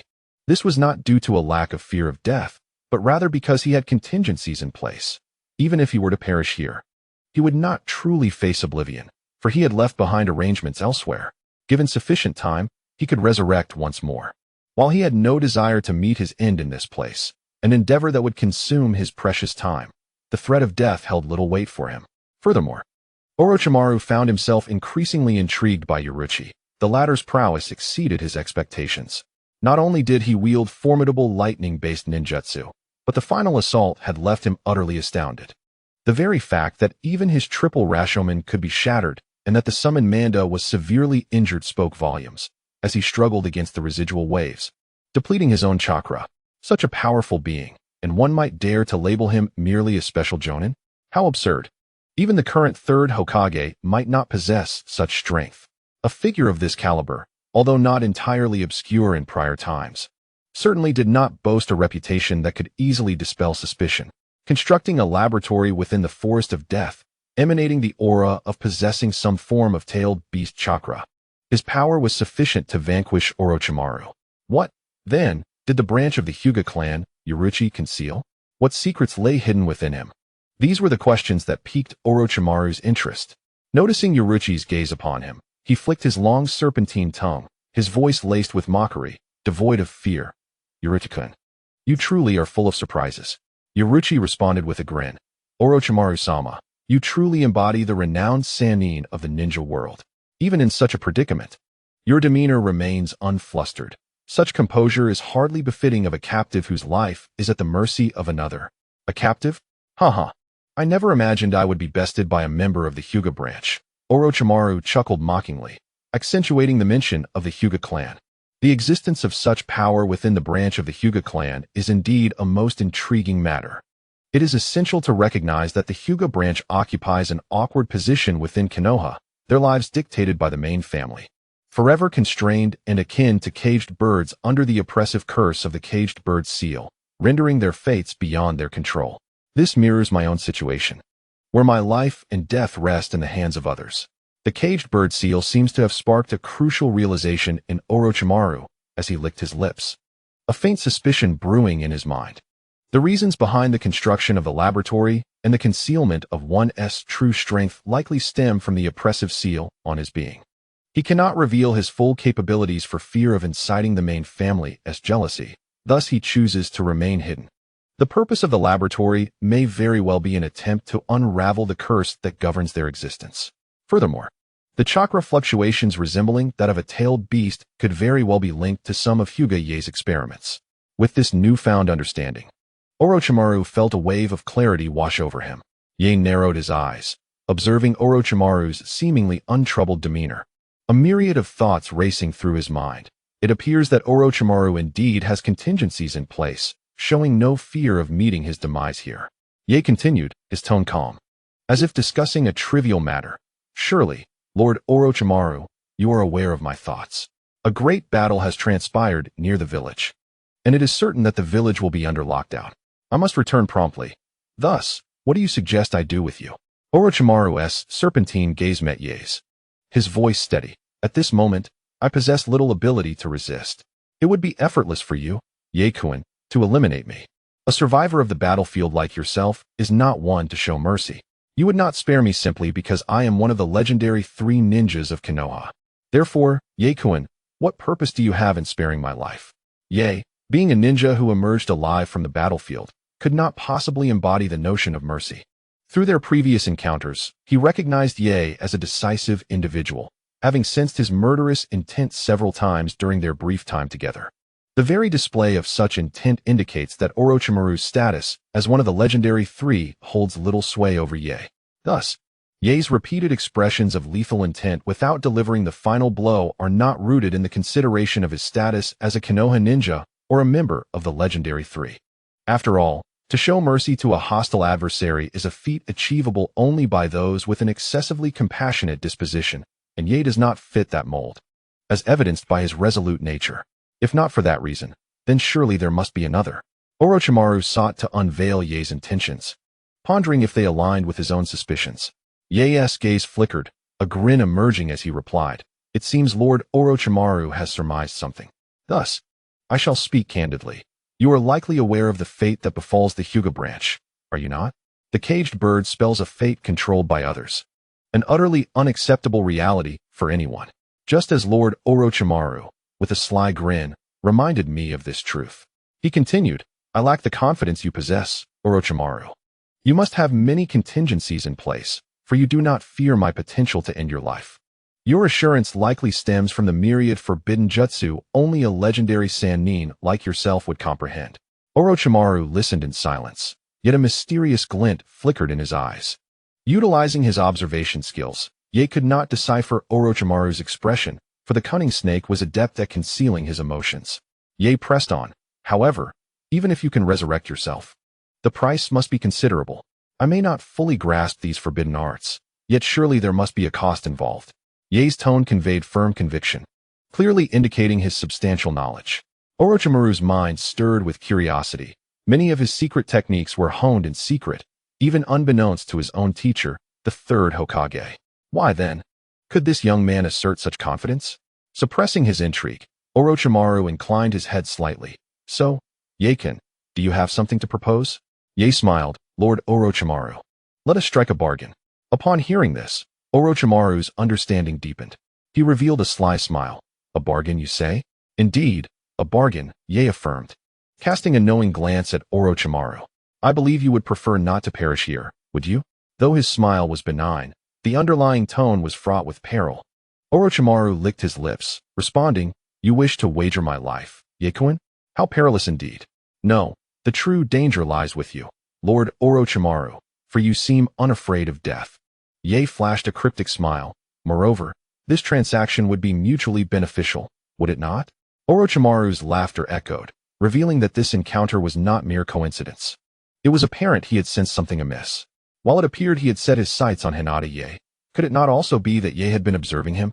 From Ye's words, it was clear he possessed significant knowledge about Orochimaru, even the fact that he could return from death. Was this discerned through his tone and demeanor? No, that was implausible.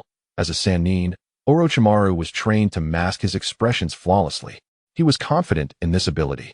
Yet, Ye remained resolute, aware that even if he perished here, resurrection was a certainty, and he understood the inherent costs involved. Clearly, Ye had long since studied Orochimaru, perhaps even keeping a watchful eye on him. Truly, an intriguing member of the Hinata clan, Orochimaru mused, connecting the dots and arriving at this conclusion. Ye simply smiled, refraining from a direct response. To be honest, I do not wish to bear the notoriety of having slain the legendary Sannin. It would be quite burdensome, he remarked.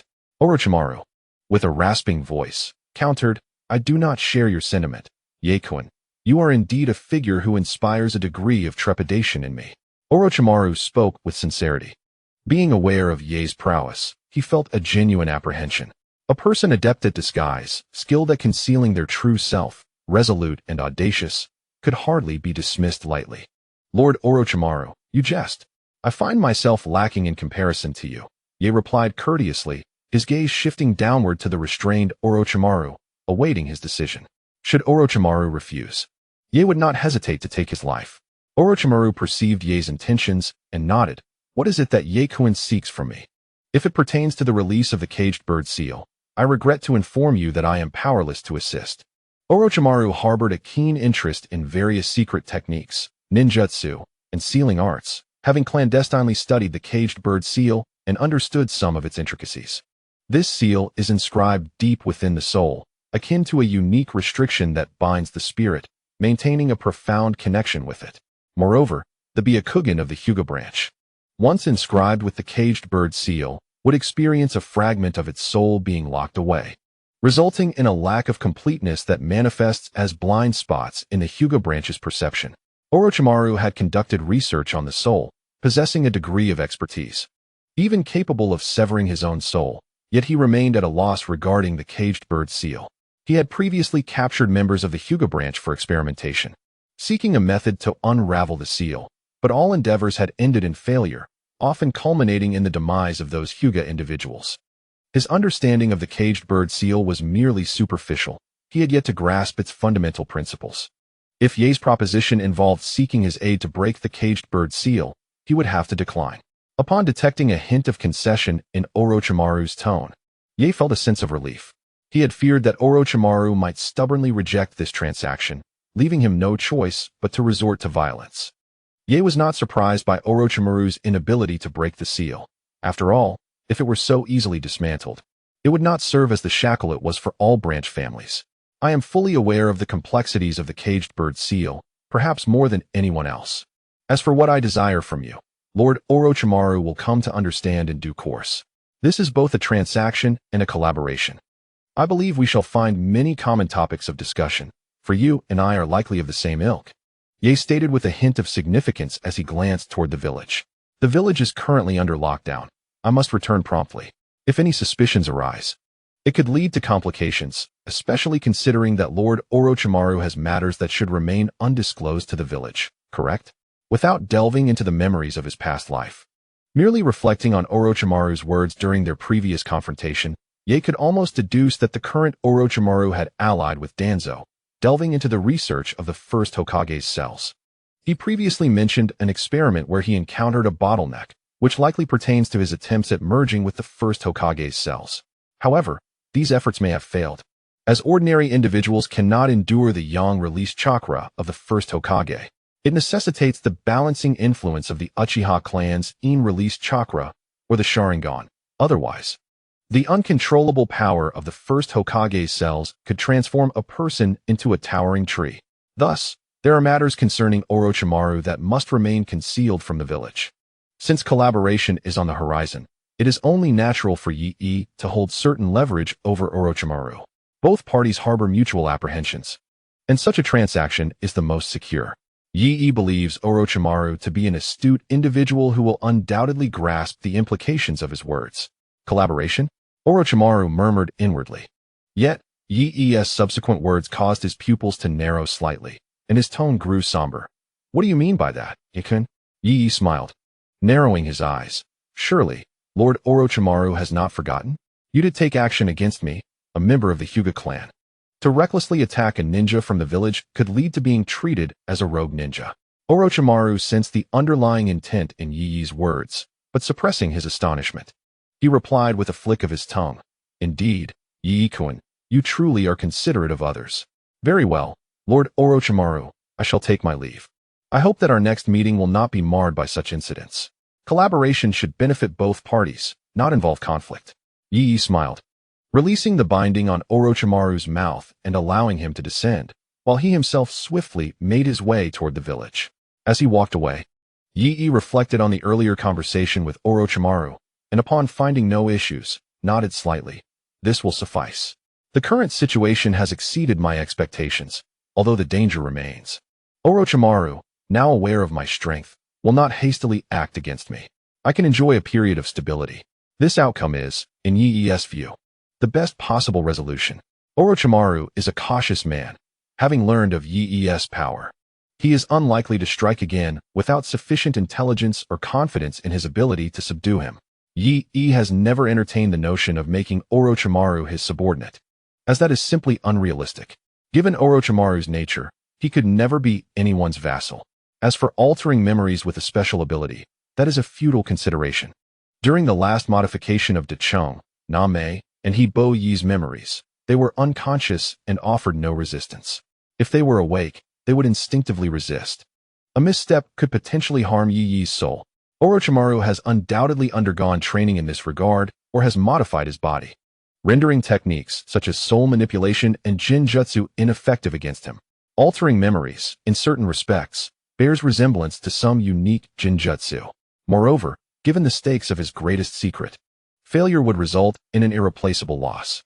Thus, collaboration stands as the most favorable arrangement. Nonetheless, Yi must remain vigilant. Orochimaru is a perilous individual, and their confrontations are far from over. A transaction? That is merely the present state of affairs. As long as one reveals the slightest flaw, Orochimaru will seize the opportunity without hesitation. However, if given a modicum of time to develop, Yaruchi's strength will undoubtedly increase with the passage of time, rendering Orochimaru no longer a formidable threat. Yaruchi's consciousness delved into the panel.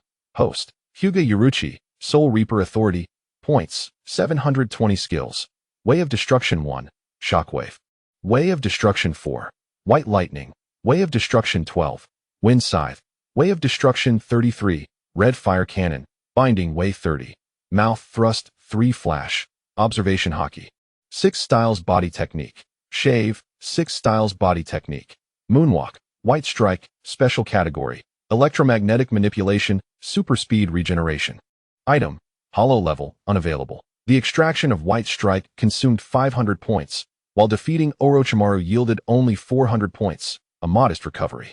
Yaruchi mused that those without malice towards him, even if defeated, would not provide points. Otherwise, he could exploit a bug. At present, Yaruchi was only vaguely aware of the system's point determination mechanism. He understood that the stronger the enemy, the more points he would gain upon defeating or killing them. This power assessment was based on Yaruchi's own strength. Against those who posed no threat, such as the Chunin and Genin he vanquished on the battlefield, the points awarded were minimal. Only those who could genuinely threaten Yaruchi would bestow greater points upon his victory. Moreover, killing enemies would yield more points than merely defeating them. Additionally, Yaruchi had discovered during his last special Jonin assessment that even when defeating those who were not adversaries and bore him no ill will, he would not receive any points. For example, during his previous spar with the special Jonin, Mike, and his contemporaries, he garnered no points at all, with only a short distance remaining to 1,000 points. He contemplated taking on several tasks to eliminate some rogue ninjas, which should suffice for the required extraction. As Yaruchi pondered his forthcoming plans, he approached the village. Meanwhile, Orochimaru observed Yaichi's departing figure, his serpentine tongue flickering as he mused. A collaboration? What are your true intentions, Hyūga Yaichi? Did he uncover something with that last remark? His strength and the secrets he harbors are indeed intriguing. After a moment, Orochimaru's chakra replenished somewhat. A small serpent emerged, its tongue licking its lips, eyes narrowing as it revealed an eerie smile. But there's no rush. One day, I shall uncover everything. A transaction? Cooperation? Heh. With that, Orochimaru made his way toward the village. This encounter had reached a conclusion. Before long, Yaichi returned to the village, which was now under lockdown. The gates were sealed, forbidding entry and exit. Yaichi chose not to enter through the main entrance. Instead, he activated his sensory abilities and, taking advantage of the patrolling ninjas' lapses, scaled the walls to enter the village. Along the way, he activated his observation haki and Byakugan, deftly avoiding patrols as he cautiously made his way toward the Hyūga clan's territory. Due to the perception of the color of sight, Yaichi returned home unnoticed, settling on his bed as he concentrated fully on refining his chakra. He needed to restore the chakra within him, ensuring that no one would detect any anomalies. Listening to the chaotic sounds outside, Yaichi understood that the village had been placed under strict martial law, with even the Umbu ninjas beginning door-to-door inspections. Fortunately, he had returned early, otherwise, he would have encountered significant trouble. Once his chakra was nearly restored, Yaichi stepped outside and began to meander through the village, feigning a slightly grave expression. Not far along, he encountered some familiar peers gathered together, Asuma, Guy, and the likes. Approaching them, he furrowed his brow and inquired, "What has transpired in the village? Why the state of emergency?" His fellow peers seemed to be grappling with the same question, for the commotion in the village was so pronounced that even the blind would notice something amiss. In response, Asuma shook his head slightly, saying, "I am unclear. I was practicing ninjutsu in an open area when I noticed the movements of the Umbu, so I came here." During this period, Asuma had become even more diligent than before, often training alone. The others had also gathered here after noticing the unusual circumstances in the village. At that moment, Guy spotted an Umbu member and called out, "Kakashi, over here." Kakashi turned, seeing several of his peers present, and with a swift movement, he appeared before them. Inquiring with curiosity, "What are you all doing here?" Asuma gestured toward the village. "Haven't you noticed the state of emergency? We came out to see what was happening." Kakashi pondered for a moment, then, deeming the information not overly sensitive, replied, "In the Forest of Death, the sensory unit detected signs of battle." The Forest of Death? At this time, are they enemies? Asuma furrowed his brow, for as the son of the third Hokage, he possessed some understanding of the current state of the ninja world. The ninja realm appeared calm on the surface, yet beneath it surged with veiled currents. Kakashi shook his head, his tone growing serious. "I cannot ascertain that." The combatants were exceedingly cautious, leaving behind almost no useful traces. However, a ninja capable of such destruction is rare in the ninja world. Certainly not something an ordinary jonin could achieve. Is that so? The expressions of those present tightened.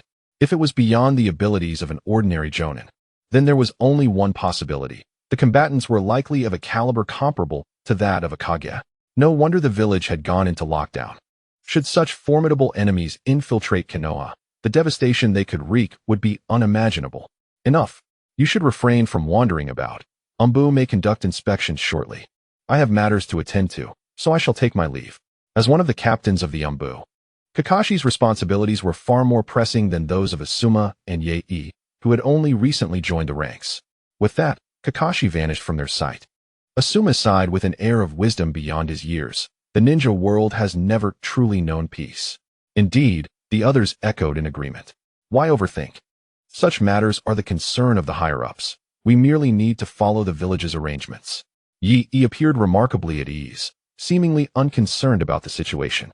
After all, he was the one who had stirred up this issue. Besides, with the presence of the third and fourth generations in the village, it was unlikely that anyone would be audacious enough to create chaos in Konoha. Upon hearing Yi's words, Kai also smiled, appearing to cast aside his worries. However, Yi recalled the Nine-Tails incident from the original story and mused to himself. The Nine-Tails incident should be approaching, right? It is now the end of the 47th year of Konoha. In just a little while, it will be the 48th year. The Nine-Tails incident occurred in the 48th year of Konoha, which means there are only a little over 6 months until it transpires. Noticing that Yi had fallen into contemplation, Kai inquired with curiosity, Yi, what's on your mind? Yi returned to reality and casually fabricated an excuse. I was contemplating matters related to training, particularly the differences between the iron fist and gentle fist styles. Upon hearing this, Kai's eyes brightened, and he gave Yi a thumbs up, his teeth gleaming. You're truly diligent, Yi, still thinking about training. How about we spar a bit later? Startled, Yi's lips twitched as he observed Kai's eager demeanor, feeling as though he had dug a pit for himself. However, he didn't mind. It was an excellent opportunity to test the distinctions between the gentle fist and iron fist styles. He replied, well, all right then. After our last spar, I've gained some insights into the iron fist style. I suppose I've made some progress. Asuma glanced at the two. Do you often spar? Kai flashed his signature grin. Yi is my lifelong rival. Upon hearing this, Yi felt a bit speechless but refrained from rebutting, merely shrugging his shoulders. Developing a good rapport with Kai was indeed something Yi desired. The other peers observed the two with curious expressions. Wasn't Kakashi supposed to be Kai's lifelong rival? Asuma suddenly realized and joked. Oh, so you two have been sneaking off to spar without me? Just as well. I've been in need of sparring partners lately. Shall we all join in? Kai's enthusiasm surged even higher, and he immediately nodded in agreement. Asuma, you too? Youth is meant to be lived like this. I'm fired up. The other peers found the situation amusing as well. Aside from their time at the Ninja Academy, they had scarcely sparred with one another recently. So they decided to join in. Thus, half a day later, Yi emerged victorious in all his matches, leaving amidst the gritted teeth of his peers. After Yi departed, several of his classmates exchanged glances, and Asuma remarked, don't you think Yi's strength seems to have increased? Indeed. The others nodded in agreement. During their sparring sessions, they were swiftly defeated, hardly able to mount any resistance. Kai asserted confidently, Yi is incredibly strong.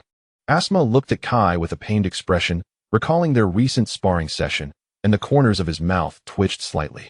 Without mentioning Ye, whom they all acknowledged as formidable, he pondered, why is it that you are also so strong? What is the nature of those techniques? Several of their peers turned their gazes toward Kai, equally intrigued. Having just been bested by him in their earlier bout, has Kai always possessed such strength? Wasn't he once at the bottom of their ranks? It defied logic that he could now defeat them. Oh, you are unaware? This is a secret technique passed down in my family. Kai scratched his head, surprised that he hadn't mentioned it to them. Asuma clenched his teeth. You, with those prominent brows and wide eyes, have been concealing your true abilities? Kai was momentarily taken aback. After bidding farewell to his peers, Ye returned to Hinata Suki's home, where he had a simple dinner and then sought further knowledge regarding medical ninjutsu. Concerning the dealings with Orochimaru, Ye felt less urgency now. Calculating the time, it was evident that Orochimaru had not yet reached the point of defection, and his experiments were likely not progressing smoothly. He had probably only recently begun this line of research, especially since the war had just concluded not long ago. Orochimaru lacked the time to delve into such studies, particularly as he was unaware that the balance of the first Hokage's cells required the use of the Sharingan's in-release chakra, which indicated his ignorance. Furthermore, Ye had also discovered the location of Orochimaru's laboratory, making it not too difficult to track him down. With the village currently under lockdown, it would be wise to refrain from leaving for the next few days. After concluding their training, the two sat on the steps, gazing at the luminous moon above. Suddenly, as if recalling something, Hinata Suki spoke up, addressing Ye. Have you heard? It seems the clan held another meeting this evening. Another meeting? Ye scoffed. Do those main family members have nothing better to do? Hearing Ye's words, Hinata Suki glanced around cautiously and whispered, keep your voice down. We don't want the main family to overhear us. Ye shrugged. Is it because of this morning's incident? Hinata Suki nodded, explaining, yes. It is indeed due to this morning's events. The main family has advised us to be cautious during this time and to avoid causing trouble. Those them refers to everyone from the branch family. Due to the morning's occurrences, the village is still under lockdown, and the typically low-key Hinata clan naturally wishes to avoid drawing any attention to themselves at this moment. Compared to the Uchiha clan, the Hinata clan was undeniably more discreet, rarely stirring up trouble, and generally regarded as a peaceful family. Of course, it was also possible that they had been intimidated by the third Hokage's previous suppression. In response, Ye rolled his eyes and scoffed. Those main family members have lost their spirit. They retreat at the slightest issue. How can such a family still be considered a prominent clan of Konoha? Ridiculous. They now handle everything with extreme caution, fearing to touch any sensitive matters that could lead to irreversible consequences. They have suffered greatly at the hands of the third Hokage in recent years. Such behavior may reflect an awareness of the situation, but once or twice is trivial. When it becomes a pattern, the essence changes. The current Hyūga clan, particularly the main family, has significantly waned in spirit, burdened by excessive concerns and a tendency to submit rather than strive or resist. This is evident from the abduction incident involving Hinata in the original narrative. The Hyūga clan is no longer the formidable entity it once was during the Warring States period. Night 1 refrains from elaborating on the clan's current demeanor. A family that has lost its vigor is destined for decline. Although they remain one of the prominent families in Konoha, much of their standing is derived from the legacy of their ancestors. Adhering to convention and consistently retreating. Devoid of spirit, such a clan cannot achieve greatness. Night 1 has no intention of altering the Hyūga clan. He seeks only to transform himself. Hyūga Moon hastily covered Night 1's mouth and, after activating her Byakugan to scan the surroundings, whispered, "Keep your voice down. Aren't you afraid the main family might overhear?" Night 1 gently removed Hyūga Moon's hand and reassured her with a smile. "Rest assured, there is no one around. And this is a gathering place for the branch family members. The main family members are unlikely to come here. They hold themselves in high regard." Night 1's observation haki allowed him to ascertain the absence of others. He now places greater trust in this ability than in the Byakugan. While the perception of observation haki is not flawless, it proves to be more advantageous than the Byakugan, which can be obstructed by sealing techniques. Moreover, as Night 1's strength increases, so too will his observation haki. Perhaps one day, he might even harness its advanced application to foresee the future. Hyūga Moon, having confirmed that no one was nearby, let out a sigh of relief but cautioned, "You mustn't let the main family hear you speak like that, or else." Her apprehension toward the main family is palpable, not out of fear of their essence, but rather of the caged bird curse seal they wield. "I understand," Night 1 nodded. Seemingly unfazed, Hyūga Moon shot him a disapproving glance, her ponytail swaying slightly behind her. "However, you really ought to attend the clan meetings more often. Haven't you skipped several?" Night 1 shrugged. "What is the point? To listen to those antiquated elders of the main family lecture the branch family on how to safeguard them?" Hyūga Moon disregarded Night 1's disdain for the main family. Fully aware of his character and instead expressed her concern. "I'm worried the main family might harbor dissatisfaction toward you because of this situation." Night 1 playfully poked at Hyūga Moon's gently swaying ponytail, unconcerned. "There are so many branch family members. How could they possibly notice me?" Hyūga Moon swatted away Night 1's hand, asserting, "Things are different now. You have been promoted to Special Jonin and are a member of the village's Umbu. Your status has changed significantly. I heard that this time, it was Lord Hinata who recommended you to participate in the Special Jonin assessment alongside Brother Yuta." Night 1 retracted his playful hand, sitting up straight, slightly astonished. "Oh, such a thing exists?" Then, as if a thought struck him, he slowly added, "It's probably due to my father's influence." To be honest, had Hyūga Moon not mentioned it, Night 1 would have been oblivious, assuming he was selected solely based on his own capabilities. However, there is one thing he knows. Both his father and Hinata's father once shared a close relationship with Nichijitsu. The reason his father met his demise on the battlefield is also related to Nichijitsu. Night 1's father sacrificed himself to ensure Nichijitsu's escape. After being rescued, Nichijitsu took considerable care of Night 1 and the Hinata family. What Night 1 is unaware of is that on several occasions, when he did not attend the clan meetings without being discovered by the main house, it was Nichijitsu who used his authority to cover for him.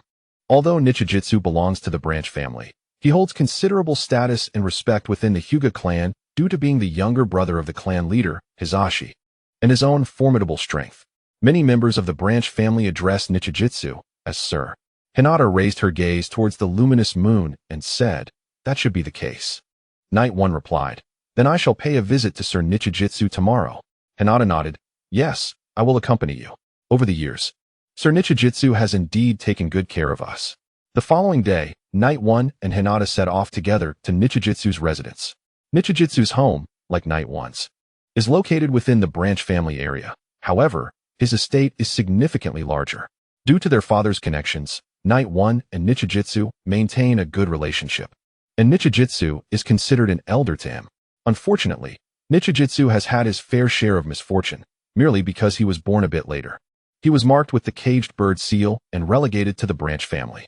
Furthermore, during the incident involving Hinata's abduction, he chose to end his own life to protect his elder brother and fulfill his duties to the branch family. Knight 1 finds it incomprehensible that the Hyūga clan, despite being one of Konoha's noble families, could be driven to such extremes over such matters. It is utterly absurd. Of course, Knight 1 understands that many factors are at play, including pressures from the higher-ups in Konoha and from the Hidden Cloud Village. The Hyūga clan was compelled to compromise. Nichijitsu chose to take his life for the sake of the entire Hyūga clan, to prevent the main family's Byakugan from falling into the wrong hands. This also reflects that at that time, the Hyūga clan, both the main and branch families, had lost the courage to resist. The spirit of the entire clan had weakened. They would only endure for the sake of preserving their family, had it not been for a stroke of luck. With the main family's keen-eyed Hinata taking a liking to the prince, Naruto, it is likely that, with the passage of time, the Hyūga clan would have gradually declined. Currently, signs of such decline are already evident within the Hyūga clan. There are fewer and fewer ninjas capable of standing on their own. Upon entering Nichijitsu's home and meeting with him, the rapport was amicable due to the past connections between their fathers. After expressing gratitude, Knight 1 departed with Hinata from Nichijitsu's residence. 6 months prior, Nichijitsu had welcomed a son, who is none other than Neji Hyūga from the original story. This was also Knight 1's first encounter with Neji. Although he was aware of Nichijitsu's new arrival, he hadn't returned during the ongoing war. However, Hinata had gone to offer her congratulations in the village. Reflecting on the tragic figure of Neji Hyūga from the original narrative, Yoruichi felt a deep sense of melancholy. Merely due to his birth into the branch family, he bore the burden of the caged bird seal, akin to a bird confined within a cage, eternally deprived of the freedom to soar. This fate, governed by the whims of others, is something that any individual would instinctively resist. Even now, the mere recollection of the seal inscribed upon his soul evokes a sense of discomfort within Yoruichi. Regarding the main family, Yoruichi harbors no animosity. After all, he has traversed dimensions. Although he possesses memories of a previous life, he does not experience profound empathy. He has never tasted the bitterness of being subdued by the seal. It is simply intolerable to have one's destiny dictated by another. Thus, resolving the caged bird seal as swiftly as possible is imperative. While his unique abilities can partially suppress the seal, their efficacy is only temporary and demands a significant toll on his mental fortitude. Yoruichi is acutely aware of the nature of those from the main family. To avoid conflict, he has refrained from interacting with them, seldom attending clan meetings. Therefore, he must elevate his status within Konoha, which would also compel the main family to tread carefully around him. Yet, Yoruichi understands that the upper echelons will not allow a member of the Hyūga branch to ascend too high. At best, he might attain the rank of an elite umbu. The identity of the branch family is indeed quite precarious. Days passed, and the village's state of emergency finally came to an end. During this time, Konoha had only conducted a thorough sweep of the village, even forming a specialized umbu team to manage the situation, yet they uncovered nothing. The combatants on both sides were excessively cautious, leaving no trace behind. The village's higher-ups were troubled, as it was impossible to disregard the presence of unknown adversaries. However, with no leads after several days, continuing the state of emergency would only incite further unease among the villagers. The lockdown was lifted, but the incident heightened the vigilance of Konoha's leadership, reinforcing the village's defensive capabilities. Meanwhile, Yoruichi resolved to seek an audience with Orochimaru. Exiting his home, he intended to venture into the Forest of Death, aware that Orochimaru possessed a warning seal in his laboratory there. A simple activation would likely alert Orochimaru to his presence. However, en route, Yoruichi encountered a familiar face that prompted him to halt. It was Shursui. Turning to face him, Yoruichi saw Shursui carrying a bag filled with ingredients. "What brings you here?" Yoruichi inquired. With a smile, Shursui replied, "I live alone, so I must prepare my own meals." Both of Shursui's parents had perished on the battlefield, leaving him to bear the weight of solitude. His father, Uchiha Kagami, was an elite shinobi within the Uchiha clan, a comrade of the third Hokage and Danzo, and one of the few relatively gentle souls among the Uchiha. Influenced by his father's spirit, Shursui's sense of belonging to the village surpasses his allegiance to his clan. The Uchiha, often swayed by the power of the Sharingan, tend to exhibit extreme dispositions, either malevolent or overly benevolent. Is that so? Yaichi responded. Such familial circumstances abound in Konoha village, and Yaichi himself is no exception. He refrained from indulging in idle chatter on the topic, instead gazing at the bag in his hand. Can you possibly consume all this by yourself? He inquired. Today, there's a little one at home. Shursui replied with a smile. It must be Itachi then? Yaichi blurted out. The only person with whom Shursui shares a close bond, whom he affectionately refers to as the little one, could only be Uchiha Itachi. Shursui paused in surprise. You know him, senpai? Yaichi waved his hand dismissively. I wouldn't say I know him well. I've merely heard some things. I understand he is a prodigy, poised to surpass you, the Uchiha genius. Itachi, due to his commendable performance at the Ninja Academy, was hailed as the next Uchiha Shursui. Thus Yaichi's assertion held merit. Shursui chuckled and nodded. Itachi is the clan leader's son, and his talents are exceptional. He will undoubtedly surpass me in the future. Oh, you hold such high regard for him. Yaichi replied with a carefree smile. Do not underestimate yourself. Unlocking the Mangekyo Sharingan at merely 11 or 12 years of age is quite rare, even within your clan. Isn't it? Shursui scratched his head, slightly embarrassed. Ah, senpai, you jest. I still have a long way to go.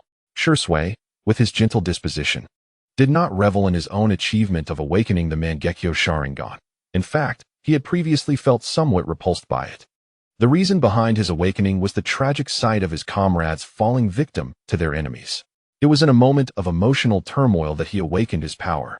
Although he had avenged those fallen comrades by eliminating their foes, their lives could never be restored. Yaichi glanced around cautiously and whispered, The higher-ups must be aware of your awakening of the Mangekyo.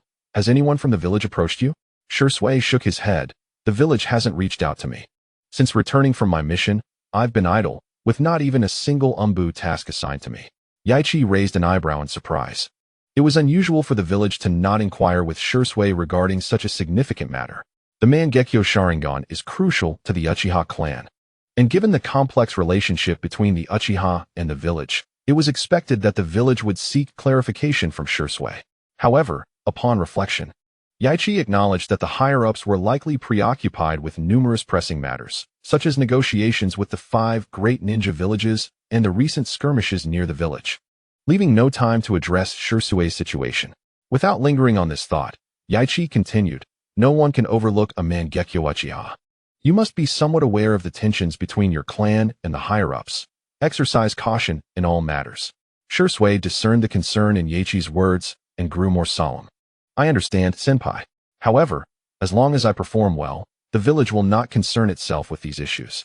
I am a member of the Uchiha clan, but I am also a citizen of Konoha. He was fully aware of the discord between the higher-ups and the Uchiha clan. Nevertheless, he firmly believed that any biases the village might harbor against the Uchiha could be transformed, and he would strive towards that goal. Indeed, as long as you have your own considerations. Upon hearing this, Yaichi felt a twinge of exasperation. Such naivety was somewhat disheartening. Yet, he refrained from expressing his thoughts. Understanding Shursui's character, even in the original narrative, he continued to prioritize the village, even to his own detriment. Was this foolishness? In Yaichi's mind, such behavior did indeed seem rather imprudent. He would never act in such a manner. To speak of a village devoid of sentiment would be a falsehood. Setting aside the memories of its past, the time spent traversing this realm has allowed him to dwell within the village for a considerable duration. Humans are inherently emotional beings. Prolonged exposure naturally cultivates affection. However, to suggest that Yi would sacrifice himself for the village is sheer folly. He has yet to attain such noble heights. Yi turned to Shuei and inquired, Is your clan aware of your awakening of the Mangekyo Sharingan? Shuei shook his head. I have not disclosed this matter to the clan leader. Regarding the Sharingan, Shuei had kept this information from the clan's upper echelons. The village learned of it because Kakashi submitted the mission report, which mentioned the details of the task. The revelation that Uchiha Shuei possessed the Mangekyo surprised several high-ranking officials. The third Hokage, due to his familiarity with the Uchiha clan, understood that Shuei's character diverged from that of his kin. He was aligned with the village. Naturally, caution was inevitable, and they had long intended to question Shuei. But recent events in the village had delayed this inquiry. Indeed, Yi nodded. although he was unaware if the Uchiha clan had commenced planning against Konoha. The intentions of the Uchiha were well known among Konoha's upper echelons. Should the current Uchiha clan leader, Fugaku, become aware that Jishui had awakened the Mangekyo, it would undoubtedly give rise to unnecessary thoughts in his mind. Of course, Fugaku would not be so foolish. The current strength of Konoha was formidable, with 2 Kage, 3 legendary ninjas, and numerous smaller clans. Even if the Uchiha possessed 2 pairs of Mangekyo, it would not guarantee their ability to topple the Hokage. However, clandestine preparations would surely be afoot. From ancient texts within his family, I have learned that the awakening of your Mangekyo brings forth not solely the ability to summon skeletons, but other ocular techniques as well. Yi solemnly advised Jishui, remember, if you have awakened the powers of your eyes, do not divulge them lightly. Regardless of who it may be, even those comrades who have shared life and death with us. The Mangekyo Sharingan does not permit the immediate use of its techniques upon awakening. One must attain a certain familiarity with the Mangekyo before its powers can be unleashed. As for Susanoo, the universal ability of the Mangekyo, it can be activated as long as both eyes remain intact. In the original narrative, Itachi did not unleash Amaterasu until he witnessed the death of his comrade, Hizashi. Yi was uncertain whether Jishui had already awakened Kotoa Mitsukami. Yet he felt compelled to offer a warning. In the original tale, a significant factor in Jishui's demise was the knowledge of his Mangekyo capabilities. The ability to silently alter the will of others through the Genjutsu Kotoa Mitsukami is one that all must treat with caution, especially those who govern the village. Even if Jishui harbored no ill will towards the village and could be regarded as loyal, such a game-changing Genjutsu incites considerable apprehension and fear. Yi did not wish for Jishui to meet an untimely end. Beyond the formidable nature of Kotoa Mitsukami, his relationship with Jishui had improved since their last shared mission. But why? Inquisitive about the nature of his companions, Shirzue pondered. Is it not true that understanding their abilities allows for more effective planning during missions? Furthermore, as long as I remain a ninja of Konoha, I would never harm my comrades or jeopardize the village. The notion that any ability could be wielded without endangering the village was imparted to me by my seniors. Was it not? Yoruichi paused momentarily. When did I ever express such sentiments? Shirzue recounted some of Yoruichi's remarks from a previous mission. Yoruichi's lips twitched. He had merely spoken offhandedly at the time, unaware that Shirzue would interpret it in such a manner. Yoruichi replied coolly, that interpretation depends on your perspective. Regardless of how commendably you perform or your unwavering loyalty to the village, at the core, you are still a member of the Uchiha clan. An identity that inevitably causes the higher-ups to exercise caution when dealing with you. While I remain oblivious to the nature of your ocular techniques, it would be prudent to keep them concealed.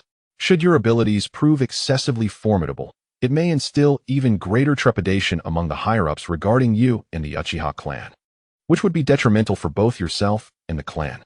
I too possess my own secret techniques and hidden cards, yet this does not imply disloyalty to the village. Everything is relative, Yoruichi stated matter-of-factly, casting a glance at the darkening sky before waving his hand. Enough of this discourse, contemplate it on your own. I have matters to attend to and must take my leave. With that, Yoruichi gestured farewell and departed. Watching his retreating figure, Shirzue remained silent for a moment, finally exhaling. Indeed, Yoruichi-senpai is distinct from others of the Hyūga clan. As members of prominent clans, perhaps we share similar predicaments in certain respects. I still find myself lacking compared to Yoruichi-senpai. With a deep breath, Shirzue also departed, returning to his modest home. His abode was a small courtyard, even smaller than Yoruichi's, situated on the fringes rather than the heart of the Uchiha clan's territory. Logically, given Shirzue's status, he could have secured a better residence. However, this place was likely a legacy from his mother, and Shirzue preferred to remain here. Hearing footsteps approach, a head poked out from the doorway. Shiranai, are you back? Shirzue set down his belongings and replied with a smile. Yes, I just encountered a senior and chatted for a bit, which took some time. A senior?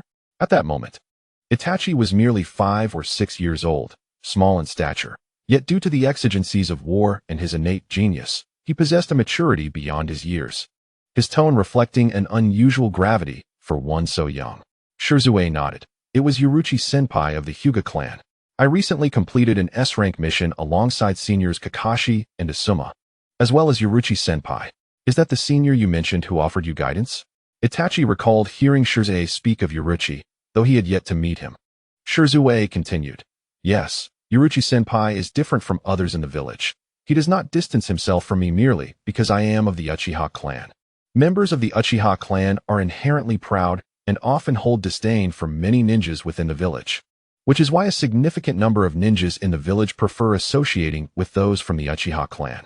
The most disdainful individuals towards the Uchiha clan happen to be members of the Hyūga clan, who, despite being part of the two prominent families, rarely see eye to eye. Consequently, members of these two clans seldom interact. However, the situation is different for Yaichi, who remains indifferent to the rivalry between the two families and maintains a cordial relationship with them, even offering guidance. Itachi merely nodded in response, choosing not to elaborate. With Itachi's assistance, Shirzue swiftly prepared their lunch, and the two engaged in conversation while they ate. By the way, Itachi, my senior Yaichi mentioned something earlier that sparked a thought in me. Shirzue shared Yaichi's words with Itachi, eager to hear his perspective. Despite their age difference of only a few years, Shirzue regarded Itachi not as a child, but as an equal. Through their interactions, Shirzue recognized that Itachi's talents extended beyond ninjutsu. He also possessed remarkable wisdom. Although merely around 5 years old, Itachi demonstrated an aptitude for contemplation and a level of maturity that belied his young age. Upon hearing Shirzue's words, Itachi softly inquired, "Is it about your eyes?" Shirzue had already mentioned the matter of the Mangekyo Sharingan upon returning from their mission. After pondering for a moment, Itachi replied, "Indeed, I concur with Yaichi's perspective. The village has always held apprehensions towards us Uchihas. Should you display excessive strength, it could further jeopardize our clan's standing." Itachi was adept at considering issues from various angles. And as the young clan leader of the Uchiha, he was acutely aware of the tensions between the village and his clan. Understanding that the Uchiha had not enjoyed harmonious relations with the village, though the Ninetales incident had yet to occur. The discord between the Uchiha and the village had its roots in the era of the second Hokage. The Ninetales incident merely exacerbated this discord, culminating in the tragic annihilation of the Uchiha clan. Itachi turned to Shirzue and asked, "Have your eyes awakened the ocular technique? Aside from Susanoo?" Shirzue did not withhold the truth, stating, "Since returning from our last mission, I have awakened my ocular technique, known as Kodo Tsukumi, which allows me to forcibly alter another's will." It was likely that Shirzue had overcome his initial aversion to his own eyes, or perhaps the previous usage had rendered his body more attuned to the Mangekyo Sharingan. Upon returning to the village after their last mission, his eyes awakened the ability known as Kodo Tsukumi. Itachi was taken aback by Shirzue's revelation. The notion of a technique that could forcibly alter another's will was unsettling. Upon further reflection, particularly from the perspective of a senior figure in Konoha, he considered whether they would hold reservations about such a power. Undoubtedly, no one would wish to confront an individual capable of altering their will. Even if this person were gentle and benevolent, such power would be deemed untrustworthy. Itachi exhaled deeply, expressing, "It is fortunate that you have kept this information to yourself." Yaichi was correct.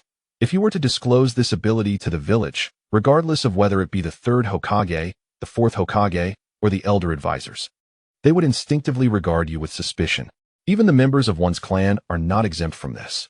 This matter is of no consequence. It is simply that your ability is exceedingly extraordinary.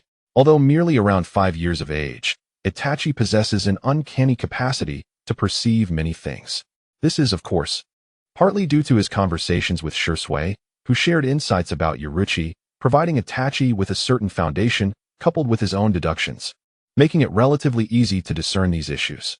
The inhabitants of this world, owing to the ravages of war, generally mature at an accelerated pace. However, Itachi undoubtedly stands out as an exceptional case, exhibiting a level of mental acuity that far surpasses that of his peers. In certain respects, he contemplates matters more profoundly than even Shirzue. Shirzue, aware of Itachi's remarkable aptitude, would not have divulged his ocular techniques otherwise. At this moment, Itachi also finds himself intrigued by the enigmatic Yaruchi, a predecessor capable of perceiving such nuances, demonstrating a level of insight that is far from ordinary. Moreover, the fact that Yaruchi belongs to the Hyūga clan, which has historically been at odds with their own Uchiha clan, renders this ability all the more commendable. Shirzue detected the seriousness in Itachi's tone and inquired, "Do you share this sentiment?" Itachi nodded. Your ability is perilously dangerous. It is best not to disclose it to anyone, especially not to my father. Itachi possesses a modicum of awareness regarding his father's ambitions. Should Fugaku discover that Shirsue's ocular techniques can forcibly alter another's will, it is likely that he would entertain certain notions. Such revelations could prove detrimental to both the village and the Uchiha clan. Having witnessed the brutalities of war, Itachi harbors a deep aversion to conflict and wishes to avoid turmoil within the village. Shirsue is not devoid of intellect. Rather, he harbors a profound trust in the village, believing that even if the higher-ups were to learn of his abilities, they would not overly concern themselves, and might even devise strategies to counter adversaries, which would ultimately benefit the village. However, upon hearing both Yoruichi and Itachi express similar sentiments, and considering their deductions, he realized that he had indeed not contemplated the matter thoroughly. The exposure of his abilities could inadvertently bring trouble to the village and the clan. Thus he resolved to remain discreet. Consequently, Shirsue nodded in agreement. Indeed, having heard your perspectives, this ability undeniably harbors many aspects that warrant caution. Perhaps it should be sealed away. Without lingering on this topic, the two engaged in casual conversation while they continued to eat. After bidding farewell to Shirsue, Yoruichi made his way to the Forest of Death. He deliberately avoided crowded areas. Although the state of emergency had been lifted, it was still unwise to openly venture from the village, particularly in the vicinity of the Forest of Death. However, after a brief walk, his sensory perception alerted him to a presence ahead, and he discerned Orochimaru's aura. Furthermore, he noticed that his former peer, Mitarashi Anko, a disciple of Orochimaru, was also present. After a moment of contemplation, Yoruichi decided to approach. After all, his purpose was to seek out Orochimaru, and having located him, there was no need to proceed towards the Forest of Death. Yoruichi approached and greeted, Anko, what brings you here? Hongdo was crouched down, seemingly engrossed in some activity. Upon hearing a sound, she looked up and recognized Yi. Ah, it's you, Yi. I'm just observing this snake, she said, lifting a black serpent that was flicking its tongue for him to see. Startled, the snake coiled tightly around Hongdo's arm, its head pinned, revealing sharp fangs from which a drop of venom oozed, presenting a rather unsettling sight. As a disciple of Orochimaru, Hongdo was naturally familiar with various unique ninjutsu related to serpents. In fact, many of her techniques relied on snakes. Currently, she was selecting venomous snakes that suited her needs, akin to replenishing her arsenal of tools. Yi's lips twitched slightly, while he held no fear of snakes. The thought of having one spiral around him as it did with Hongdo was rather unappealing. It was difficult for most to harbor fondness for such creatures, and he couldn't quite fathom why Hongdo was so enamored with these slippery beings. No wonder she remained single all this time. At that moment, Orochimaru arrived. Having noticed Yi, he approached with a habitual lick of his lips, his face breaking into a warm smile. It has been quite a while, Yi-kun, he greeted. Yi glanced at Orochimaru, revealing little of his thoughts, merely smiling in return and respectfully addressing him. Lord Orochimaru. Hongdo, standing up, curiously inquired, Oh, has Master met Yi before? Orochimaru wore a knowing smile as he fixed his gaze on Yi. Yes, we have crossed paths before. Yi-kun is quite a formidable ninja, he remarked playfully. Yi simply shrugged, his expression unchanged, while Orochimaru chuckled softly. Is that so? Hongdo, for some inexplicable reason, felt the atmosphere grow tense, and the temperature seemed to drop abruptly, causing her to shiver involuntarily. Hongdo, you may return now. Yi-kun and I have matters to discuss, Orochimaru said with a gentle smile, prompting her to leave. Understood, Master, she nodded, casting a suspicious glance at Yi and Orochimaru, sensing an underlying secret between them. However, she dismissed the thought, considering that as fellow ninjas from the same village, it wasn't unusual for Yi and Orochimaru to be acquainted. Once Hongdo departed, Orochimaru turned his attention back to Yi, still wearing that warm smile, and inquired knowingly, So, Yi-kun, have you come specifically to see me this time? Yi returned the smile. What do you think, Lord Orochimaru? Surely you haven't forgotten our previous conversation? If you've forgotten, I wouldn't mind reminding you. Heh, Yi-kun, you are quite confident, just as you were back then, Orochimaru responded. Aren't you as well, Lord Orochimaru? Despite their calm tones, the air between them thickened, a palpable tension enveloping the area, silencing the chirping of insects and birds. leaving only a suffocating, eerie silence. The two individuals locked eyes, neither yielding an inch, their energies palpable as if they were on the brink of an impending confrontation. However, in the next moment, Orochimaru revealed a faint smile, his aura retracting as he licked his lips, and said, "Might I presume that you, Lord Yaruchi, have already contemplated what I must provide during your visit? After all, I have always cherished the mercy you bestowed upon me." Yaruchi, too, tempered his aura, refraining from engaging with that remark, instead stating coolly, "Lord Orochimaru, how well-versed are you in the caged bird seal that afflicts my Hyūga clan?" Orochimaru showed no intent to conceal his knowledge, responding, "The caged bird seal is an imprint inscribed deep within the soul, akin to a lock that confines the souls of your branch family. Moreover, it is a lock without a key. Once sealed, it cannot be undone. The soul is a mysterious and intricate entity, and any lapse can lead to dire consequences. I am aware that your branch family's Byakugan lacks a full spectrum of vision, which is due to the confinement of your souls. This is the reason for the deficiencies in your branch's Byakugan perspective." Yaruchi nodded slightly, already aware of this. "Does that mean, Lord Orochimaru, that you cannot find a way to unravel it?" Orochimaru shook his head, stating, "As I have mentioned before, I have indeed studied your caged bird seal. However, even if I were to obtain the complete process of inscribing the caged bird seal from your main family, I fear it would be futile in reverse engineering it. This lock is irrevocably sealed." As Yaruchi and Orochimaru walked toward the forest of death, Yaruchi pondered for a moment before articulating a theory he had once considered. What if there existed a more powerful lock that could seal this one? Orochimaru paused, taken aback. "Are you suggesting a method of illusion to overlay another illusion in order to dispel it?" "Indeed," Yaruchi affirmed. Orochimaru chuckled lightly, acknowledging Yaruchi's unique perspective. Yet he shook his head. While this method holds potential, the crucial factor in overlaying one illusion to dispel another is that the latter must surpass the former in strength. The caged bird seal is an exceptionally peculiar imprint, unparalleled throughout the ninja world. Even the Uzumaki clan, masters of sealing techniques, might struggle to find a sealing technique more potent than the caged bird seal. The notion of using an illusion to cover another illusion sounds convoluted, yet it is indeed feasible. One simply needs to employ a more formidable illusion to overshadow the previous one. Nonetheless, this approach is rather impractical, as few would resort to such a method for dispelling illusions. Furthermore, sealing the caged bird seal would necessitate a sealing technique stronger than the seal itself. Is there such a technique within the ninja realm? Even within the Uzumaki clan, one would not find it. Thus, Orochimaru had not pursued research in this area, nor had he ever contemplated this method. Is that so? Yaruchi nodded, unsurprised. Orochimaru's assessment mirrored his own thoughts. This method, while theoretically sound, indeed required a sealing technique that exceeds the caged bird seal.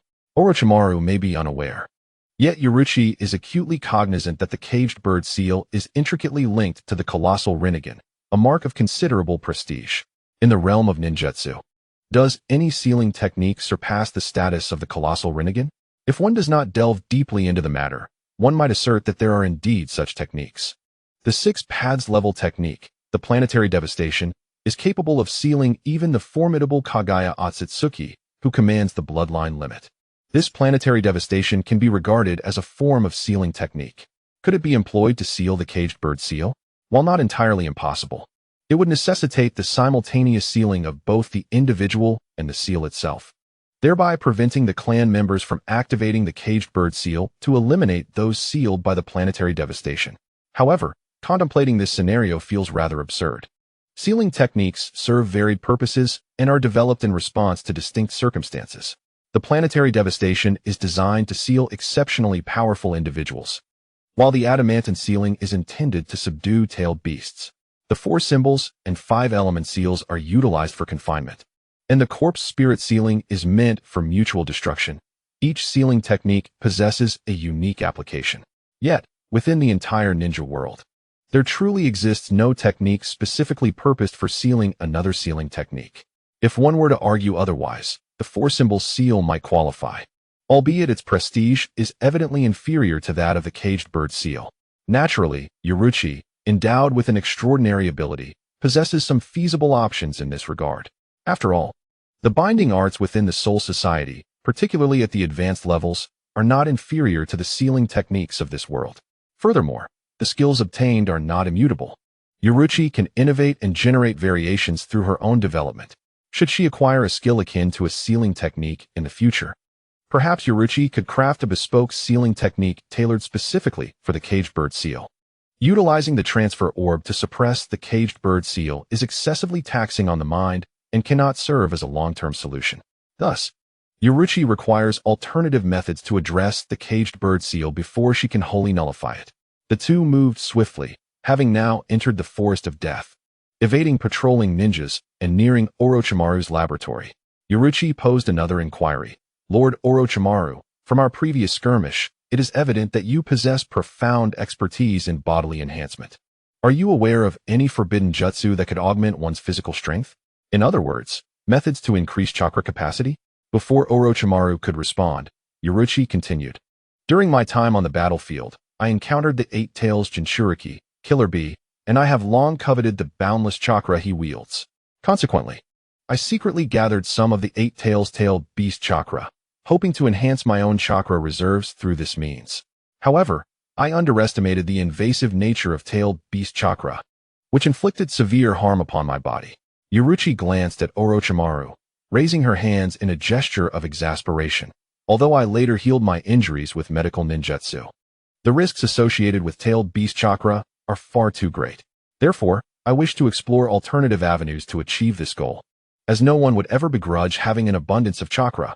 Upon realizing that Orochimaru had set his sights on her due to the chakra emanating from her hollow mask, she began to formulate more reasonable explanations. The chakra of the vague mask indeed bears certain similarities to the chakra of tailed beasts, a hypothesis that Yi confirmed after encountering the three tails. Upon closer examination, the distinctions are not numerous and can easily elude detection. After all, the chakra among different tailed beasts exhibits its own peculiarities. Was that previously observed dispersing chakra truly from a tailed beast? Orochimaru's gaze flickered. He did not fully trust it. Yet he held no considerable doubts either. Orochimaru shared a keen interest in tailed beasts, albeit with limited interaction. In the village, the Nine Tails was sealed within Kushina, leaving him without the opportunity to study it, despite his desire. Although there were not a few Jinchuriki during the war, only a handful among the 5 great shinobi villages could genuinely control tailed beasts. The Eight Tails Jinchuriki, Killer Bee, is one, and the Two Tails Jinchuriki, Yujito, is another.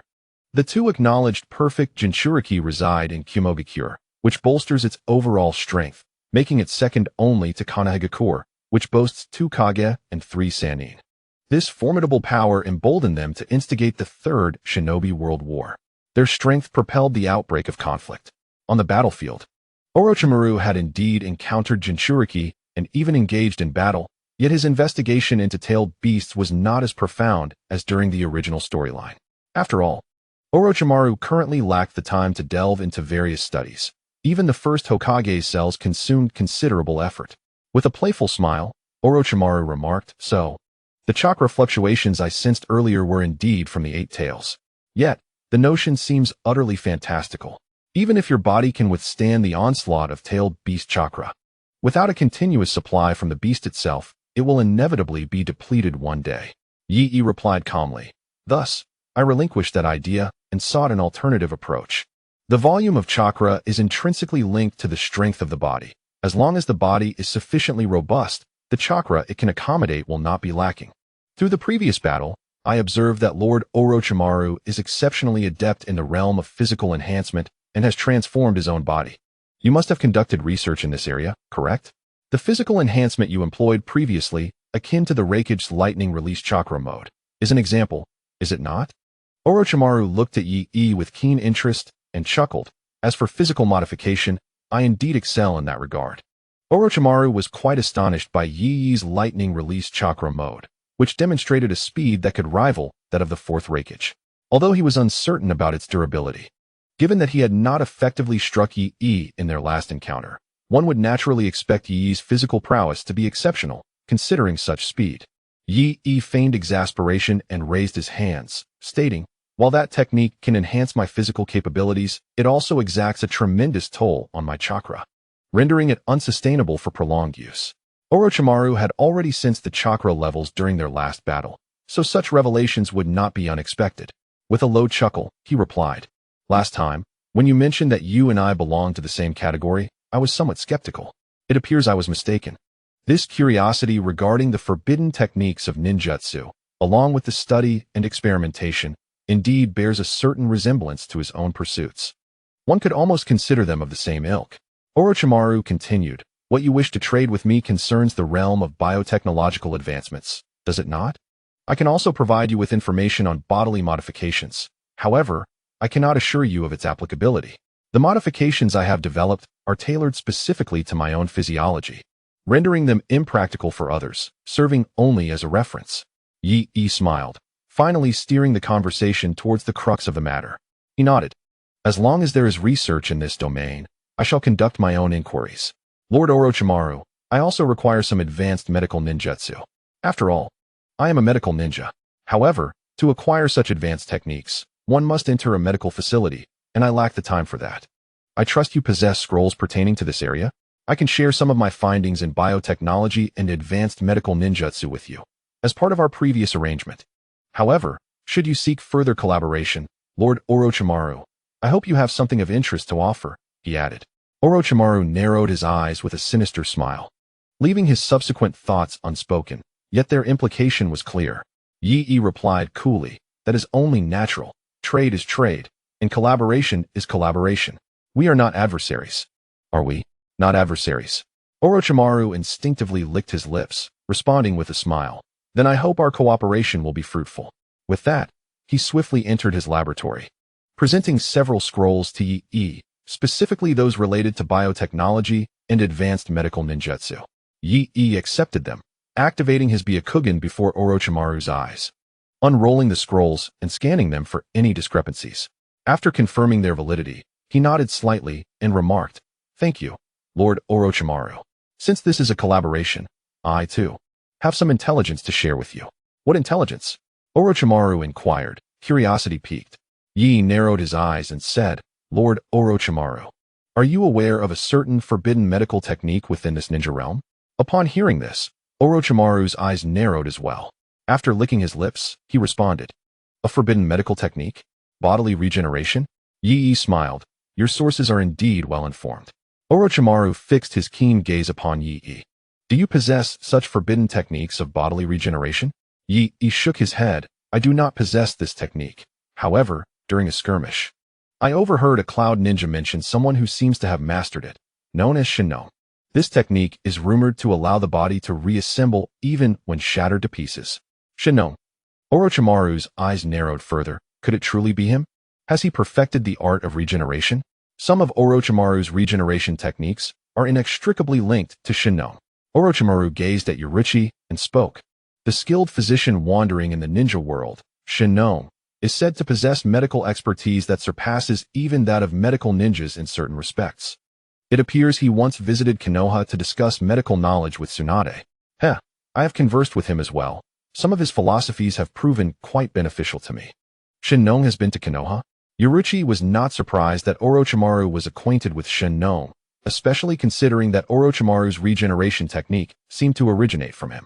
However, what piqued Yaichi's curiosity was the revelation that Shinno had indeed visited Konoha. Perhaps it was during that time that Orochimaru had an interaction with him. No, there must be another reason. Yaichi appeared to have a sudden realization regarding the 8 gates. If memory serves, in the original film, Shinno seemed to have mastered the 8 gates, utilizing the Zero Tails and forbidden medical techniques to achieve the ability to open the 8 gates without suffering fatal consequences. This thought invigorated Yaichi's mind.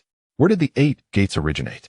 Although Yaichi was unaware of who developed the 8 gates, aside from the Might family, he was uncertain if there were any other channels within the ninja world to acquire such knowledge. Perhaps Shinno's purpose for visiting Konoha was not merely to discuss medical matters with Tsunade, but to learn about the 8 gates. Shinno undoubtedly possessed a cunning nature. As a remnant of the Konoha, he traversed the ninja world under the guise of a physician, eluding detection. From this perspective, he was exceptionally skilled at concealing his true intentions. If his goal was indeed the 8 gates, he would certainly seek contact with the Might family. Referring to Orochimaru's earlier words, Tsunade was still in Konoha at that time, which should not coincide with the outbreak of the Third Great Ninja War. This implies that Might Guy was likely still alive during that period. Moreover, Might Guy's personality closely mirrored that of his predecessor, Might Daitai. This is not to undermine Guy, but individuals with such exuberant personalities are often the easiest to deceive. Shin Nong, presenting himself as a highly skilled physician, could have approached Might Daitai with ulterior motives. Upon observing his physical injuries, he might have feigned a desire to assist in healing the lingering wounds, claiming that knowledge of his secret techniques was necessary for targeted treatment. Given Might Daitai's character, he would undoubtedly express immense gratitude and willingly share the training methods of the Eight Gates. Thus, it becomes plausible to explain how Shin Nong acquired the knowledge of the Eight Gates. A multitude of thoughts flashed through Yaruchi's mind, yet he revealed not a hint of them on his face. He nodded and inquired, "Do you, Orochimaru-sama, know Shin Nong personally?" "That seems to be the case. Though I learned this information from others, and I cannot ascertain its veracity," Orochimaru replied with a smile. "I have only met him once." Orochimaru continued, "This information is of utmost importance to me, Yaruchi-kun. Once I locate Shin Nong, if the matter proves true, I shall transcribe the forbidden medical techniques for you." Yaruchi smiled. That would indeed be splendid. It was clear that he had intentionally brought up Shin Nong's information to spark Orochimaru's interest. With Orochimaru's determination, it is indeed possible that he could locate the elusive Shin Nong. After all, Shin Nong wanders the ninja world under the guise of a healer, likely not making a concerted effort to conceal his whereabouts. Night One is also keen to explore the realms of physical activation and regeneration, regardless of its practical application. Delving into this area of knowledge would be beneficial. Although Night One has yet to master the intricacies of biological science, it is always prudent to be prepared. "Orochimaru-sama, I have matters to attend to, so I shall take my leave," Night One remarked with a smile, casting a final glance at Orochimaru before vanishing from the spot. The prospect of a forbidden medical technique, such as physical regeneration, would be a considerable boon if Shin Nong were to refine it. As Night One departed, Orochimaru's gaze flickered with an inscrutable expression before he retreated to his laboratory. What he had acquired from Shin Nong was merely a rudimentary form of the technique for physical regeneration. Many of his forbidden jutsu were developed based on this embryonic technique, and although they are quite advanced, Orochimaru is curious to see how Shin Nong's perfected version differs from his own. By absorbing the strengths and discarding the weaknesses, he might enhance his array of jutsu, and perhaps even unlock some of the forbidden techniques that remain undeveloped in his mind. One cannot deny that Night One has indeed brought him promising news. After leaving, Night One chose not to return to the village but instead headed straight to his laboratory. He had no desire to continue its construction, for Orochimaru had already discovered its location. In the future, confidentiality would be paramount, and the absence of sealing techniques to obstruct perception posed a risk of exposure should any of Konoha's ninjas venture near. The proximity to the village was too great. He must seek out a more secluded location for his experiments. Since he had yet to commence any significant construction, he felt no regret. Unrolling a scroll provided by Orochimaru, he found it contained meticulously arranged research on biological science, human meridians, anatomy, and the relationship between cells and the human body.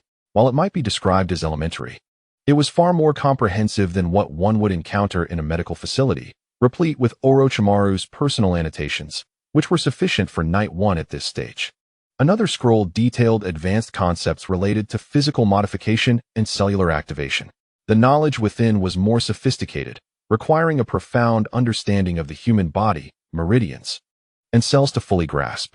Night One perused it, finding himself only partially enlightened. Cellular activation, which bears some relation to medical ninjutsu, involves stimulating cells with chakra to enhance their vitality, thereby increasing recovery and life force. This notion of invigorating cells is somewhat akin to Night One's lightning release stimulation technique, albeit executed in a gentler manner. The transformation of the physical body is a feat achieved by Orochimaru through meticulous study of serpentine anatomy, employing cellular activation to alter one's physique, endowing it with characteristics akin to that of snakes, thus enabling movements beyond the capabilities of ordinary humans. Unless Yaruchi intends to metamorphose himself into a soft-bodied entity akin to Orochimaru, his findings possess merely referential value. Naturally, Yaruchi only intends to utilize this knowledge as a point of reference. He has no intention of altering his own form, be it into that of a snake or any other creature. as the mere thought evokes an unsettling sensation. As for the information regarding cellular transplantation and cloning, Orochimaru withheld such insights, for they represent the culmination of his efforts, and he would not easily relinquish them to Yorichi, should Yorichi desire this knowledge. Further negotiations would be requisite. Yorichi unfurled another scroll, which contained nearly all of the advanced medical ninjutsu known to exist within the Hidden Leaf Village. Techniques such as healing arts, healing, extraction of minor ailments, and rebirth techniques were included, alongside offensive medical ninjutsu like the chakra scalpel and the body flicker technique. It could be considered a comprehensive compendium of the medical ninjutsu of the Hidden Leaf. Apart from a few forbidden techniques belonging to Tsunade, nearly every available medical ninjutsu could be found within this scroll. In summary, although Yorichi did not acquire the data on cellular transplantation, cultivation, or cloning from Orochimaru, the knowledge he gained was nonetheless substantial. Mastering these teachings would require a considerable amount of time. Furthermore, Yorichi had already hinted at the existence of forbidden medical techniques to Orochimaru. Should the latter indeed procure such knowledge, it could serve as leverage for their next exchange. Whether Orochimaru would successfully locate the divine farmer, and whether he would resort to deceit after obtaining the forbidden techniques, would be matters to be addressed in their subsequent confrontations. Patience is essential in all endeavors, and Yorichi remains unhurried. The passage of time only enhances his strength, diminishing any need to fear Orochimaru. Additionally, Yorichi is not incapable of conducting his own research. After all, in his previous life, he was a university student, and although not a biology major, he possesses a foundational understanding of biological principles. Given time, he is confident in his ability to conduct meaningful research. As time swiftly passes, a month has gone by in the blink of an eye. During this period, the shinobi world has undergone little change. At least, Yorichi has not obtained any confidential intelligence, and no significant information has circulated within the village, allowing for a period of relative tranquility. During this time, Yorichi has been diligently studying the knowledge provided by Orochimaru, yielding some measure of progress. As a member of the Hyūga clan, he has been familiar with the intricacies of human meridians since childhood, making the subject second nature to him. With some knowledge of medical ninjutsu and the lightning release activation technique, Yorichi finds the learning process manageable. However, he is still merely at the threshold of advanced medical ninjutsu. Of course, Yorichi is not solely focused on these studies. He is also developing his other skills. Overall, Yorichi's strength has seen some advancement during this period. Due to cellular activation, his physique has become more capable of accommodating a greater volume of chakra, surpassing most of his contemporaries and reaching the chakra levels typically achieved by elite shinobi within the village. It is noteworthy that during this period, Ye managed to carve out time to complete several B-rank missions, eliminating some of the wandering ninjas and bandits that plagued the villages. Although these rogue ninjas and bandits were not particularly formidable, their sheer numbers allowed Ye to amass his golden finger points to a remarkable total of 1,000. This enabled him to acquire another skill. On this occasion, Ye obtained the ability, binding technique number 63, locking chains.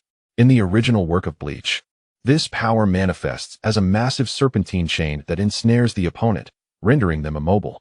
In this world, upon acquiring this skill, Ye found its application to be remarkably similar to his recollections.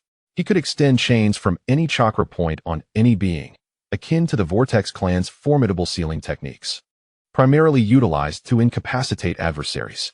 For Ye, this was a significant boon. In the future, to activate the Hollow Mask, Ye would undoubtedly need to confront chakra beasts of bijou caliber, and sealing techniques were the most effective means to counter such formidable creatures. Aside from the bijou, the ninja world harbors numerous colossal sources of chakra, not to mention the dragon veins frequently targeted by time-traveling individuals, the zero tails of the empty ninja, the wisdom of the Gakage from the paradise of the ghost city, and the monstrous creatures sealed by priestesses in the land of demons, all possessing immense chakra reserves. Ye did not set his sights on the bijou of the 5 great shinobi villages. After all, challenging a ninja village for the sake of a single bijou seemed rather cumbersome to him. If he possessed the overwhelming power akin to the first Hokage, it would be a different story. However, Ye was not yet at that level and had to settle for alternatives. Although acquiring these chakra sources was no easy feat, they remained more accessible than the bijou controlled by the 5 great shinobi villages. Thus, obtaining binding technique number 63, Locking chains was indeed a tremendous gain for Ye. This skill served as an exceptionally useful tool against creatures with vast chakra reserves. Whenever he felt sufficiently powerful and had ample free time, he would experiment to see if he could activate the hollow mask. In the heart of the village, within the Hokage's office, several individuals had gathered, senior members of Konoha. The third and fourth Hokages, two elder advisors, and Danzo, who commanded the roots, were present. Before them stood none other than Orochimaru, one of the legendary Sannin. Orochimaru cast a fleeting glance over the assembly, pausing momentarily on Danzo, before turning his attention to the third Hokage, and spoke slowly. Fourth, Sensei, and esteemed elders. What brings you to summon me this time? The fourth Hokage refrained from speaking first, instead directing his gaze toward the third Hokage, clearly indicating his desire for the third to elucidate the matter. Although the fourth Hokage currently held the position of village leader, his status as Jiraiya's disciple, coupled with Orochimaru's close ties to Jiraiya, positioned Orochimaru as a senior figure in this context. Thus, the fourth Hokage intended for the third Hokage to communicate with Orochimaru. The third Hokage cleared his throat and turned to Orochimaru, slowly stating, Orochimaru, there is a task that requires your attention. The other high-ranking officials sat upright, showing no intention of speaking. Task. Orochimaru instinctively licked his lips, feeling a surge of curiosity. After the failure to contend for the position of the fourth Hokage, this was the first time the village had sought him out. Could there be a matter of great significance? His interest piqued. The third Hokage wasted no time, directly explaining. There has been some unrest in the land of rice. Unidentified ninjas have appeared there, causing severe destruction. Due to the nation's size, they are unable to defend themselves, prompting their daimyo to seek our assistance. The land of rice, that small nation bordering the land of fire? Orochimaru recalled it with clarity. He was quite knowledgeable about the geography of the ninja world. In fact, during the Third Great Ninja War, he had battled the ninjas of the Cloud Village there. And due to the turmoil, that nation seemed on the brink of collapse. Is this the nature of the task? Orochimaru gazed at the third Hokage, sensing there must be more to the story. Taking a puff from his pipe, the third Hokage was not surprised by Orochimaru's perceptiveness. He had always regarded him as the most promising among his three disciples, though Orochimaru's disposition rendered him unsuitable for the role of Hokage, creating an invisible rift between them. Exhaling a plume of smoke, the third Hokage continued, it is certainly not that simple. Those unidentified ninjas are likely rogue ninjas from the Mist Village. Not long ago, a rebellion occurred there, during which a ninja assassinated the fourth Mizukage, Yagura Karatachi. After the attempt failed, he defected from the Mist Village. And now he is among the rogue ninjas, known as the former member of the seven ninja swordsmen, Kisame Hashigaki. Moreover, there is a bounty on Kisame, attracting several bounty hunters to the land of rice, exacerbating the chaos. Consequently, there are few ninjas in our village who possess the strength to undertake this task. However, there is an even more pressing matter for you to address. It is quite a coincidence that Kisame Hashigaki, due to his intelligence regarding the three tails, escaped accountability from the fourth Mizukage, despite his subordinates being reduced to just one survivor, Itachi Uchiha. Later, following the 5 Kage summit, the fourth Mizukage, in a bid for security, realized that simply suppressing the three tails was not a viable solution. He needed to find a Jinchuriki for the three tails. Currently, within the Mist Village, the only one qualified and capable of becoming the Jinchuriki for the three tails is indeed the fourth Mizukage himself. Thus, the fourth Mizukage resolutely sealed the three tails within his own body, intending to become its Jinchuriki. However, the sealing techniques of the Mist Village are not as potent as those of the Uzumaki clan, and complications arose. The fourth Mizukage was ultimately harmed by the backlash of the three tails. Although he succeeded in subduing the beast and became its Jinchuriki, he suffered significant injuries due to the tailed beast's chakra corroding his body.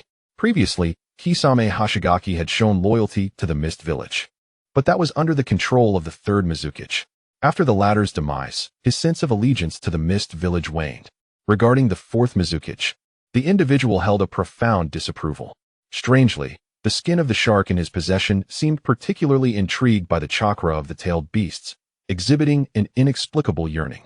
Suigetsu Hozuki harbored a foreboding sense that if the shark's skin could absorb a sufficient amount of tailed beast chakra, it might undergo a transformation, becoming even more formidable. Thus, upon witnessing the fourth Mizukage grievously injured, Suigetsu perceived an opportunity and devised a plan to assassinate him. Ultimately, this endeavor met with failure, as it was thwarted by the vigilant Ao, who possessed the Byakugan. After this unsuccessful attempt, he defected from the Hidden Mist, becoming an S-rank rogue ninja. How intriguing it is that 2 members of the 7 ninja swordsmen have defected in succession. Truly, the Land of Water lives up to its reputation as the Bloody Mist. Orochimaru chuckled softly, then turned to the 3rd Hokage, stating, "Let us get to the crux of the matter, shall we?" Although handling an S-rank rogue ninja is no trivial task, the village is not devoid of elite jonin capable of undertaking this mission. It would be somewhat excessive to mobilize one of the legendary Sannin for such a cause. Moreover, what is of greater significance? The 3rd Hokage pondered briefly, preparing to speak when Danzo, who had been with his eyes closed, suddenly opened them and addressed Orochimaru coolly. "Orochimaru, this time, you will be accompanied by Uchiha Shursui. The village has received news that Uchiha Shursui has awakened a dojutsu known as the Mangekyo Sharingan." After a pause, Danzo continued, "The intelligence concerning the Mangekyo Sharingan is paramount. We require you to ascertain all pertinent information regarding Uchiha Shursui's Mangekyo during this mission." It goes without saying that such a proposal could only emanate from Danzo himself. In the past fortnight, the village's higher-ups had sought out Shursui to comprehend the nature of his Mangekyo. However, he had adhered to the advice of Itachi and Yoruichi, refraining from divulging detailed information. He offered the excuse that, having just awakened his Mangekyo, he had yet to master any techniques beyond Susanoo, thus evading further inquiries. Did the village believe him? The 4th and the 3rd were somewhat inclined to trust him, as they understood Shursui's character. Yet, the 2 elder advisors alongside Danzo were largely skeptical, perceiving Shursui's reticence as a deliberate concealment of the Mangekyo's capabilities. This remained a lingering threat to the Hokage lineage. Initially, Danzo contemplated confining Uchiha Shursui and employing coercive tactics to extract information from him. However, this suggestion was swiftly dismissed by the 3rd and 4th. Such methods were ill-suited for the Uchiha clan. Despite the long-standing tensions between the village and the Uchiha, they had yet to escalate into open conflict. Should such actions be taken, the Uchiha would not let it pass lightly, potentially igniting a full-blown rift between them and the village, an outcome neither the 3rd nor the 4th desired. Thus, Danzo, unable to disregard the opinions of the 2 Kage, was compelled to propose a more moderate approach, having Orochimaru undertake the mission alongside Shursui, seeking to uncover every detail regarding the enigmatic eyes of Uchiha Shursui. Orochimaru is indeed an expert in this domain, exceptionally skilled in the art of investigation. The mission in the Land of Rice was merely a facade. The true objective was to ascertain whether Shursui harbored the hidden power of the Mangekyo Sharingan. The mention of the Mangekyo Sharingan caused Orochimaru's pupils to contract slightly. As one of the legendary Sannin of Konoha, he naturally possessed the status and strength to be privy to the village's deepest secrets. Even the sealed scrolls containing various forbidden techniques, long kept under lock and key, were within his reach for examination. Thus, the Mangekyo Sharingan was not a foreign concept to him. Shursui Uchiha, the swift Shursui of the Uchiha clan, he awakened the Mangekyo Sharingan at merely a tender age. If memory serves, a spark of interest ignited in Orochimaru's eyes, stirred by the allure of the name itself. The 3rd Hokage cast a glance at Danzo, refraining from rebuking his audacious behavior, and continued, "I trust you understand the significance of the Mangekyo Sharingan. This mission, ostensibly to assist the Land of Rice, is in truth a covert endeavor to investigate Shursui Uchiha's circumstances. Remember, this is the hidden intent. Do not let it be revealed." This conclusion was reached through careful deliberation among several high-ranking officials. Although Shursui had previously exhibited a demeanor more benevolent than that of other Uchiha members and had proven loyal to the village, one must remain vigilant. Especially as he belonged to the Uchiha clan, even trust must be tempered with caution. The 3rd Hokage, having occupied his position for an extended period, was certainly well aware of this truth. However, his approach remained relatively gentle. Any actions taken against the Uchiha clan required a degree of careful prudence. The Mangekyo Sharingan. The legendary eyes of Uchiha Madara. Very well, I shall accept this mission. Orochimaru licked his lips, his tone subtly shifting as his golden-slit pupils turned towards the 3rd Hokage. Typically, a mission comprises a leading jonin and 3 ninjas. I shall select the members myself. That should pose no issue, correct? The third Hokage paused, then nodded in agreement, having no objections. It was customary for missions to operate in teams of 4. Indeed, as long as there are no critical missions at hand, you may choose from the ninjas in the village. Excellent. I shall take my leave to prepare. Orochimaru performed a respectful bow to the third Hokage before departing the Hokage's office. The prospect of the Mangekyo Sharingan was indeed tantalizing. A curious smile gracing Orochimaru's lips as his mind wandered into contemplation. He had recently achieved breakthroughs in his research on the first Hokage's cells, covertly capturing several members of the Uchiha clan for experimentation. The results revealed that those Uchiha who possessed the Sharingan exhibited significantly greater longevity after the implantation of the first Hokage's cells compared to ordinary rogue ninjas. Of course, all experimental outcomes thus far had been failures, yet they illuminated a potential path forward.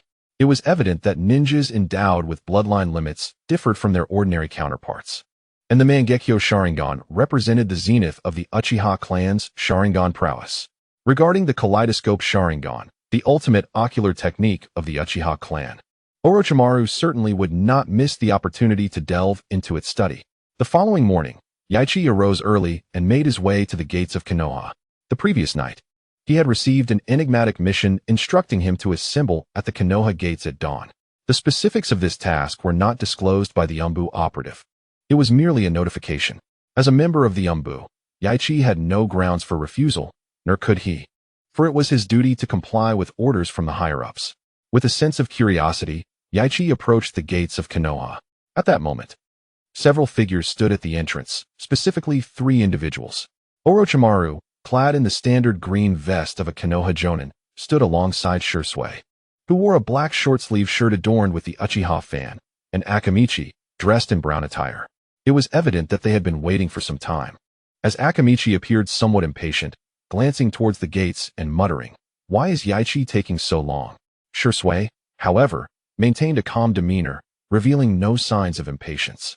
In a gentle tone, he remarked, "Yaichi-senpai is not one to be tardy. He should be arriving shortly."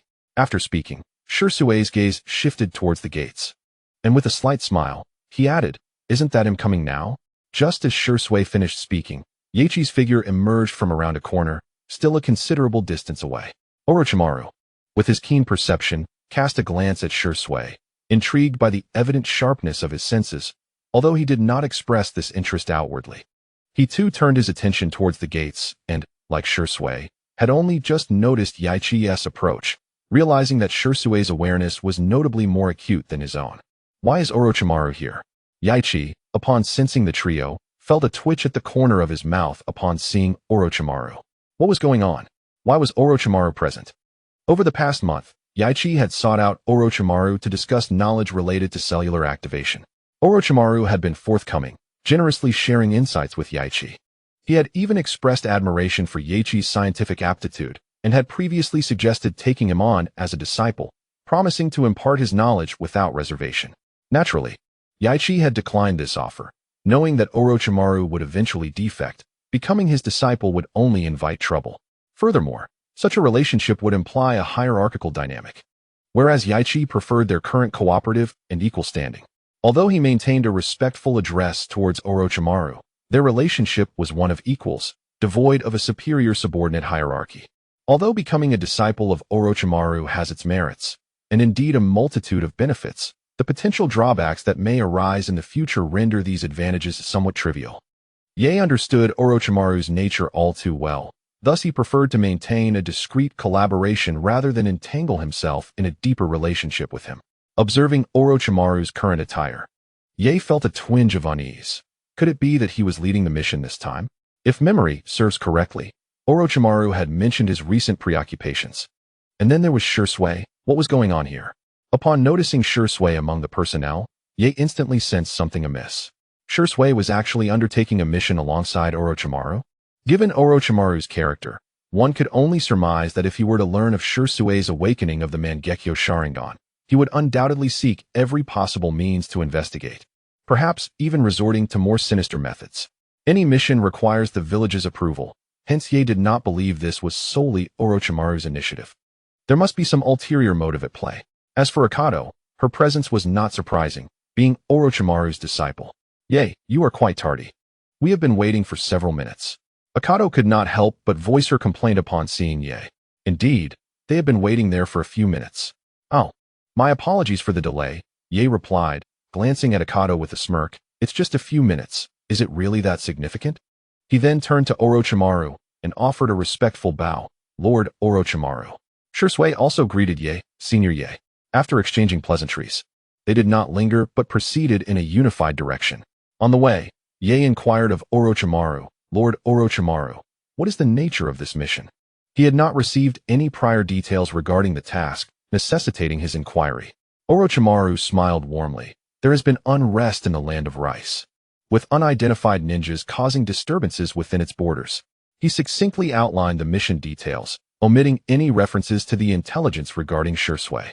Another group of rogue ninjas from the mist. The 7 ninja swordsmen?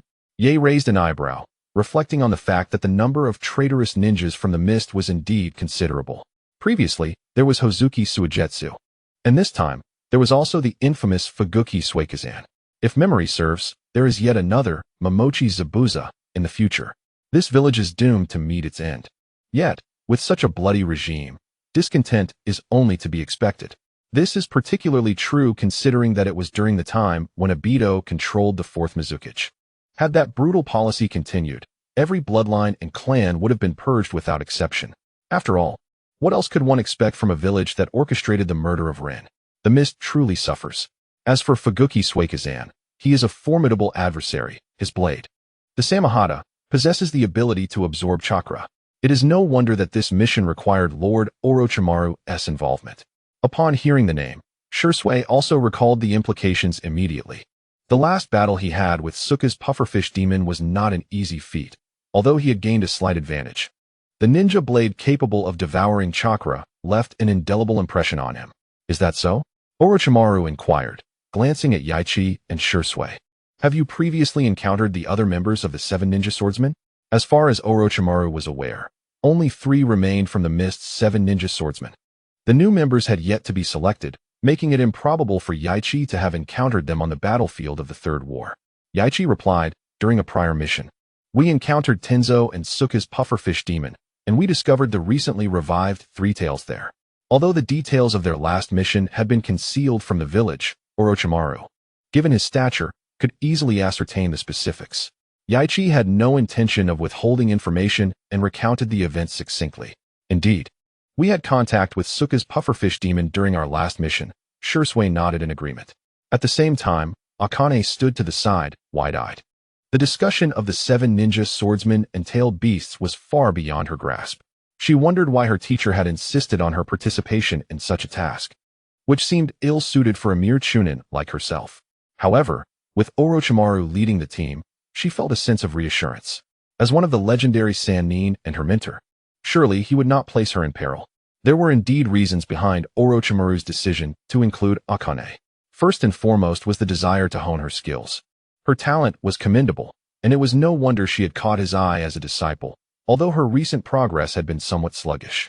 Secondly, given Akane's limited strength, should danger arise, her companion Shursui would likely not abandon her. In a moment of desperation, Shursui might even resort to utilizing his Mangekyo Sharingan techniques. Thirdly, the mission was not expected to be particularly perilous. As long as unforeseen circumstances did not arise, Orochimaru possessed the capability to control the situation, ensuring Akane's safety throughout the endeavor. Of course, even if misfortune were to befall them during the mission, it would ultimately reflect Akane's inadequacies, and she could not blame others. A teacher could not afford to have a worthless disciple. For these various reasons, Orochimaru had chosen to bring Akane along for this mission. It was evident that his decision was significantly motivated by his own objectives. One might say that even his own disciple was not exempt from his ruthless ambitions. Orochimaru's gaze glimmered mischievously as he remarked, "The Three Tails, you truly have a penchant for tailed beasts, Yaichi-kun. Had the Three Tails not appeared, I suspect I might have met my end there." Understanding the implications behind Orochimaru's words, Yaichi merely smiled and refrained from elaborating further. Is that so? Orochimaru did not believe Yaichi's words. With his power, how could he possibly fear the Mist's 7 ninja swordsmen? Even the Three Tails might not pose a threat to Yaichi, surely. This was merely an excuse. Without further idle chatter, The group quickened their pace. A few days later, Yaichi and the others had arrived within the borders of the land of rice. As Knight 1 and his companions perceived, chaos had engulfed the area. Corpses littered the ground. Collapsed structures stood as grim reminders of devastation, and the air was thick with the acrid scent of smoke, painting a scene of utter despair. This was to be expected. Small nations lack robust strength, some even devoid of ninja, and in the face of formidable foes, their capacity for resistance is severely limited. Even a mere jonin could wreak havoc among these weaker states, exercising tyranny with impunity. While some small nations do possess ninjas, their prowess is often negligible. Take the land of rice, for instance, where the most powerful ninja is merely a jonin, and their numbers are scant, scarcely exceeding a handful. Orochimaru surveyed the harrowing scene before him, a smirk escaping his lips as he remarked, "Indeed, it is quite a gruesome sight." No wonder the daimyo of the land of rice sought assistance from Konoha. Konoha's reputation within the ninja world is formidable since the era of the first Hokage. They have rarely initiated conflicts or invaded other nations, primarily partaking in wars that were defensive in nature. Surrounding smaller nations, when faced with troubles, often appeal to Konoha for help, though not without compensation. They offer substantial bounties as remuneration. In a sense, this can be viewed as a form of tribute. Seeking Konoha's protection. For these vulnerable nations, survival hinges upon such measures. Indeed, traces of water release techniques were evident, but there were also other ninjas lacking any identifiable affiliation. Likely a cadre of wandering ninjas. Knight 1 activated his Byakugan, scanning the vicinity and focusing on a particular spot where several bodies lay. Judging by their attire, they were not civilians, but rather ninjas. With no discernible characteristics from any other ninja village, it was probable they were mercenary ninjas, driven by the lure of monetary gain. Wandering ninjas are a peculiar breed. Some are remnants of nations that have been obliterated, while others are rogue ninjas from various villages. These individuals, devoid of village support and having lost their means of livelihood, resort to clandestine activities to sustain themselves. Bounty ninjas exemplify this category, with a notable example being Kakuzu from the original narrative, a defector from Takigakure who, driven by an obsession with wealth, chose to become a bounty ninja. Eventually, his formidable strength caught Pain's attention, leading him to join the Akatsuki organization. Let us proceed to the daimyo's residence in the land of rice, Orochimaru instructed, his expression unchanging as he glanced around briefly before swiftly advancing in a specific direction. Knight 1 and his companions exchanged glances and followed suit. In no time, they arrived at the daimyo's lavish estate, now marred by destruction, much of it in ruins, with flames licking the air, a clear sign of an assault. As the most pivotal location within a nation, the daimyo's residence housed numerous invaluable treasures, which had evidently drawn the attention of the bounty ninjas who had breached its defenses. Leaving the whereabouts of the land of rice's daimyo a mystery, Orochimaru observed the scene before him, intrigued. Has even the lord's estate been breached? It appears that the ninjas who have arrived here possess considerable strength. I wonder if the daimyo of the land of rice has met his demise. If he has, our journey may have been in vain. The land of rice had merely paid a deposit to Konoha, with the full remuneration contingent upon the completion of the mission. Should the daimyo be dead, their endeavor would be futile. Yi activated his Byakugan, extending his Kinbunshiku to keenly sense his surroundings, focusing on a specific location. Orochimaru noted Yi's actions and inquired, "Have you discovered something, Yi-kun?" Yi nodded, gesturing towards a direction, and replied, "There are chakra fluctuations underground, and there seems to be a considerable number of individuals. They may be the hidden daimyo of the land of rice and his associates." Orochimaru smirked, "Is that so? Then let us proceed to investigate. As our employer, it is imperative that we ascertain their situation." Just then, as if sensing an impending presence, Shirsue's demeanor grew grave, and he glanced in a specific direction, warning, "Be cautious, someone is approaching." In truth, Yi had detected the presence even earlier, but chose to remain silent. Shirsue's perception is indeed sharp. Orochimaru exchanged a knowing look with Shirsue before turning his attention to the oncoming figures. At that moment, a series of swift sounds pierced the air as several silhouettes approached from afar, unmistakably ninjas by their attire. Orochimaru's lips curled into a smile. Bounty ninjas, are they? How audacious. Leading this group was a rugged man in his 30s, his expression one of alarm, marked by a scar across his forehead protector, indicating that he was a rogue from the village hidden in the grass. The urgency in their expressions suggested they were being pursued. Upon spotting Orochimaru and his companions, the leader's complexion turned pale. Stop. Halt immediately. What's the matter, Captain? We have the monster, Jonin, on our tails. Upon seeing their leader come to a halt, the others followed suit, one glancing back with urgency, his face a mask of fear. Fool. The individual before us is no less formidable than that monster, Jonin. He is Orochimaru, one of the legendary 3 ninjas of Konoha. The leader wished he could silence his subordinate. Before them stood Orochimaru, not one to be underestimated, rivaling even their pursuer, Jonin. Why are Konoha's ninjas here? Could it be that the Land of Rice has hired them? Damn it, had I known, I would have refrained from coming to the Land of Rice. The leader cursed inwardly, his expression darkening. Their mission to the Land of Rice was motivated by the bounty placed on the rogue ninja from the village hidden in the mist. It remained a mystery who had disseminated such information, revealing the whereabouts of the rogue to the entire ninja world. The itinerant rogue ninjas, naturally drawn to this news with the hope of seizing an opportunity, had not yet entered the borders of the Land of Rice nor encountered the rogue ninjas from the hidden mist when they first crossed paths with Kaku. As fellow bounty ninjas, he was no stranger to Kaku, being a frequent visitor to the black market for gold, often hunting down those with bounties on their heads. As defectors from the Grass Ninja Village, they too had been covertly marked for a bounty by their former village. Although the sum was modest, amounting to only 1,000,000 ryo, Kakuzu regarded any bounty as within his hunting scope. Thus, they found themselves regrettably targeted by Kakuzu. Upon seeing those from the hidden leaf, the leader quickly surmised the situation. They had likely been hired by the Land of Rice to assist with certain issues. The smaller nations surrounding the Leaf Village had established cooperative relations to ensure their survival.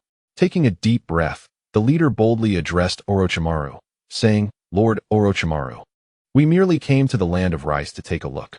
We have no intention of harming anyone here nor opposing the hidden leaf. Do you know who I am? Orochimaru grinned ominously, disregarding the man's plea. With a series of hand seals, he chuckled darkly, Ninja art, hidden shadow snake hands. As his words fell, a flurry of venomous snakes erupted from his sleeves, surging towards the group before him. Orochimaru sought to extract information from these bounty ninjas regarding the current disturbances within the Land of Rice, particularly the whereabouts of one of the rogue ninjas from the 7 ninja swordsmen of the mist, the formidable Suigetsu.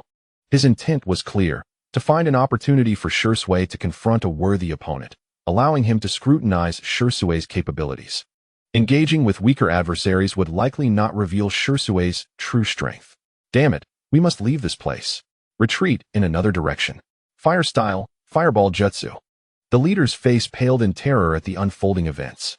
He had not anticipated that Orochimaru would strike without listening to his explanation. Swiftly forming hand seals, he unleashed a fire technique, obliterating the approaching snakes, disregarding the fates of his subordinates as he turned to flee. The others, too, were thrown into disarray. Those with sufficient strength employed techniques to fend off the snake onslaught before hastily retreating. The weaker members, however, were easily ensnared by Orochimaru's serpents, firmly immobilized in place.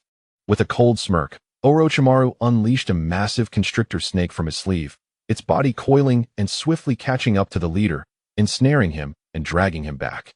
Despair flickered across the man's face, but no matter how he struggled, he could not break free from Orochimaru's grasp. Damn it, who dares to steal Kakuzu's prey? Just then, a furious shout echoed from a distance, followed by the approach of a man with a bare torso, multiple sutured scars adorning his body, and a mask covering the lower half of his face, his eyes burning with murderous intent and rage. Jiaodu was consumed with fury at the audacity of others daring to seize his prey. However, upon glimpsing Orochimaru and Yaruchi nearby, especially the former, his body abruptly froze. His uniquely distinct eyes involuntarily narrowed as he murmured to himself, the legendary 3 ninjas of Konoha? Orochimaru's reputation within the ninja world was indeed formidable. Upon realizing that Jiaodu had also arrived, the remaining bounty ninjas, sensing the dire situation, hastily fled. Captain, what does that even matter? My life takes precedence.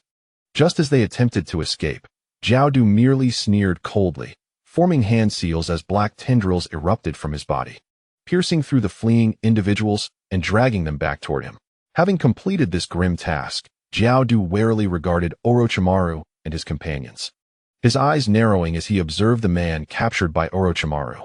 In a chilling tone, he inquired, "A Konoha ninja?" Meanwhile, Yaichi had also spotted Jiaodu. Her eyes narrowing as she pondered. This ability, this visage, could it be Jiaodu, one half of the immortal duo from the Akatsuki in the original narrative? His appearance certainly took her by surprise. Moreover, given his attire, it seemed he had yet to join the Akatsuki. Could it be that he was pursuing leads on the rogue ninja from the mist? This was indeed a plausible scenario. For Jiaodu had always harbored a voracious desire for wealth. In the original story, he even jeopardized missions to hunt down bounty ninjas, illustrating his insatiable greed. At present, the bounty on Suigetsu's head in the black market was no trifling matter, exceeding 25 million ryo. Such a sum would undoubtedly be a significant temptation for Jiaodu. Orochimaru, observing Jiaodu's face, momentarily recalled his identity, a smirk forming on his lips. The immortal ninja? The rogue ninja from Takigakure, Jiaodu? One should not underestimate Orochimaru's intelligence-gathering capabilities. He had nearly memorized the names of all renowned ninjas in the ninja world. Naturally, he paid particular attention to Jiaodu, who bore the title of the immortal ninja. After all, Orochimaru's ultimate goal was immortality. The mere claim of immortality by Jiaodu piqued Orochimaru's curiosity. For such a title surely had its reasons behind it, reasons that intrigued him deeply. Orochimaru had indeed contemplated capturing Jiaodu for thorough examination. Yet the latter's erratic movements made him elusive. Coupled with his own limited time for investigation, he had not anticipated encountering him here. Jiaodu's gaze turned icy as he directed his steely eyes at Orochimaru, his voice chillingly resolute. "What do you Konoha ninjas mean by this? How dare you encroach upon my prey?" Jiaodu could not abide the theft of his quarry, regardless of whether the thief was Orochimaru. One of the legendary 3 ninjas of Konoha, none had the right to do so. Unless the first Hokage were to be resurrected, no one else could claim that privilege.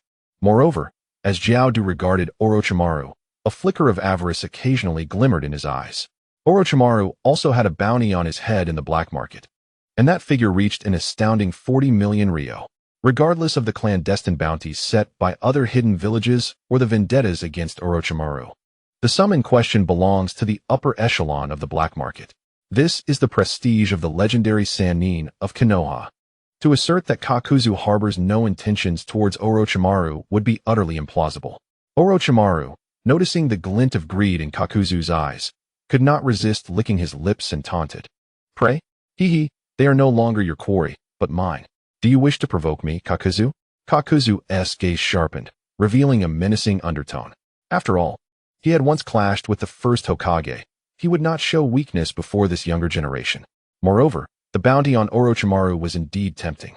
Each of his operations required extensive time, ranging from a month to merely a few days, spent in pursuit of individuals. Capturing Orochimaru's head would be an immense allure for him. "Hee, immortal ninja, let me witness whether your immortality is indeed genuine." Orochimaru sneered, having no intention of further discourse. He formed seals and proclaimed, "Ninjutsu, hidden shadow snake hands." With a flurry of movement, dozens of venomous serpents erupted from his sleeves, lunging at Kakuzu. "Humph, I have faced even your first Hokage. What does Orochimaru amount to?" Kakuzu retorted disdainfully. As he formed seals, dark tendrils akin to stitched flesh extended from his body. Lightning release, false darkness. From behind Kakuzu, a monstrous figure adorned with a mask emerged, unleashing a bolt of lightning that obliterated all of Orochimaru's serpents. Wind release, pressure damage. Kakuzu did not relent. Another mask extended from his shoulder, exhaling a powerful gust of wind that swept through like a hurricane, devastating everything in its path and carving a deep trench in the ground. Orochimaru was taken aback, intrigued by the might of Kakuzu's wind technique. Night One refrained from intervening, confident in Orochimaru's ability to handle the situation. Meanwhile, Akato stood frozen, her scalp prickling at the sheer intensity of the ninjutsu being unleashed. She felt she might not withstand this onslaught. Fire release, great fireball technique. However, before Orochimaru could act, Shursui stepped forward, forming seals and releasing a colossal fireball from his mouth. The fireball, trailing flames, collided with Kakuzu's oncoming gale. Boom! The two techniques clashed mid-air, igniting a dazzling flare. Following the explosion, a shockwave radiated outward, causing trees to sway violently and creating a vast crater in the ground. Great fireball technique. Has it even neutralized my pressure damage? Kakuzu's gaze shifted towards Shursui, and upon noticing the Sharingan in his eyes, he muttered softly, Uchiha clan? No wonder he possesses such formidable mastery of fire techniques. This time, Shursui had not donned his Umbu mask, allowing Kakuzu to recognize him at a glance. At this moment, he turned his gaze towards the others, and upon seeing the immaculate eyes of Ye, he couldn't help but be taken aback. Is there a member of the Hyūga clan present? Naturally, he had overlooked Akane. It was astonishing that Konoha had dispatched two prominent clans for this mission. What could their objective be? Kakuzu felt a twinge of confusion within. Lord Orochimaru. Shall we take action? Stopping Kakuzu's ninjutsu, Shursui refrained from making any further moves, instead looking to Orochimaru, awaiting his command. Their mission was to fulfill the request of the daimyo of the Land of Rice, expelling all disruptive ninjas from the territory. Thus, any ninja appearing here could potentially be their adversary. Kakuzu was evidently a bounty ninja causing havoc in the Land of Rice, making him a target in this mission. Orochimaru's eyes glimmered. Kakuzu had arrived at the most opportune moment. He turned to Shursui and spoke slowly. Do you possess the confidence to defeat this individual? Or at the very least, to hold him at bay? Upon hearing Orochimaru's words, Ye's heart understood. Indeed, this mission was not solely for the daimyo of the Land of Rice. There were other underlying reasons. Was Orochimaru truly fixated on Shursui's Sharingan? Or was this the directive of the higher-ups? Ye pondered. Had Shursui heeded his counsel and refrained from revealing his ocular techniques, given the village's tendencies? It was conceivable they might use this mission to probe whether Shursui harbored any concealed power. Shursui, momentarily taken aback by Orochimaru's query, replied, I'm uncertain. I can only endeavor to try. Shursui's perception was not weak. He could discern the fluctuations of the opponent's chakra. It was formidable, even surpassing that of Suigetsu's previous encounter with the Sword of the Mist. Faced with such an adversary, Shursui was uncertain of victory. Orochimaru chuckled. Then I shall leave him in your capable hands. Understood. Shursui nodded, devoid of any doubt. Orochimaru was one of the legendary Sannin of Konoha, renowned for his illustrious achievements. Shursui harbored a hint of admiration for him, and as the leading jonin with a murderous intent, Shursui would naturally not refuse his orders. Yea, let us first locate the daimyo of the Land of Rice. We need to inquire about detailed intelligence, Orochimaru suggested, glancing at Ye. Currently, only Ye, possessing the Byakugan, could sense the daimyo's location. Ye looked at Orochimaru and nodded. Very well, Lord Orochimaru.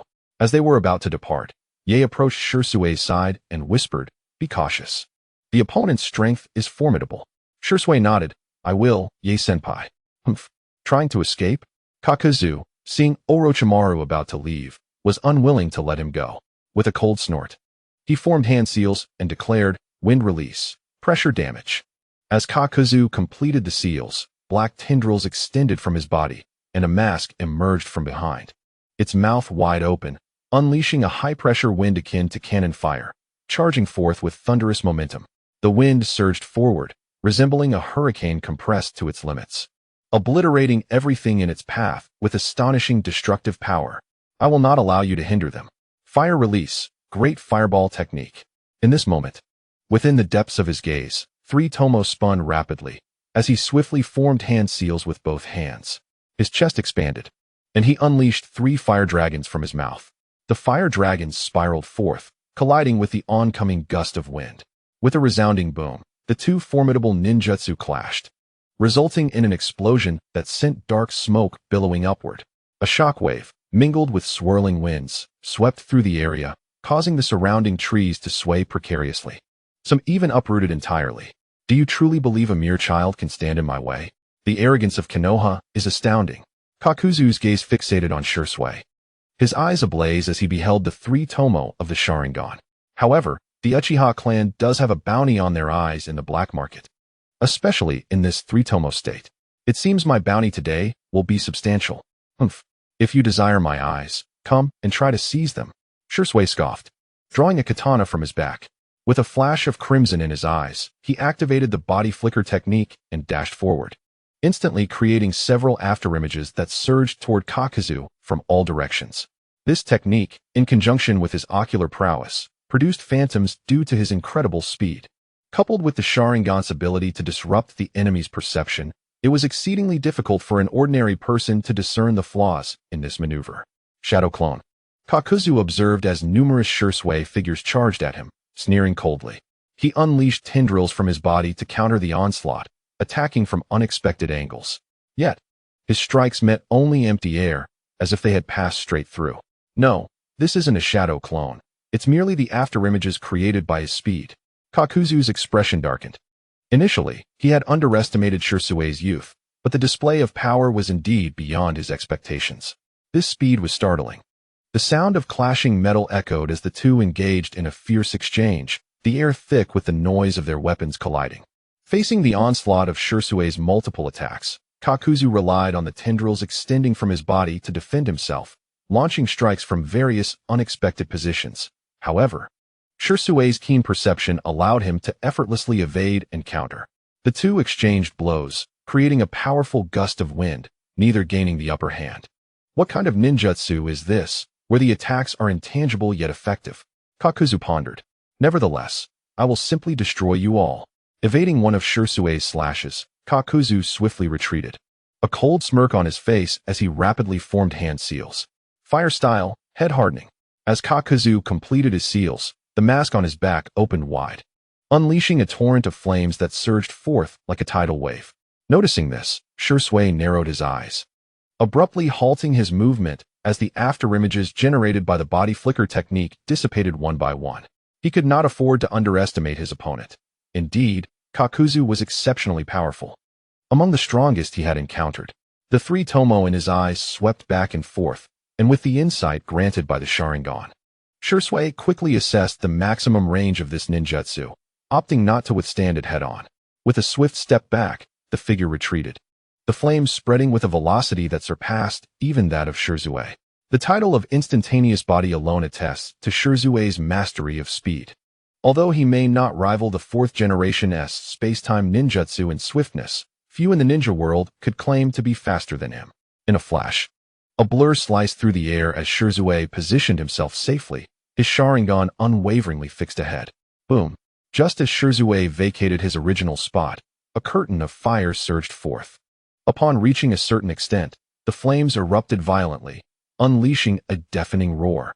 The explosion sent plumes of smoke billowing skyward. You possess keen insight, young one. Amidst the black smoke, Kakuzu's silhouette emerged, soon followed by several high-pressure wind projectiles that pierced through the haze, hurtling towards Shursui. In an instant, Shursui detected the impending assault, his hands forming seals with remarkable speed, fire style, Phoenix fire technique. He expelled a barrage of fireballs, colliding with the oncoming wind projectiles, producing a series of thunderous explosions. The flames erupted, and the pressure of the wind radiated outward. However, that was where it ended. After the attack, Kakuzu's figure burst through the smoke. Trailing behind him were four monstrous entities composed of black tendrils, each adorned with distinct masks, charging directly at Shursui. The sight of these creatures heightened Shursui's vigilance. Swiftly, he reached for his waist, summoning kunai and shuriken, hurling them forward. The metallic clang of their collision resonated as they soared through the air, altering course unpredictably, converging upon the grotesque beings. To Shursui's astonishment, the monstrosities did not flinch or evade. Just as the kunai and shuriken were about to strike, their bodies, seemingly composed of black tendrils, parted abruptly, allowing Shursui's weapons to pass through unscathed. Flame wind chaos. Kakuzu smirked coldly, his peculiar gaze locked onto Shursui. Two of the creatures drew closer, simultaneously opening their jaws to unleash searing flames and a tempestuous gale. The two distinct elemental techniques intertwined mid-air, with the wind fanning the flames and the fire augmenting the wind, each enhancing the other. The flames surged forth with greater velocity and potency, crashing toward Shursui's position like waves against a shore, enveloping all potential avenues of retreat. Realizing the formidable strength of his adversary, Shursui inhaled deeply. This foe was more powerful than he had anticipated. Susanoo. With a low exclamation, the three tomo in his eyes began to whirl, transforming into a kaleidoscope resembling a four-bladed windmill. Channeling his ocular power, a resonant hum filled the air as dark green flames ignited around him. And a skeletal arm shot forth, shielding him. Boom. The fiery onslaught collided with Shirzei's Susanoo, akin to water crashing against a rock, unable to budge him in the slightest. After a tremendous roar, dust and debris erupted, causing the ground beneath Shirzue to collapse into a deep pit. Is it resolved? Kakuzu stood atop a large tree, gazing down at the smoke-laden area below. Yet, in the following moment, a green skeletal arm swept through, dispersing the smoke and revealing the scene within. Within the depths of a pit, Shimizu stands within a verdant half-skeleton, the patterns of shuriken etched in its eyes slowly swirling. In the shadow of this half-skeleton, Shimizu exudes an aura akin to that of a demonic deity, radiating an unparalleled might. Meanwhile, in another part of the land of rice fields, a fierce battle has just concluded. The S-rank rogue ninja, Suigetsu, and his comrades effortlessly dispatched the bounty hunters who attacked them. However, upon noticing a figure approaching from another direction, Suigetsu's expression turns grave. The newcomer possesses a mane of short red hair, dressed in attire devoid of any village insignia, and a scroll is fastened to his waist. He is a remarkably youthful and handsome man, coming to a halt several dozen meters away. The man gazes at Suigetsu and the other rogue ninjas, tilting his head slightly, his tone nonchalant. "Are you Suigetsu of the Mist 7 Ninja Swordsmen?" Upon recognizing him, Suigetsu's pupils constrict, the visage registering in his mind. He responds with a serious tone. "You are the S-rank rogue ninja of Sunagakure, Sasori?" This man is none other than Sasori, the S-rank rogue ninja of Sunagakure. An S-rank rogue ninja is synonymous with formidable power, no matter where they may be. At this moment, Sasori has yet to undergo his transformation. His short red hair dances in the breeze as he regards Suigetsu with the gaze of one appraising a rare artifact. His tone slightly mocking. "It appears I have not mistaken my target. I happen to be in need of materials for crafting puppets. So allow yourself to become one of my prized collections. The 7 Ninja Swordsmen of the Mist should serve as another fine addition to my repertoire." Suigetsu's countenance darkens. He replies coldly, "I do not believe I have provoked you, Sasori." Sasori's tone remains teasing. "This has nothing to do with provocation. You should feel fortunate to contribute to my art, to become an eternal masterpiece in my hands, destined to be passed down through the ages." The way Sasori regards his collectibles incites a sense of contempt in Suigetsu, his eyes flashing with a chilling murderous intent as he coldly questions, "Eternal masterpiece? What nonsense! Sasori, do you truly wish to oppose me? Become my prized work, Suigetsu." Sasori responds, yet does not elaborate further. Instead, he lets out a low chuckle, drawing forth the scroll from his back, unfurling it upon the ground. After biting his tongue, he presses it against the scroll. With a resounding bang, white smoke billows forth, and a humanoid puppet materializes before Suigetsu and his companions. "Now, before you become my collectible, let me witness the strength of the 7 Ninja Swordsmen," Sasori chuckles, manipulating the puppet as it slowly rises into the air. In the next moment, the puppet's hands begin to move, and as chakra surges, black iron sand suddenly levitates from the ground, suspended in midair. This is the bloodline limit of the 3rd Kazekage, magnet release. Under Sasori's control, countless shards of black iron sand abruptly morph into razor-sharp needles, hurtling towards Suigetsu and his comrades. Is this magnet release? Why do you possess magnet release? No, that's incorrect. It is the ninjutsu of that human puppet.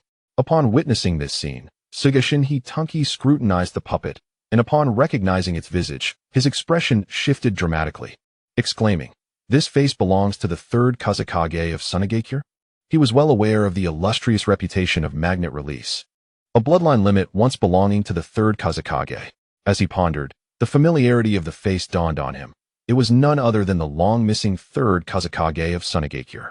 Yet, he could hardly fathom that he would encounter the 3rd Kazekage at this moment, and in the form of a puppet crafted by another. Could the disappearance of the 3rd Kazekage be linked to Sasori of the Red Sand?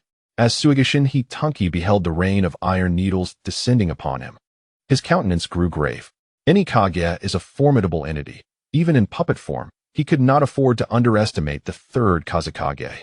"Quick, block it!" he bellowed to his subordinates. Channeling his chakra, he formed seals and declared, "Water release, water barrier." Accompanying Suigashin Hitanki in his defection were 4 or 5 others, who, upon hearing his command, hastily performed the necessary seals to execute their ninjutsu. A towering wall of water suddenly rose to shield them. The iron needles pierced the air, striking the water barrier with a cacophony of penetrating sounds. Splashes erupted as, although the majority was halted, some needles still managed to breach the water barrier's defenses. The iron needles possessed tremendous piercing power, and even after penetrating the water barrier, their lethality remained formidable, claiming the lives of 2 unsuspecting rogue ninjas from the mist, their blood spraying forth and staining the ground crimson. Damn it! Is this what magnet release entails? Such incredible penetrative force. Suigashin Hitunki was astounded by the strength of the needles. They not only pierced through the water barrier, but also retained their deadly impact. He raised his special ninja blade, the Samahata, to intercept the incoming needles, producing a series of metallic clinks as they deflected off his weapon.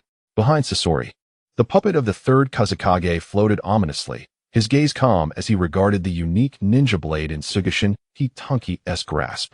An unusual glimmer flickering in his eyes. Can it absorb chakra beyond mere ninjutsu? The Samahata, one of the 7 ninja swords of the mist? Sasori was certainly aware of the legendary 7 ninja swordsmen of the mist, and it was this knowledge that had spurred him to pursue Suigashin Hitunki upon hearing of his defection.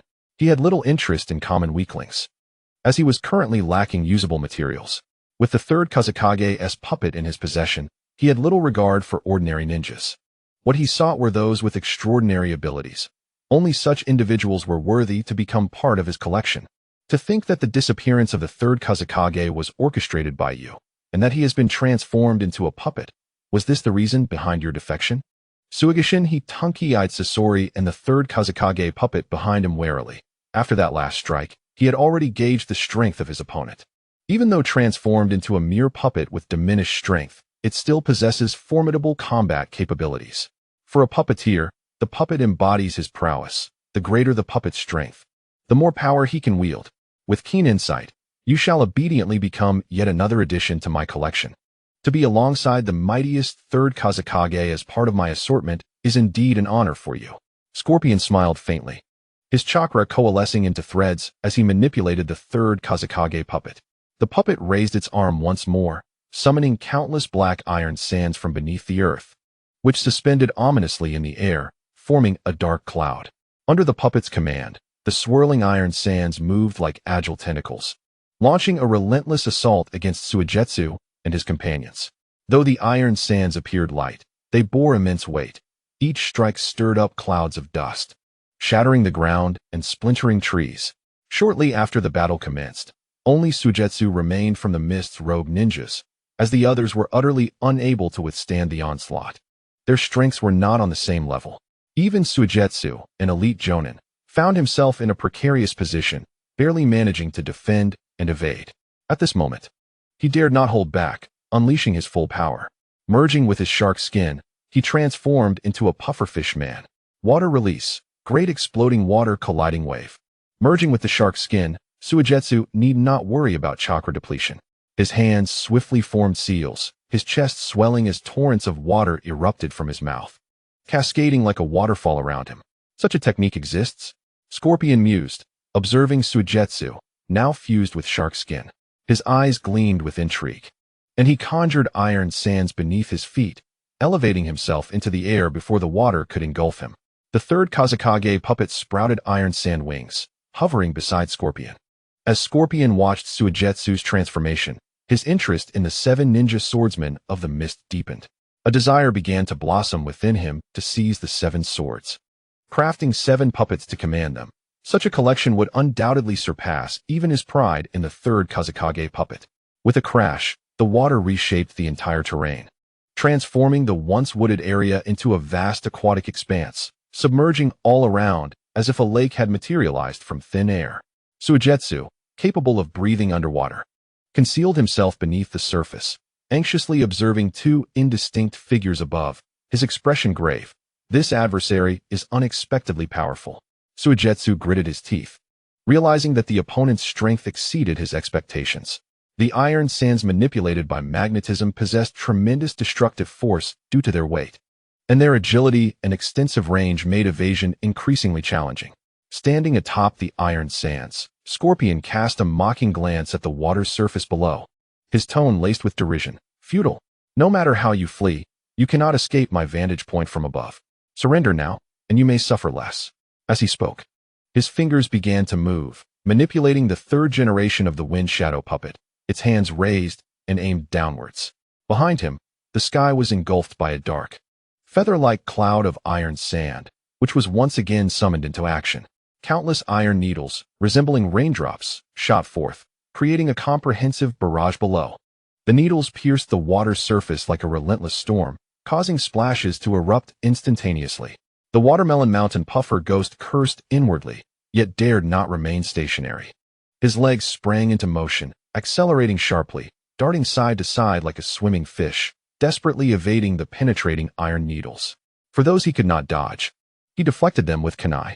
With a resounding crash, the Watermelon Mountain Puffer Ghost leaped from the water's surface, swiftly forming hand seals. Water release, water dragon bullet technique. Below, the water surged violently, revealing a fearsome dragon's head that roared as it surged upwards towards the scorpion. Iron Sand Wall. The scorpion merely smiled at the sight, commanding the third-generation wind shadow puppet to descend before him, where the iron sand coalesced into a shield, absorbing the impact of the water dragon bullet. Boom! The water dragon bullet collided with a thunderous roar. The impact caused a corner of the iron sand shield to chip away, yet it did not completely breach the defense. The Watermelon Mountain Puffer Ghost, witnessing this, revealed an expression of profound seriousness. Such formidable defense. Nevertheless, his assault did not cease. He dashed across the water's surface, formed seals, and shouted, "Earth release, Thousand Needle Jutsu." Behind him, his orange-red hair suddenly hardened, each strand standing erect like a hedgehog. Under his command, the rigid strands of hair shot forth like javelins, their speed so swift that they cleaved the air with a sharp sound. Futile struggles, the scorpion remarked indifferently, as the cloud of iron sand once again morphed into a shield, enveloping him. Boom, boom, boom. The successive impacts caused the iron wall to tremble. Although some iron sand fell away, it remained remarkably sturdy. Red Sand Scorpion, remember this well. Next time, I shall surely slay you. The fact that you turned the third-generation wind shadow into a puppet will, from this day forth, echo throughout the entire shinobi world. The Watermelon Mountain Puffer Ghost cast a final fierce glance at the scorpion, and without hesitation, plunged back into the water, propelling himself in a singular direction. Aware of the disparity between himself and his opponent, the Watermelon Mountain Puffer Ghost contemplated retreat. The scorpion seemed to understand his abilities and maintained a distance that denied him any opportunity to close in. If the scorpion continued to engage in long-range attacks, defeating him would be nearly impossible. This kite-flying tactic is utterly repugnant. The Watermelon Mountain Puffer Ghost had no intention of confronting the scorpion head-on. After only a few exchanges, he recognized that his adversary was stronger. Continuing the confrontation could easily result in his demise. Though his heart was filled with frustration, he understood that as long as the Green Mountains remained, he would not worry about firewood. Furthermore, the fact that the scorpion had transformed the third-generation wind shadow into a puppet meant that, once this information was released, the Sand Village would undoubtedly seek retribution. Did you think I would allow you to escape? The scorpion hovered in midair, watching the fleeing Watermelon Mountain Puffer Ghost. A cold smile gracing his lips. Iron Sand Giant Needle. Manipulating the puppet, a multitude of iron spears materialized, their tips aimed at the retreating Watermelon Mountain Puffer Ghost. And in the next moment, they surged forth with ferocity. Scorpion would never allow the wasteland pufferfish to escape. The moment he unveiled the third-generation wind shadow puppet, his resolve was solidified. Anyone who laid eyes upon this puppet must perish. He would not divulge a single detail regarding it, for such revelations would invite insurmountable trouble. Water release, water prison technique. The wasteland pufferfish uttered with a scoff, forming hand seals to execute his jutsu. A circle of water enveloped him, providing a steadfast shield. The water prison technique not only served to confine adversaries, but also functioned as a formidable defense, moving in tandem with his own actions without hindering his mobility. The sound of slicing air pierced the atmosphere as the wasteland pufferfish deftly evaded within the watery confines. Even the attacks that nearly struck him were deflected by the surrounding prison, ensuring his safety. With unwavering speed, he surged forward into the distance. Earth release, subterranean voyage. The wasteland pufferfish leapt from the surface, diving beneath the ground. The once solid earth transformed under his jutsu, flowing like water. allowing him to navigate the underground as effortlessly as one would swim. "You cannot escape," Scorpion coldly articulated, commanding his puppet to launch a relentless barrage of attacks. The ground trembled as iron sand morphed into various weapons, striking in succession and creating vast craters throughout the terrain. The two figures, one fleeing and the other pursuing, dashed towards the vicinity of the daimyo's estate in the land of rice. Shizuka, green flames ignited around him, and a semi-transparent skeletal apparition roared skyward, sending shockwaves reverberating outward. Observing Shizuka's current form, Kakuzu's pupils constricted in realization, exclaiming, "That technique? Is it the same as the one used by Uchiha Madara? Your eyes resemble his." Ninjas from the era of the first Hokage were somewhat familiar with the Sharingan of the Uchiha clan, even aware that beyond the three Tomo, there existed stronger forms. Though they did not know the names, the legendary Uchiha Madara, a veritable demon of the ninja world, wielded such eyes. The ability to summon skeletons should be classified as a dojutsu. Indeed, one of the ocular techniques once employed by Uchiha Madara. "You have truly astonished me. Reveal your name, Uchiha," Kakuzu declared, recognizing that anyone possessing such eyes could not be an ordinary member of the Uchiha clan. "Uchiha Shizuka," came the calm reply, his Mangekyo Sharingan fixed intently upon Kakuzu, observing his every movement. Uchiha Shizuka? The Shizuka of instantaneous movement? No wonder. Kakuzu licked his lips. He had heard of the famed Shizuka, but had never laid eyes upon him. The black market offered bounties for the Sharingan of the Uchiha clan.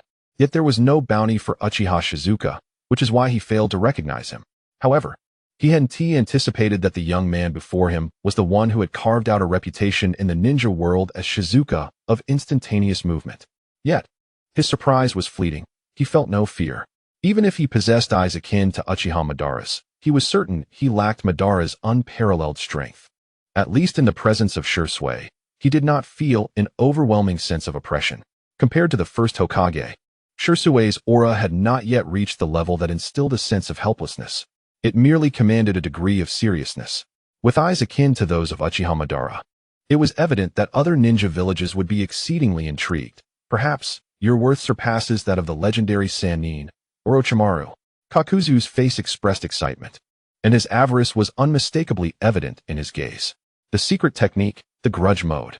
Kakuzu formed hand seals, and from his being, numerous black tendrils extended, entwining the five masked monstrosities beside him, gradually merging into a singular entity.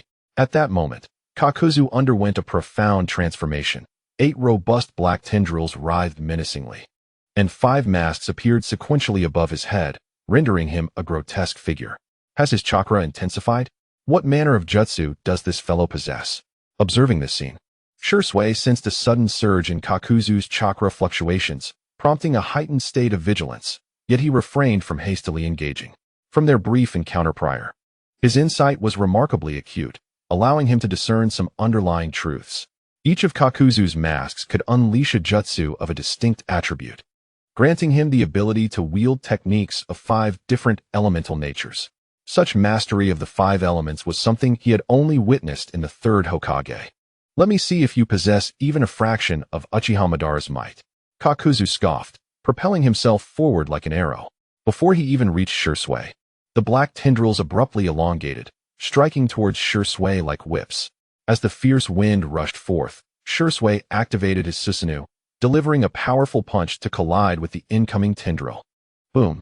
The clash of their attacks resonated like a meteor colliding with the earth, unleashing immense force and sending a shockwave through the air, enveloping the surroundings in dust and causing a significant portion of the ground to collapse. Raging flame tempest.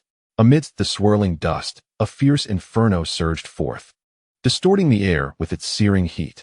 The divergent elemental natures of wind and fire unleashed an even more formidable power. Fire release, great fireball technique. Shursui, with his extraordinary perception, reacted instantaneously, forming seals and exhaling a spiraling fire dragon. Once more, a deafening roar erupted as the flames collided and neutralized each other, sending a shockwave accompanied by sparkling embers radiating outward, igniting the trees in the vicinity. Shursui's gaze sharpened as he executed the body flicker technique, instantaneously repositioning himself. Fists clenched within his Susanoo and struck down towards a specific location. Kakuzu's expression shifted sharply. The 8 tendrils converged, forming a shield, and he utilized Earth Release to harden it, bracing to absorb Shirsue's blow. With a thunderous crash, an immense force erupted, creating shockwaves in the air, and Kakuzu was sent hurtling backward, crashing through everything in his path. What tremendous power! Kakuzu's tendrils pierced the ground, desperately attempting to halt his backward momentum through friction. However, an ominous premonition washed over him as a fierce wind approached from above, deepening the furrow in his brow. Yet, he did not falter, swiftly leaping aside. He narrowly evaded the impending attack at the last moment. With a thunderous crash, the Susanoo of Shirsue descended with a mighty blow, yet it struck nothing but air, creating a massive pit in the ground as debris flew in all directions. Composite ninja technique, thunder strike, and explosive flame. Kaku had evaded the attack, swiftly completing his hand seals. 2 masks opened their mouths simultaneously, unleashing the dual forces of lightning and fire. The collision of thunder and flame erupted, releasing a scorching fireball crackling with electric arcs, raising the temperature of the air dramatically while high-voltage currents surged forth, amplifying the destructive force. With a roar, the Susanoo unleashed its fury. Under Shirsue's guidance, the sinews of its right hand intertwined, forming a spiraling sword that thrust downwards towards the ferocious fireball of thunder and flame. Boom! The air crackled with lightning, countless arcs dancing, and the flames exploded violently. This was followed by a cataclysmic explosion, akin to detonating hundreds of explosive tags, sending shockwaves that shook the ground, causing fissures to spread, and the winds from the impact toppled trees within several dozen meters. In the moment following the explosion, a green figure was propelled backward like a cannonball, carving a trench over 100 meters long before finally coming to a halt. That was close. Shirsue straightened, shielding his eyes, blood streaming down his face. He gazed solemnly at Kaku, noticing the cracks forming on the surface of his Susanoo.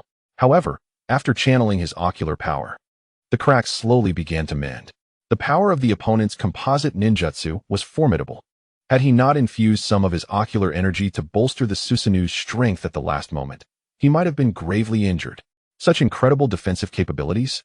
Kaku furrowed his brow, realizing that despite not holding back in his previous attack, it had still been thwarted. This level of defense astonished him. However, at that moment, Kaku seemed to have made a discovery, refraining from launching another attack on Shirsue, and instead looking in a specific direction. Shirsue, with his heightened perception, also sensed the change and turned to observe. In that direction, 2 figures were sprinting towards them at an astonishing speed. Meanwhile, Orochimaru, having briefly communicated with the daimyo of the Land of Rice while lying low underground, had left behind Akatsuki to handle matters, returning to the surface with Yaichi. However, as they proceeded, Orochimaru sensed something, glancing toward a particular direction with a low chuckle. Oh, more people are coming? Their chakra response is significant.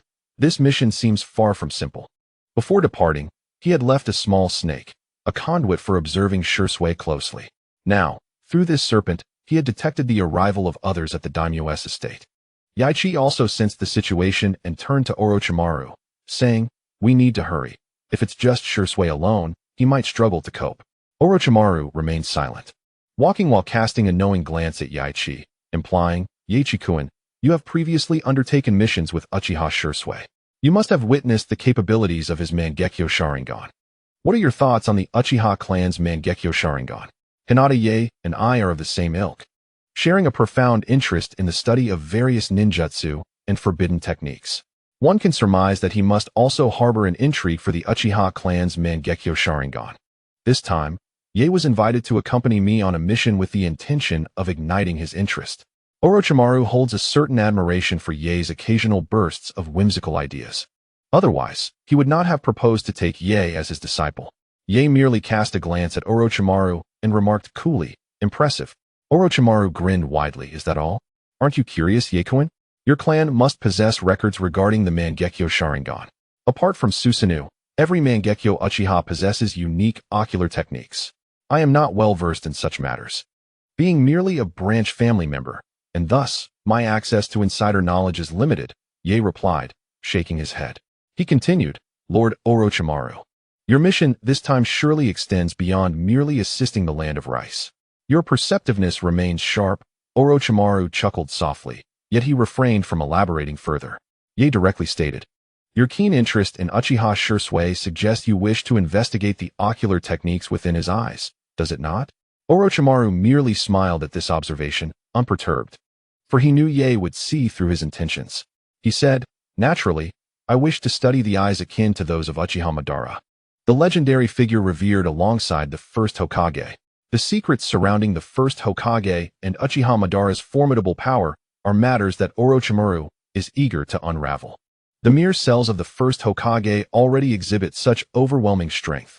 How much more potent must Uchiha Madara's Mangekyo Sharingan be? Both are forms of Kekkei Jinkai. And through prior research, he has discovered that members of the Uchiha clan, upon implanting the first cells, can endure significantly longer than ordinary ninjas. There are undoubtedly elements he has yet to comprehend. Understanding these facets will certainly benefit his research." Ye glanced at Orochimaru and said with a smile, "Is that so? Do not underestimate Uchiha Shursui. He awakened the Mangekyo Sharingan at such a young age. His talent surpasses your imagination. Given time to mature, he may one day rival even the fourth Hokage." Orochimaru was taken aback, surprised by Ye's high appraisal of Uchiha Shursui. He licked his lips and said, "Ye-kun, your evaluation of Uchiha Shursui is quite lofty. Do you truly believe he will one day surpass the fourth?" Even someone as prideful as Orochimaru holds the fourth Hokage in high regard. He is a formidable and flawless man. Even Orochimaru himself does not believe he could defeat the fourth. Reflecting on the later stages of Naruto, where characters relied heavily on their bloodlines to gain undue advantage, Ye could not help but let out a scoff. The fourth is undeniably powerful, but sometimes the disparity in bloodlines creates an insurmountable chasm. Even someone as strong as the fourth may find it impossible to bridge that divide. Is Ye-kun advocating for the supremacy of bloodlines? Indeed. Knight One is a member of the prestigious Uchiha clan. Orochimaru regarded Knight One's words with indifference, even tinged with a hint of mockery.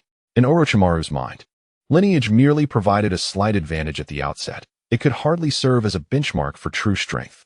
Among the legendary Sannin, both he and Jiraiya hailed from humble beginnings, yet their prowess was not inferior to that of Tsunade, who descended from the Senju clan.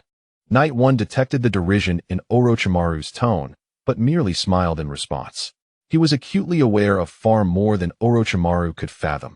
In this world, bloodline supremacy undeniably reigned supreme. Without the lineage of the Otsutsuki clan, who could hope to attain the heights of the first Hokage or Uchiha Madara, it was simply unattainable. Those devoid of Otsutsuki blood, save for interlopers with extraordinary luck, could only aspire to the level of a mere Kage at best. Take the demigod Hanzo of the Salamander, indeed strong. The title of demigod was a testament to the acknowledgement he received within the ninja world. However, could he ever reach the caliber of the first Hokage or Uchiha Madara? Certainly not. He fell far short of such greatness. At best merely a notch above the average Kage.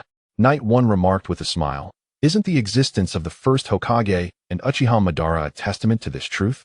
Who among the ninja world has achieved their level of power? When the first Hokage was at the pinnacle of his might, it was only Uchiha Madara who could stand against him.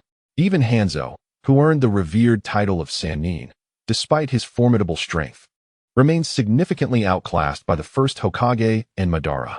Orochimaru narrowed his eyes. "Does your clan possess more detailed records regarding the first Hokage and Uchiha Madara?"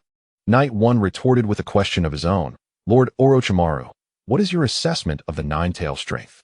Orochimaru, puzzled by Knight One's intent, contemplated before responding. "Were it not for Kushina Uzumaki's sealing techniques to restrain the nine tails, I doubt anyone in the village could subdue it." Knight One continued, "Do you realize? According to my clan's records, even the mighty Nine Tails, in the presence of the first Hokage and Uchiha Madara, was little more than a colossal chakra toy. They could effortlessly subdue tailed beasts and forcibly extract their chakra for their own use." Orochimaru's eyes narrowed further. "Who can assert that the village's records about the first Hokage are entirely accurate? Are there no embellishments? Though the village does hold some accounts of the first Hokage and Uchiha Madara, they are not particularly detailed and seem to have been deliberately obscured. Yet, there remains a sliver of truth, albeit one that feels increasingly implausible. Even Orochimaru harbored doubts regarding their veracity. Do you think such matters require exaggeration? Knight One scoffed. Glancing toward Shursui, let us not forget, The Nine Tails offers little resistance when facing the current Uchiha Shursui. The Uchiha Sharingan and the first Hokage's would release seem almost designed to counter-tailed beasts, rendering any beast virtually defenseless against these two bloodline limits. As for our Hyūga clan, you should be somewhat aware of our circumstances. Although the Byakugan possesses certain strengths that surpass those of the Sharingan, it pales in comparison to the latter's potential for evolution. The Hyūga clan has now fallen into decline, with a stubborn and feeble main family, and a branch family confined like caged birds. We have lost the standing to be regarded alongside the Uchiha as two of the great clans. Orochimaru jested. The Hyūga's foundation remains quite profound. Such secrets of the ninja world are not accessible to just anyone. Moreover, does your clan not still possess you, this anomaly? Yaruchi chose not to respond directly, instead letting out a low chuckle and shifting the topic. Lord Orochimaru, do you possess any training methods regarding sealing techniques? Orochimaru replied with a smile. You wish to learn sealing techniques? If your information holds true, once I acquire the medical forbidden techniques from Shinomori, I shall share with you some methods for learning sealing techniques. Then I thank you, Lord Orochimaru. Yaruchi nodded, feeling no sense of impropriety.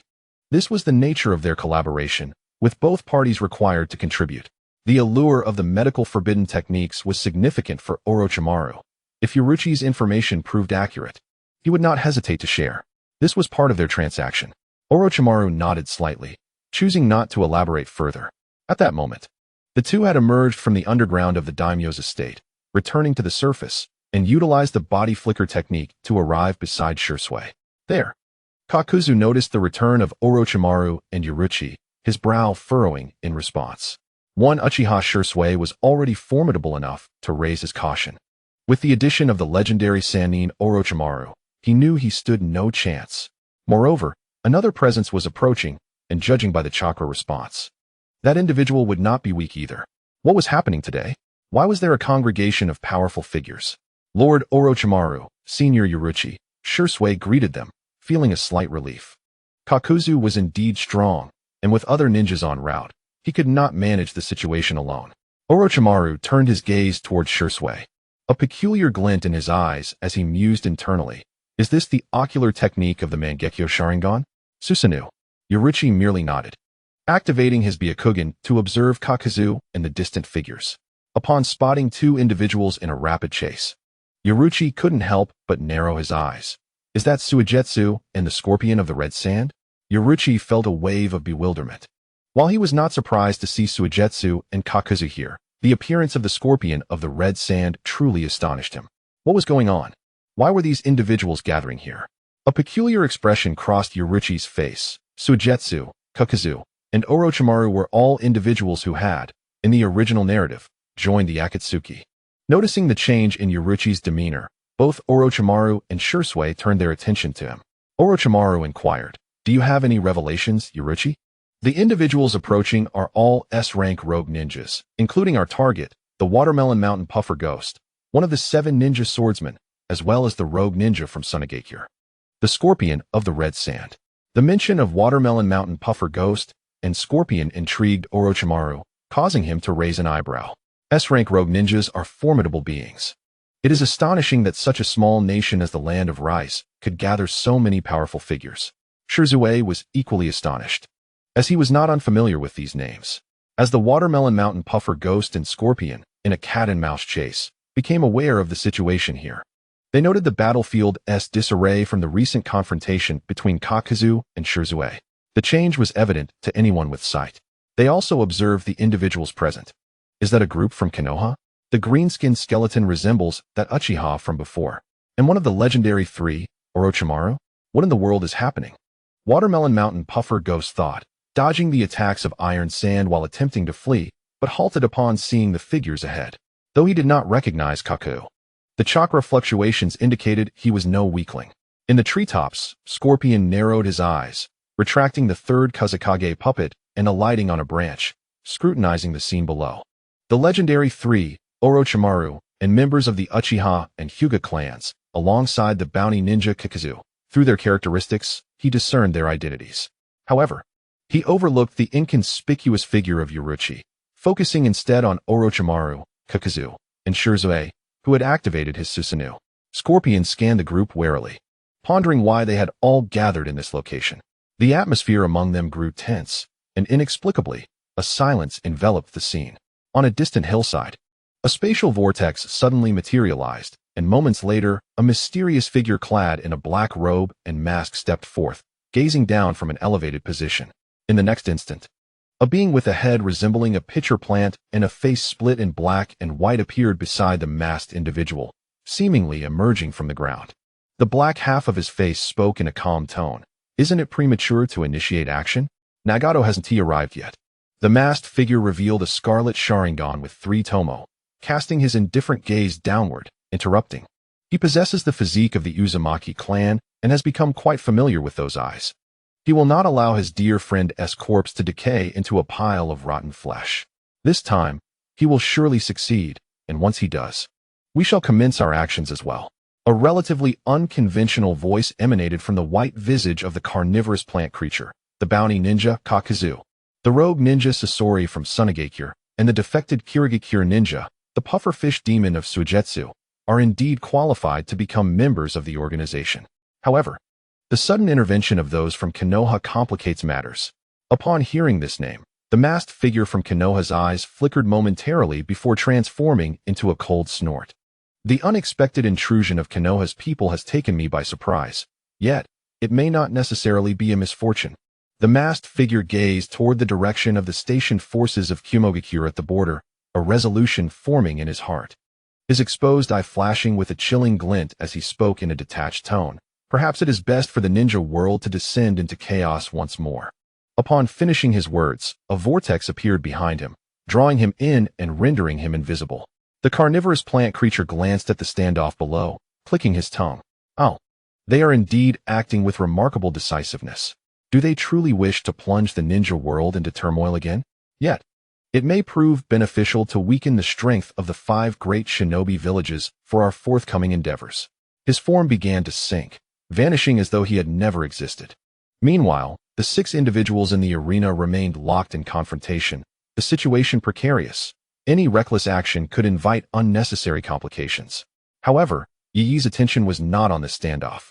Instead, his gaze shifted toward a particular direction, and through his sensory perception, he detected subtle spatial fluctuations emanating from that vicinity. Who could it be? Was it someone from Kumogakure or Uchiha Obito? Yet, he pondered deeply. These spatial fluctuations resembled those that occurred when the 4th Hokage utilized the Flying Thunder God technique, suggesting it was also a form of space-time ninjutsu. Currently, those possessing such abilities in the ninja world could be counted on one hand. The 4th's Flying Thunder God, Uchiha Obito's Kimui, and Kumogakure's Heaven-Sent technique.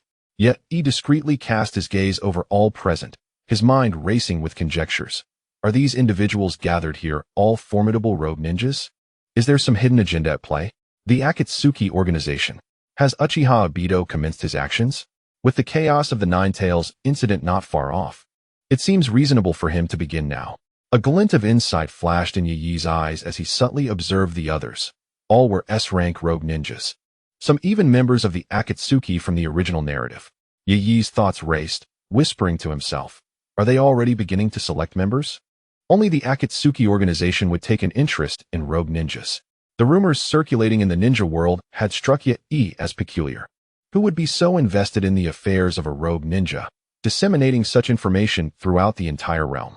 Initially, Yi had assumed it stemmed from Kirigakure, yet, upon further reflection, it seemed excessive for them to mobilize for a single rogue ninja, unless another force was at play behind the scenes.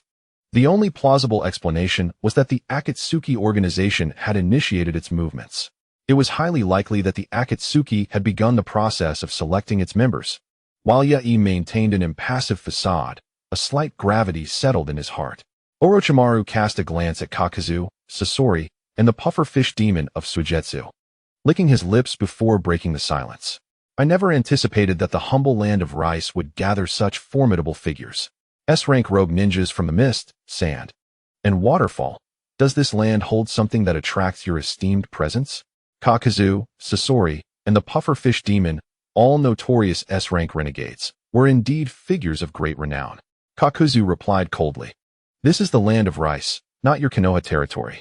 Do we need your leaf's oversight while we are here? His gaze towards Orochimaru and Shursui was laden with caution. The strength of the Konoha delegation was not to be underestimated. Kakuzu's attention shifted to the pufferfish demon and Sasori, revealing a similar wariness. Both were bountied by the black market, and their rewards were substantial. Of this, he was acutely aware. His presence here was indeed prompted by news of the pufferfish demon. Orochimaru maintained his smile. We from Konoha have received a commission from the daimyo of the land of rice to expel the troublemakers within its borders. I harbor no intentions of causing chaos in the land of rice, nor do I wish to oppose Konoha. I shall depart shortly, the pufferfish demon interjected, casting a wary glance at Sasori, who stood at a distance atop the treetops. His eyes glinted as he proposed, Sasori of the red sand, shall we negotiate? If you wish to keep your secrets concealed, allow me to leave the land of rice. Otherwise, I might just reveal what I know. And I doubt you want your secrets to become common knowledge across the ninja world. Having been relentlessly pursued by Sasori, the pufferfish demon found the presence of others a fortuitous opportunity. Against the agile and mobile Sasori, escape was uncertain. However, noticing Sasori retracting his third Kazekage puppet, the pufferfish demon felt he had a potential countermeasure. Clearly, Sasori was equally reluctant for the truth about the third Kazekage to come to light. Sasori's expression hardened upon hearing the pufferfish demon's words. I have stated before, no prey I target escapes my grasp. Although he wished to keep the existence of the third Kazekage puppet a secret, the threat from the pufferfish demon ignited a fierce glint in his eyes. Surveying the gathered individuals, he squinted, contemplating whether his strength was sufficient to detain them all. It was a gamble. With resolve, Sasori subtly moved his fingers, focusing on the pufferfish demon's position. Humph, Sasori of the red sand, you are overconfident. The pufferfish demon scoffed. But his expression drastically shifted the next moment as he leaped to the side in haste. Just as he did so, a loud crash echoed, and a steel spike erupted from the ground. Had the pufferfish demon not evaded in time, his body would have been impaled. Moreover, the spike, akin to a tentacle, continued its assault, relentlessly pursuing the pufferfish demon. They had resorted to violence. Did he not fear the exposure of the third Kazekage's secret? Damn it! The watermelon mountain pufferfish demon cursed inwardly, swiftly evading the onslaught with agile movements. However, his gaze was fixed on the scene before him, where he observed that the watermelon mountain pufferfish demon had once again summoned the third Kazekage puppet. His expression darkened suddenly. He had not anticipated Scorpion's reckless determination. To eliminate him, he was willing to disregard the repercussions of the third Kazekage's demise becoming public knowledge. I warned you, there is no escape for you today. Scorpion coldly glared at the watermelon mountain pufferfish demon as the third Kazekage puppet raised its arms, unleashing a torrent of iron sand upon the ground below. The deafening sounds of explosions resonated as the watermelon mountain pufferfish demon dodged with all his might, resorting to water release to confront the impending assault head-on. In an instant, splashes of water erupted, and the iron sand detonated, igniting the battle. Magnet release? And that face, could it truly be the third Kazekage of Sunigakure? Transformed into a puppet by the likes of Scorpion? Kakuzu, witnessing the third Kazekage puppet floating with its iron sand wings, felt a flicker of intrigue in his eyes. The third Kazekage? How fascinating. It had not crossed my mind that the disappearance of the third Kazekage was orchestrated by Sunigakure's own. Orochimaru, too, expressed his astonishment. Is that really the third Kazekage of Sunigakure? Shursui was left speechless, unable to fathom that a leader of a ninja village had been slain and turned into a puppet. Scorpion, you deranged lunatic, do you wish to perish alongside me? If word of the third Kazekage's death spreads, you shall not escape unscathed. Fury and disbelief flashed in the watermelon mountain pufferfish demon's eyes. This man was truly insane. Did he not comprehend the catastrophic consequences that would follow the revelation of the third Kazekage's demise? Fear not, no one shall escape. I will ensure this information remains buried. Today, everyone in the land of rice will perish. Scorpion's cold gaze swept across all present, his fingers twitching as the third Kazekage puppet raised its arms, and a storm of iron sand began to levitate ominously in the air. In the next moment, the dark mass of iron sand transformed into countless iron needles, launching a sweeping assault upon all below. Scorpion's sudden onslaught did not go unnoticed, and the expressions of those present darkened. Each began to employ their respective defenses. Ah, how fitting for a rogue from Sunigakure to seek our demise here. Orochimaru remarked, licking his lips and casting a mocking glance at Scorpion and the floating third Kazekage puppet. He had not anticipated that the Kazekage's disappearance was tied to such circumstances. Moreover, the fact that the third Kazekage had been turned into a puppet, retaining even the bloodline of magnet release, piqued Orochimaru's curiosity. Do not be overly arrogant, Scorpion. Kakuzu's expression soured as he fixed a steely gaze on the rogue. He had not approached Scorpion with hostility, yet this man dared to strike at him? And what of it? If I must kill, then so be it. Scorpion replied indifferently, surveying the varied stances of those below him, his tone apathetic. None of you are weaklings. Thus, you shall all become my collectibles. With the secret technique, Ten Machine's manipulation, Scorpion retrieved another scroll from his arsenal, forming seals as he pressed down upon it. With a series of thuds and the emergence of white smoke, 9 figures suddenly appeared, draped in red cloaks, each distinct in appearance and armed with different weapons. These are all Scorpion's puppets. Having a multitude at my disposal is no disadvantage. With a cold smile, Scorpion extended chakra threads from his fingertips, deftly manipulating the diverse puppets that surged towards Orochimaru, Kakuzu, and Shursui. In Scorpion's perception, the chakra levels of these 3 individuals were formidable. Orochimaru and Kakuzu were renowned figures within the ninja world, and Shursui, having activated his Susanoo, radiated immense power. It was imperative to approach this trio with utmost seriousness. The only relatively inconspicuous presence was Yae, a member of the Hyūga clan, who had not captured Scorpion's attention. Currently, he could only control 10 puppets, prioritizing the elimination of the stronger foes, while leaving the Hyūga member for later consideration. Moreover, it was evident that the Hyūga present was from the branch family. Even if he were to be killed, it would be of little consequence, as the branch families could not produce useful puppets due to their restricted capabilities. Scorpion held lofty ambitions and had little regard for ordinary individuals. Perhaps he would have found some interest in a member of the main family of the Hyūga. Boom. The battle erupted instantaneously, with Scorpion controlling 10 puppets against Kakuzu, Orochimaru, Shursui, and the formidable Suigetsu. The arena was thrown into complete chaos.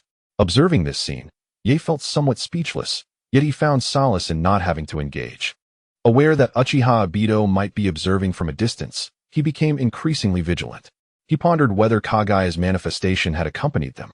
If the old fiend had set his sights on him, it would certainly spell trouble. Yae instinctively retreated to the back, opting not to engage. However, Suigetsu had fixed his gaze upon Yae. He sensed no substantial threat emanating from the Hyūga member, but with the third Kazekage's puppet focused on him, escaping was proving difficult. He intended to incapacitate this Hyūga individual to help fend off the third Kazekage's puppet, thereby creating an opportunity for his own escape. Although he had previously encountered Yae, at that time, Yae had been masked by Umbu, leaving Suigetsu unaware of his true identity. Moreover, during their prior skirmishes, Yae had unleashed a tremendous amount of chakra, far exceeding that of a high-ranking ninja. Yet, the Hyūga before him now did not exude the same formidable aura. Thus, Suigetsu failed to associate this seemingly weak Hyūga with the one who had previously vanquished Kibatozo and shattered their combined water techniques. It seems fortune is not on your side. Suigetsu sneered, evading the Iron Sands barrage while charging towards Yae's position. Sensing Suigetsu's malevolent intent, Yae instinctively turned his gaze towards him, discerning his intentions, and narrowed his eyes. Water style, Water Dragon Jutsu. As Suigetsu swiftly approached, his eyes glinted coldly as he rapidly formed hand seals. A torrent of water surged beneath him, morphing into a roaring water dragon that lunged towards Yae with ferocious momentum and incredible power. Reversal. Yae remained steadfast, his body spinning at high speed as a chakra shield materialized around him. With a resounding crash, the water dragon collided, sending sprays of water cascading in all directions. A terrifying sound wave erupting, yet it failed to disturb Yi in the slightest. Are you seeking death? Yi's cold gaze pierced through the chaos as his left hand formed a seal, while sparks danced and crackled between his fingers. Lightning release, white lightning. With a decisive point, a column of lightning shot forth with astonishing speed, striking true amidst the astonished gaze of the Watermelon Mountain's pufferfish demon. Boom. The thunderous sound echoed as the pufferfish demon's forward momentum was abruptly halted, sent hurtling backward by Yi's strike. His body crashed into a large tree, splintering it. leaving a charred mark upon his form. Damn it. It's that member of the Hyūga clan from before. I was careless. The pufferfish demon clutched his chest, the wound swiftly mending under the influence of his chakra. Yet, instead of retaliating, he regarded Yi with an expression heavy with apprehension and respect. Recognizing the lightning technique, he recalled the one who had previously slain Pipa Shirzong. He had not anticipated that this exceedingly youthful Hyūga would be the same individual. The memory of such destructive ninjutsu filled him with trepidation. Facing such an attack head-on would be insurmountable. Before he could ponder further, a multitude of iron spears rained down upon him from above. Cursing under his breath, the pufferfish demon formed hand seals and struck the ground, which promptly liquefied, allowing him to sink beneath the surface and narrowly evade the onslaught of spears. Emerging from another location, he braced himself for another spear attack, prepared to burrow back into the earth, but no assault came. Glancing over, he saw the situation unfolding, and a smirk crept across his face. The puppets of the scorpion of the red sand had been dismantled by Kaku, Orochimaru, and Shursui in succession. Even the third Kazekage's puppet had been summoned back. Hovering beside him without further action, Scorpion surveyed those present, furrowing his brow in realization he had underestimated their power. Alone, he could not hope to eliminate them. It was evident that no one capable of gaining renown in the ninja world was weak. However, now that the matter of the third Kazekage was known to them, failing to eradicate them entirely would lead to considerable trouble down the line. Seeing this, the pufferfish demon merely chuckled coldly. Each individual present was a formidable ninja. It was absurd to think that Scorpion alone could vanquish them. Even if another village's leader were to arrive, they might not be able to overcome all here. Scorpion was far too arrogant. Yet, perhaps this was for the best, as it would allow him to escape Scorpion's pursuit. The pufferfish demon began to discreetly assess his surroundings, already contemplating his departure. Kakuzu had ensnared a puppet with his tendrils, and with a forceful tug, he shattered it into pieces, discarding the fragments to the ground beneath his feet, casting a mocking glance at Scorpion. Is this all you think will defeat me? You underestimate me, Scorpion of the red sand. I underestimated you. The Scorpion's gaze fell upon a few individuals, and with a calm demeanor, he remarked, ultimately fixing his eyes on the watermelon mountain pufferfish demon, a cold smile gracing his lips. I shall not make a move against you. My sole target is him. Upon hearing this, the watermelon mountain pufferfish demon narrowed his eyes and retorted icily, Crimson Sand Scorpion, do you believe I am easy to bully? The Scorpion merely cast him a sidelong glance, his disdain unmistakable. Now, I am not the only one aware of your manipulation of the third-generation Wind Shadow into a puppet. Even if you were to kill me, the others would disseminate this information. The watermelon mountain pufferfish demon said, his tone betraying his inner turmoil. And so what? The Scorpion replied nonchalantly, clearly unfazed. He was well aware of Tsunagekyu's situation. The current fourth Wind Shadow had only ascended due to fortune. While it was claimed that he repelled the attacks from Kumogakure, the Scorpion remained skeptical. This was likely a mere political maneuver, an embellishment for their own reputation. More likely, it was due to his mastery of magnet release, which was akin to gold in the ninja world. The fourth Wind Shadow's control over magnetic gold would yield immense benefits for Tsunagekyur, thus securing his position. Was he not familiar with Tsunagekyur's nature? At this moment, Kakuzu turned to the Scorpion and spoke coldly, his tone dripping with contempt. Oh, you think you can choose when to fight or not? Do you fancy yourself the first Hokage? Who was Kakuzu, after all? The Crimson Sand Scorpion believed he could dictate the terms of engagement. Did he not care for his own dignity? If the first Hokage were present, perhaps he would grant some leeway, but the Crimson Sand Scorpion was far from deserving such consideration. With a chilling smile, Kakuzu formed hand signs, flame wind raging waves. With a thunderous roar, two masks behind him opened simultaneously, unleashing both lightning release and fire release, a torrent of flames surging forth, enveloping the area around the Scorpion within a matter of moments. The Scorpion furrowed his brow, his fingers moving deftly as the third Wind Shadow puppet conjured a shield of iron sand to protect him. With a resounding crash, the iron sand shield absorbed the brunt of the fiery assault, turning red-hot, while grains of iron sand cascaded down. The flames engulfed the shield, tongues of fire still reaching toward the Scorpion's position. Seeing this, the Scorpion retreated, utilizing the iron sand to hover in midair. The tree beneath him was consumed by the flames, reduced to ashes in mere moments. Since you are unwilling to engage, Hand over that puppet to me. Return him to Sunagakure, and you shall receive a handsome reward. Kakuzu's gaze was frosty, a hint of greed flickering in his eyes. His audacity in attempting to assassinate the first Hokage was proof enough of his boldness. He regarded the rest with disdain. Even now, he would not shy away from confronting the leaders of the 5 great ninja villages, his sights firmly set on their heads. Given the opportunity, he would act without hesitation. Do not overstep your bounds, Kakuzu. The scorpion floated in the air, his voice icy. Not only do I covet that puppet, but I also have my sights set on your head. Kakuzu's eyes gleamed with avarice, disregarding the scorpion's threats entirely. Did he think he could act against him without repercussions? As for those from Konoha, he would assess the situation when the time came. Orochimaru and Uchiha Shisui both possess considerable value, particularly the latter with his eyes akin to those of Uchiha Madara. He is a prize that must be acquired. However, for now, let the arrogant scorpion pay a price. Wind release, pressure damage. Kakuzu smirked coldly as the wind attribute mask opened wide, unleashing a violent torrent of wind pressure that surged forward, threatening all in its path. Humph. Since you are so oblivious, I shall have no choice but to eliminate you first, Scorpion coldly declared, activating the 3rd Kazekage puppet, which was enveloped in an even denser shield of iron sand, positioned defensively in front. Boom. The ferocious wind pressure collided with the iron sand shield, resulting in a terrifying roar as the storm raged and the iron sand shot forth. A series of cracking noises emerged, indicating that the shield was beginning to crack under the weight of the powerful assault. Observing this, Scorpion merely emitted a slight hum.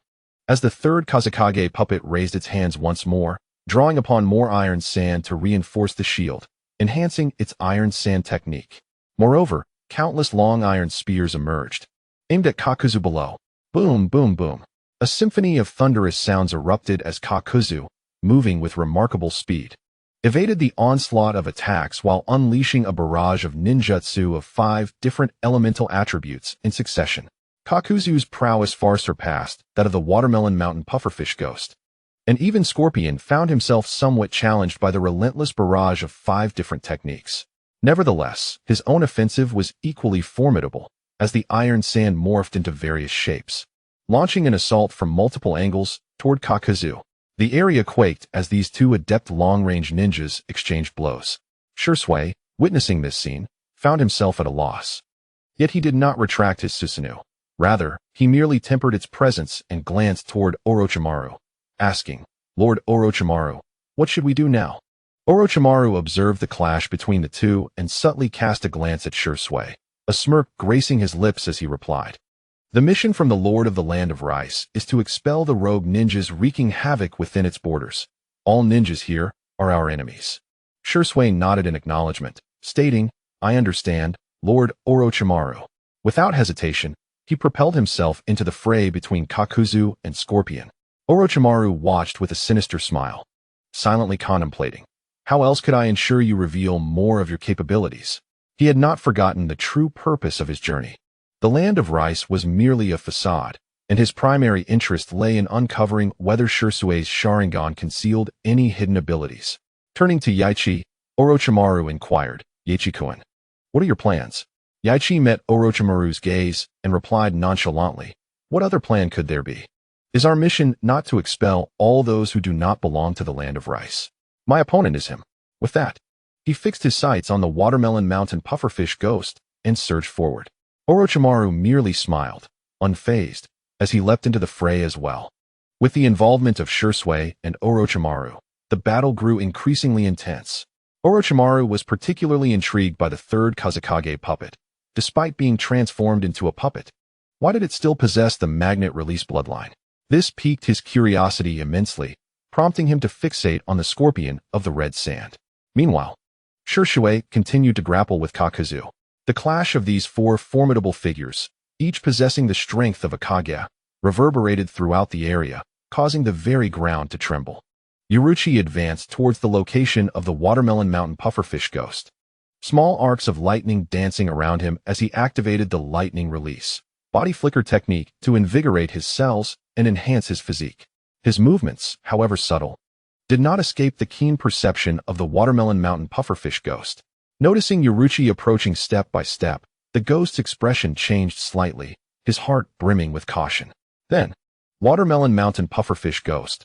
Let us continue, Yaichi declared, his aura restrained yet commanding enough to instill a sense of urgency in the ghost. I have already resolved to depart from the land of rice. Surely, there should be no conflict between us and your leaf village? The Watermelon Mountain Pufferfish Ghost inhaled deeply. Responding slowly, Yaichi scoffed, do not be so naive. Am I unaware of your earlier intentions? Since you have chosen to strike against me, you shall face the consequences. Yaichi had no intention of letting the Watermelon Mountain Pufferfish Ghost escape. Few knew of his true strength, and the ghost was one of them. Were it not for his previous considerable exhaustion, Yaichi would not have allowed the Watermelon Mountain Pufferfish Ghost and Hoshigaki Kisame to leave. He preferred to remain in the shadows, with as few as possible aware of his actual capabilities. Now that he had encountered the ghost, he would not allow him to slip away easily. Without further ado, Yaichi launched an attack. The 8 trigrams air palm. Concentrating chakra in his palm, he thrust forward, unleashing a chakra projectile that rocketed toward the Watermelon Mountain Pufferfish Ghost. Furious, the Watermelon Mountain Pufferfish Ghost growled, do you truly believe I am an easy target? The scorpion may be so, but I am one of the 7 ninja swordsmen of the mist. To be underestimated repeatedly is infuriating. Despite his anger, the Watermelon Mountain Pufferfish Ghost remained on high alert, understanding that Yaichi was among the strongest in their ranks. As the attack surged towards him, he merely snorted and deftly evaded, avoiding a direct confrontation. With a resounding explosion, a pit was blasted into the ground. Yaichi pressed on, propelling himself forward, seemingly predicting the Watermelon Mountain Pufferfish Ghost's position, appearing before him in an instant. Chakra swirling around his hand as he struck downwards. Though it appeared light and effortless, it bore immense pressure upon the ghost. How dare you underestimate me? As I am also one of the 7 ninja swordsmen of the mist. The Watermelon Mountain Pufferfish Ghost retorted, clenching his fist. Sharp barbs seemed to rise from his knuckles as they collided with Yaichi's palm. The impact reverberated through the air, as their fists and palms met in a clash that sent shockwaves outward, scattering grass and debris in every direction. In the next moment, the Watermelon Mountain Pufferfish spirit felt an overwhelming force emanating from the opponent's palm, causing him to stagger backward in rapid succession, each step leaving an imprint in the ground. The ability to absorb chakra indeed renders him a nemesis to ninjas in certain respects. Although Night One's right palm chakra was diminished, even his remarkable control could not prevent the forcible extraction of his chakra. Nevertheless, he remained undeterred, stomping down upon the ground with a resounding crash, fracturing the earth beneath him. With his left fist clenched tightly, he unleashed another powerful strike. Humph! Are you attempting to rely on physical combat? It is futile. As long as you possess chakra, you cannot escape my shark skin's extraction. The Watermelon Mountain Pufferfish spirit scoffed, extending his large hand to grasp Night One's incoming fist, intent on utilizing the shark skin's ability to forcibly strip away Night One's chakra. Why not test it and see?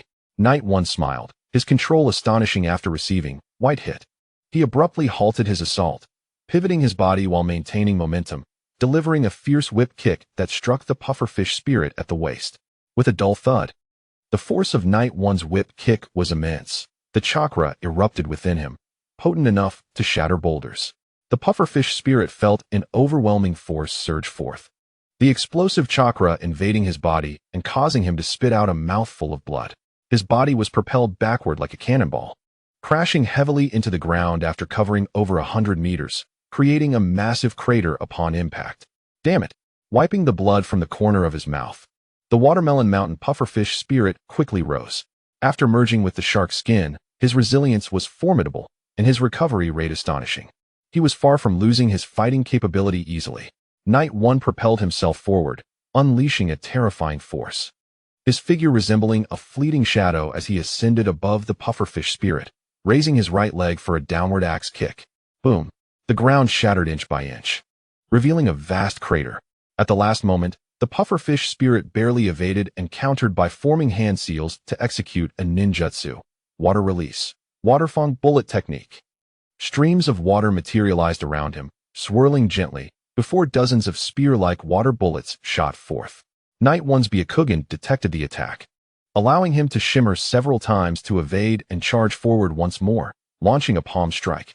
8 trigrams, empty palm. With a sharp sound, The chakra projectile sliced through the air, producing a piercing whistle, but the watermelon mountain pufferfish spirit blocked it with his fan-like hand, causing the chakra to shatter and forcing him to retreat several steps. However, he suffered no major harm.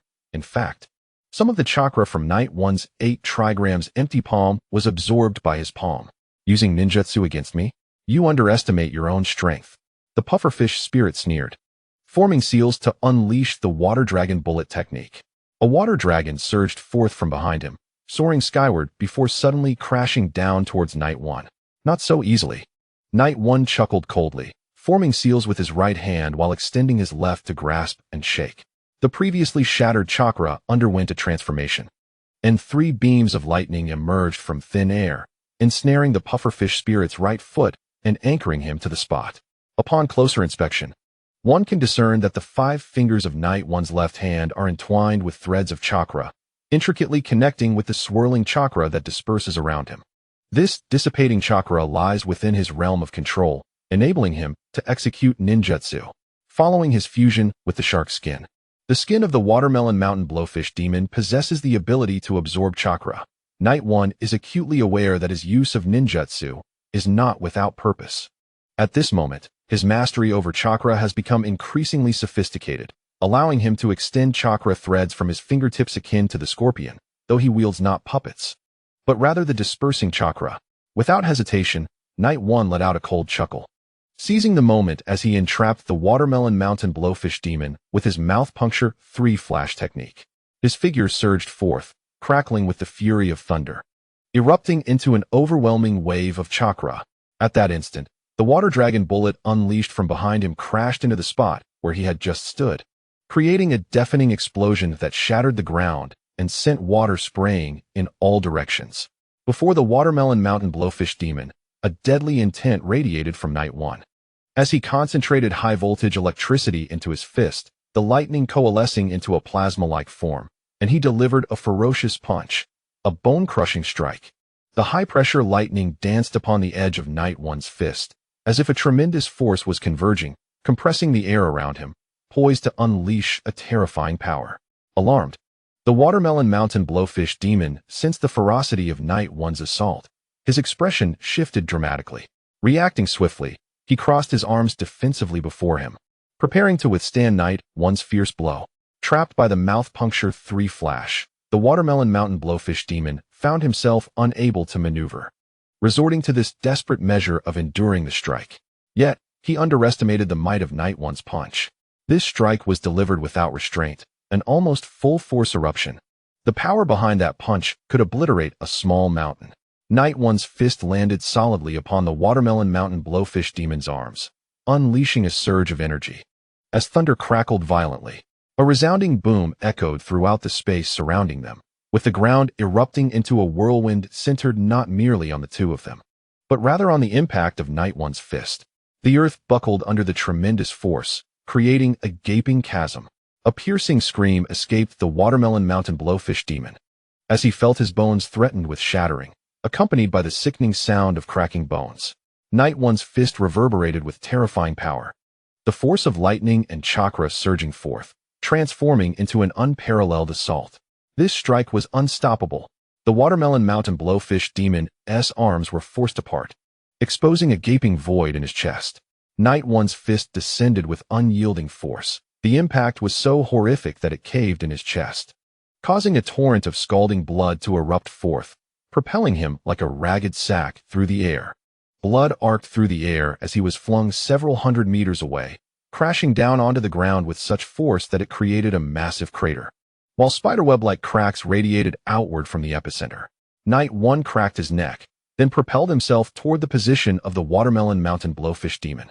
Through his observation, he perceived that the watermelon mountain blowfish demon had not perished but was grievously injured. The blow he received was not so easily absorbed. Although Suikazan Hibi no Oni's physique surpasses that of ordinary ninjas, he still suffered severe injuries. Damn it! Suikazan Hibi no Oni struggled to rise from the ground, clutching his chest and coughing blood, his eyes betraying a flicker of terror. He could hardly comprehend the current state of the ninja world. Was it truly this perilous? Any random individual could overpower him. The likes of Sasori and this member of the Hyūga clan before him were equally formidable. This is utterly infuriating. Though his injuries were gradually mending due to the influence of the Jinchuriki chakra, the healing process was painfully slow, and complete recovery would require time. But would Yoru allow him that luxury?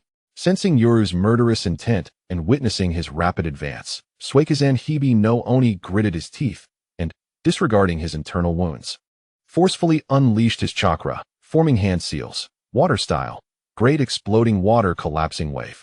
Water style, great exploding water collapsing wave. Water style, great exploding water collapsing wave. With 3 consecutive large-scale water style techniques, the surrounding area transformed into a vast ocean, torrents of water surging forth with tremendous force. Having executed this, Suikazan Hibi no Oni had no intention of engaging in further conflict with Yoru. He dove into the depths, exploiting his advantage in underwater speed to escape in a specific direction, covering hundreds of meters in an instant. Where do you think you're running? Yoru snorted coldly, his legs propelling him through the air as he evaded the raging waters from above, pursuing swiftly. Wind style, Phoenix Wind Cutter. Utilizing his Byakugan to pinpoint Suikazan Hibi no Oni's position beneath the water, Yoru formed a one-handed seal, chakra surging from his legs, releasing a slicing wind blade aimed directly at him. Yoru's assault did not cease. He unleashed a series of ninjutsu, lightning style, white lightning, 8 trigrams, empty palm. Furthermore, kunai, shuriken, and sunban imbued with lightning style chakra were hurled forth in rapid succession. The water's surface was cleaved open, revealing deep gashes, while Yoru's subsequent attacks were directed at Suikazan Hibi no Oni. Below, as Suikazan Hibi no Oni sensed the impending strikes, his expression darkened. He cursed under his breath. Is it the Byakugan's insight? How vexing. Previously, when he submerged, Sasori could only vaguely discern his location, unable to pinpoint it accurately, and thus resorted to broad area attacks. Yet this cursed member of the Hyūga clan was launching precise strikes directly at him, clearly exposing his position. Water style, water prison technique. Ignoring the intense pain coursing through his body, Suikazan Hibi no Oni gritted his teeth and executed the jutsu. As his hand seals were completed, a curtain of water manifested around him, successfully blocking Yoru's onslaught, redirecting the water flow or causing it to miss entirely. Yoru stood upon the water's surface, continuing his pursuit, but his gaze shifted to another direction. Noticing a dozen figures approaching, he squinted at their attire. Mist Village shinobi? Have they truly arrived as well? Given that news of Suikazan Hibi no Oni had spread throughout the ninja world, it was unsurprising that the Mist Village would receive such intelligence. Thus, their arrival did not catch Yoru off guard, yet it was indeed a frustrating turn of events. Forget it.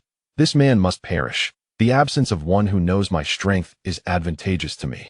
Determined, Yoruchi unleashed a surge of lightning chakra, a flicker of electricity flashing in her eyes.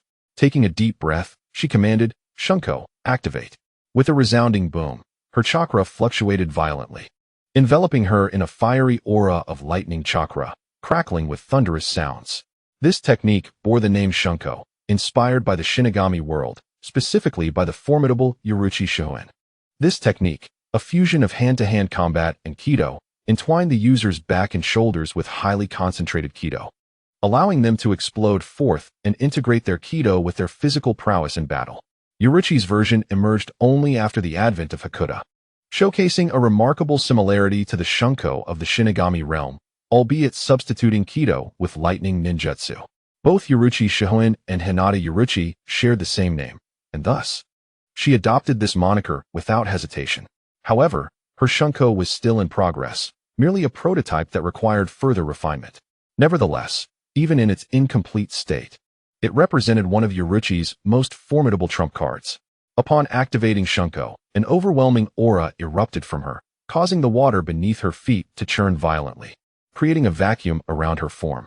Casting her gaze towards the Watermelon Mountain pufferfish demon, a cold smile graced her lips. In an instant, she vanished from her position, the force of her movement causing the water to explode beneath her. Like a bolt of blue lightning, she surged forth, leaving a trail of splashes in her wake. With her speed heightened post-Shunko activation, she nearly instantaneously closed the distance to the pufferfish demon. Extending her right hand, she manifested a blade of lightning, striking with ferocity. The water prison shield was cleaved in twain before the demon could react, leaving a gruesome wound across its body. "Ah, damn it, you will die?" The pufferfish demon shrieked, blood gushing from the wound, its pain igniting a surge of ferocity. Forming hand seals, it coalesced water into a spinning water blade, slashing towards Yaichi. Being a ninja skilled in the use of a kunai, the demon was naturally proficient in swordsmanship. With a powerful swing, it aimed to cleave through stone. Yet, Yaichi merely flicked her gaze, calculating the trajectory of the attack. With her lightning blade, she met the assault head-on. A thunderous collision echoed as the two blades clashed, sending forth sprays of water and arcs of lightning. Yaichi stood firm, undeterred, while the pufferfish demon was sent reeling, the electric force paralyzing its body. "This must come to an end," Yaichi declared coldly, stepping forward to pursue the pufferfish demon, her blade aimed at its neck. With a swift motion, a gaping wound appeared, blood gushing forth, though she did not sever the demon's head. The agony forced Suka Mountain's pufferfish demon to break free from its paralysis. His eyes flashing with boundless pain and terror as he clutched his neck, desperately attempting to distance himself, casting a terrified glance at Yaichi. He was afraid, utterly terrified. The opponent's strength instilled a fear in him that surpassed even that of Might Guy, who had once unleashed the Eighth Gate and decimated the 7 ninja swordsmen, or his former superior, the 3rd Hokage, neither of whom had evoked such intense dread within him. Observing that his strike had merely left a wound on his adversary, Yaichi was rendered speechless. The resilience of the opponent's physique was indeed beyond his expectations. Furthermore, the injury on the demon's neck was gradually healing. After merging with the skin of the fish, Suka Mountain had become even more robust, exhibiting remarkable regenerative capabilities. For an ordinary individual, Yaichi's Chidori sharp spear would have resulted in a decapitation, yet this foe merely bore a deep wound, with blood gushing forth, and thanks to the fish skin, it was mending slowly. Such resilient skin, coupled with formidable recovery, presented a challenge. Thus, Yaichi decided to pierce his heart completely. A cold smile graced his lips as he retracted the lightning blade, unleashing a torrent of electricity pulsating from his palm, exuding an overwhelming power. Yaichi bent his sword fingers, concentrating the lightning energy at their tips. Chidori 2nd Edition, Piercing Hand. With Yaichi's advancements, Chidori had grown increasingly potent, evolving beyond the Chidori sharp spear to encompass techniques akin to the 3rd Raikage's Hell Stab. Chidori fundamentally relied on piercing attacks powered by high-voltage electricity, and as the chakra intensified with each strike, its might naturally escalated. Yaichi propelled himself forward, the distance of several meters appearing negligible to him. In an instant, his fingers plunged directly into Suka Mountain's heart, unleashing a surge of high-pressure lightning that pierced through effortlessly. Attempting to flee, Suka Mountain discovered that, unbeknownst to him, multiple bolts of lightning had ensnared his feet, rendering escape impossible. He could only watch helplessly as Yaichi's assault drew ever closer until it penetrated his heart. Emerging from his back, You are truly a monster," Suka Mountain gasped, feeling the life within him ebb away, his gaze becoming vacant. With his final utterance, he stared wide-eyed as vitality slipped away entirely. Upon his demise, his form transformed, shedding the guise of a pufferfish man to revert to his original appearance. The barbed skin writhed slightly before appearing in his hand. Seemingly possessing its own consciousness, the skin squirmed before submerging into the water, attempting to escape, only to be seized by Yaichi, who swiftly ensnared it with his mouth and performed the 3-flash technique. Yaichi closed the instantaneous technique, casting a glance at the approaching mist ninja, narrowing his eyes, yet chose to disregard them as he made his way toward the land of Rice's daimyo residence. The sudden eruption of activity naturally attracted the attention of the 4 engaged in battle, who turned to observe, their expressions shifting to one of solemnity. The chakra fluctuations from Suka Mountain vanished. This Hyūga clan member is no trifling adversary. As Kakuzu evaded the onslaught of Shursue's Susanoo, he landed at a distance, his gaze fixating on Yaichi, his demeanor growing serious. The unexpected demise of Suigetsu Hozuki truly took him by surprise. As an S-rank rogue ninja and a member of the legendary 7 ninja swordsmen of the mist, Suigetsu's prowess was undeniably formidable. However, how could he have perished so swiftly after engaging in battle with that member of the Hyūga clan? Merely a span of 10 minutes had elapsed, and yet he was slain? Scorpion remained silent, having extricated himself from Orochimaru's entanglements, his gaze shifting towards Yaichi. Initially, Yaichi had been somewhat overlooked. However, the sudden disappearance of Suigetsu's chakra fluctuations commanded their attention. The individuals who had arrived from Konoha were indeed no weaklings. Yaichi had grown stronger since their last encounter. Shursui marveled at this revelation. The strength Yaichi exhibited now far surpassed that of their former captain, Kiba Tozo. Yet, Shursui was not entirely surprised, for he too had made significant strides, deepening his mastery over the Mangekyo Sharingan. As a member of a prestigious clan akin to the Uchiha, it was only natural for Yaichi's strength to enhance. Shursui cast a glance at Kakuzu, charging forth once more, his Susanoo delivering a devastating blow. Kakuzu responded with a disdainful grunt, re-engaging Shursui in fierce combat, both employing an aggressive and powerful style of fighting, the battle's intensity palpable. The thunderous sounds of their clashes reverberated throughout the vicinity. Orochimaru also cast a glance towards the unfolding chaos, a sardonic smile gracing his lips. How astonishing it is to witness such a swift resolution to the conflict. He was well aware of Yaichi's capabilities. Thus, the slaying of Suigetsu came as no great shock to him. Nevertheless, he remained cautious, pondering whether Yaichi had truly unleashed his full power in their absence. Due to the distance, they had not witnessed the exact manner in which Yaichi had vanquished Suigetsu. Paying little heed to the situation, Orochimaru turned his attention to Scorpion. Chuckling softly, "Let us proceed, Chiyo Scorpion. Your puppet techniques intrigue me greatly." With a bite to his thumb, Orochimaru formed seals and pressed his hand to the ground. Summoning technique. A burst of white smoke erupted, revealing a colossal serpent-summoning beast. Upon its arrival, Manda scanned the surroundings warily. Sensing no recurrence of the previous incident, it exhaled in relief, raising its eyes to regard Orochimaru, its tone chillingly ominous. "Orochimaru, you wretched scoundrel. How dare you appear before me again? I have yet to settle the score from our last encounter." Manda's fury towards Orochimaru was palpable. Had it not been for Orochimaru's meddling, it would not have been confined to the Ryuchi cave for such an extended period. The cave's abundant natural energy was fortunate, as it greatly aided in Manda's recovery. Otherwise, given its prior injuries, it would have taken far longer than a year and a half to heal. "Enough, Manda. Following this encounter, I shall provide you with ample offerings. The previous circumstances were unavoidable. I had no choice but to resort to such measures. And you seem to have emerged relatively unscathed, have you not?" Orochimaru replied with a faint smile, dismissing Manda's grievances. "Are you mocking me, Orochimaru? If you fail to offer me a satisfactory explanation this time, I will end your life right here." The myriad serpents with vertical pupils fixated intensely on Orochimaru, their murderous intent surging. "I shall provide you with compensation later. You may choose anything from what I possess. For now, let us confront our foes together." Orochimaru narrowed his eyes, locking gazes with the myriad serpents. Upon hearing this, the serpents' eyes glimmered with interest. Orochimaru had many valuable items, including his unique ninjutsu, which could greatly aid them. Furthermore, Orochimaru could assist in the cultivation of sage techniques, all of which were essential for him. Otherwise, given the serpent's rebellious nature, how could they possibly obey Orochimaru? Although his power played a significant role, as each summoning required offerings, it was more crucial that some of Orochimaru's possessions would indeed enhance his strength. "I hope you speak truthfully. Otherwise, the next summoning will not be as effortless." The serpents exhaled, their gaze sweeping the surroundings with meticulous scrutiny. Orochimaru merely smiled, reassuring the serpents before turning his attention to Sasori. A smirk gracing his lips. "Allow me to witness the might of your magnet release, Sasori of the Red Sand." With a swift motion, the serpents surged forth.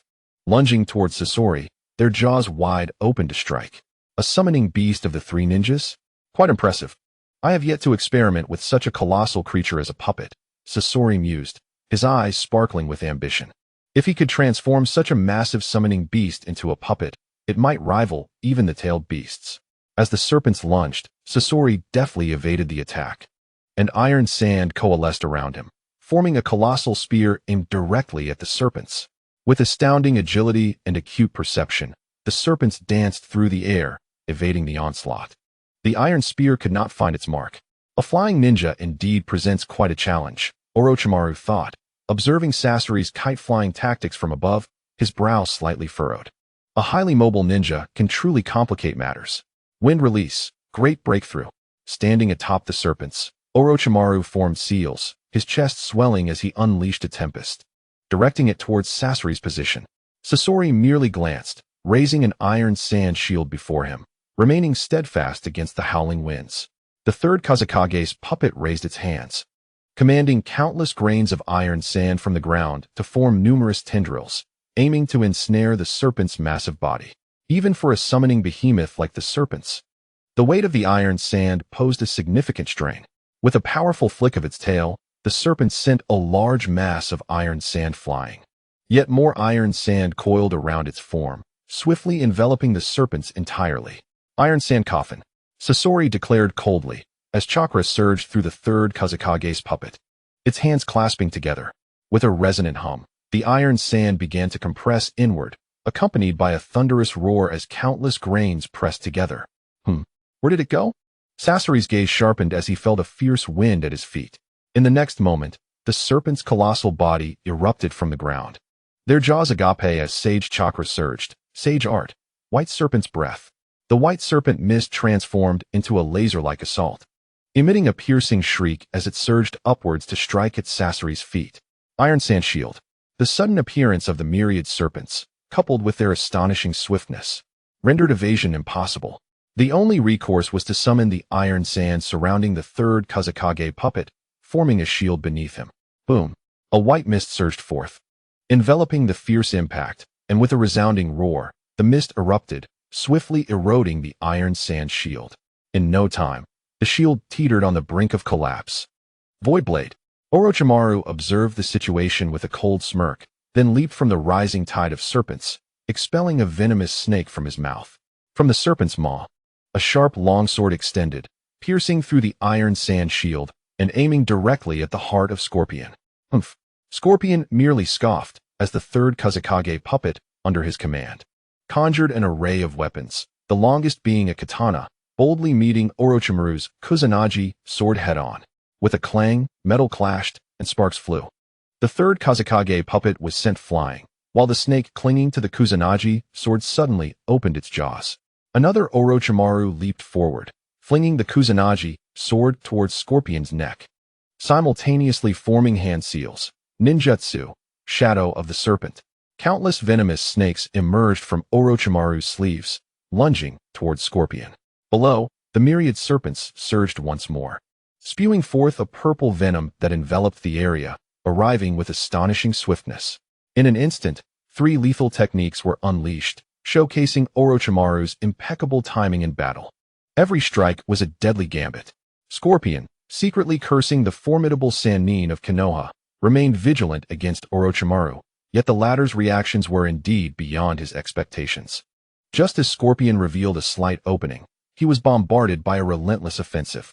However, Scorpion would not remain passive, with iron sand coalescing into a shield. He blocked the incoming venom. The hissing sound of corrosion echoed as the liquid-like venom seeped in, dismantling the iron sand's defenses. Another iron sand spear collided with the Kusanagi sword, sending them both careening away. More iron sand gathered, forming a spiked shield that obstructed the oncoming venomous snakes. While Scorpion's form suddenly retreated explosively, the snakes, under Orochimaru's control, skillfully avoided the spiked shield and circled around, lunging again as Orochimaru's right hand beckoned, sending the deflected Kusanagi sword plunging downward once more. A flurry of lethal techniques followed. "I underestimated you, Orochimaru," Scorpion exclaimed. "Magnet release, sand iron world." He retreated, positioning the third Kazekage puppet to shield against the impending assault as iron sand transformed into sharp tendrils, covering a vast area. With a pointed gesture, he commanded the puppet's wings to unfurl, releasing a multitude of spiked tendrils from all directions toward the front, neutralizing all of Orochimaru's attacks and countering with lethal intent. Boom, boom, boom. The battle rapidly escalated to a fever pitch as Orochimaru and Scorpion exchanged fierce blows, their ninjutsu colliding with the iron sand tendrils. Both combatants poured their utmost efforts into defeating one another. Meanwhile, Yi had returned to the daimyo's residence, reuniting with the returning Ikado. Together, they gazed upon the 4 warriors locked in combat. The clash between Shimizu and Kakuzu reverberated violently, with the sounds of their struggle echoing in the air. As both sides engaged in an evenly matched confrontation. As night fell, Yaruchi nodded discreetly. Now, Shursui wielded the Susanoo with greater ease. Should he face off against the formidable Suigetsu and the Toad Demon again, he would undoubtedly fare much better than before. Meanwhile, on the battlefield between Orochimaru and Sasori, the latter appeared to hold a slight advantage, owing to his exceptional agility and newfound vigilance. Orochimaru sought an opportunity, but it was far from simple. If the battle were to persist, the likelihood of a stalemate loomed large. Orochimaru's strength did not merely lie in the potency of his jutsu, but rather in the myriad of intricate and troublesome techniques he possessed, making his demise a formidable challenge. Moreover, it was evident that Orochimaru had yet to reach the peak of his power, as he had not unleashed his full repertoire of forbidden arts. Was it a matter of unpreparedness or a deliberate concealment of his capabilities? Regardless, Yaruchi would not underestimate Orochimaru. Vigilance was imperative. Nearby, Akane watched the ongoing skirmish with concern. Yaruchi, what should we do now? Aren't you going to assist? As a mere chunin, Akane felt powerless, trembling at the mere fluctuations of battle emanating from afar. Yaruchi's gaze shifted towards a certain direction, her voice tinged with gravity. Others are approaching, and in considerable numbers. Her sensory range was vast. She had not only detected the earlier figures from a mist, but also sensed an additional group of ninjas converging from another direction. Suddenly, as if attuned to an imminent threat, Yaruchi activated her Byakugan, her expression altering upon perceiving a colossal surge of orange-red chakra, akin to a miniature sun. The presence of a tailed beast caused her countenance to shift dramatically as she witnessed the convergence of blue and red chakra into a single point. Instantly, she turned her gaze towards the engaged Orochimaru and Shursui, exclaiming, "Lord Orochimaru, Shursui, be cautious." Upon hearing Yaruchi's warning, both Orochimaru and Shursui paused in surprise. Their attention drawn to the same direction, their expressions shifting slightly in concern. Kakuzu and Sasori shared a similar reaction. Not far away, a terrifyingly intense chakra surged forth. As a massive, purple-black chakra sphere, measuring several meters across, hurtled towards them. This was the tailed beast bomb. It struck with the force of an indestructible projectile, leaving a path of devastation in its wake, gouging deep furrows into the earth. The four combatants, previously embroiled in fierce conflict, dared not remain in place any longer. They hastily ceased their actions and swiftly distanced themselves from the area. Just as they made their escape, a thunderous roar erupted. The tailed beast bomb, upon nearing their vicinity, unleashed its terrifying chakra in a cataclysmic explosion, igniting the sky in a fiery blaze and illuminating the surroundings in crimson. Following this, an unstoppable shockwave radiated outward, annihilating everything within a 100-meter radius.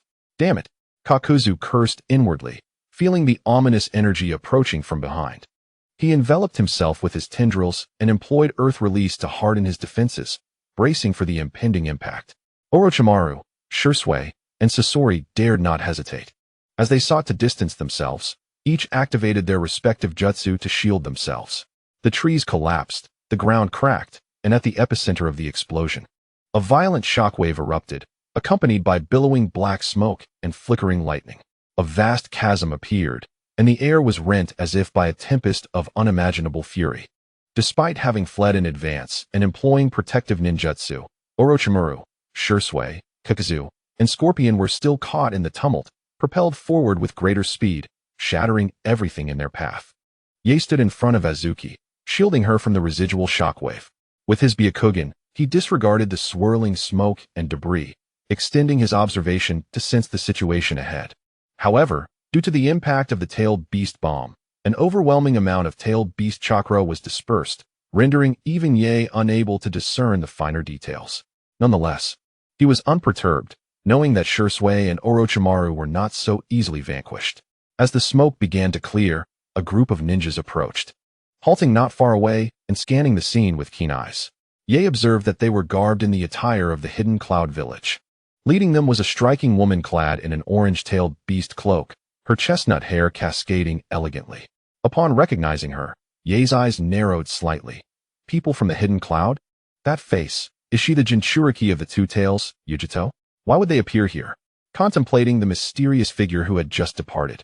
Ye pondered whether he had summoned them here. Meanwhile, another group of mist ninjas pursuing information about the Kirigakure's fugitive had arrived in the vicinity.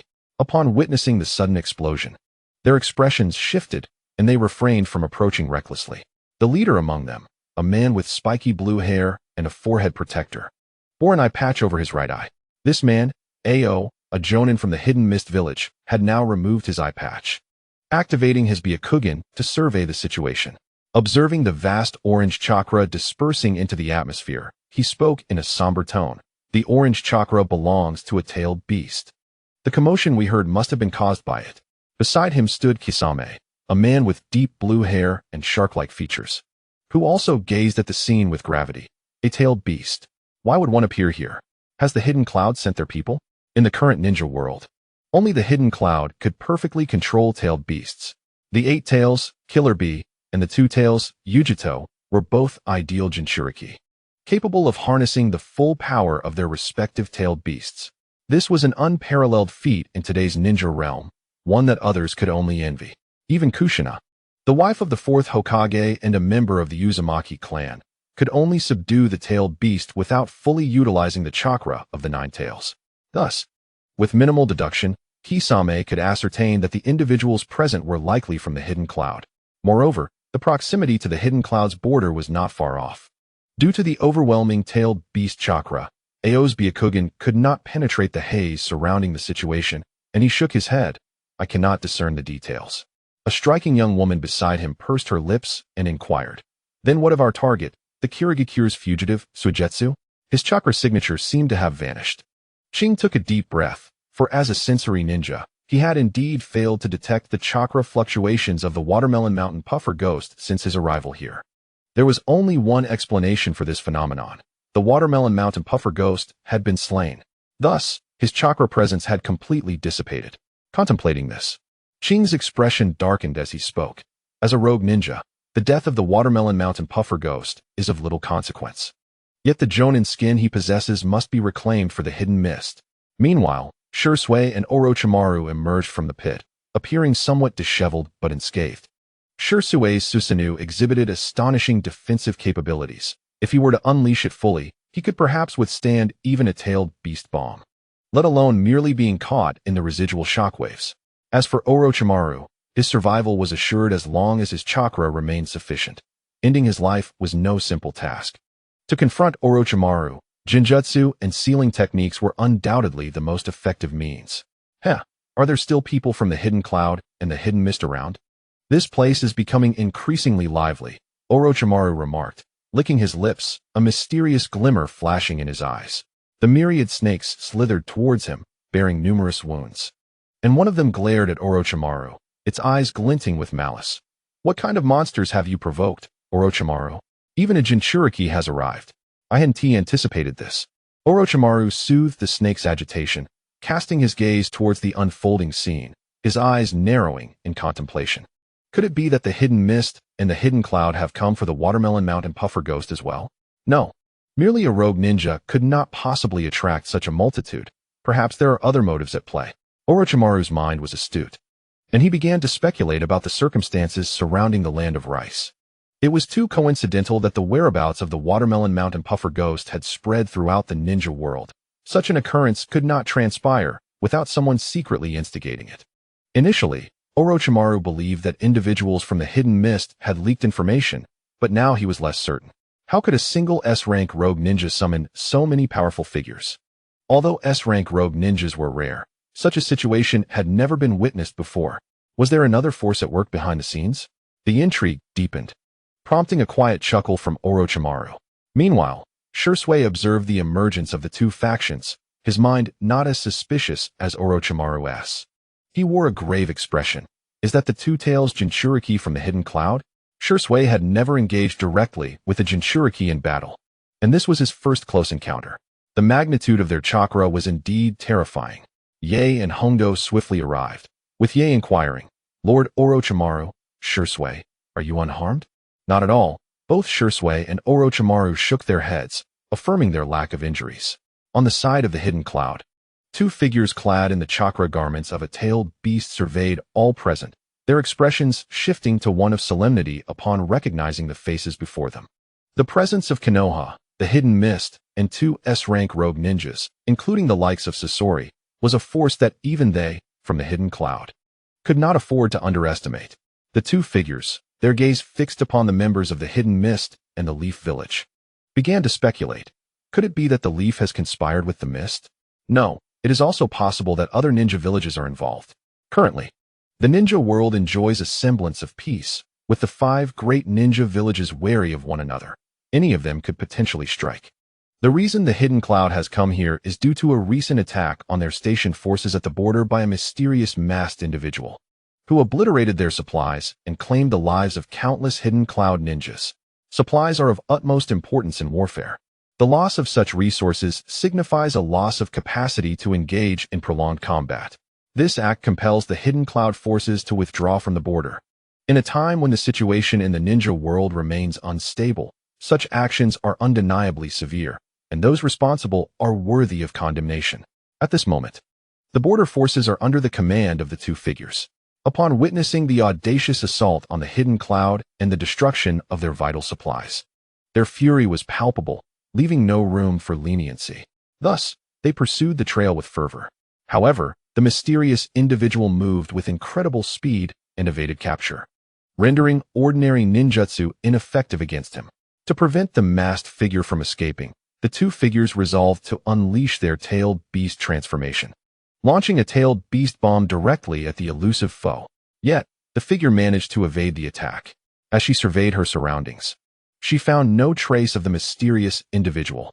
Realizing the gravity of the situation, she quickly deduced the reason, cursing inwardly. Have we been ensnared? Who could be behind this? Clearly, the masked figure had deliberately lured the hidden cloud forces here, and her earlier tailed beast bomb had fortuitously landed in this location, causing collateral damage.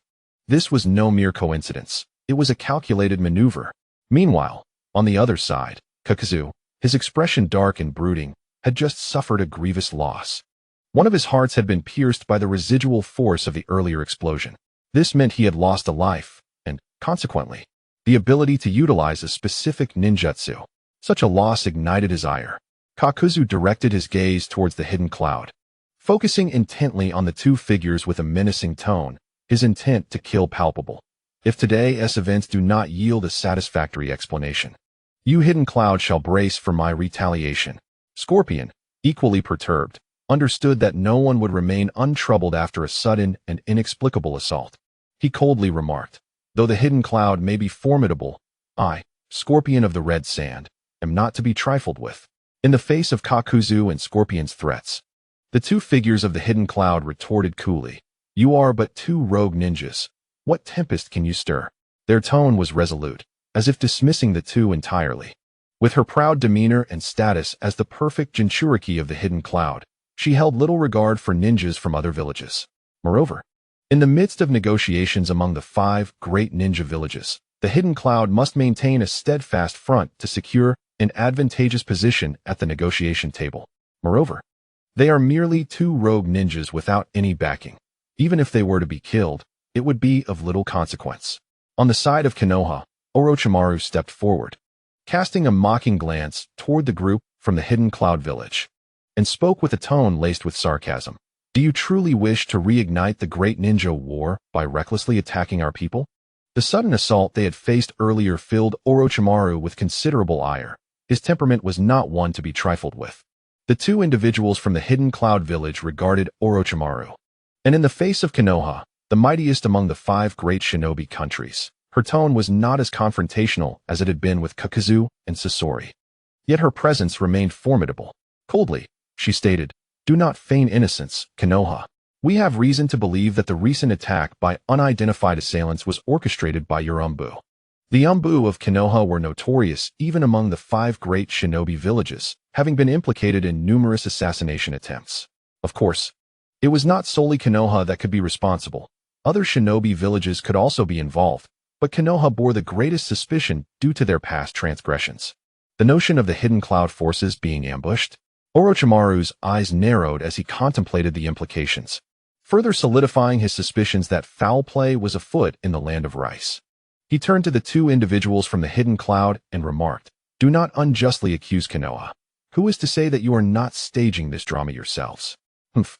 Does the hidden cloud village need to resort to such theatrics? Only you Konoha would engage in such underhanded tactics." The two from the hidden cloud retorted coldly, showing no trace of fear towards one of the legendary three, Orochimaru. A chilling murderous intent flickered in Orochimaru's eyes, but before he could respond, Kakuzu interjected, visibly irked. "It seems you from the hidden cloud have grown arrogant, truly believing I, Kakuzu, am easy to bully?" Kakuzu glared at the hidden cloud ninjas, his voice icy as the black tendrils of his body writhed, a shattered mask clattering to the ground. With no intention of banter, his killing intent surged as he formed hand seals and declared, "Lightning strike inferno." A formidable chakra surged from Kakuzu, unleashing a fearsome combination of lightning and fire. Intertwining in a tempestuous display, the conflagration erupted forth like a raging tide, raising the temperature of the air as thunder crackled ominously, enveloping the area where the hidden cloud ninjas stood. "Your perfect Jinchuriki. Well, killing you will surely pain the hidden cloud." Meanwhile, Sasori also took action, his anger ignited by the hidden cloud's stance. Did they truly believe he, Sasori, would cower before them? With a flick of his fingers, the third Kazekage puppet raised its arms, countless iron spears hovering in the air, before launching toward the hidden cloud's ranks like javelins. "Be cautious." The group from the hidden cloud, numbering in the dozens and including several jonin, paled at the sight of the impending attacks and quickly warned each other. "Stand back." The two from the hidden cloud coldly retorted, as their orange-tailed beast chakra surged violently, transforming into a claw that swept forward. With a thunderous boom, the sweeping motion unleashed a force akin to a wind release technique, colliding with the incoming assault. A terrifying roar erupted, the focal point becoming a tempest, stirring up a storm of dust and debris. Though the two wooden figures are not of advanced age, they have attained a profound reconciliation with their inner selves through the unique experience offered by the true waterfall, which expels the darkness within. They have thus become the perfect Jinchuriki, possessing the power of tailed beasts. Even amidst the formidable assembly in the hidden cloud, they stand out prominently. The true waterfall is a remarkable sanctuary, enabling one to confront the shadows of their heart. By vanquishing these shadows, one can expel the darkness. This reconciliation with the tailed beast and mastery over its power is pivotal.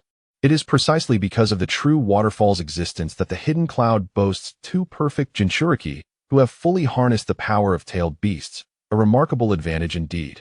With the fire mouse jewel, the two wooden figures, cloaked in the chakra of a tailed beast, formed hand seals, conjuring forth a dozen blue fireballs. These fireballs, oddly shaped like mice, possessed impressive potency, searing the air and causing it to warp. Under the adept control of the two wooden figures, these fireballs were launched at an astonishing speed towards Kakuzu and Scorpion, accompanied by the sound of whistling through the air. "Lightning release, false darkness." Kakuzu grunted. Performing hand seals as a mask behind him opened its mouth wide, unleashing a tempest of thunder that obliterated the incoming fireballs one by one. With a sudden burst, he propelled himself forward, dark tendrils extending from his body to sweep the area. On the other side, Scorpion also sprang into action, coalescing black iron sand into a circular shield that enveloped him. The ensuing explosions of fireballs and blue flames raged against his defenses but could not breach them. As the iron sand shield shifted, revealing Scorpion's head, he deftly moved his fingers, causing the wings of his third Kazekage puppet to unfurl, launching countless iron sand feathers like a torrential downpour. Observing this, the two wooden figures crouched low, akin to feline predators, their ferocity ignited. Their chakra surged, hair cascading in a braided display, dancing like flames.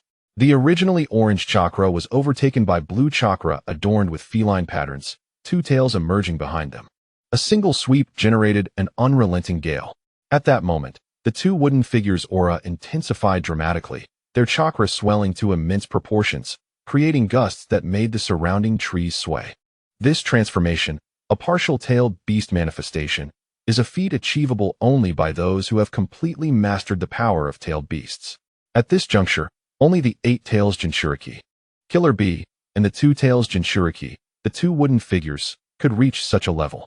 Tailed beast transformation is generally categorized into 4 stages: chakra leakage, chakra borrowing, partial tailed beast transformation, and complete tailed beast transformation.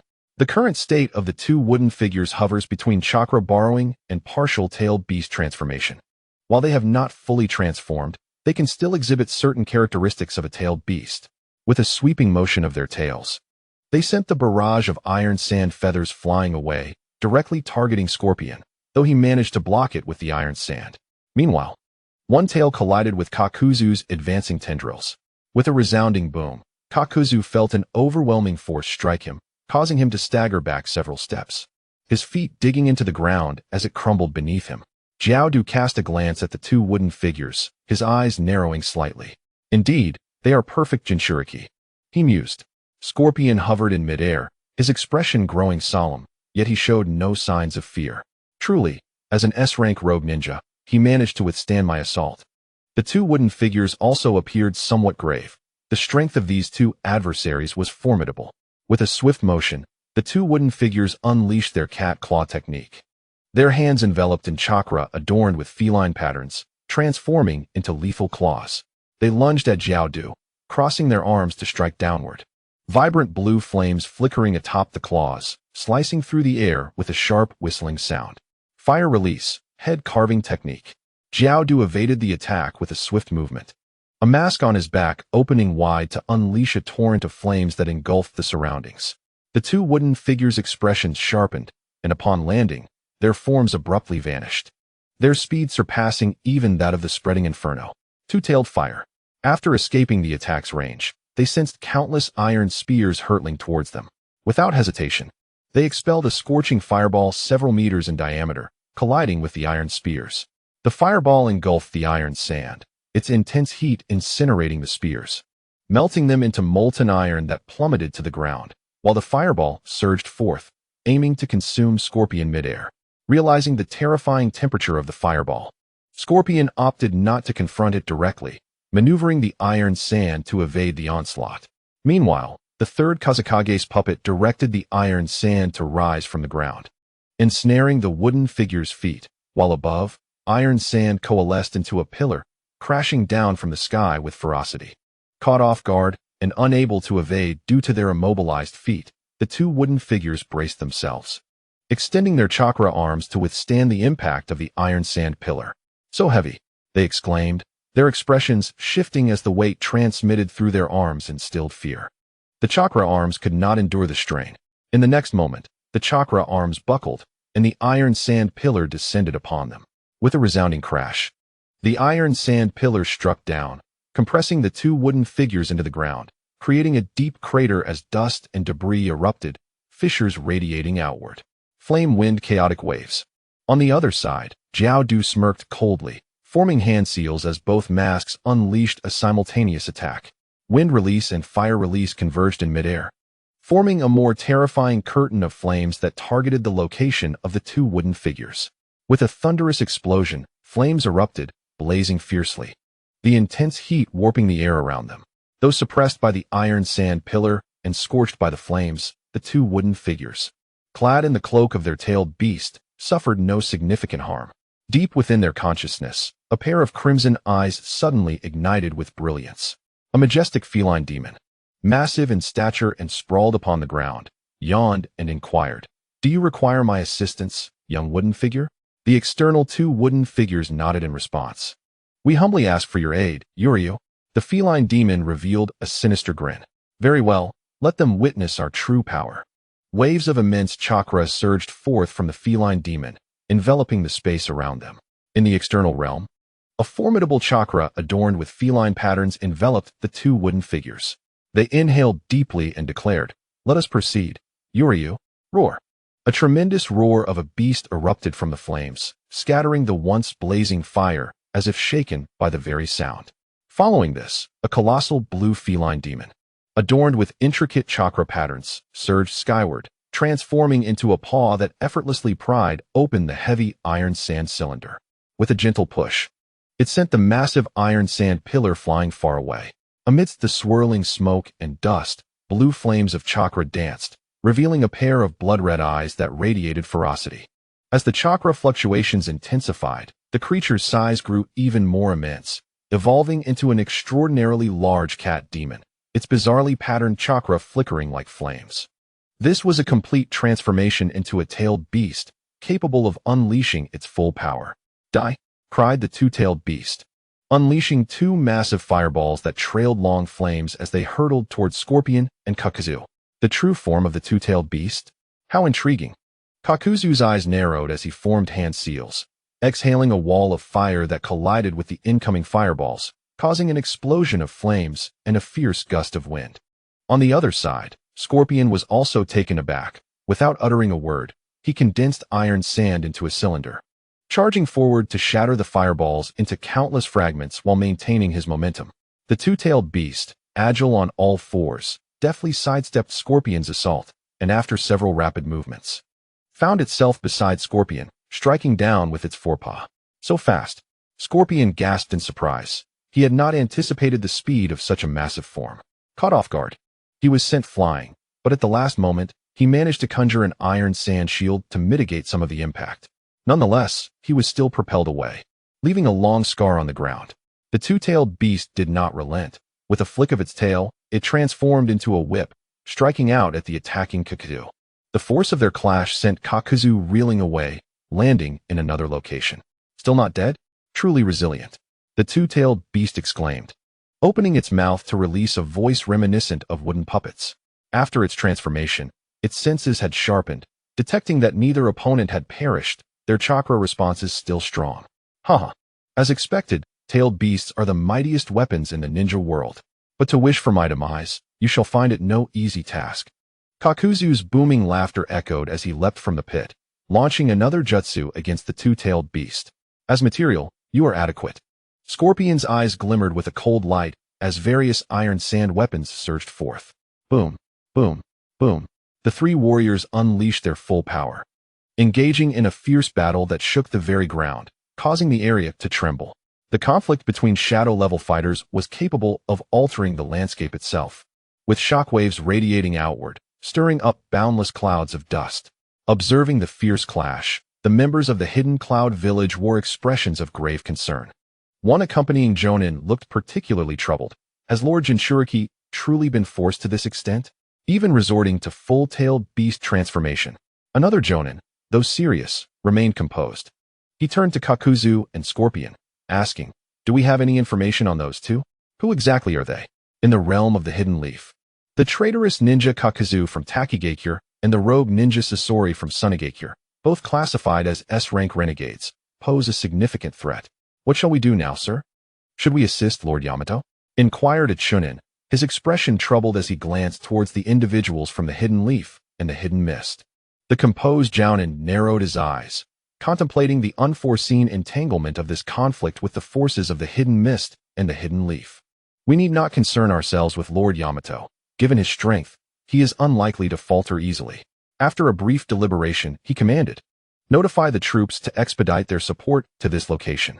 Surveying the scene, his gaze turned fierce as he continued, "We shall remain on standby until reinforcements arrive, keeping a close watch on the movements of the Leaf and Mist ninjas."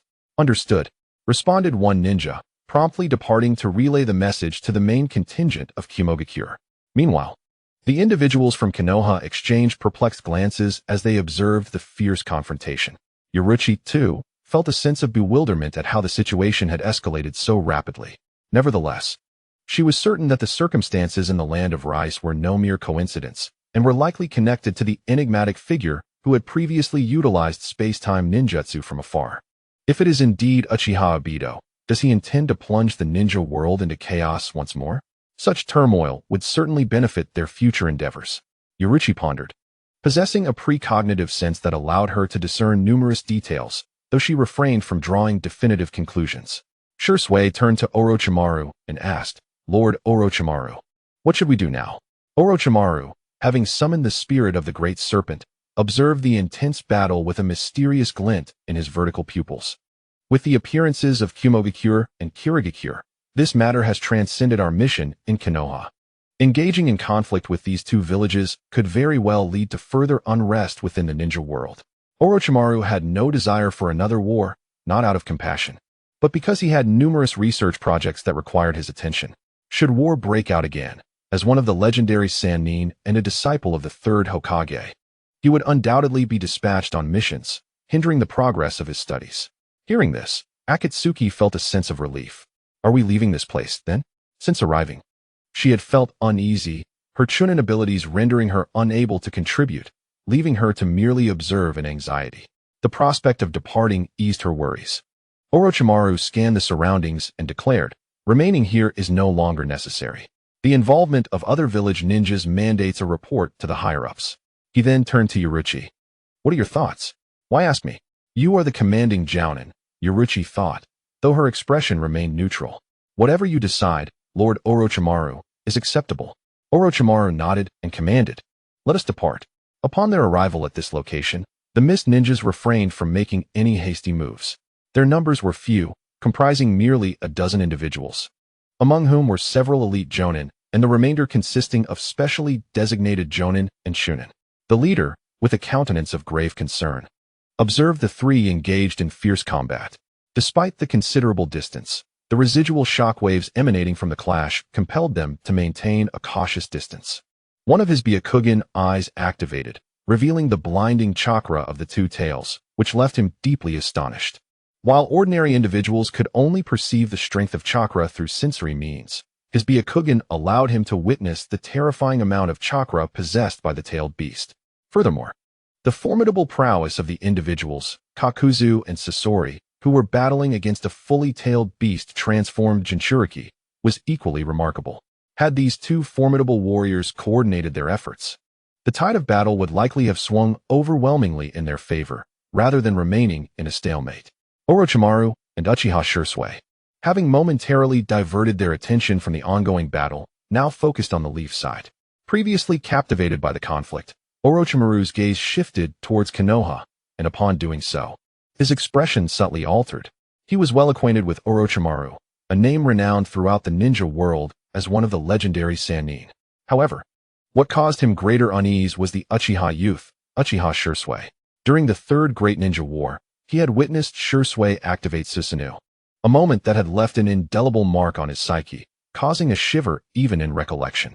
What should be done? Retrieving the Samahata from the hands of these two monstrous foes seemed almost an insurmountable task given their current capabilities. The leader cast his gaze upon the four from Konoha, noticing the Samahata held aloft by Yaichi, and his expression darkened considerably. With his Byakugan, he had already discerned that the Samahata, one of the 7 ninja swords, was in Yaichi's possession, leading him to conclude that the formidable Suigetsu was likely slain by the hands of Konoha's shinobi, resulting in the loss of the Samahata to their adversaries. The Samahata was an invaluable weapon for the Mist, and its loss to the enemy was unacceptable. Yet, they were confronted by the likes of Orochimaru and Shursui. In a moment of dilemma, as he observed the Leaf ninjas preparing to leave, he clenched his teeth and led his team to obstruct their path. Covering his right eye with a mask, he directed his remaining eye towards Orochimaru's group. Taking a deep breath, he addressed them. Lord Orochimaru, the Samahata is a crucial weapon for us in the Mist. We kindly request its return, and rest assured, we shall offer a substantial reward in return. Resigned to the necessity of negotiation, he acknowledged their disadvantage against Orochimaru and Shursui, realizing that engaging in combat was futile. Fortunately, they were currently amidst diplomatic discussions among the 5 great shinobi villages. Although the atmosphere remained tense, it was no longer the life-and-death struggle it had once been. Orochimaru halted his advance, his slit pupils fixated on the Mist ninjas, his tone laced with mockery. Oh? Is it the intention of your Mist to reclaim your weapons this time? But surely, you haven't forgotten, have you? The watermelon and the pufferfish demon have become traitorous ninjas of the Mist. The items acquired from these traitors are our spoils of war. Do you wish to seize the spoils of Konoha? Ching shook his head, speaking in a subdued tone. No, Lord Orochimaru, that is not our intention. We are willing to offer a reward that would satisfy Konoha. Please return the Samahata to our Mist. Your words are futile. The item is in his possession. You should negotiate with him. Orochimaru shrugged, glancing at Yi. Taking advantage of wiping the sweat from his brow, Ching adjusted his eye patch and earnestly addressed Yi. Esteemed sir, please return the Samahata to our Mist. In return, we shall provide you with a reward that will meet your approval. A reward that pleases me?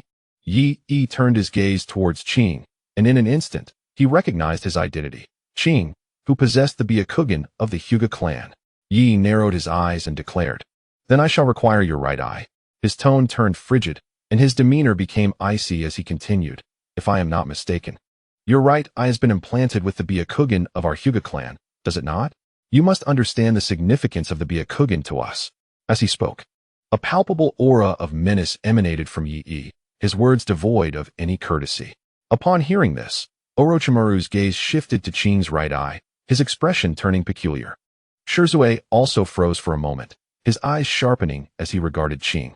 As a member of the Konoha bloodline clans, he inherently understood the implications of the Byakugan's existence outside its clan. Red Bean's mouth fell slightly open. The individual before them possessed the Byakugan, a bloodline limit of the Hyūga clan? After hearing Yi's words, Ching's expression shifted dramatically.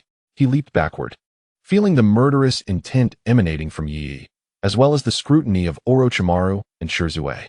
He dared not linger any longer and hastily commanded his subordinates, "Leave. We must depart immediately." There was no choice but to flee. The fact that he possessed the Byakugan had been exposed, and it was now known to a member of the Hyūga clan. It was hard to fathom what actions they might take. With a flurry of movements, the Mist Ninjas, grasping Ching's command, recognized the negotiations had failed and the threat of imminent danger loomed. Thus they hurriedly retreated. After putting some distance between themselves and their pursuers, Ching noted that Yi and the others did not follow, allowing him to exhale in relief.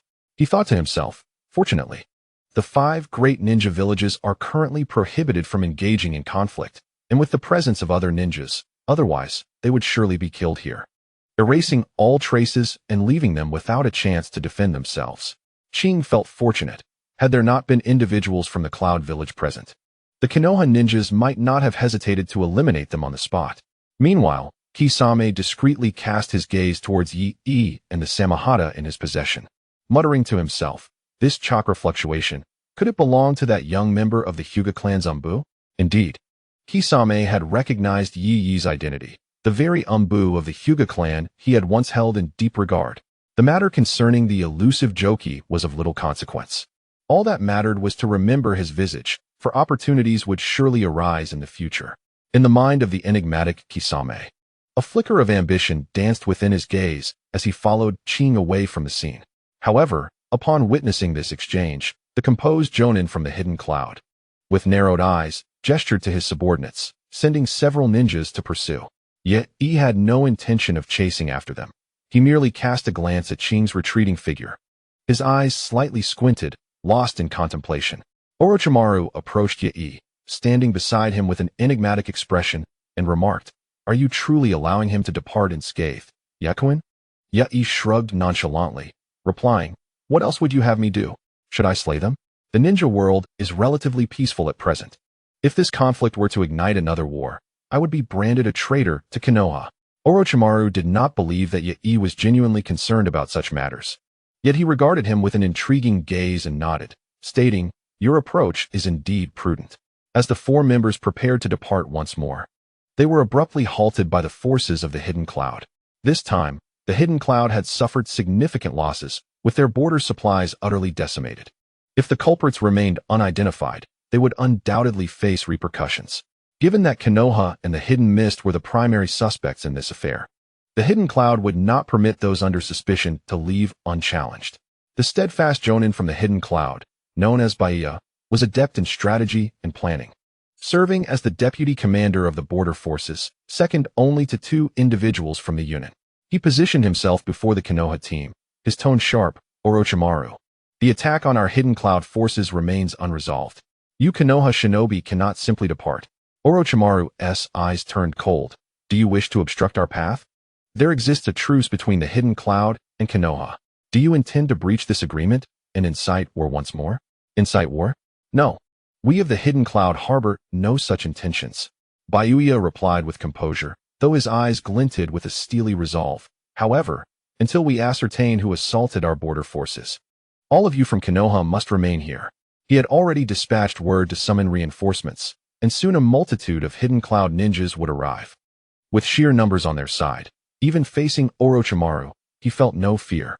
For now, it was imperative to delay them as long as possible. Once the reinforcements arrived, Orochimaru and his companions would find no escape.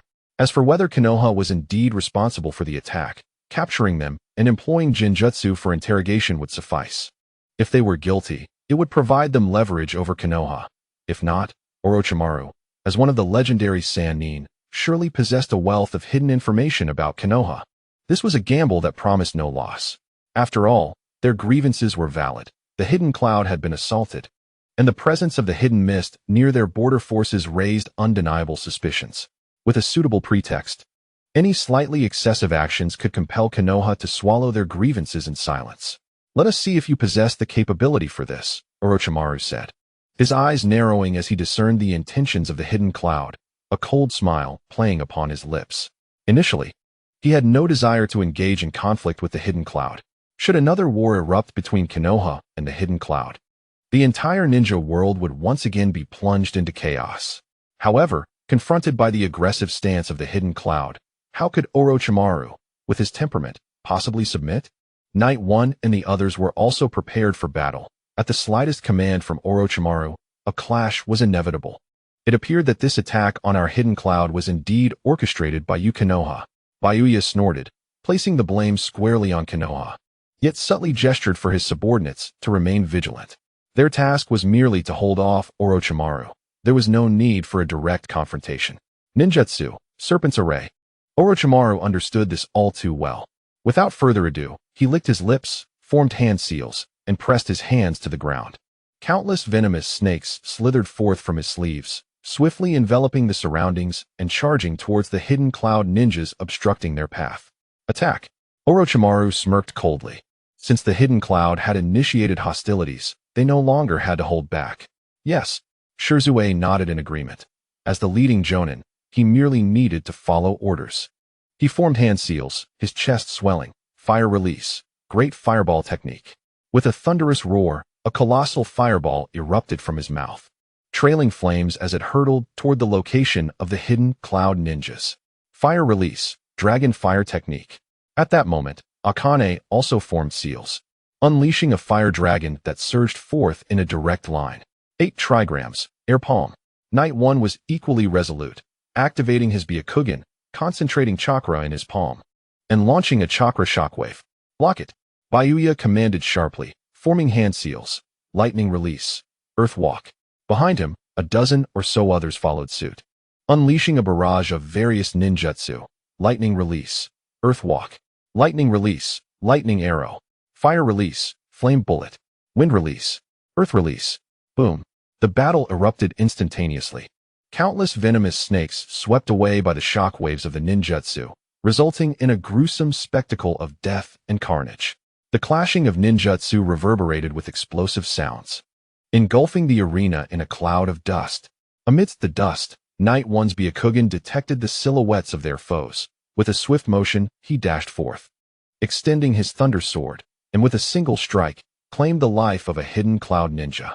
Meanwhile, Shirzue moved with even greater speed, his blade descending, causing several lives to vanish. Orochimaru, however, focused his gaze upon Hyūga, venomous snakes entangling him as they clashed. Akane was not idle either, engaging in combat with the Chunin, her prowess as Orochimaru's disciple allowing her to gain the upper hand.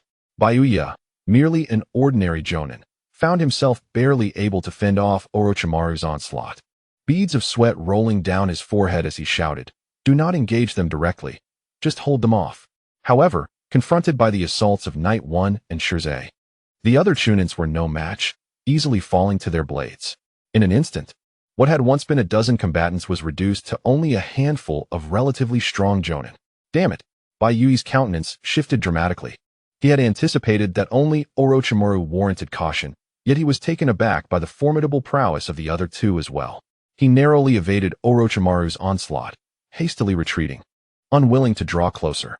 After a mere exchange of blows, he found himself gasping for breath, fully focused on fending off Orochimaru's relentless assault, which proved to be immensely taxing on his mental faculties. In the midst of alerting his subordinates, he unwittingly provided Orochimaru with an opportunity, resulting in a piercing strike that left blood gushing from the wound. In the next moment, darkness enveloped his vision, and he staggered, nearly losing his balance. As he tore open the area struck by Orochimaru's blade, he was horrified to discover that the blood flowing from the wound was a sinister shade of blackish purple. A numbing sensation began to spread throughout his entire body, rendering his limbs unresponsive. His expression shifted in alarm. Poison? Have you realized? Orochimaru taunted with a mocking smile, revealing that his blade had been laced with a venom of his own concoction, a potent serpent poison that even Tsunade would find difficult to counteract. Meanwhile, Yi engaged in a brief confrontation with a Cloud Village Jonin, then retreated, his gaze shifting to a particular direction. He swiftly approached Orochimaru and remarked, "To the left. There are hundreds of Cloud ninjas approaching. Is that so?" Orochimaru replied, raising an eyebrow as he turned to look, though he sensed no anomaly in that direction.